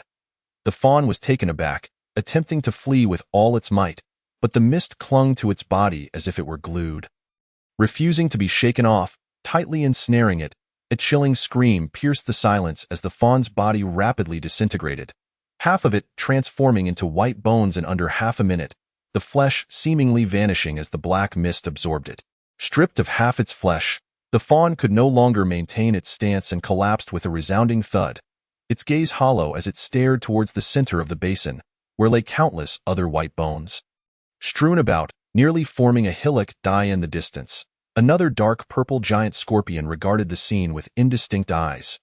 Yet another prey has fallen into the trap, as the fawn's life force was siphoned away by the black mist.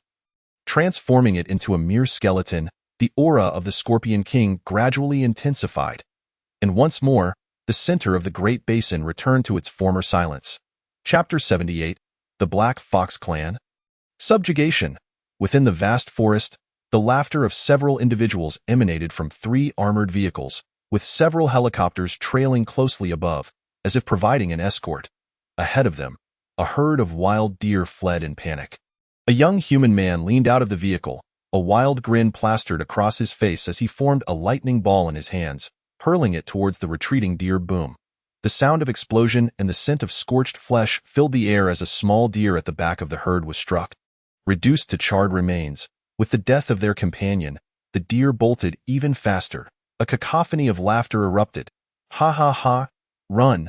Keep running! Feel the power of my lightning ball, woo-hoo! This outdoor combat is exhilarating. This visceral thrill is incomparable to practice sessions. Amidst the frantically fleeing deer, a mother deer suddenly halted beside a small fawn, nudging the charred corpse with her nose, her eyes brimming with sorrow. As the armored vehicle approached rapidly, the mother deer let out a call, bidding farewell to the herd, before resolutely turning to stand in front of her fawn's remains. The young man frowned in irritation. What is this? Do you think you can avenge your child? Let her see our might. We'll knock her aside. All right, with a gleeful laugh, the red-haired man at the wheel slammed down on the accelerator. The armored vehicle roared like a beast as it charged towards the mother deer. This armored vehicle had been modified, boasting immense horsepower, with spikes affixed to the front, electrified, its lethality far beyond what any mundane creature could withstand.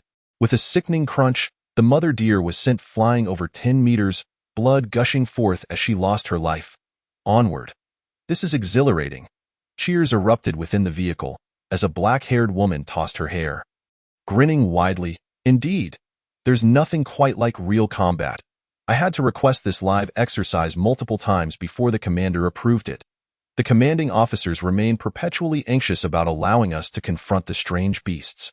Our extraordinary squad is meant to specialize in exterminating these creatures, yet we lack any practical combat experience.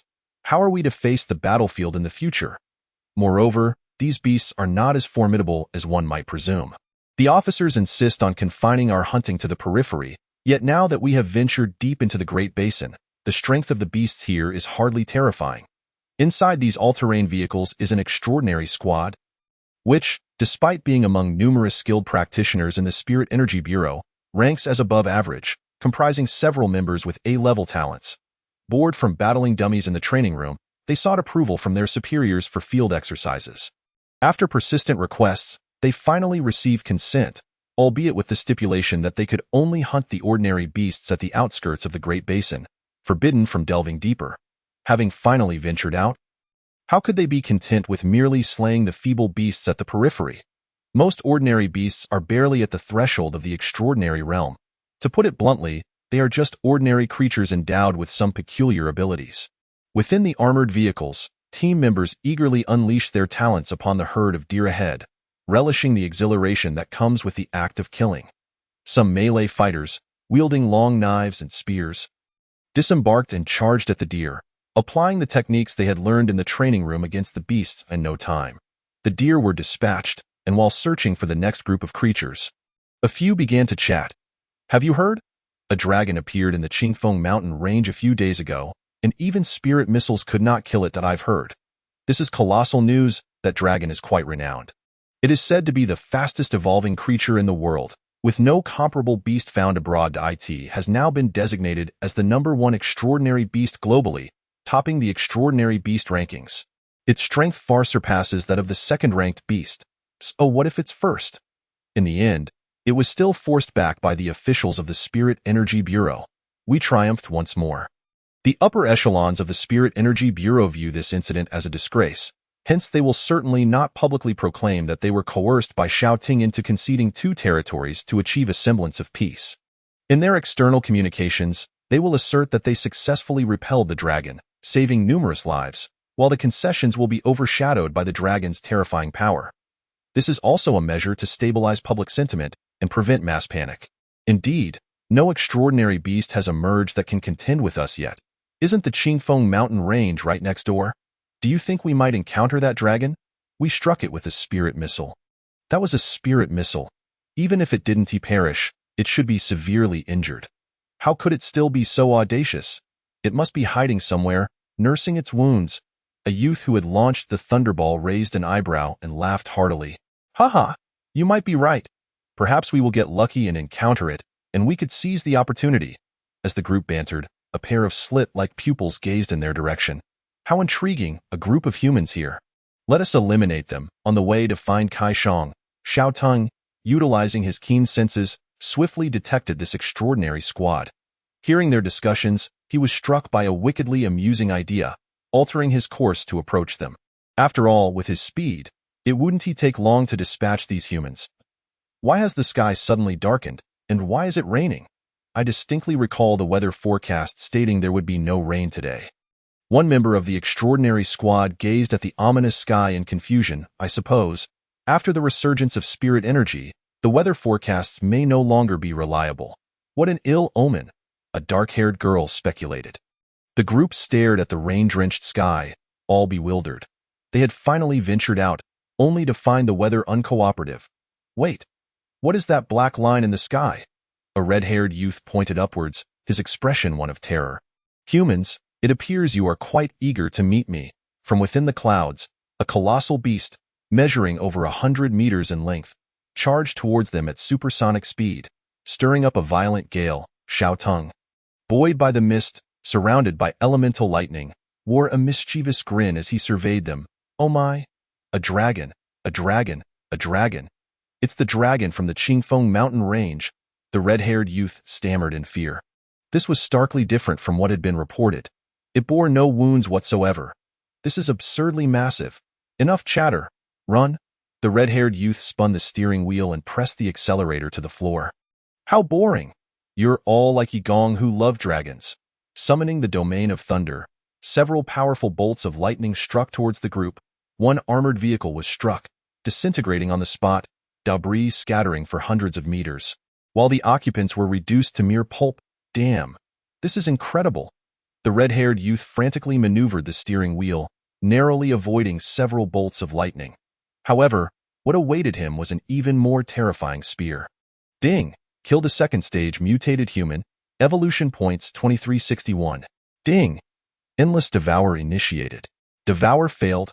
High above, Xiao Ting spotted Kai Shang leading hundreds of avian beasts in a standoff against a pack of dark foxes. With the aid of his keen senses, he clearly overheard their conversation. Kai Shang perched atop a tree, flames swirling around her, gazing down upon the near-defeated leader of the Dark Fox clan. This leader was a 2-meter-tall black fox. Battered and lying on the ground, despite its relatively small stature, it had reached the 8th stage of evolution. Moreover, this black fox's form appeared quite ethereal, with black particles continuously emanating from it. They had just engaged in combat. And it was evident that Kai Shang had emerged victorious. At the last moment, however, she spared the life of the black fox leader and inquired, I see you possess considerable strength. Would you care to join us and pledge allegiance to our leader? Previously, Xiao Tung had instructed them to consider recruiting any formidable beasts they encountered. If they declined, he would eliminate them for the sake of devouring their talents. Thus, following her battle with the Dark Fox leader, Kai Shang entertained this notion. The opponent possessed the ability to become intangible, rendering it immune to harm during that phase, making it quite difficult to deal with, were it not for her superior stage and the enhancements she received. Victory would have been elusive. Upon hearing Kai Shang's question, the Black Fox leader was taken aback, exclaiming, You have a leader? You are already so powerful. How could you possibly yield to another? The Black Fox leader was astonished. Kai Shang's strength was second only to the Scorpion King at the center of the Great Basin, the most formidable, extraordinary beast it had ever encountered.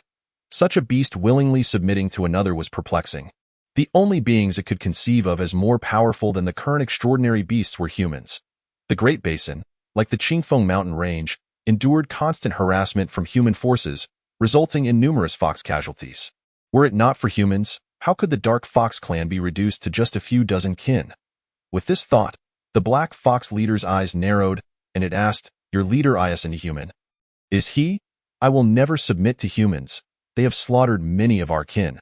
I refuse to bow to my enemies. No, you have misunderstood. Our leader is a dragon, far more powerful than I. Even humans are no match for him." When speaking of Xiao Teng, Kai Shang's expression brimmed with pride.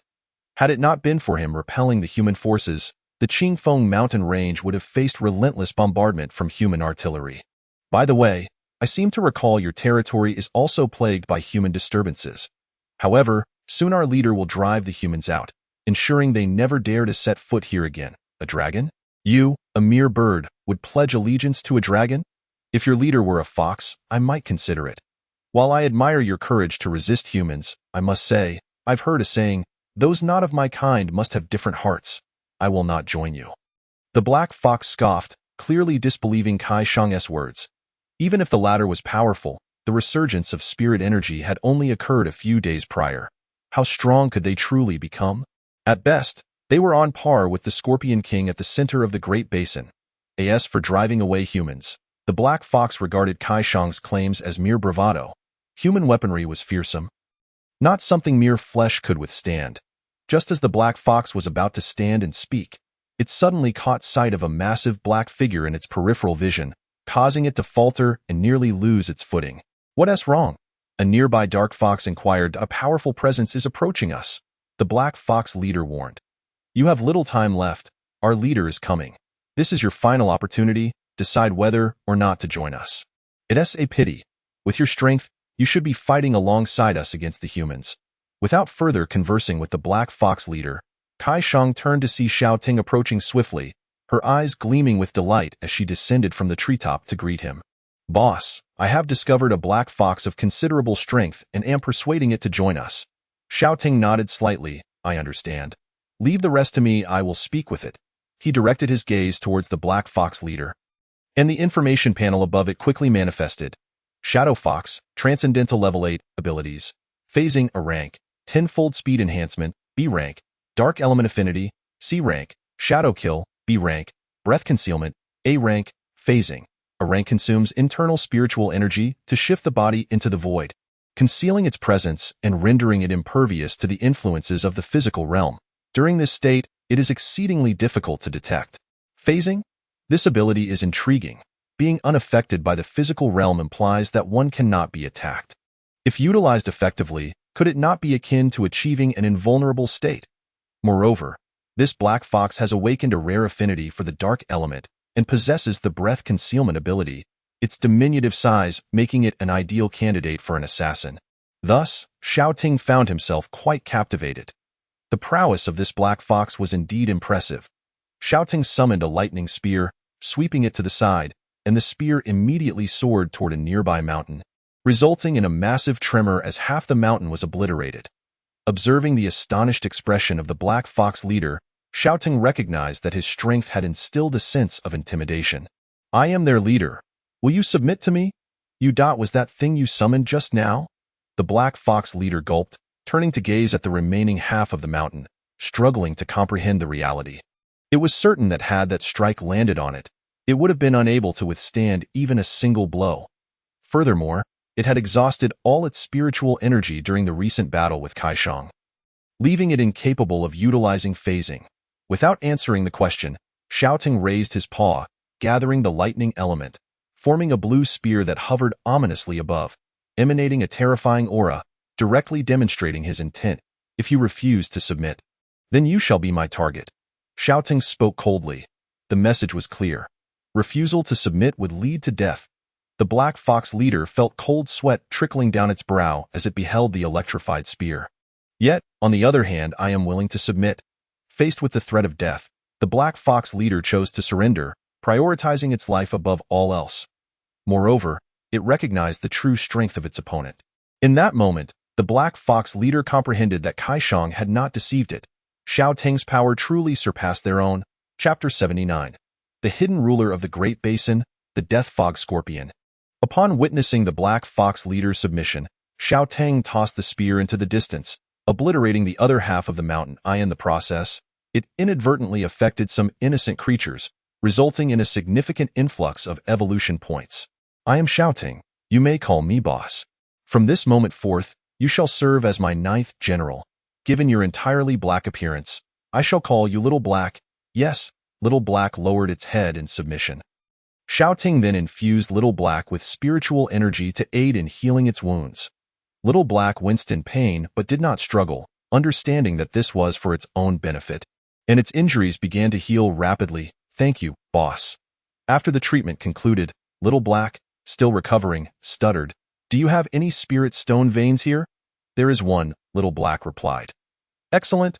Shortly, I will summon a group of field mice to mine these spirit stones. Do not interfere, field mice. Have they also submitted to you, boss?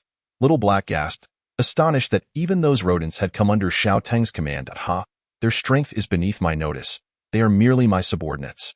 Little Black was momentarily speechless, astonished that Xiao Teng dismissed such a multitude of mice as mere pawns, especially considering that its own kin were unable to contend with them due to their dwindling numbers.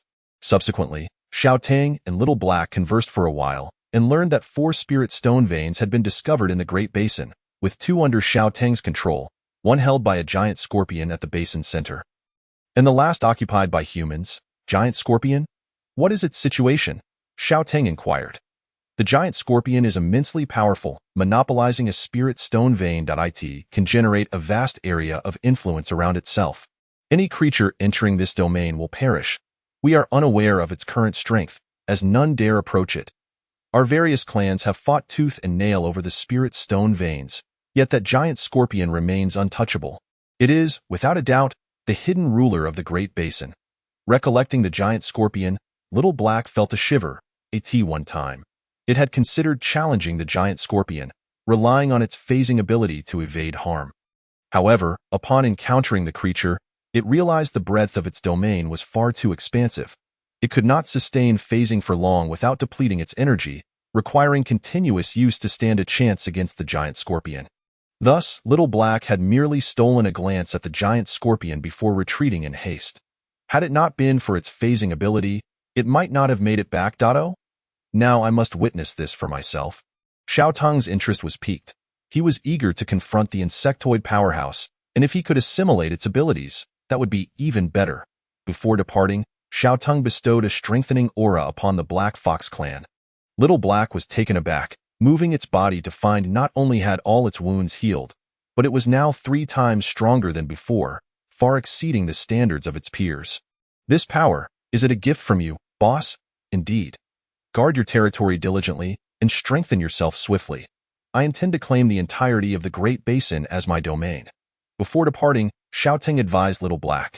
Currently, half of the Great Basin was already under the control of Xiao Teng's subordinates, with 2 of the 4 discovered spirit stone veins in his possession. Yet, this was insufficient. He required numerous evolution points to ascend, and the further he progressed, the greater the demand. Only by consuming the resources of other locales could he amass more evolution points. Xiao Teng soared toward the center of the Great Basin. Through his enhanced vision, he beheld a dark purple giant scorpion extending 20 meters in length at the basin's center. However, due to the distance, the panel remained obscured, preventing him from determining its rank. The closer he drew, the denser the spiritual energy became. The ground was littered with spirit stones, resembling a paradise beyond the mortal realm. Not only were there spirit stones, but a multitude of skeletal remains. Some appearing quite fresh, emanating steam, clearly having perished not long ago. These must be traps designed to lure other creatures into danger. Xiao Teng quickly deduced the purpose of the scattered spirit stones. It was evident they served as bait to entice other beasts toward death. The presence of the bones suggested that if there truly were such an abundance of spirit stones, they would have long since been depleted. The intelligence of this insectoid species is surprisingly high, capable of setting traps. Most insectoids lack awakened intelligence, rendering them weak and vulnerable to predation by other creatures. Those that possess such intelligence are exceedingly rare. As Xiao Ting stepped into the giant scorpion's domain, a thick black mist suddenly surged from the ground, rising hundreds of meters into the sky, swirling around him. Sizzle!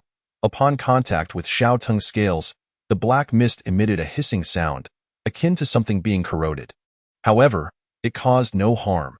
The mist was effectively repelled by his scales, unable to breach his defenses.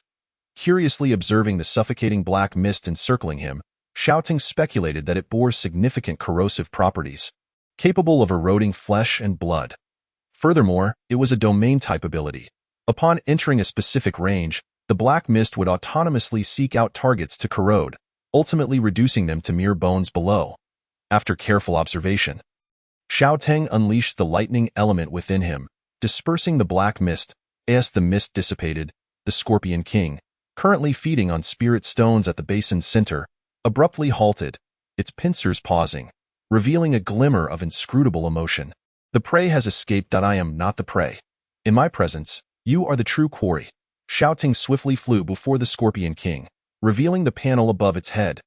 Death Fog Scorpion, Extraordinary Level 1, Abilities, Death Fog Domain, S rank. Venomous Tail Spike, B rank. Tenfold Strength Enhancement, B rank. Gigantification, C rank. Death Fog Domain, S rank transforms the area within a kilometer radius into a Death Fog Domain. Any living creature within this domain will be subjected to Death Fog attacks. And the Scorpion can absorb spiritual energy from the corroded flesh. The range and potency of Death Fog attacks increase with rank. Current range, 1 kilometer. To encounter an extraordinary beast with an S rank ability that can attack over a wide area is no wonder it ascended so swiftly. Upon seeing the Death Fog Scorpion's abilities, Xiao Ting comprehended why it had become the ruler of the Great Basin.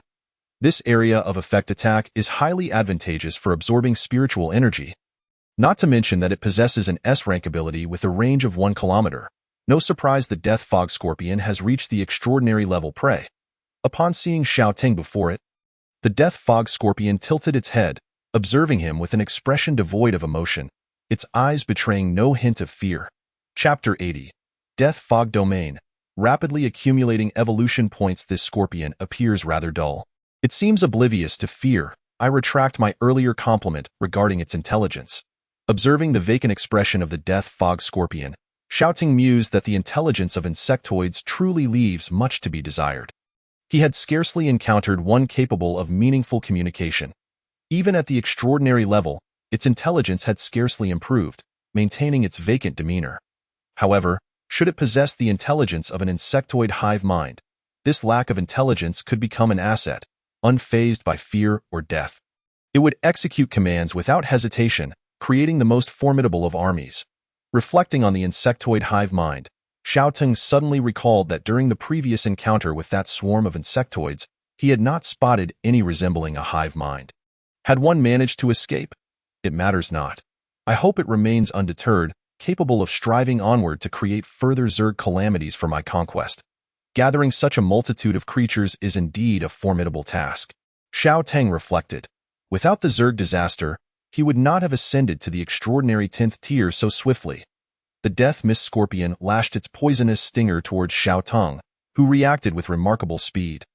Seizing it by the tail and suspending it upside down in midair, as its massive pincers flailed helplessly, perish. Such a beast could never serve as an underling. Xiao Ting harbored no compassion. He opened his gaping maw, channeling lightning elements, and unleashed a searing laser beam that sent the Death Mist Scorpion hurtling hundreds of meters away. Its shell shattered to reveal its pallid flesh, its entire form now charred black. Ding! Killed extraordinary first-tier Death Mist Scorpion. Evolution points 15336. A commendable sum of 15,000 evolution points. Xiao Ting then activated his telekinesis, enveloping the corpse of the Death Mist Scorpion in a soft blue glow. Drawing it near, he grasped it and consumed it with a satisfying crunch. Ding! Endless devouring activated. Ding! Congratulations, host has absorbed S-class talent. Death Mist Domain. By heavens! Such fortuitous luck, to have absorbed an S-class talent. Upon hearing the system's announcement, Xiao Tung's face lit up with exhilaration. He had not anticipated that he would truly absorb the innate talent of the Death Mist Scorpion. This marked his fourth S-class talent. Moreover, in his possession, this talent would extend beyond a mere kilometer, reaching an impressive 30 kilometers. The lethality of the toxic mist was unparalleled. Once activated, all life within that 30-kilometer radius would succumb, regardless of their strength. A veritable reaping technique. Acquiring a new S-class talent was even more exhilarating than discovering a new vein of spirit stones. Xiao Teng could hardly contain his eagerness to test it out. After arranging for personnel to guard the spirit stone mine and directing the Gopher clan to excavate it, he hastened to a forest within the Great Basin, Death Mist Domain. The moment Xiao Teng activated his talent, an apocalyptic fate befell all creatures within a 30-mile radius. A thick black mist enveloped the area, relentlessly pursuing the creatures within. Once ensnared, escape was futile, and no matter where one hid, be it in caves, beneath the earth, or in the skies, there was no sanctuary within the domain.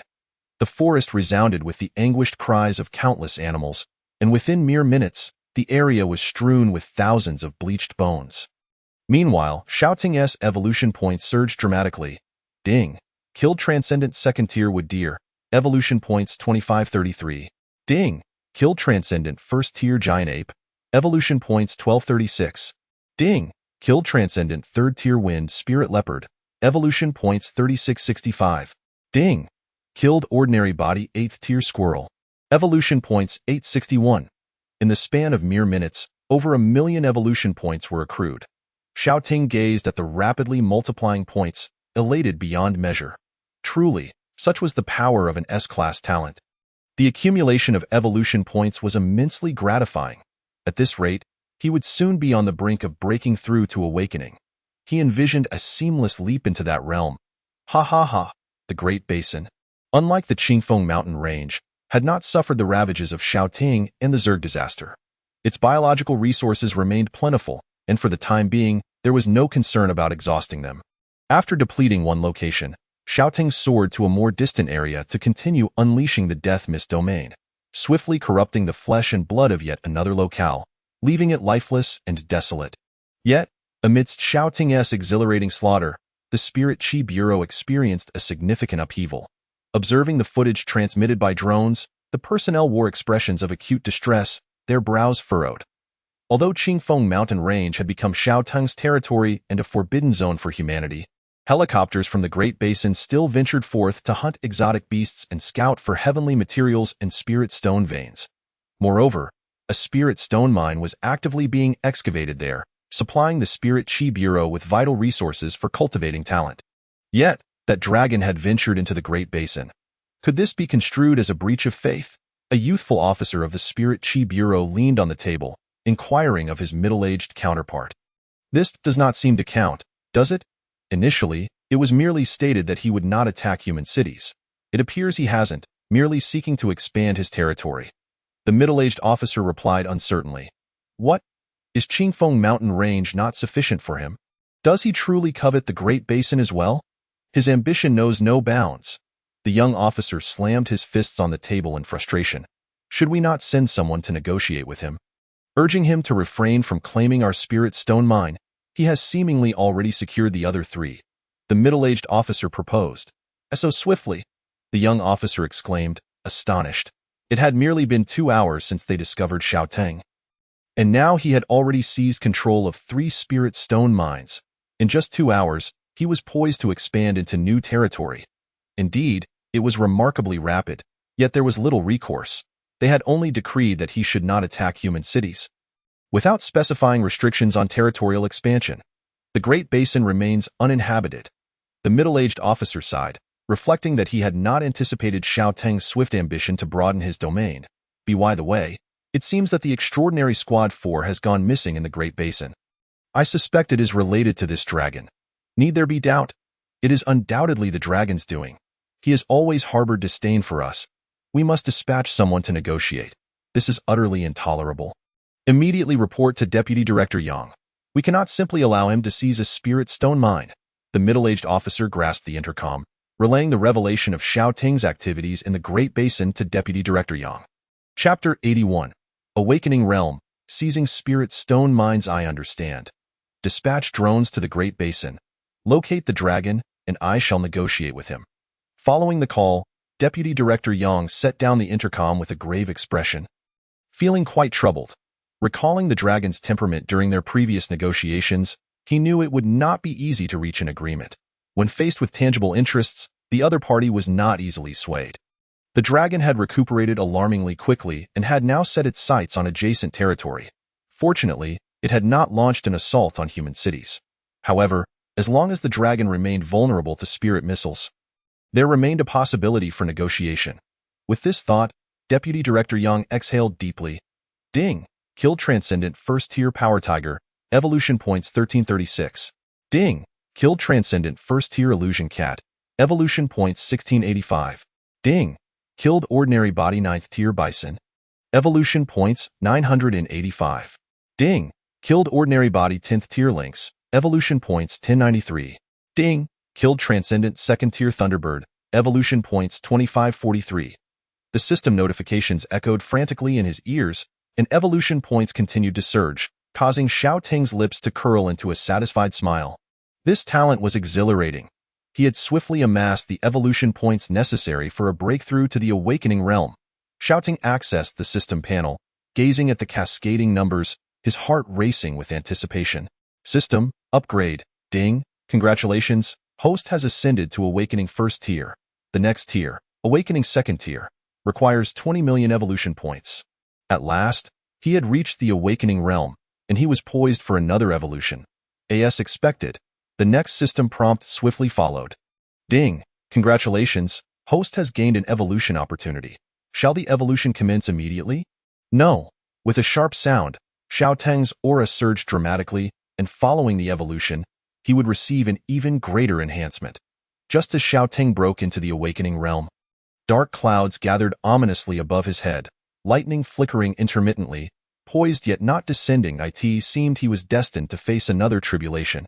Observing the roiling storm above, Xiao Teng resolutely declared, "Now is not the time for evolution. I must secure the Great Basin first." Uncertain of how long this evolution would take, Xiao Teng planned to conclude his affairs before proceeding. Moreover, he sensed that the commotion generated by this evolution would surpass that of the last. The scale of the impending tribulation appeared exceedingly formidable. He had already drawn the attention of humanity, making it uncertain whether they would launch a barrage of spirit missiles at him during this critical moment of tribulation. The last spirit stone mine lay within human hands. Xiao Teng's eyes narrowed as he employed his farsight to locate the final spirit stone mine. Within a vast crevice, a gust of spirit energy spiraled forth, almost revealing its physical form. This was the largest spirit stone mine in the Great Basin. Countless transport trucks formed a lengthy procession, laden with spirit stones, while a battalion of armored vehicles provided escort. Helicopters patrolling the skies above. At the crevice's edge, thousands of human soldiers stood with grave expressions, brandishing large-caliber rifles capable of slaying transcendent beasts, clad in the latest mechanized armor powered by spirit energy. Resilient against the assaults of such creatures, they had held this mine for an extended period, and no beasts dared to encroach upon it. Yet, with Xiao Teng's arrival, everything would change. By heavens! Old Zhao, why has the sky darkened? Indeed, a sense of impending storm looms in the air. Could it be that the legendary dragon is approaching? Even before Xiao Teng's arrival, the heavens transformed. Torrential rain poured down, accompanied by flashes of lightning and peals of thunder, creating an atmosphere of profound oppression. Just moments ago, the skies were clear and bright, but in an instant, they darkened, unleashing a deluge. Witnessing this sudden shift, the crowd felt an eerie sensation. A commanding officer gazed intently at the ominous clouds above. His expression grave, one hand pressed against his earpiece while nodding repeatedly. Understood. I will immediately instruct the men to retreat. All personnel, withdraw at once. Quickly, quickly, leave this place. As the command was issued, whispers erupted among the soldiers. Why the sudden change? What will happen to the spirit stone vein? That's none of your concern. We just need to follow orders. Surely, the dragon must be coming. Otherwise, why would we be ordered to retreat without even engaging in battle? At the officer's command, all soldiers swiftly boarded the armored vehicles, hastening their departure. Tios safeguard the cargo. The transport and armored vehicles roared to life, thundering across the wilderness. Hovering above, Xiaoteng coldly observed the humans below. Scurrying like ants, heads clutched in panic, alongside the transport vehicles laden with spirit stones. Mortal beings, where do you intend to take my spirit stones? The moment Xiaoteng manifested, an overwhelming dread coursed through the soldiers, causing their scalps to tingle with fear. He has indeed arrived. We are doomed. The soldiers gazed upwards at the dragon, whose single scale dwarfed them, their faces drained of color. Death mist domain. The instant he activated his innate ability, a tide of black mist surged from the ground, horrifying screams filled the air, flesh and blood vanished, and all living beings present were reduced to mere bones. Unmanned vehicles collided and toppled, while helicopters plummeted from the sky, transforming into heaps of scrap metal. Ding, killed a 6th-tier mortal, evolution points 632. Ding, killed a 7th-tier mortal, evolution points 753. Ding, killed a 6th-tier mortal, evolution points 684. In an instant, over 1,000,000 evolution points flooded in, bringing immense joy to Xiaoteng. Those stationed at the Spirit Stone Vein were the elite among mortals, all at least 5th tier, granting more evolution points than ordinary humans. Continuing to wield his telekinesis, he lifted the harvested spirit stones from the transport vehicle and consumed them. Ding! Absorbed spiritual energy, evolution points 300,000. This spirit stone vein now belonged to me. With this, I have secured control over all 4 spirit stone veins in the Great Basin, effectively conquering the region. This expansion was remarkably effortless. No beast dared challenge Xiaoteng, and following this battle, he could ascertain that his beast legion, under his aegis, could rampage without restraint. There may still be some factions he hadn't accounted for, but it mattered not. Resources were firmly in his grasp. As for other beasts, they were merely fodder. Xiaoteng scrutinized the equipment adorning the humans, all metallic armor, appearing highly advanced, new gear he had never encountered before. They had developed new equipment. Not surprised, he realized that with the resurgence of spiritual energy, many theoretical inventions would soon come to fruition, and humanity would unveil even more novel weapons. Emitting a laser from his mouth, he swept through the scattered equipment and weapons, annihilating them. Just as Xiaoteng was engaged in this cleansing activity, a multitude of drones suddenly approached from all directions. He fired laser beams, destroying dozens of drones. Yet they unwaveringly persisted in their attempts to close in on him. Xiaoteng quickly grasped the drones' intentions. Observing these drones, merely the size of mosquitoes in his eyes, he let out a cold laugh. What? Do you wish to negotiate with me again? Deputy Director Yang controlled the drones and, seeing the layers of corpses surrounding her, realized that Xiaoteng had already taken action. Too late. She sighed internally. Her expression grim, but she endeavored to maintain her composure as she spoke to Xiaoteng. Esteemed Dragon King, it is an honor to introduce myself. I am Deputy Director Yang of the Spirit Energy Bureau of Longhua. I have come to discuss the possibility of returning the Spirit Stone Vein to us. Upon hearing the voice from the drone, Xiaoteng let out a scoff. Return? Are you suggesting I regurgitate a duck that is already in my grasp? Do you think that is feasible? Hearing this, Xiaoteng began to doubt whether the individuals from the Spirit Energy Bureau were overly naive or simply lacking in intellect, thinking he would willingly relinquish the Spirit Stone Vein he had secured. Faced with Xiaoteng's refusal, Deputy Director Yang was unsurprised. She had not anticipated that he would return the Spirit Stone Vein to them. She continued, her tone sincere yet assertive. In truth, we do not necessarily require this Spirit Stone Vein. If the Dragon King desires it, we shall gladly offer it to you as a gesture of our willingness to cooperate. Should you collaborate with us, we can provide you with the spiritual energy resources necessary for ascension. We guarantee our utmost support nationwide. Xiaoteng regarded the drone as if it were a fool, grasping it in his claws. Cooperate? Are you jesting? That is utterly impossible. Our races stand opposed. Humans and beasts are inherently adversarial. Since the resurgence of spiritual energy, you have relentlessly perpetrated violence against us. Though be frank, I do not trust you. I believe you merely intend to exploit me before seizing the opportunity to eliminate me. In his previous life, Xiaoteng was acutely aware of the nature of humanity. Internal strife, betrayal, and retribution were their specialties. Even if he could temporarily ally with them, once the external threat was neutralized, they would inevitably turn their blades upon him. They would never permit a powerful entity beyond their control to coexist alongside them. Thus, When it came to humanity, Xiao Teng could never lower his guard. He had once been human himself and understood them all too well. Stung by Xiao Teng's words, Deputy Director Yang's countenance darkened. Previously, they had successfully recruited powerful beasts to serve them using this very rhetoric. The tactics that had proven effective with others faltered before Xiao Teng. Indeed, wild beasts were a different breed, and those who had once coexisted with humans were more easily persuaded. With a sigh, Deputy Director Yang realized that Xiao Teng was the strongest beast, ranked first among them, possessing unparalleled strategic value. She was reluctant to concede so quickly. When she spoke again, her voice regained its steadiness. Dragon King, do not be hasty in your judgment. If you were to cooperate with us, we could allocate 1/3 of the Spirit Stone resources to you, along with other rare treasures, should you request them. We could even craft specialized equipment for you. All you need to do is assist us in quelling the beast tide, preventing other beasts from invading our homeland. This proposal is mutually beneficial. We need not harm each other henceforth. Deputy Director Yang spoke earnestly, these conditions having been devised in consultation with the higher-ups. If eliminating this dragon required excessive resources, they might as well adopt a different strategy and actively recruit the dragon to fight on their behalf. Upon hearing Deputy Director Yang's terms, Xiao Teng scoffed. Was she suggesting he serve as a mere watchdog for Longhua? While it seemed they were offering substantial resources, he could secure these for himself, freely, without being beholden to anyone, and oh thanks. I can seize what I desire on my own. Why should I accept your charity? Moreover, you only dare to hide behind your machines to converse with me. I perceive no sincerity in your offer. Tou, beasts will always remain the other. We have nothing to discuss. They would not even show their faces to him, unwilling to risk anything, attempting to entice him with empty promises. Seizing? That merely hinted at the inevitability of conflict. Deputy Director Yang's expression soured, and when she spoke again, her words carried an implicit threat. Dragon King, do you truly wish to forego cooperation with us?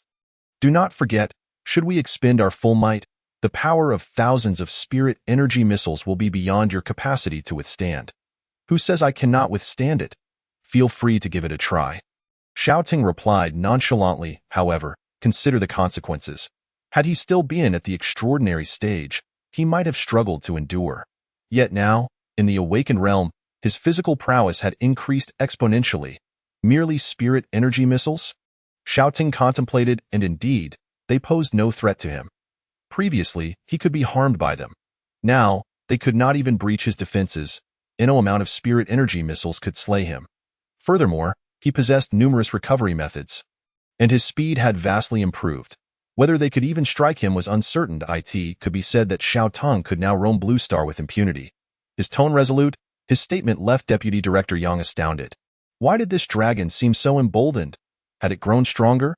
Unfazed by spirit energy missiles, a terrifying thought flashed through Deputy Director Yang's mind. Who on Blue Star could possibly stop this dragon? This conversation ends here. You are not yet worthy to negotiate with me. I will personally seek out your leader. Without granting Deputy Director Yang another opportunity to speak, Xiao Teng gently exerted pressure with his claws. Annihilating the drone within his grasp. Chapter 82. The optimal location for transcendence. After concluding the conversation, Xiao Teng stroked his chin, silently contemplating. I have conceived an ideal site for transcendence. At this juncture, the vast basin was entirely under Xiao Teng's control, and it was time to commence his evolutionary transcendence. Closing his eyes, he sensed the pure essence of the true dragon bloodline coursing within him, and with conviction, he proclaimed, I am likely to transform into a dragon this time. Awakening, referring to the activation of the bloodline, signifies that at this level, the bloodline within will be fully stimulated, potentially evolving into a species inherent to that lineage, resulting in a significant enhancement of abilities. For instance, should a turtle possess the bloodline of the Xuanwu and its lineage be sufficiently profound, upon reaching the state of awakening, it may very well evolve into the legendary Xuanwu. This particular stage is where many beings differentiate themselves. As the quality of one's bloodline becomes evident through this evolution, a superior bloodline can soar to great heights, while an inferior one sees little advancement. Gazing towards the east, the epicenter of power, Xiao Teng set forth without hesitation, flying towards that direction at the utmost speed. Dragon Country, the capital, at this moment, within a building of the highest security level, the heads of the three major families convened. They were the first elder, second elder, and third elder, the three most powerful figures. Merely the guards present in the building numbered in the thousands, all elite experts above the second stage of transformation. Seasoned military officers equipped with the latest mechas and spiritual weapons, dispatched to the capital to protect these significant individuals. Outside the building, countless armored vehicles and tanks formed layers of protection. The skies were filled with helicopters, leaving no room for oversight. This grand display was prompted by Deputy Director Yang's recent communication. The Dragon King declared that I am unworthy to converse with him. He intends to seek out our leader in person. The leader, whose power surpasses even that of Deputy Director Yang, is, of course, self-evident. Inside the conference hall, the atmosphere was tense. The three elders sat in silence. By mere appearance, they could hardly be referred to as elderly. Their faces bore a youthful glow, having attained a level above the sixth stage of transformation. Following their first evolution, their lifespans had extended, rendering them in a middle-aged visage. After all, possessing control over the nation's resources, the spiritual energy resources were undoubtedly maximized, prioritized for the elevation of their family members, while the ranks of other high-ranking family personnel remained commendably elevated. I end this era of spiritual revival, if not for the fact that most had yet to reach a level capable of withstanding modern weaponry. The dynamics would have shifted long ago. Those of lower ranks could not occupy high positions. In the age of spiritual resurgence, strength reigns supreme, and only the powerful possess a voice, to maintain their high status. They could not afford to lag behind others. According to Deputy Director Yang's report, the Dragon King's target is likely us. We ought to deliberate on the purpose of his visit. The first elder spoke first. The worst-case scenario is that he seeks to eliminate us out of rage, given that we previously bombarded him with spiritual missiles. He may harbor a grudge, seeking retribution. The second elder stroked his beard thoughtfully. Indeed, I believe the Dragon King would not merely come for such a simplistic motive. Our demise would not substantially benefit him, as there are others who could take our place. He may very well desire us to provide resources to assist in his cultivation. The third elder nodded in agreement, affirming this notion. This Dragon King possesses a high intellect. Should he personally arrive in our city to confront us, we cannot easily launch spiritual missiles, as it would endanger the lives of the hundreds of thousands within the city unless we are prepared to perish alongside the Dragon King. The first elder analyzed, pinpointing a critical issue. Particularly if we were to deploy thousands of spiritual missiles, the impact would extend across several provinces, endangering millions of lives. This indeed presents a conundrum, the second elder remarked. Visibly troubled, we can only take it one step at a time. If this is the case, and he is at our doorstep, we may have no choice but to provide him with resources. Alas, the third elder sighed deeply. All of this stems from our insufficient strength. The growth rate of that Dragon King is nothing short of extraordinary. While others remain in the mortal realm, at the stage of transformation, he has surpassed several levels, leading in power, rendering even their prideful nuclear weapons largely ineffective. The tide has turned, alas. Why must he appear in our nation? The second elder sighed in unison. He surely seeks more than mere territorial dominion. His strength is tantamount to a global catastrophe, and we could consider forming an alliance with other nations. The first elder suggested. Indeed, that is a viable option.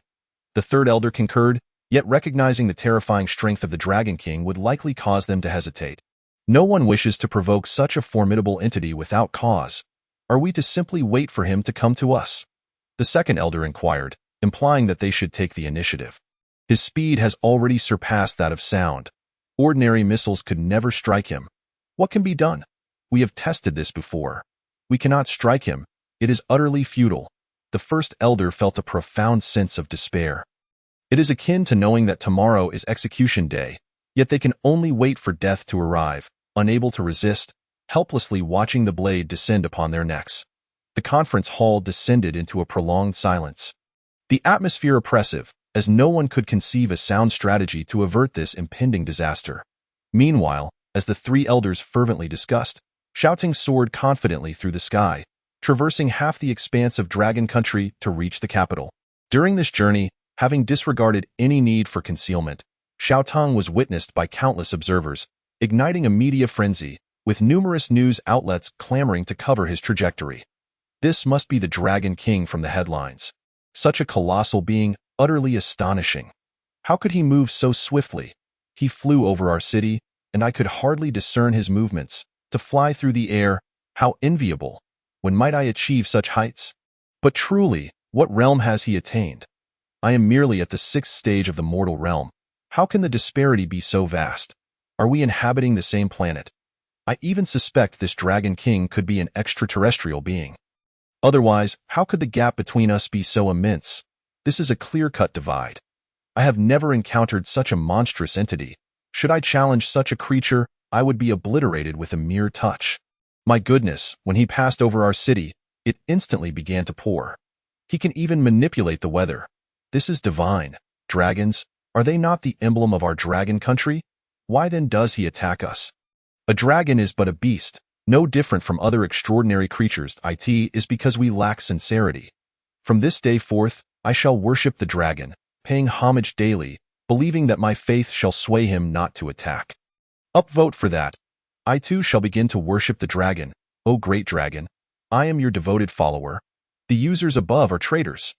Everyone is discussing how to navigate through adversity, and you are worshipping an extraordinary beast? You've never been attacked by one, have you? This is merely one method of overcoming hardship. If we cannot fight, what harm is there in revering the strong? After all, the dragon is the spiritual totem of our dragon country. Opposing the dragon in this manner will surely lead to dire consequences. With so many people in dragon country, opinions abound on the internet, a cacophony of voices, all clamoring in disarray. As shouting arrived over the capital, he was met with a multitude of armored vehicles, tanks, and fighter jets, surrounded by helicopters that appeared to him as diminutive as mosquitoes. Yet, none of these war machines dared to fire, fully aware of their ineffectiveness against Xiaoting. Fearing to provoke his wrath, Xiaoting floated low above the center of the capital, his imposing figure visible to all, a colossal beast over 100 meters tall, delivering a breathtaking visual impact. Merely hovering there left onlookers breathless, let alone the fact that this was a living, moving creature. Almost everyone instinctively fixated on Xiaoting's every move, holding their breath, akin to herbivores acutely aware of a predator's presence. As Xiaoting approached the capital, the sky darkened, lightning crackled, and torrential rain descended, causing widespread panic. Numerous drones rushed forward, eager to communicate with Xiaoting. Dragon King, let us discuss matters. What do you seek? We will certainly do our utmost to procure it for you. Indeed, our treasury still holds many rare treasures. We guarantee there are things you have yet to encounter, if only you would withdraw. We can provide whatever you desire. The incessant clamor was unbearable to Xiaoting, who found it nothing more than a nuisance. With a mighty roar, he gathered the elemental forces of thunder in his maw, unleashing a laser of lightning that traversed 1,000-meter distance, obliterating the drones in an instant. Communication has failed, Elder. The Dragon King refuses to engage in discourse with us. What on earth is he here for? Why do I sense a terrifying power brewing in the sky? Everyone stared at Xiaoting, paralyzed with fear, knowing that their lives rested entirely in the balance of Xiaoting's whims. Moreover, due to the astonishing speed of Xiaoting, even with prior knowledge of his arrival, they found themselves unable to evacuate Kyoto in time. After all, Xiaoting had mentioned that he was in pursuit of their leader, and should he fail to encounter the leader, it was likely he would not relent easily. Even the three elders dared not depart. In the face of the crowd's speculations, Xiaoting paid them no mind, instead fixating on the increasingly terrifying aura of the impending thunder tribulation above, his gaze unwavering and fearless. Taking a deep breath, he silently intoned within his heart, "System, commence evolution, boom." At that moment, the fluctuations of spiritual power emanating from Xiaoting reached their zenith, releasing all the stored spiritual energy within him. Centered around himself, he conjured a visible spiritual vortex that swept away the surrounding structures with ease. Crash! A thick bolt of purple lightning descended from the heavens, carrying a devastating force that locked onto Xiaoting. The first thunder tribulation had arrived. Purple lightning? As Xiaoting beheld the oncoming tribulation, he murmured to himself, "ZZZT?" The purple lightning struck against the scales of Xiaoting, enveloping him in a brilliant cocoon of electricity. Not only did it strike him, but it also obliterated numerous edifices in the vicinity. Meanwhile, Xiaoting's scales began to emit a radiant glow, akin to a sponge, absorbing the power of the thunder tribulation in its entirety. A-class talent, Thunder storage. Thunder storage. A-class, your scales have acquired the ability to store thunder, allowing you to retain external lightning power within your body for future use. Note: storage must not exceed bodily limits. After several seconds, the purple lightning dissipated. Xiaotong sensed that had he not absorbed it completely, the thunder tribulation could have persisted for a longer duration. However, with his talent for thunder storage and being a lightning attribute behemoth, he was, in essence, a natural counter to thunder tribulations. Following the first thunder tribulation, Xiaotong felt an invigorating surge of power coursing through him. The elemental energy of lightning within him markedly increased, and the gaps in his scales glowed with a cerulean light, reaching a new pinnacle. This talent had finally proven its worth. Xiaotong was elated. The first thunder tribulation had not only failed to harm him but had instead replenished his energy. He was increasingly confident that he could safely navigate the upcoming tribulations. And after Xiaotong successfully withstood the first thunder tribulation, the onlookers finally grasped the purpose of his arrival. The commotion was so significant that the media hastened to broadcast live footage. Holy moly! The Dragon King is undergoing tribulation. After he completes it, won't he transform into a dragon? Is this even possible? So soon, Blue Star will witness its first mythological creature. Who could possibly contend with him now? This is utterly outrageous. Did he specifically come to Kyoto to face the tribulation? As if the destruction caused by the thunder tribulation were insufficient. How arrogant, so exceedingly arrogant, to undergo tribulation in the very heart of Dragon Country. What confidence he must possess, so assured that he can certainly overcome the thunder tribulation. Seize the opportunity to take him down. Where is the military? Hurry and bombard him. To those above, if you seek the lives of the people of Kyoto, just say so. I am still present here. Are you intent on burying the entire city alongside him? With the Dragon King around, Kyoto is already doomed. Why not launch spiritual missiles? Do you wish to drag the entire nation down with you? P.S. I am aware that everyone has been eagerly anticipating scenes of city slaughter and national annihilation, but with the oversight of the Great River Crab Deity, I can assure you that writing such content will undoubtedly lead to the immediate closure of this book. To prolong the narrative, I kindly ask for your patience for several dozen chapters. Once the author reaches the point of transformation in the geopolitical structure of Blue Star, and the concept of nations dissipates, such storylines will be pinned. Due to unavoidable circumstances, the author must tread carefully, navigating the fine line of content creation. Please cherish what is presented. PPS. It is once again finals week, with several exams looming, leaving me exceedingly busy, often staying up until the early hours. I apologize for the lack of consistent updates.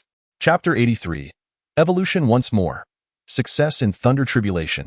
As Xiaotong traversed the first Thunder Tribulation, all high-ranking officials of Dragon Country were stirred into action. Vice Director Yang stood 10 kilometers away, her gaze sternly fixed on Xiaotong, enshrouded in the Thunder Tribulation. Beside her were 3 formidable extraordinary beasts, all persuaded to join Dragon Country and fight for its cause. Among them was the national treasure, the giant panda Yuan, of extraordinary first rank, round and plump, who had been adored long before the revival of spiritual energy. Possessing a favorable disposition towards humans, and having just awakened an A-class talent, benefiting from substantial cultivation by Dragon Country. Beside Yuan was a purple-striped northeast tiger named Hu, also of extraordinary first rank, possessing an S-class talent along with lightning elements, boasting immense strength. Originally a resident of the zoo, Hu was accustomed to mingling with humans, making it easy to persuade him to join Dragon Country. The last was a 15-meter-long brown bear, Fei Biao, robust and powerful, who perfectly embodied tenfold physical prowess, awakening the S-class talent ultimate enhancement, endowed with unadorned strength. Following the revival of spiritual energy, not all animals faced human hostility. Many, such as pet cats, dogs, and birds, formed deep bonds with their human owners, choosing to side with humanity to protect their beloved guardians.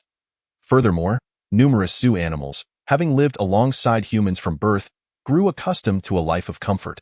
Losing their wild instincts, and upon awakening their intelligence, chose to ally with humanity to suppress the wild beasts outside.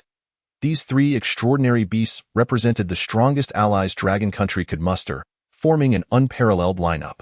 Extraordinary beasts were exceedingly rare, the pinnacle of combat strength, and during training, They had no rivals. Do you three believe you can handle that dragon? Vice Director Yang inquired, turning to the trio of extraordinary beasts. Although she stood shorter than their legs, she felt no fear. The three extraordinary beasts were awestruck by Xiao Tung's imposing presence, momentarily stunned as they gazed upon him amidst the thunder tribulation. Upon hearing her question, they snapped back to reality, shaking their heads in unison. Handle him? I'd be more likely to be handled myself, Ahu muttered, stepping back involuntarily at the sight of the gargantuan dragon. Yuan's eyes widened in disbelief as he looked at Vice Director Yang, incredulously pointing at himself. Me? To handle the Dragon King? Haha, I just remembered I have honey at home that I haven't finished yet. I must return for a meal. Fei Biao, grounded on all fours, turned to leave. Not even you three can manage it. Seeing the reluctance in the eyes of the extraordinary beasts, Vice Director Yang sank into despair. The last glimmer of hope had been extinguished. Their strongest allies could not even hope to contend with Xiao Tung. Perhaps offering the dragon some food would sway him not to oppose you.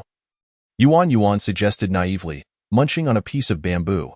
If only food could truly placate him.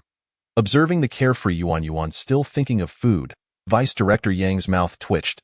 This creature had once been swayed by mere bamboo, making him the most easily persuaded of all. Fool, do you think everyone shares your taste? Ahu couldn't help but scoff, then turned to Vice Director Yang. How did you provoke this dragon? This dragon indiscriminately slaughters innocents. Having taken many of our human compatriots, he has committed heinous acts, and we retaliated with spiritual missiles, which led to his grudge against us, Vice Director Yang explained to Ahu. While this was indeed the truth, she had inverted the sequence of events to preserve the image of humanity before the extraordinary beasts, attempting to make them believe they stood on the side of justice. However, in the grand scheme of things, each party acted in accordance with their own interests, regardless of notions of justice. Oh, I see. Ahu nodded thoughtfully. However, we truly cannot assist you in repelling this dragon. The disparity in strength is too great. Our involvement would only lead to our demise. Yuan expressed a hint of regret. Indeed. I reckon he could crush me with just a finger. It's not that we don't want to help you. But we are simply powerless, Fei Biao added, patting his round belly in agreement. The three extraordinary beasts had been pampered by humans since birth, never having experienced the brutality of life and death, lacking the bloodlust necessary for combat. Recognizing Xiao Ting's superiority, they were hesitant to engage. It seems we are truly facing inevitable doom this time. We can only hope to negotiate with the Dragon King through benefits. I believe the Great Elder shares this sentiment, Vice Director Yang remarked with concern as she watched Xiao Ting prepare to face the second thunder tribulation. Boom. The second thunder tribulation descended, even stronger than the first, striking against Xiao Tung's scales, yet once again, it was wholly absorbed. The sheer amount of lightning elements contained within the tribulation pushed the limits of his thunder storage. After the second thunder tribulation, Xiao Tung's aura intensified further, yet it was evident that the lightning elements within him were nearing their absorption limit. He would have to withstand the next tribulation with his body. Come on, hurry, Xiao Ting impatiently urged, eager to behold the form he would take after evolution. Boom, boom, boom. The third, fourth, and fifth thunder tribulations arrived, each more formidable than the last, unleashing an unstoppable force. These tribulations were not merely tests for Xiao Tung, but also trials for his will and physique. The more powerful the tribulation, the greater the refinement of his physical form. Certainly, after a series of enhancements to his innate talents, Xiao Ting felt a flicker of pain as he bore the final tribulation of thunder, which shattered his scales, yet the remaining tribulations elicited no sensation from him. Following the successful transcendence, it signified that Xiao Tung had undergone a profound evolution. Shedding his serpentine skin to emerge as a new species, he now spanned 200 meters in length, with flowing dragon whiskers, and his head bore 4 bifurcated dragon horns. His once vertical pupils transformed into golden orbs, exuding an even greater aura of majesty. The most striking transformation was the emergence of 4 claws, each adorned with 5 digits, while the mane upon his back billowed elegantly, and the patterns on his scales became more distinct. Ancient and mysterious, boasting astonishing defensive capabilities.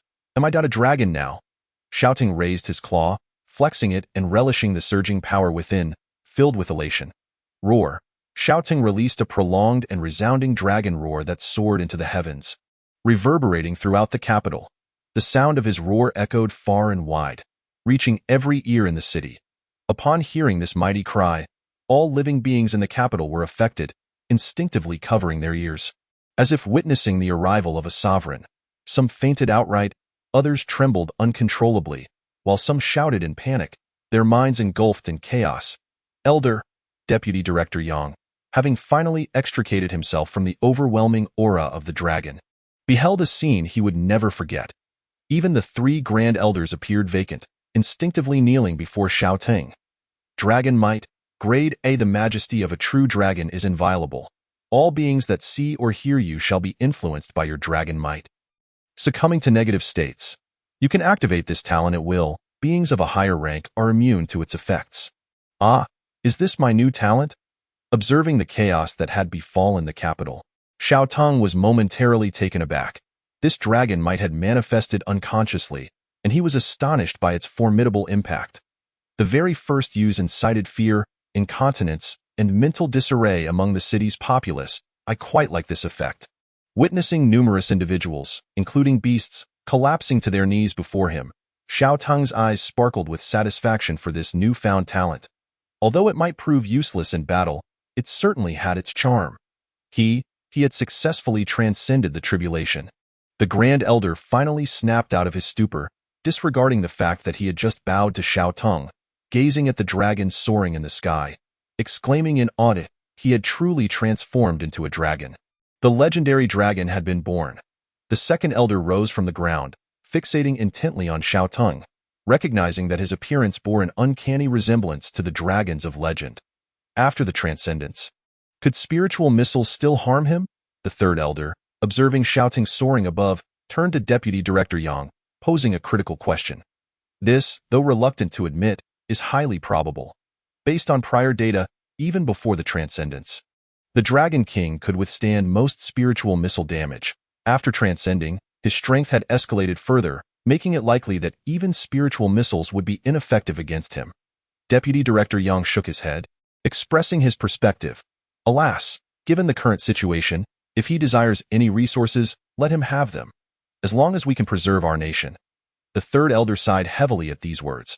Before Xiao Teng's transcendence, they had little recourse against him. Now, with his successful transformation into a dragon and his augmented power, the opportunity to eliminate him had vanished.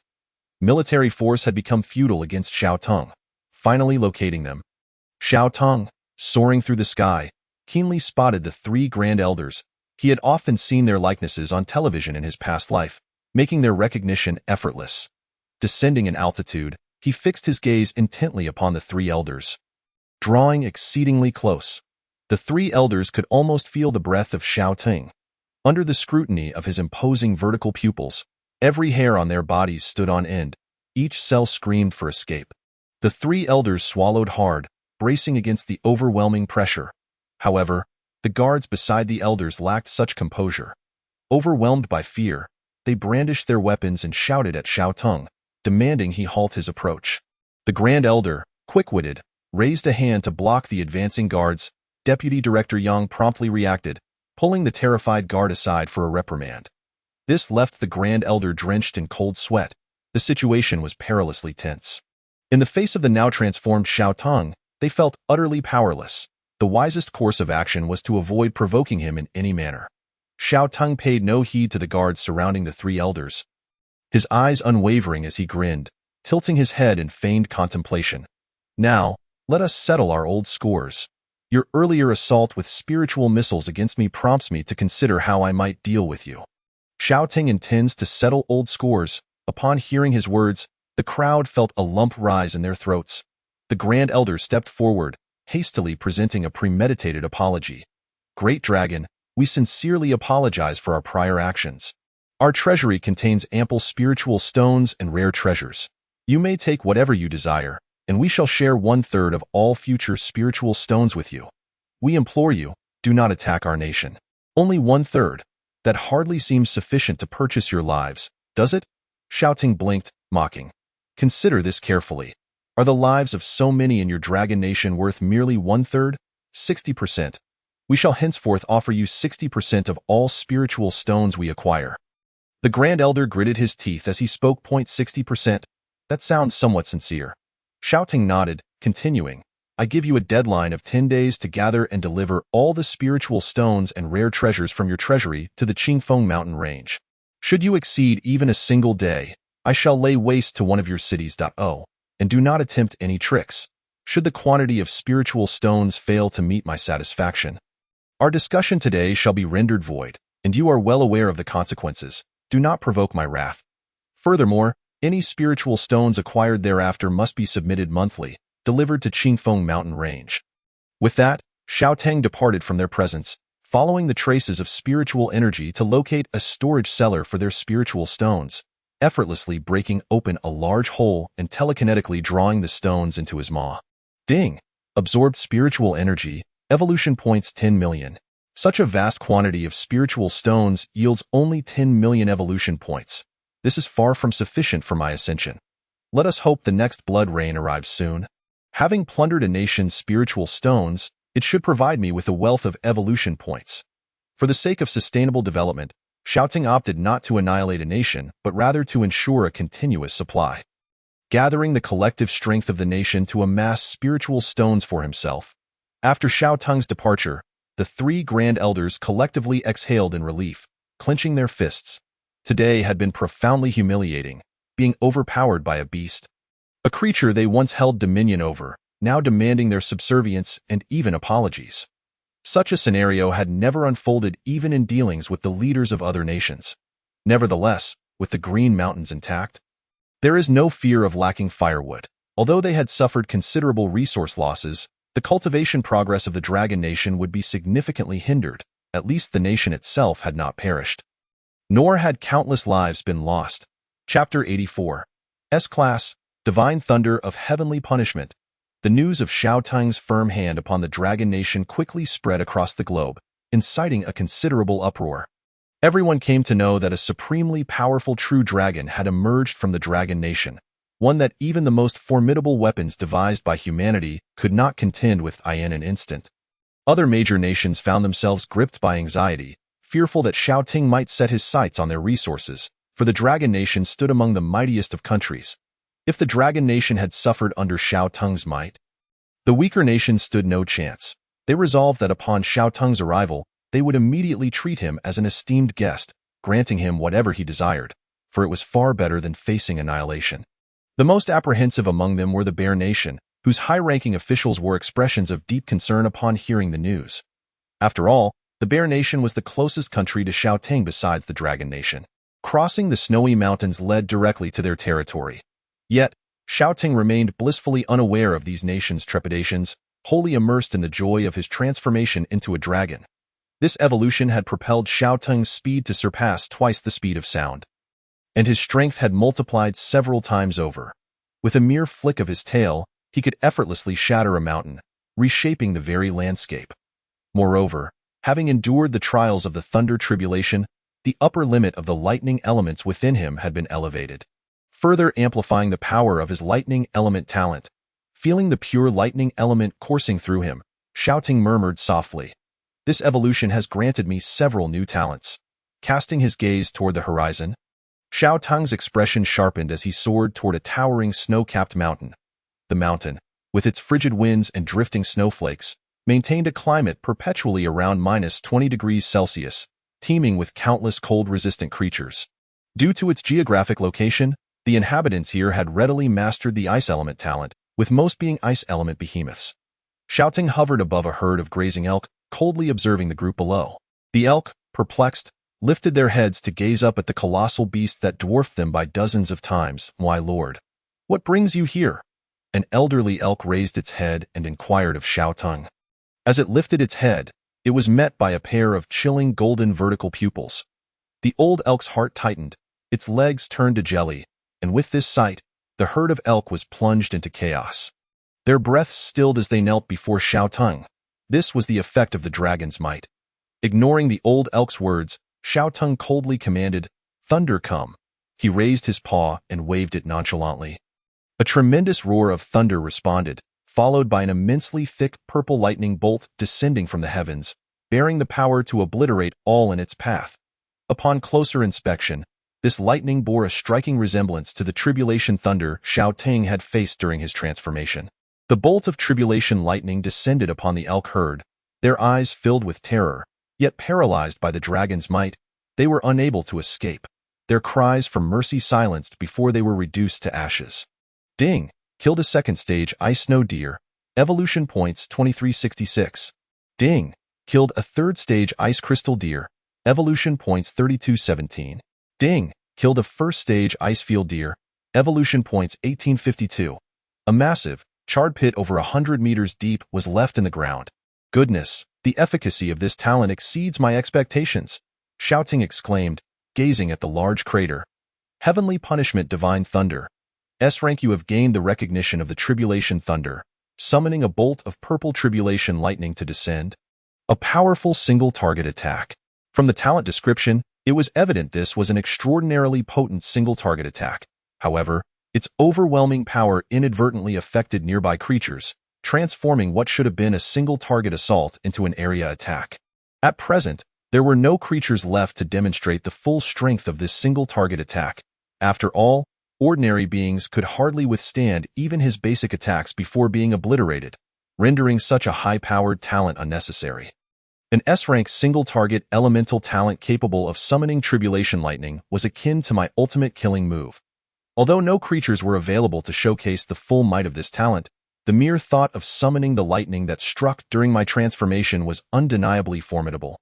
It was tantamount to enduring a tribulation. With this level of power, Xiao Ting could unleash it 9 more times. The power of 9 bolts of tribulation lightning far surpassed the 5 he faced during his own transformation. Inflicting greater damage than he had ever experienced, it was truly regrettable that no one was available to test the limits of this talent. Alas, invincibility is indeed a lonely endeavor. Observing the ashes of the elk herd, Xiao Ting couldn't help but sigh, lamenting the utter worthlessness of his foes. Having arrived, he resolved to eliminate the creatures of the snowy mountains entirely.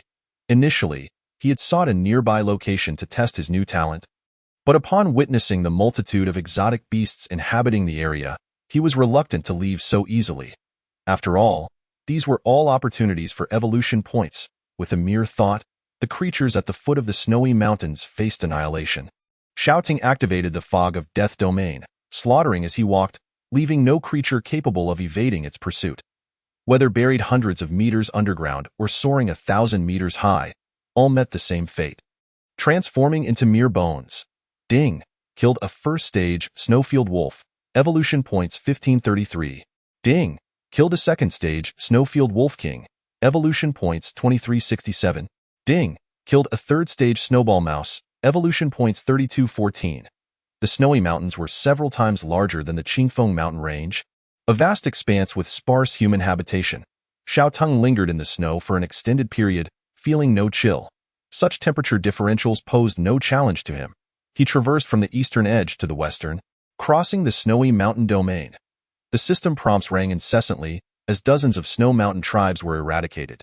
Yet Xiao Ting deliberately spared half of the mountain's creatures, refusing to annihilate them all. After utilizing the fog of death domain several times, he ceased its use due to the sparse creature density in the snowy mountains. Employing it was not cost-effective, and the creatures slain within its realm could not be consumed. Subsequently, Xiao Ting resorted to the thunderstorm domain for his killings, achieving similar results. As each strike resulted in instantaneous kills, he was in no rush. He did not consume every corpse left in his wake, allowing the surviving creatures of the snowy mountains to grow stronger from the remnants. It was a cycle in a sense. Although Xiao Ting had killed numerous creatures for the sake of evolution points, he did not deplete the local population entirely, emphasizing sustainable development. Ding! Endless devouring initiated. Ding! Congratulations, host. You have devoured a B-rank talent. Ice armor. Ice armor. B-rank manipulate ice elements to form a layer of frost armor on the body, greatly enhancing defense.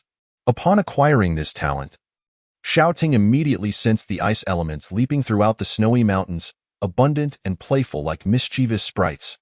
Excellent. I have devoured another elemental talent. By now, I have amassed 4 types of elements: thunder, fire, darkness, and ice, with thunder as my primary attribute. The other elements, whether in power or quantity, pale in comparison to the might of thunder, the element with which he was most proficient.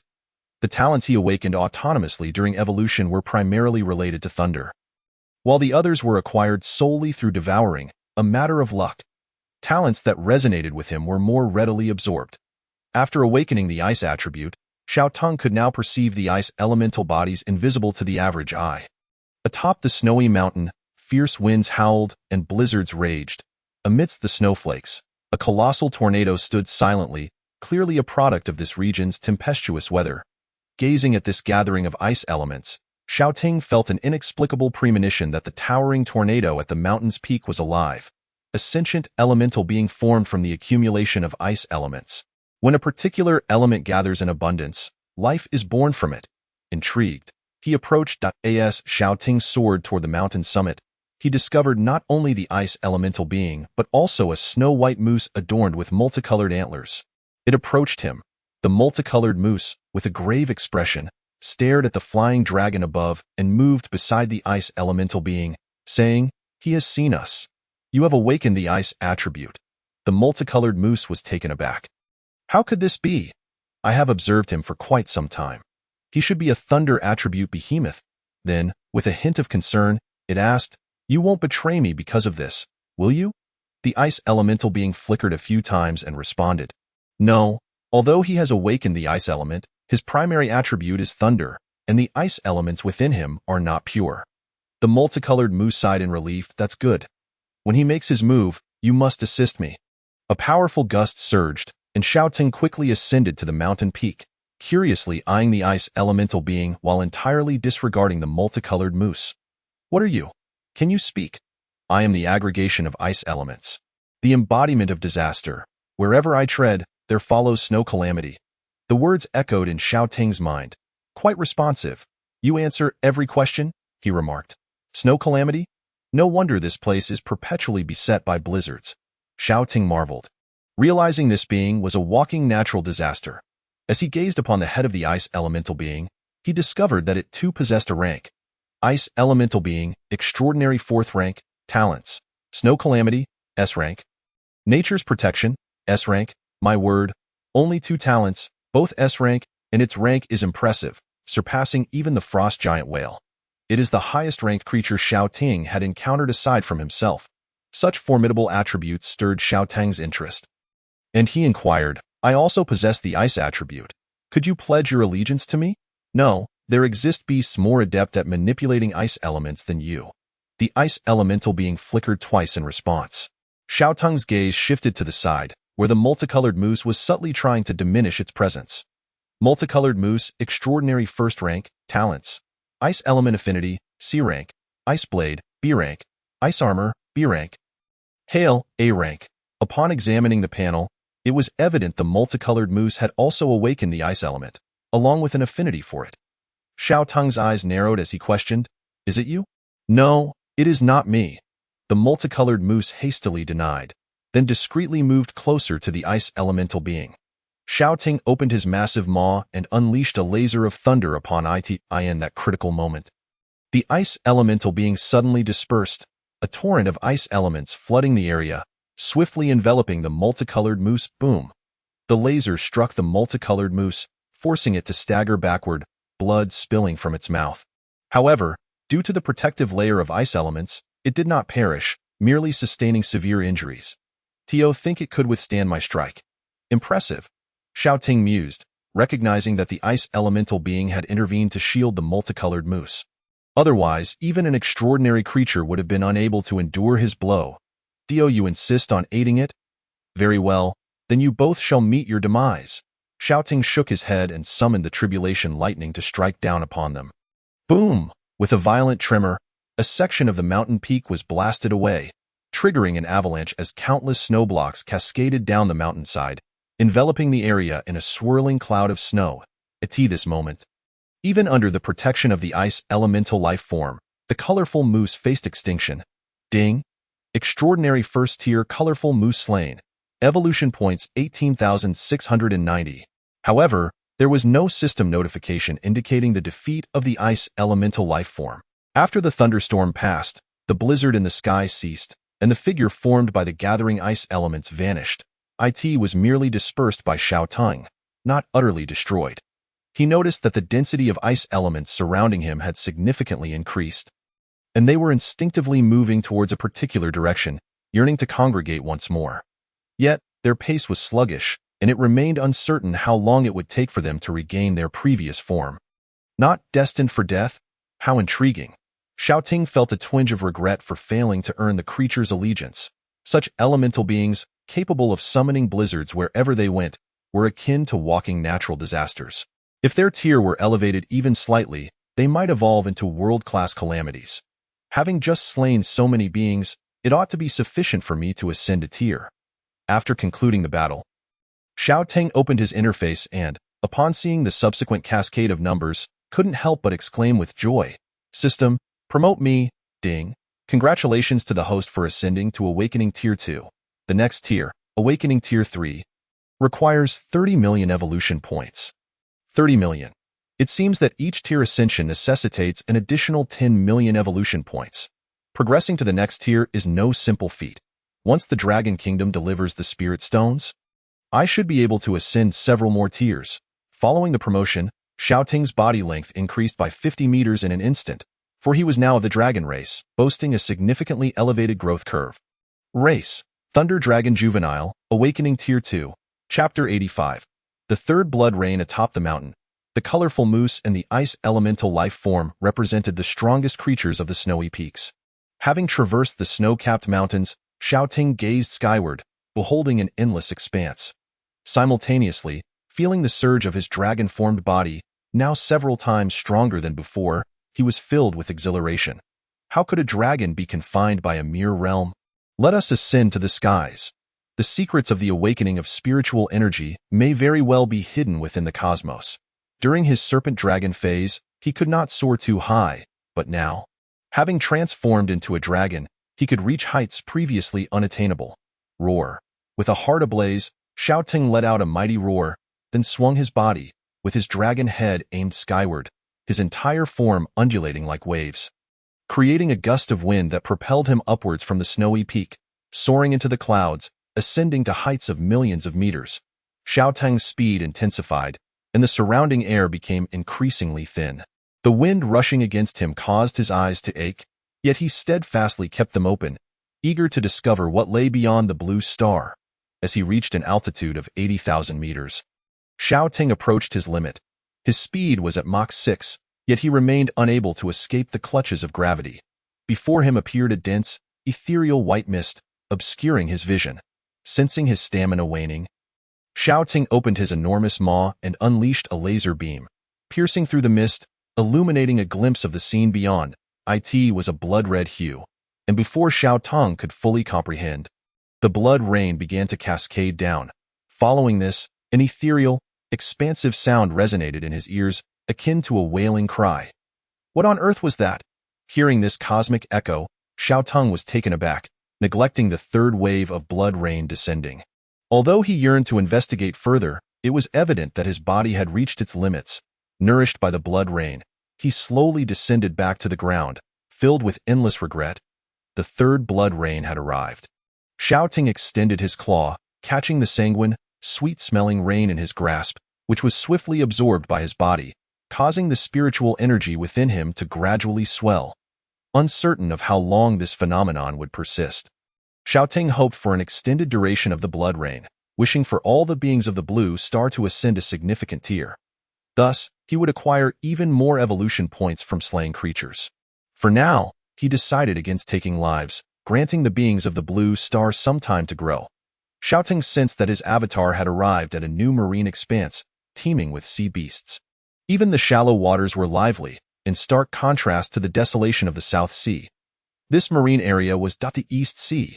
After soaring high to survey the nearby islands and marine topography, Xiao Teng recognized his location. In the distance, he spied an island nation, the Cherry Blossom Nation, oblivious to Xiao Teng's presence in their waters. Observing the bustling human city, Xiao Teng restrained himself, intending to wait until the blood rain subsided before making a proper demand for spirit stones. Having come this far, it would be a waste not to seize the opportunity to plunder. After his transformation into a dragon, Even his avatar's strength had dramatically increased. Even a single avatar was unafraid of nuclear weapons. Let alone a minor nation like the Cherry Blossom Nation, which lacked such armaments. Robbing them would be even easier than the Dragon Kingdom. Xiao Tung's avatar submerged into the deep sea, seeking a marine stone pillar. Where he quietly coiled around it to rest. As for his main body, he set off, returning to the Qingfeng mountain range to thoroughly consume the newly expanded spiritual stone veins. Chapter 86. Global Evolution Following the Third Blood Rain. Xiao Tang temporarily fell silent. This prolonged downpour persisted for half a month, elevating the average tier of Blue Star's creatures by 1 level. After all, apart from Xiao Ting, the other beings of Blue Star were of relatively low tier. The lower the tier, the lesser the spiritual energy required for ascension, resulting in a more significant enhancement. The greatest beneficiaries were those creatures that were originally at the ordinary body stage, for their low tier meant they required minimal spiritual energy to ascend, enabling many to elevate to the transcendent stage, leaving no beings below the ordinary body stage on Blue Star. Naturally, during this period, the Dragon Kingdom did not delay the delivery of goods due to the blood rain. Even in such a critical moment, they continued to work diligently, dispatching personnel to the Qingfeng mountain range. Trucks transporting spiritual stones arrived in droves, completely filling the base of the mountain. The Dragon Kingdom placed immense importance on this delivery, directly sending Vice Director Yang to escort it, accompanied by thousands of Transcendence tier superhumans and 3 extraordinary guardian beasts, Yuan, Ahu, and Fabiao. Alas, I truly wish to never encounter that terrifying Dragon King again. Yuan shook its head. If not for the threat of having its rations cut should it fail to appear, it would rather not face the kind of fear that felt akin to confronting death once more. After all, the 3 of us are the strongest. If we do not come, no other beasts are qualified to do so. However, I must correct you. The Dragon King has already transformed into a dragon. It is now even stronger than it was then.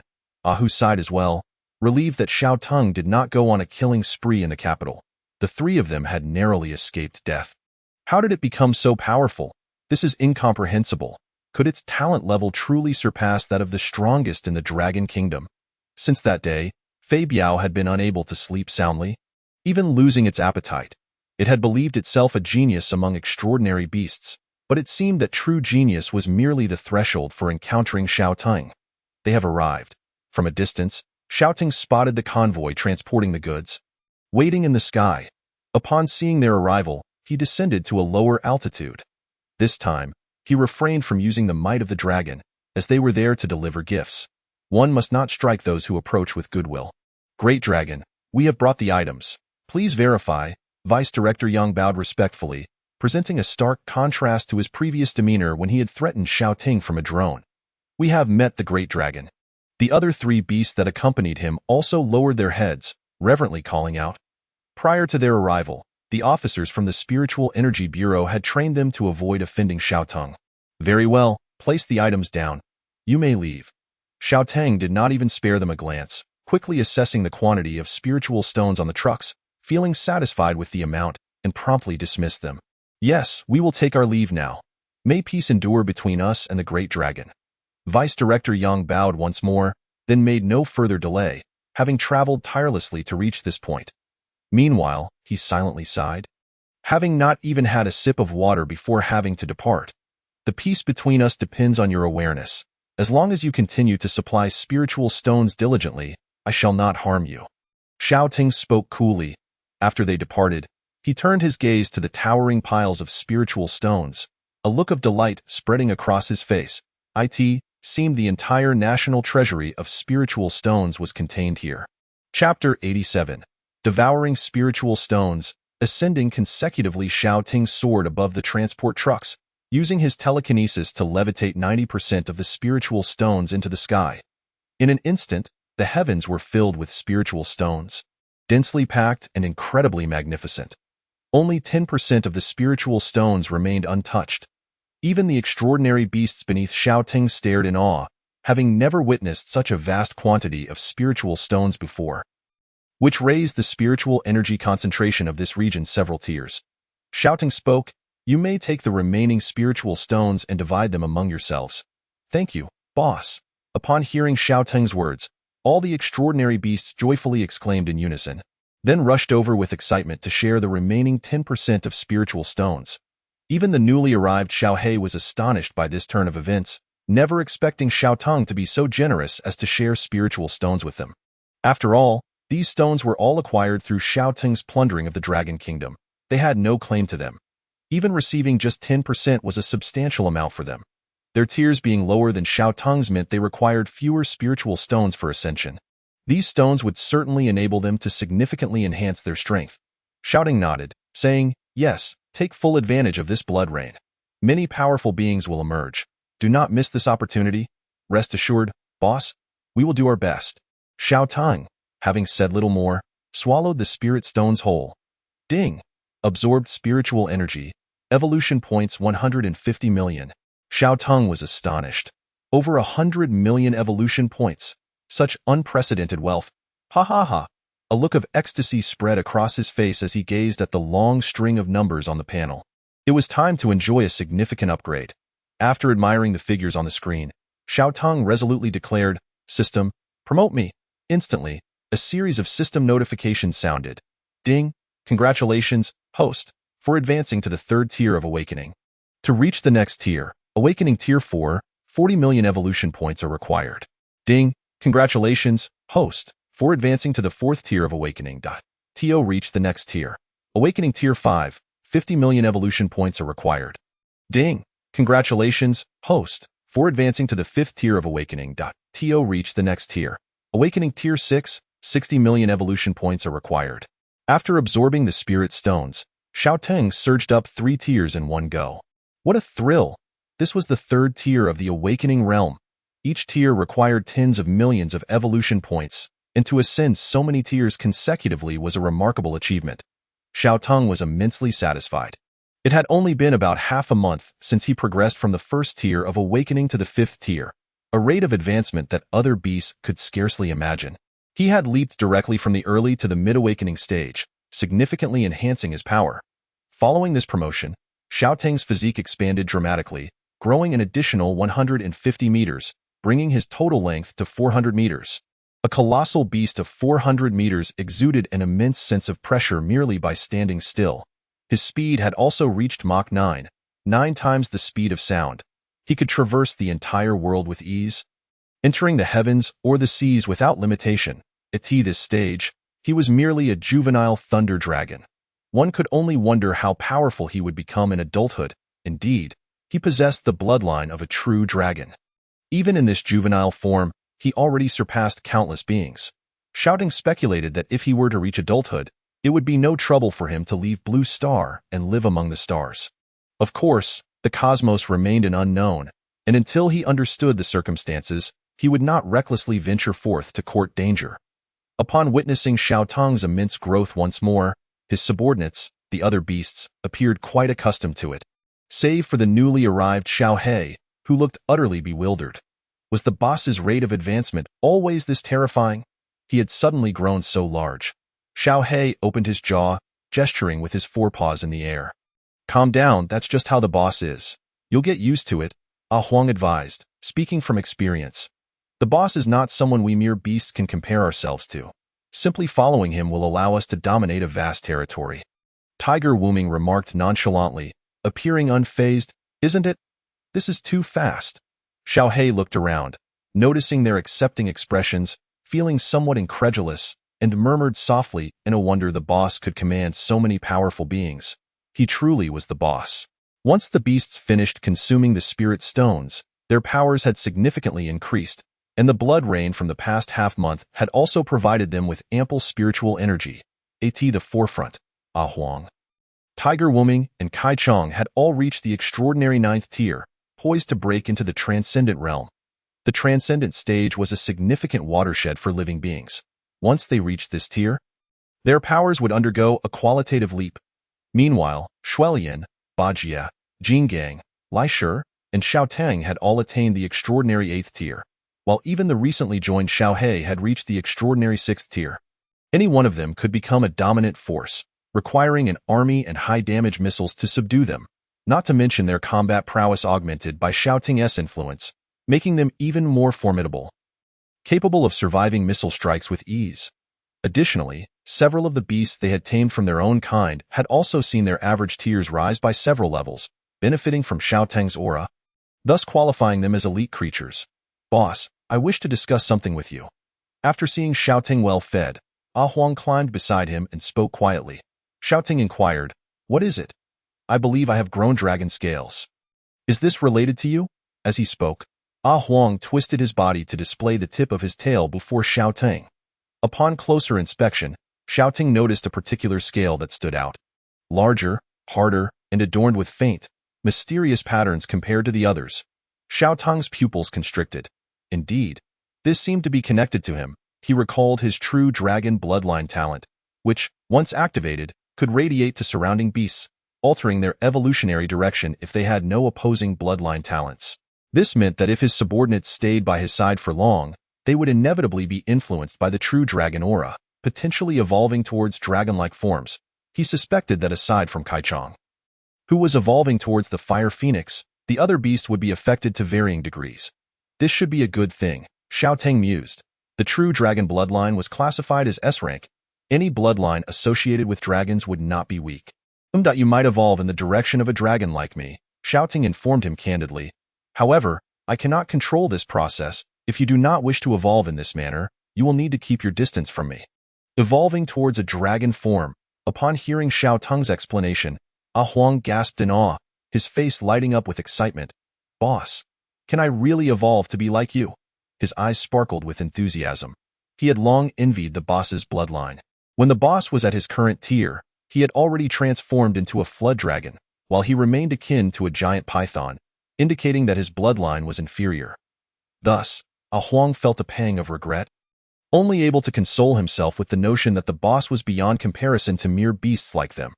Xiao Teng paused for a moment before replying, "Becoming like me? I cannot guarantee that. But your evolutionary path will certainly change." After contemplating, Xiao Teng felt it unlikely that the radiated beings could directly evolve into true dragons. If that were the case, true dragons would become as common as commodities. And his talent would not merely be S-ranked, it would simply add elements of dragon lineage to their original species, such as an ordinary turtle evolving into a dragon turtle, or an ordinary steed becoming a dragon horse, with purity undoubtedly not matching his own. The ability to influence surrounding beings was indeed a characteristic of the true dragon bloodline. Xiao Teng noted that no other S-rank bloodline talents exhibited this effect, making it unique to dragons. For the range of this influence, Xiao Teng was yet uncertain, as the system description provided no details. Time would reveal the truth. If the range were extensive, it might very well affect all creatures in the entire Qingfeng mountain range, leading to a local ecosystem infused with dragon bloodlines, thereby elevating the strength of its inhabitants above those from other regions.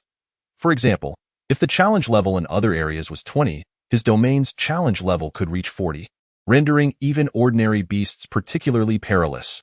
The ability to transform an ecosystem unconsciously was a testament to the true dragon bloodline's might. Other mythical creatures focused on enhancing themselves, but only dragons possessed such a domineering talent. Meanwhile, Xiao Teng's conversation with Ah Huang attracted the attention of several other beasts, who learned that their evolutionary paths might be swayed towards the dragon lineage. "This is the situation. I cannot control this influence over your future. If you do not wish to evolve in this manner, you may choose to leave my side now. Rest assured, I will not make things difficult for you. After all, we have shared a bond." This was a significant matter concerning their future, and Xiao Teng granted them ample freedom of choice. If they did not wish to be influenced by him, they could select to depart now. And given their shared history, they could part ways without ill will. After his words, Xiao Teng observed them calmly, not hurrying for a response, allowing them sufficient time to ponder. This was also Xiao Teng's method of discerning loyal subordinates. The road ahead was long, and it would be better for those who did not share his vision to leave early. As soon as he finished speaking, a strong, resonant voice rang out, "I will not leave. You saved my life and helped me settle my enemies. My life belongs to you from now on. I, Tiger Wuming, will only recognize one leader in this lifetime."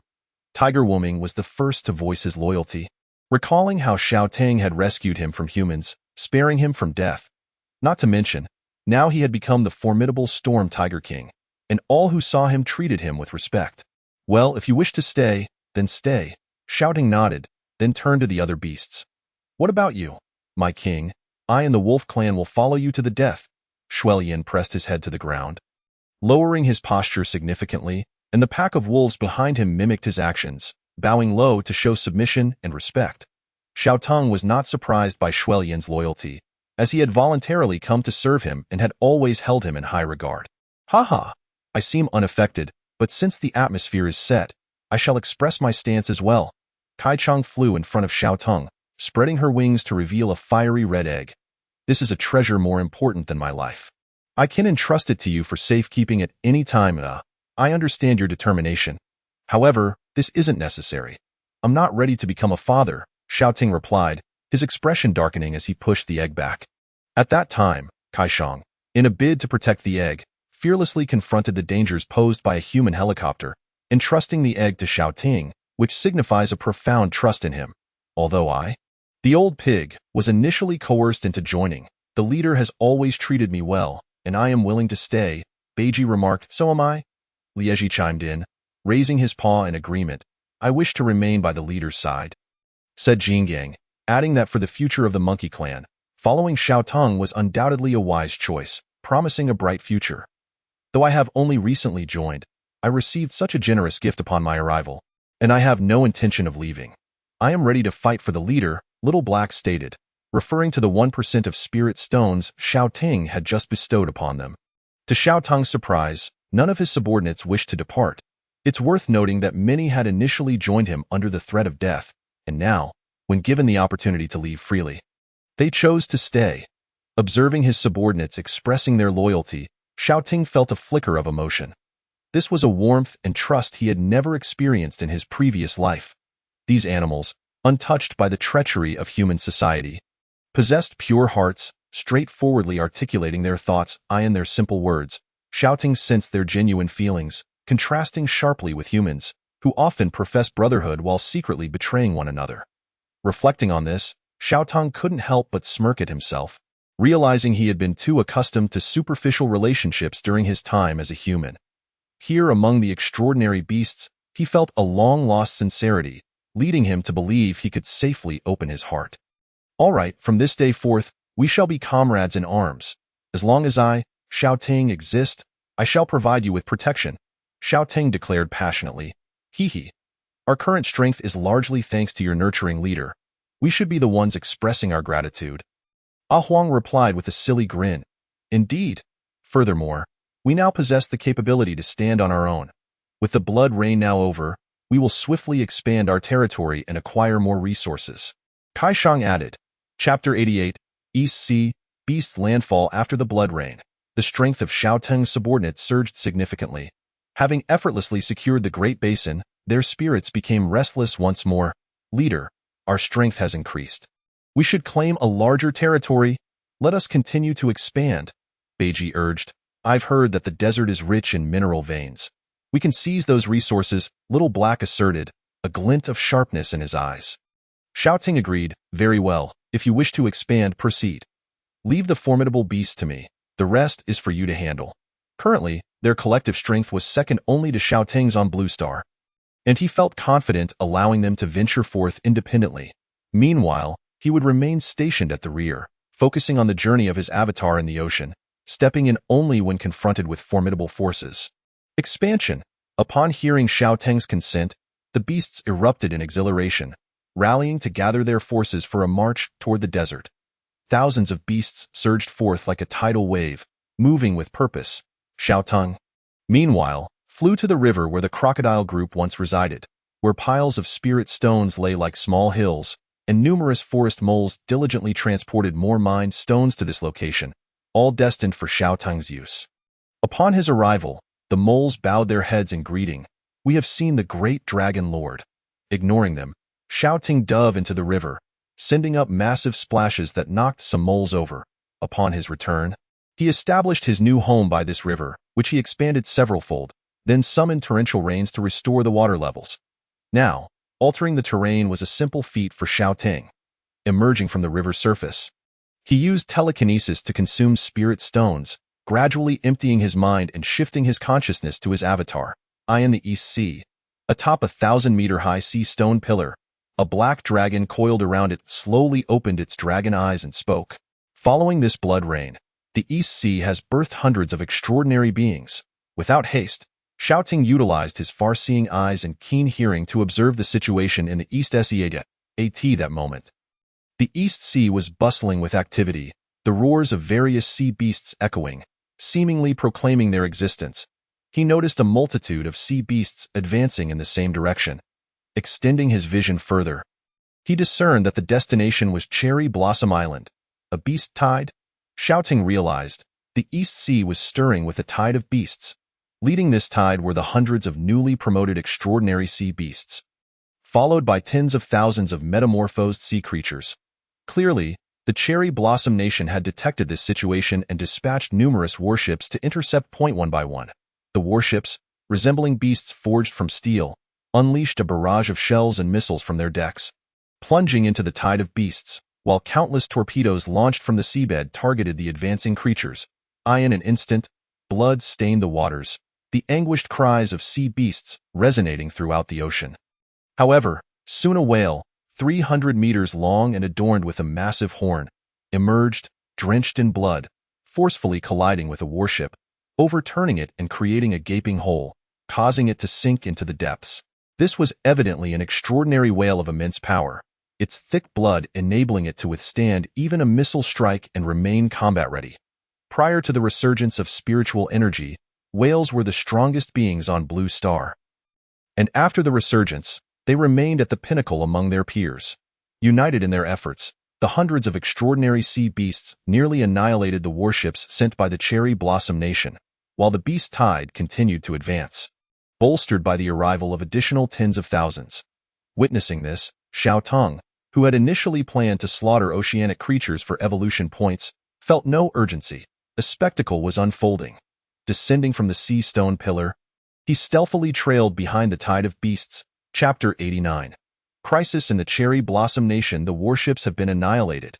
The first line of defense has been breached, a trembling voice echoed from a certain base.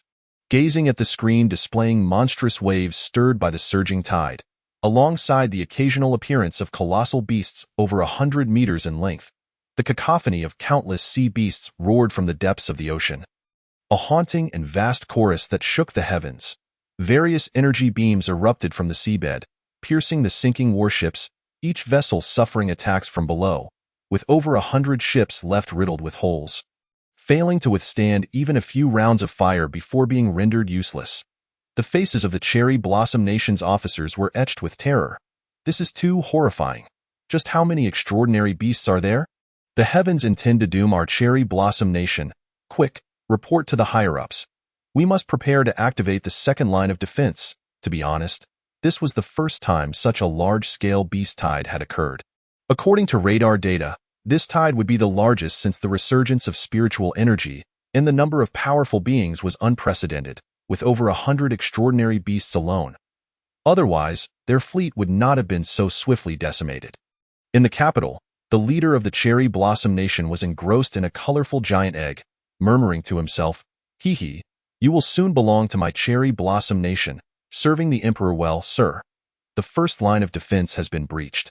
This tide of beasts is likely here to reclaim those eggs." Upon hearing his subordinates report, the leader of the Cherry Blossom Nation halted his actions, unleashing a torrent of curses. Baka Yaru. They truly are ungrateful. It's just a few stolen eggs, and they dare to come at us. Fire! Fire! Eliminate them all. Hold the coastline at all costs. We must not allow them to set foot on land. Furthermore, these eggs are likely to hatch extraordinary beasts with immense potential, destined to serve the Emperor. We cannot allow them to be reclaimed. As he spoke, the leader's eyes flickered, recalling the arduous effort it took to obtain those eggs.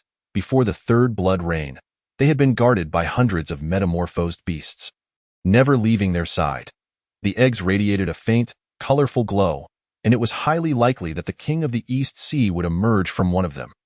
Experts had even predicted that one of these eggs could hatch an extraordinary beast with S-level talent. Thus, upon detecting the presence of these eggs, the Cherry Blossom Nation immediately dispatched submarines and numerous water elemental extraordinary beings to seize them. They lost many high-ranking extraordinary beings in the process, earning the ire of the East Sea's sea beasts. Following the third blood rain, with their powers significantly enhanced, The sea beasts of the East Sea formed a tide that surged against the Cherry Blossom Nation. The Cherry Blossom Nation, however, was not idly raiding others' eggs. They had grand plans of their own. Once the eggs hatch, if we can cultivate them all into the guardian beasts of Sakura Nation, when the revival of spiritual energy reaches its later stages and modern weaponry becomes ineffective, we will enter an era where individual strength reigns supreme. Possessing a few of these formidable beasts as secret weapons will propel Sakura Nation to unprecedented heights. It is noteworthy that even Long Nation currently boasts only one awakened S-level ability user, which illustrates the extreme rarity of SS-level talents. The lack of an SS-level powerhouse to safeguard Sakura Nation has led to its consistent underestimation, diminishing its influence on the global stage. After all, it is evident that as spiritual energy gradually revives, the future will hinge on the prowess of individuals. The nation with the most powerful beings will command greater sway. Yes, several men clad as ninjas responded promptly, vanishing into the shadows. Ninjas, once a unique organization of ancient times, have seen a resurgence following the revival of spiritual energy, studying ancient methods and establishing the ninja division as the pinnacle of Sakura Nation's military might. Their primary tasks involve gathering intelligence, conducting covert operations, and dealing with hostile elements. Along the coastline, the populace was swiftly dispersed, and rows of tanks, having received their orders, were already stationed, poised for action. Above, countless fighter jets and bombers circled in the sky, ready to unleash a barrage of munitions upon their foes at a moment's notice. Everything was prepared, awaiting the arrival of the marine beasts from the East Sea. Meanwhile, in the East Sea, Xiaoting swam behind the tide of beasts, observing as they sank warships, thus validating his suspicions. This was indeed a formidable army of beasts advancing towards Sakura Nation. At that moment, a colossal unicorn whale at the forefront spotted a figure lingering at the rear of the beast horde. After exchanging a few words with its companions, it swam towards Xiaotung. Xiaotung halted, quietly observing the unicorn whale as it approached. This was an extraordinary Tier 3 aquatic beast, ranking among the elite, endowed with the size and strength of a whale, making it an exceptional combatant. Even after sustaining a torpedo strike, it remained unyielding, its wounds healing thanks to the aid of other healing-capable aquatic beasts. The unicorn whale communicated telepathically, "You are large enough to lead the charge. Do not cower at the back." The creature was taken aback by Xiaotung's extraordinary appearance and size, yet Xiaoting maintained a concealed presence, not wishing to frighten away this tide of beasts. Unfortunately, the whale perceived Xiaoting's reticence as cowardice, merely lingering at the rear rather than joining the fray, which elicited a sense of disappointment from the unicorn whale. "Pay me no mind. I am merely here to observe." "You may continue," Xiaoting replied calmly before instantaneously teleporting 1,000 meters away, distancing himself from the unicorn whale, feeling slighted by the cold dismissal. The unicorn whale chose not to press further, scrutinizing Xiaoting closely. While Xiaotung was longer, the whale, being a blue whale, felt there was no comparison to be made. Xiaoting appeared to be an evolved sea eel, albeit with 4 extra claws and a mane, exuding an imposing presence. The whale found him striking yet lamented his apparent timidity. "Such cowardice. I wonder how you grew to be so large." Xiaoting ignored the remark and teleported tens of thousands of meters away, escaping the unicorn whale's line of sight. "Coward," the unicorn whale muttered under its breath, dismissing Xiaoting as merely an odd aquatic beast before returning to the front lines to direct the army of sea creatures. Chapter 90. Sakura Nation, Ninjas, and the Giant Whale. The unicorn whale's words did not concern Xiaotung, akin to a lion disregarding the barks of a hyena. He would not waste time explaining the misconceptions of mere ants. Regarding other beings as ephemeral as mayflies, their existence fundamentally different from his own. This growing aloofness and arrogance was a palpable transformation, subtly influenced by his draconic lineage. However, Xiaoting bore no resentment towards this harmless change. The strong ought to trample the weak mercilessly. With a thunderous roar, hundreds of extraordinary aquatic beasts surged forth, riding the colossal waves that generated towering tsunamis, sweeping away tanks stationed along the coastline, alongside the soldiers caught in the tide. The arduous defenses of Sakura Nation appeared as nothing but a farce, unable to unleash their might against the onslaught from the ocean. Subsequently, various sea creatures, towering over 100 meters, began to land on the shore, some amphibious like sea turtles that clambered ashore, capable of thriving on land for extended periods, bellowing mightily. Others, lacking limbs suitable for terrestrial movement, enveloped themselves in spheres of elemental water or summoned colossal waves to traverse the land. In some, an array of extraordinary tactics was employed, catching Sakura Nation's military completely off guard. Fear not. These beasts are no match for us. They cannot triumph over our artillery. Continue to mobilize the troops. We must not allow them to advance any further. After suffering an initial setback, the military of Sakura Nation quickly regrouped, sounding the call to counterattack. Bombers circled overhead, unleashing powerful ordnance that descended like fireworks, targeting the landfalling aquatic beasts. The scene was gruesome. Within a mere 10 minutes, numerous extraordinary aquatic beasts fell, crashing to the ground, becoming enormous carcasses. Those following trod upon their remains. No matter how formidable the beast, it would eventually succumb to the overwhelming numbers of humanity's missiles. A chorus of monstrous roars echoed along the shoreline, accompanied by the thunderous sounds of artillery. As countless structures crumbled, coastal cities faced obliteration, with dozens of towns occupied by the marine beasts. Return the eggs, despicable, shameless humans. The unicorn whale floated in the air, its massive jaws agape, unleashing a water column several dozen meters wide that toppled numerous skyscrapers. Otherwise, I shall reduce this place to ruins, Baka. That is impossible. Your descendants are destined to serve our emperor. Do you think we will simply hand them over? You underestimate Sakura Nation, blame your weakness. You cannot even protect your own offspring. Several ninjas suddenly appeared atop the rooftops of several buildings, arms crossed, mocking the unicorn whale with scornful remarks. Then I shall let you taste our wrath. The unicorn whale narrowed its eyes, inhaling deeply, its cavernous mouth opening wide. With a whoosh, dozens of water columns shot forth, targeting the positions of the ninjas. In a flash, the shadows evaded, and all water columns missed their mark. We are the elite of Sakura Nation. Distinct from these talentless commoners, do not underestimate us. This is the largest among them. Let us strike together. We shall bring it down. Good. With swift movements, dozens of shurikens flew from their hands, cloaked in green toxic gas.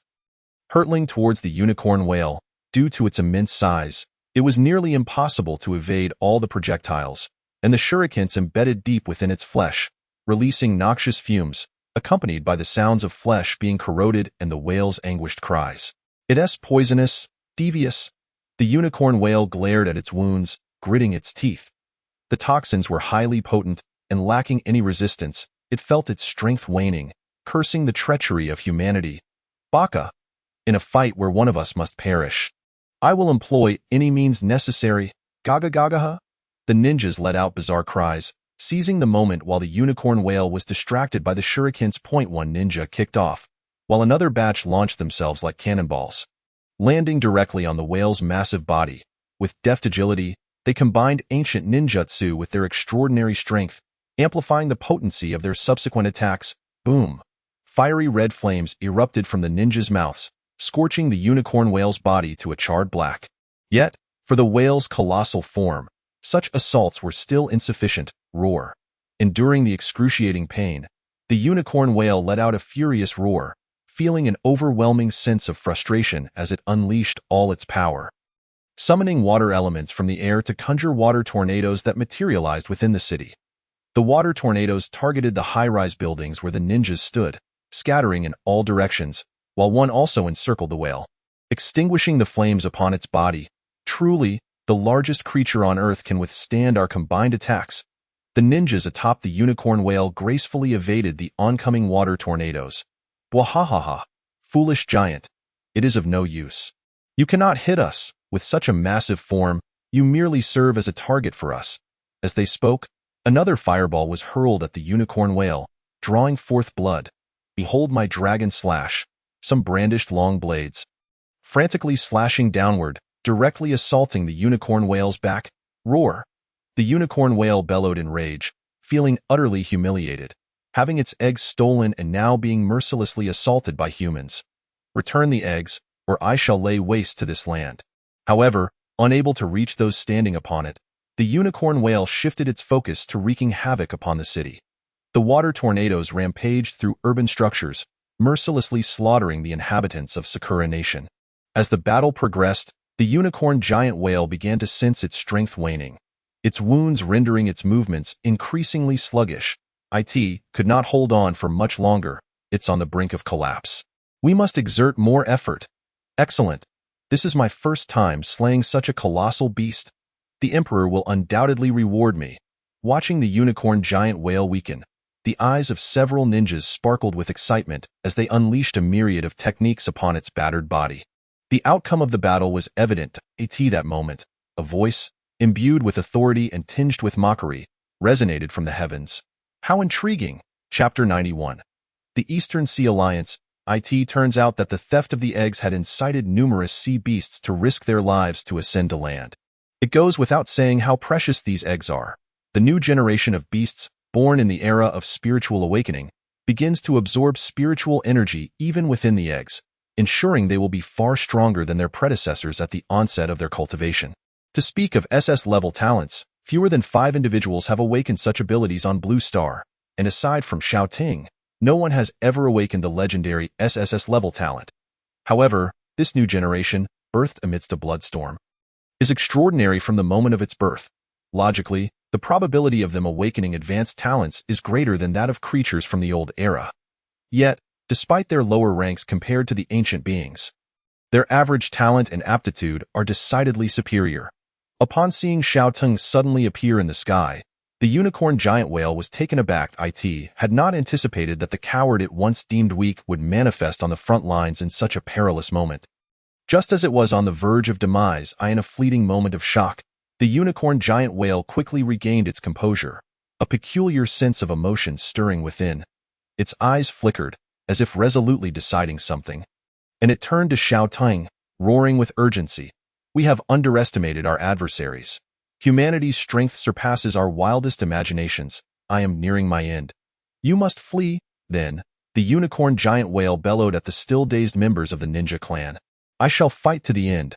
Summoning a colossal wave, it surged toward a missile, intent on taking the humans on board down with it. The unicorn giant whale was prepared for sacrifice, yet before it could draw near, a bolt of lightning struck, detonating the missile before its eyes. Blue electric arcs illuminated the faces of several individuals, revealing expressions of shock, disbelief, and incredulity. What is happening? The unicorn giant whale was momentarily stunned. Not only was the unicorn giant whale taken aback, but the other ninjas were equally horrified, as if struck by lightning, a chill racing from their feet to the crown of their heads. That form, that thunderous power, could not be mistaken. It was none other than the transcendent dragon that had emerged in the Dragon Kingdom half a month prior. The faces of the ninjas contorted in horror, their previous bravado against the unicorn giant whale vanishing, leaving only fear in its wake. The news of Xiao Tung compelling the Dragon Kingdom to bow had spread internationally. In the era of spiritual awakening, he was undoubtedly the foremost beast, leaving all others far behind. Not even nuclear weapons could contend with him.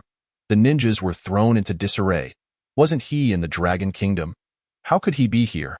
Why has he come to the Cherry Blossom Nation? That detestable Dragon Kingdom must be behind this assault on our nation.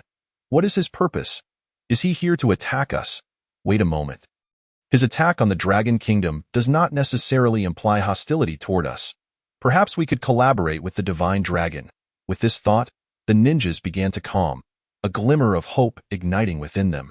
Yes, so far, Xiao Teng has not exhibited any hostile intent. Perhaps an alliance with the Divine Dragon is indeed possible. Xiao Teng, however, was indifferent to their musings, seizing the opportunity to take advantage of the situation.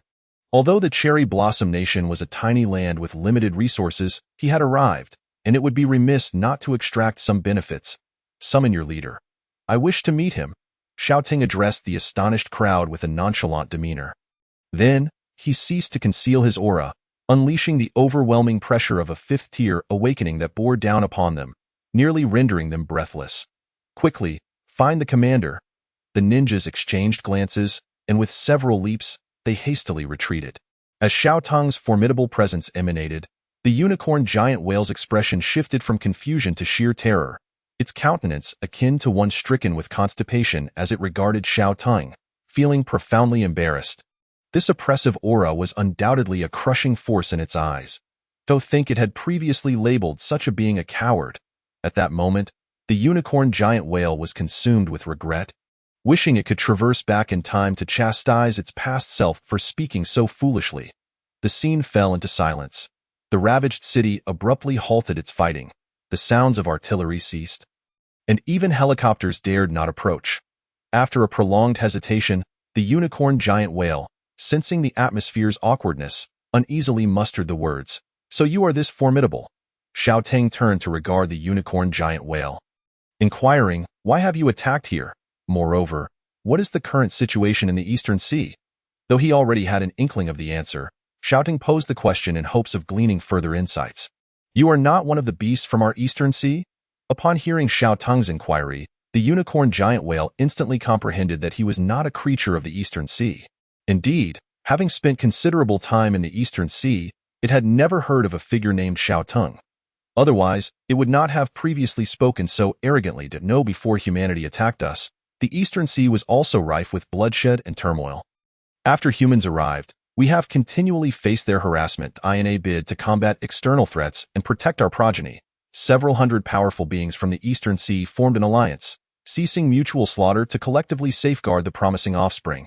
Alas, before the bloodstorm descended, our offspring were stolen by those accursed humans. Xiao Teng nodded, understanding why the Eastern Sea could amass such a vast tide of beasts, uniting hundreds of extraordinary beings in solidarity. It was the first time he had heard of beasts forming an organization together. He was intrigued by the Eastern Sea Alliance and continued to inquire, "Do you not have a king or leader among you?" The unicorn giant whale shook its head. "No. Among the hundreds of powerful beings in the Eastern Sea, we are all equals. None have emerged to surpass the rest, of course, if you would be willing to become our leader. I believe everyone would agree. Given the strength you have just exhibited, you would undoubtedly command respect, and with your protection, the beasts of the Eastern Sea would no longer suffer at the hands of humanity. Under your leadership, the future of our Eastern Sea Alliance will shine ever brighter. Hundreds of extraordinary sea beasts would heed your command, and the prospect was indeed appealing to Xiao Teng. He genuinely required a cadre of sea beasts as his subordinates to gather resources from the ocean. Xiao Teng addressed the unicorn giant whale. "After this battle concludes, take me to meet everyone. Is that an agreement?" "Splendid." The unicorn giant whale rejoiced, promptly assenting. Chapter 92. A Heist. Hand over the spiritual stones in the capital of the Cherry Blossom Nation. A member of the ninja clan rushed in to report, "Commander, this is grave news. The legendary divine dragon from the Dragon Kingdom, which appeared half a month ago, has suddenly arrived alongside the tide of beasts in our Cherry Blossom Nation." The commander of the Cherry Blossom Nation, still toying with a colorful giant egg, nearly dropped it upon hearing this news. What does he seek? We have not wronged him, have we?" The Cherry Blossom Nation has always been one to wield power over the weak, knowing not to provoke formidable figures, thus they have always submitted. Upon learning of Xiao Teng's arrival, the commander's heart shifted in response. "Unclear. He merely stated he wishes to see you." The ninja clan member shook his head. "Since his arrival, our conflict with the sea beasts has nearly ceased. In his city, we dare not intrude, turning it into a sanctuary for many severely injured sea beasts. The once advantageous situation has devolved into a stalemate. This is an unavoidable circumstance.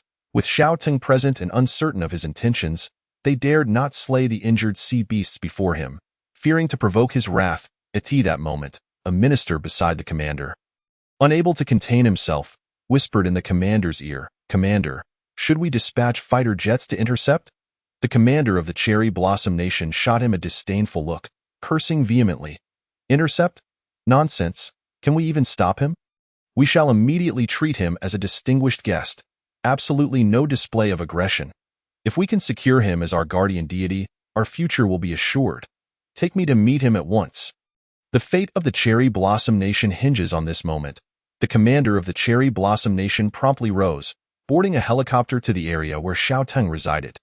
The helicopter landed atop a towering building, and the commander, escorted by numerous members of the ninja clan, emerged. Upon encountering Xiao Teng, the commander was initially shocked, profoundly overwhelmed by the oppressive aura before him. Then, a broad smile emerged on his face. Instantly adopting a sycophantic demeanor, akin to one encountering long-lost parents, exuding extreme reverence and humility.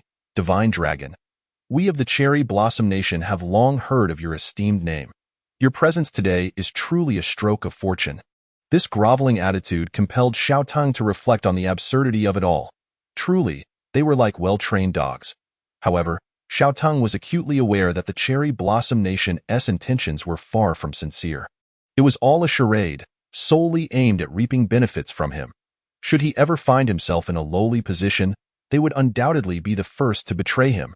Xiaotang nodded slightly, his tone calm yet laced with veiled menace. Do not celebrate just yet. I am here to rob you. Surrender all the spirit stones from your treasury, or I shall submerge your island. His reputation has preceded him. There is no need for grand displays of power. A mere unadorned statement sent the leader of the Sakura Nation into a cold sweat. Alas, the visitor means no good. The leader of the Sakura Nation lamented inwardly. On the verge of tears, if even the Dragon Nation, with its nuclear arsenal, cannot thwart Xiaotang, how could they, the Sakura Nation, hope to resist? When Xiaotang claimed he could sink their island, he truly possessed the means to do so. Despite his internal reluctance, he feigned delight, hoping to curry favor with Xiaotang. Ha ha, great Dragon Lord. You are far too modest. Our spirit stones are yours to command. Whatever you desire, if we possess it, we shall procure it for you. Observing the leader's masterful display of servility, Xiaotang admired the adeptness of his flattery. It hardly resembled a robbery.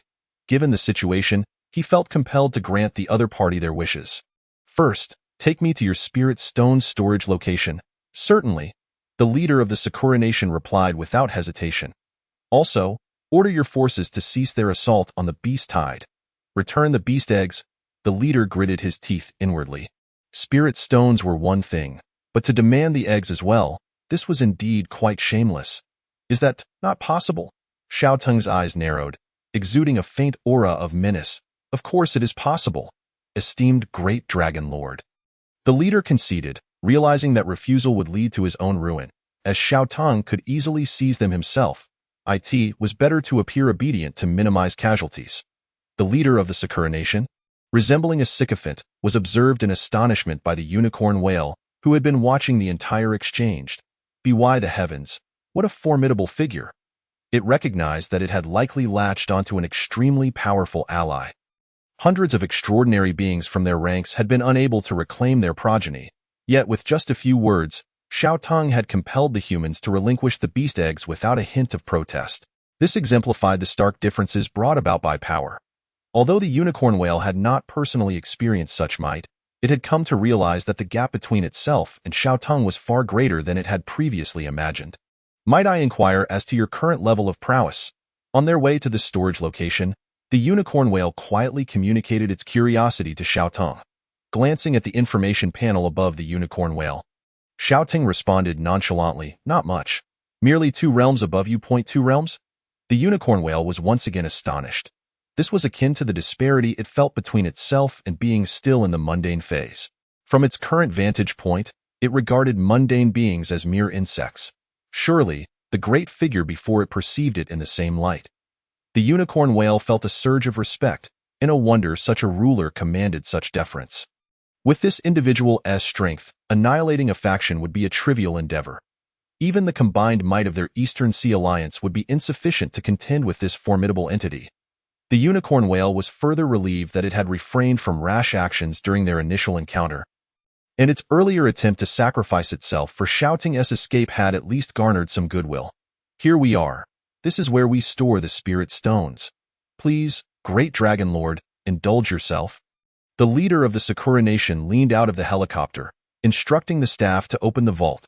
The vault creaked open. A rich aura of spiritual energy wafted upwards, prompting the unicorn whale to exclaim, "So many spirit stones! I have never seen such a quantity. The spirit stone reserves of an entire nation are, indeed, considerable." The leader of the Sakura Nation, still obsequious, declared, "Please wait, great Dragon Lord. I shall have them brought out immediately." "There is no need," Xiaotang replied, employing his telekinetic abilities to levitate all the spirit stones into the air, filling the sky to the brim with them. Chapter 93. If you dare to complain, I will sink your island. The spectacle of spirit stones floating majestically in the sky left the leader of the Sakura nation utterly speechless, a sight of grandeur that made his heart bleed. These stones had been painstakingly gathered from across the nation since the resurgence of spiritual energy, now to be relinquished to Xiaoting. Ding! Absorbing spiritual energy, evolution points 60 million. Indeed, it was far fewer than the Dragon Nation's reserves, but sufficient for me to ascend a level. System, initiate evolution. With a command, the system responded. Ding! Congratulations, host. On ascending to Awakening Level 6.to reach the next level. Awakening Level 7, 70 million evolution points are required. After the ascension, Xiaoteng's form extended another 50 meters, reaching a total of 450 meters, with a corresponding increase in internal strength. What a thrill to have plundered an entire nation's spirit stones and ascended a level. The leader of the Sakura nation watched in agony as Xiaoteng consumed the spirit stones, his form swelling impressively. Great Dragon Lord, might you consider being our national guardian beast? Should you accept this role? The Sakura nation shall henceforth be at your beck and call. After Xiaoting finished, the leader hesitantly broached the subject. Let us discuss that later. Do you not still have beast eggs? Hurry and bring them to me. Xiaotang dismissed the leader's request, ordering, fetch the beast eggs. The leader of the Sakura nation clenched his teeth. Though he was loath to retrieve the beast eggs, he understood that after Xiaotang had consumed the treasury's spirit stones, the cost of turning against him was far too high. To do so now would mean they had squandered an entire treasury of spirit stones without earning any goodwill from Xiaotang.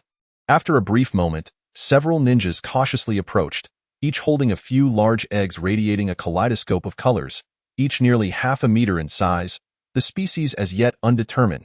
I shall take custody of these eggs. You have no objections, I trust? Upon receiving the eggs, Xiaotang turned to the unicorn whale and inquired. No objections. The unicorn whale shook its head, knowing better than to voice dissent. Great Dragon Lord, may we now count on you to be our national guardian beast? The leader of the Sakura nation asked eagerly, rubbing his hands together. Xiaoting, however, merely smiled and replied, when did I ever state that I would become your national guardian beast? What? But we have given you both the treasury's spirit stones and the beast eggs? The leader of the Sakura nation was left utterly flabbergasted, his simmering anger barely contained. What of it? I did say I came to rob you, did I not? Have you ever seen a robber who, after the deed, stays behind to work for the victims? Xiaoting remarked nonchalantly. But if you dare to utter another word, I will sink your island. Furthermore, any spirit stones you mine in the future must be submitted to me at a rate of 60%. Once a month. Failure to comply will mark the day of the Sakura nation's demise.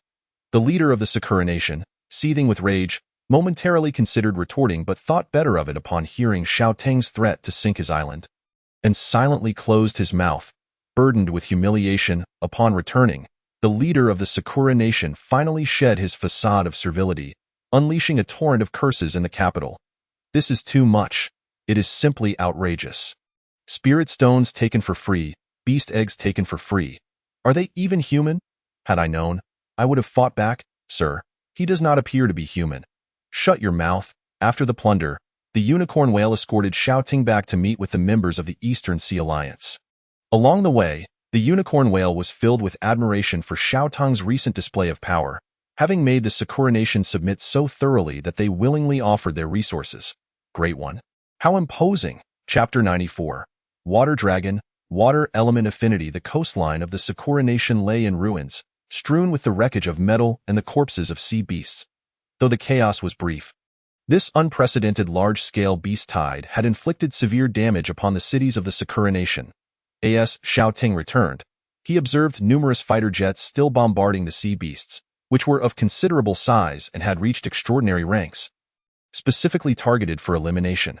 The unicorn whale, witnessing this scene, quickly informed Xiaoting, "Those are our Eastern Sea Alliance's beasts, our own kin. I see." Xiaoting replied, narrowing his eyes as he raised his paw. Boom! Summoning the realm of thunder, he struck down all the fighter jets. Blue lightning streaked across the sky, obliterating them, while the military forces still engaged with the beast tide fell victim to Xiaotang's death fog realm. After dispatching one contingent of soldiers, Xiaoting unleashed flames, transforming a section of the area into a sea of fire, impeding any reinforcements that might attempt to arrive. Had Xiaoting not intervened, the brutality of this conflict would have escalated exponentially. With the retrieval of the beast eggs, the conflict between the sea beasts of the Eastern Sea and humanity temporarily ceased. The number of extraordinary sea beasts sharply diminished, leaving only about 100, most of whom were severely injured. The coastal cities of the Sakura nation suffered heavy casualties, with a significant reduction in population. The surviving sea beasts, dragging their wounded bodies, returned to the ocean, for the land was not their true home. Some, with tears in their eyes, carried the bodies of their fallen friends into the sea, while others seized the opportunity to consume the remains of their kin. Growing stronger in the process, greetings, esteemed one. You are truly magnificent. In this carnage, the unicorn giant whale found itself utterly incapable of intervening, relegated to the role of an admirer, transformed into a fervent admirer of Xiaoting. This latest slaughter of the Sakura nation's forces has yielded him several million evolution points. Naturally, he did not overlook the corpses scattered across the battlefield, as they potentially harbored talents to be devoured. With telekinesis, he summoned them forth to take a few bites. Ding! Endless devouring activated. Ding! Congratulations, host. You have devoured the B-grade talent water jet. Water jet, B-grade converges water elements and expels a powerful jet from the mouth. Ding! Congratulations, host. You have devoured the B-grade talent water manipulation. Water manipulation. A-grade, you can control bodies of water in accordance with your will, granting you the power to surmount oceans. Water element talent. Upon hearing the system's notification, Xiaoting felt a surge of joy. He had now acquired the 5th elemental talent, water, and miraculously, he had absorbed 2 at once, signifying his mastery over this element. Water jet implies that I can now spray water. Xiaoting opened his mouth, and as the water element coalesced, a robust jet of water erupted forth, forcefully striking the ground and carving a trench over 20 meters deep, birthing a small river. Incredible! The unicorn giant whale marveled at this display of power. It too possessed this talent, yet when compared to Xiaoting's water jet, it was akin to the disparity between a minnow and a great python. Coupled with the immense force, even the gentle water could unleash tremendous might. Xiaoting was equally satisfied, having gained yet another means of attack. Elemental relationships were inherently interdependent, such as water overcoming fire. With his command of water, he would possess a distinct advantage when confronting fire element creatures in the future. Moreover, this bounty included not just one talent, but also an A-grade talent, water manipulation. According to the system's description, this talent allowed Xiaoting to directly control water flows, bestowing upon him the capability to command the seas, aligning perfectly with his draconic identity. Perhaps, aside from the lightning element, water was his second affinity, and he certainly intended to test this talent in the ocean. Chapter 95. The forces of the ocean, uniting the East Sea Alliance thus, driven by experimental intent and the need to officially incorporate the East Sea Alliance. Xiaoting returned to the ocean alongside the unicorn giant whale in the depths of the sea. A myriad of colossal sea beasts congregated, voraciously consuming a few corpses, despite having been comrades in life. These creatures adhered to a pragmatic ethos. The deceased were beyond revival. Thus, they transformed their sorrow into a hunger to fortify themselves, determined to avoid a similar fate in the deep sea. The gathering of so many sea beasts was a rare sight. Marked by an unusual quietude as they fed in silence, the atmosphere heavy with despondency. This battle, while securing beast eggs, had inflicted grievous losses. The East Sea Alliance was severely weakened, having lost half of its sea beasts, while the remaining were gravely injured, making future resistance against human incursions all the more daunting. Amidst this oppressive ambience, a colossal figure descended from above, capturing the attention of all sea beasts, their eyes widening in astonishment. This was the beast that rendered humans utterly defenseless. Xiaoting's recent display, causing the leaders of the Sakura nation to grovel, had swiftly spread among the sea beasts of the East Sea Alliance, etching a profound impression in their minds. As despair loomed over all sea creatures, Xiaoting's appearance was akin to a deity descending from the heavens, reversing their fortunes and concluding the conflict. Otherwise, the East Sea Alliance would have been doomed to lose their progeny and face annihilation. What followed was a gaze of regal golden eyes, seemingly assessing the scene. At this moment, Xiaoting ceased to mask his presence, and the sea beasts, under the scrutiny of such a gaze, were instantly engulfed by an overwhelming sense of being preyed upon by a formidable predator, a potent feeling of pressure, though the multitude of sea beasts. Xiaoteng remained an enigma. The East Sea had previously heard naught of such a powerful creature. His emergence was sudden. Although gratitude filled their hearts for Xiaoteng's triumph over the Sakura nation, they remained unfamiliar with him, uncertain of his next move, both wary and curious. The unicorn giant whale floated beside Xiaoteng, observing the sea beast's apprehensive demeanor, and promptly cleared its throat, declaring, "Boss Xiao has decided to join us. From henceforth, he shall be our leader in the East Sea Alliance. I firmly believe that under his guidance, our alliance will soar to new heights. Is there any dissent?" As they traversed, Xiaoteng had resolved to welcome the unicorn giant whale into his ranks, and the creature had already begun to address him as boss. The moment the unicorn giant whale's words escaped its lips, expressions of astonishment and delight illuminated the faces of dozens of sea beasts from the East Sea Alliance. Evidently pleased. With such a powerful beast leading us, we certainly have no objections. We witnessed Boss Zhao's prowess. If he assumes leadership, humans shall dare not attack us again. Why merely resist humans? Let us cast our gaze further. The entire ocean shall be our dominion. In the East Sea, the oppressive atmosphere dissipated, replaced by exuberance. With Xiaoteng at the helm, even amidst their grievous wounds, the East Sea Alliance would inevitably recover, aspiring to claim dominion over the entire ocean. Excellent, it appears everyone is invigorated. Now that we are all allies, since humans have dared to slay so many of our sea beasts, I shall ensure they pay dearly. This shall not be overlooked. Xiaoteng's gaze swept across the tide of sea beasts, noting that the once mighty horde had dwindled to a fraction of its former self, with the majority perishing along the coastline. Even among the extraordinary sea beasts, hundreds had fallen, while those in the transformation phase suffered even greater losses. Until they reached the extraordinary realm, human weaponry would continue to hold the upper hand. They shall pay the price, boss. Do you mean we shall launch a counteroffensive? The unicorn giant whale quivered, a surge of adrenaline coursing through its veins. Not you, but me. I just acquired a new ability that I wish to test. Xiaoteng replied. You may observe. Closing his eyes, he became acutely aware of the sea's movements within his perception. With a mere thought, the waters began to stir, rising in tumult. This ability, Xiaoteng opened his eyes. Delight surged within him as he beheld the intensifying currents. He realized that with a single thought, he could redirect the waters, summoning towering waves. This ability would be best showcased upon the ocean's surface. No longer concealed within the depths, Xiaoteng flicked his tail and ascended to the ocean's surface, surveying the rising waves below with the majesty of a sovereign. Each wave grew larger, more formidable, until they rivaled the colossal surges previously wrought by the sea beast tide. Rise! Xiaoteng gestured with his paw, and instantly, the waves swelled to unprecedented heights, nearly reaching a kilometer. The sound of crashing water drowned out all other noises, rendering any living being beneath such towering waves utterly insignificant. Merely a single A-grade talent could produce such effects, all thanks to Xiaoteng's current awakening at the 6th tier. The efficacy of these talents escalated with tier progression.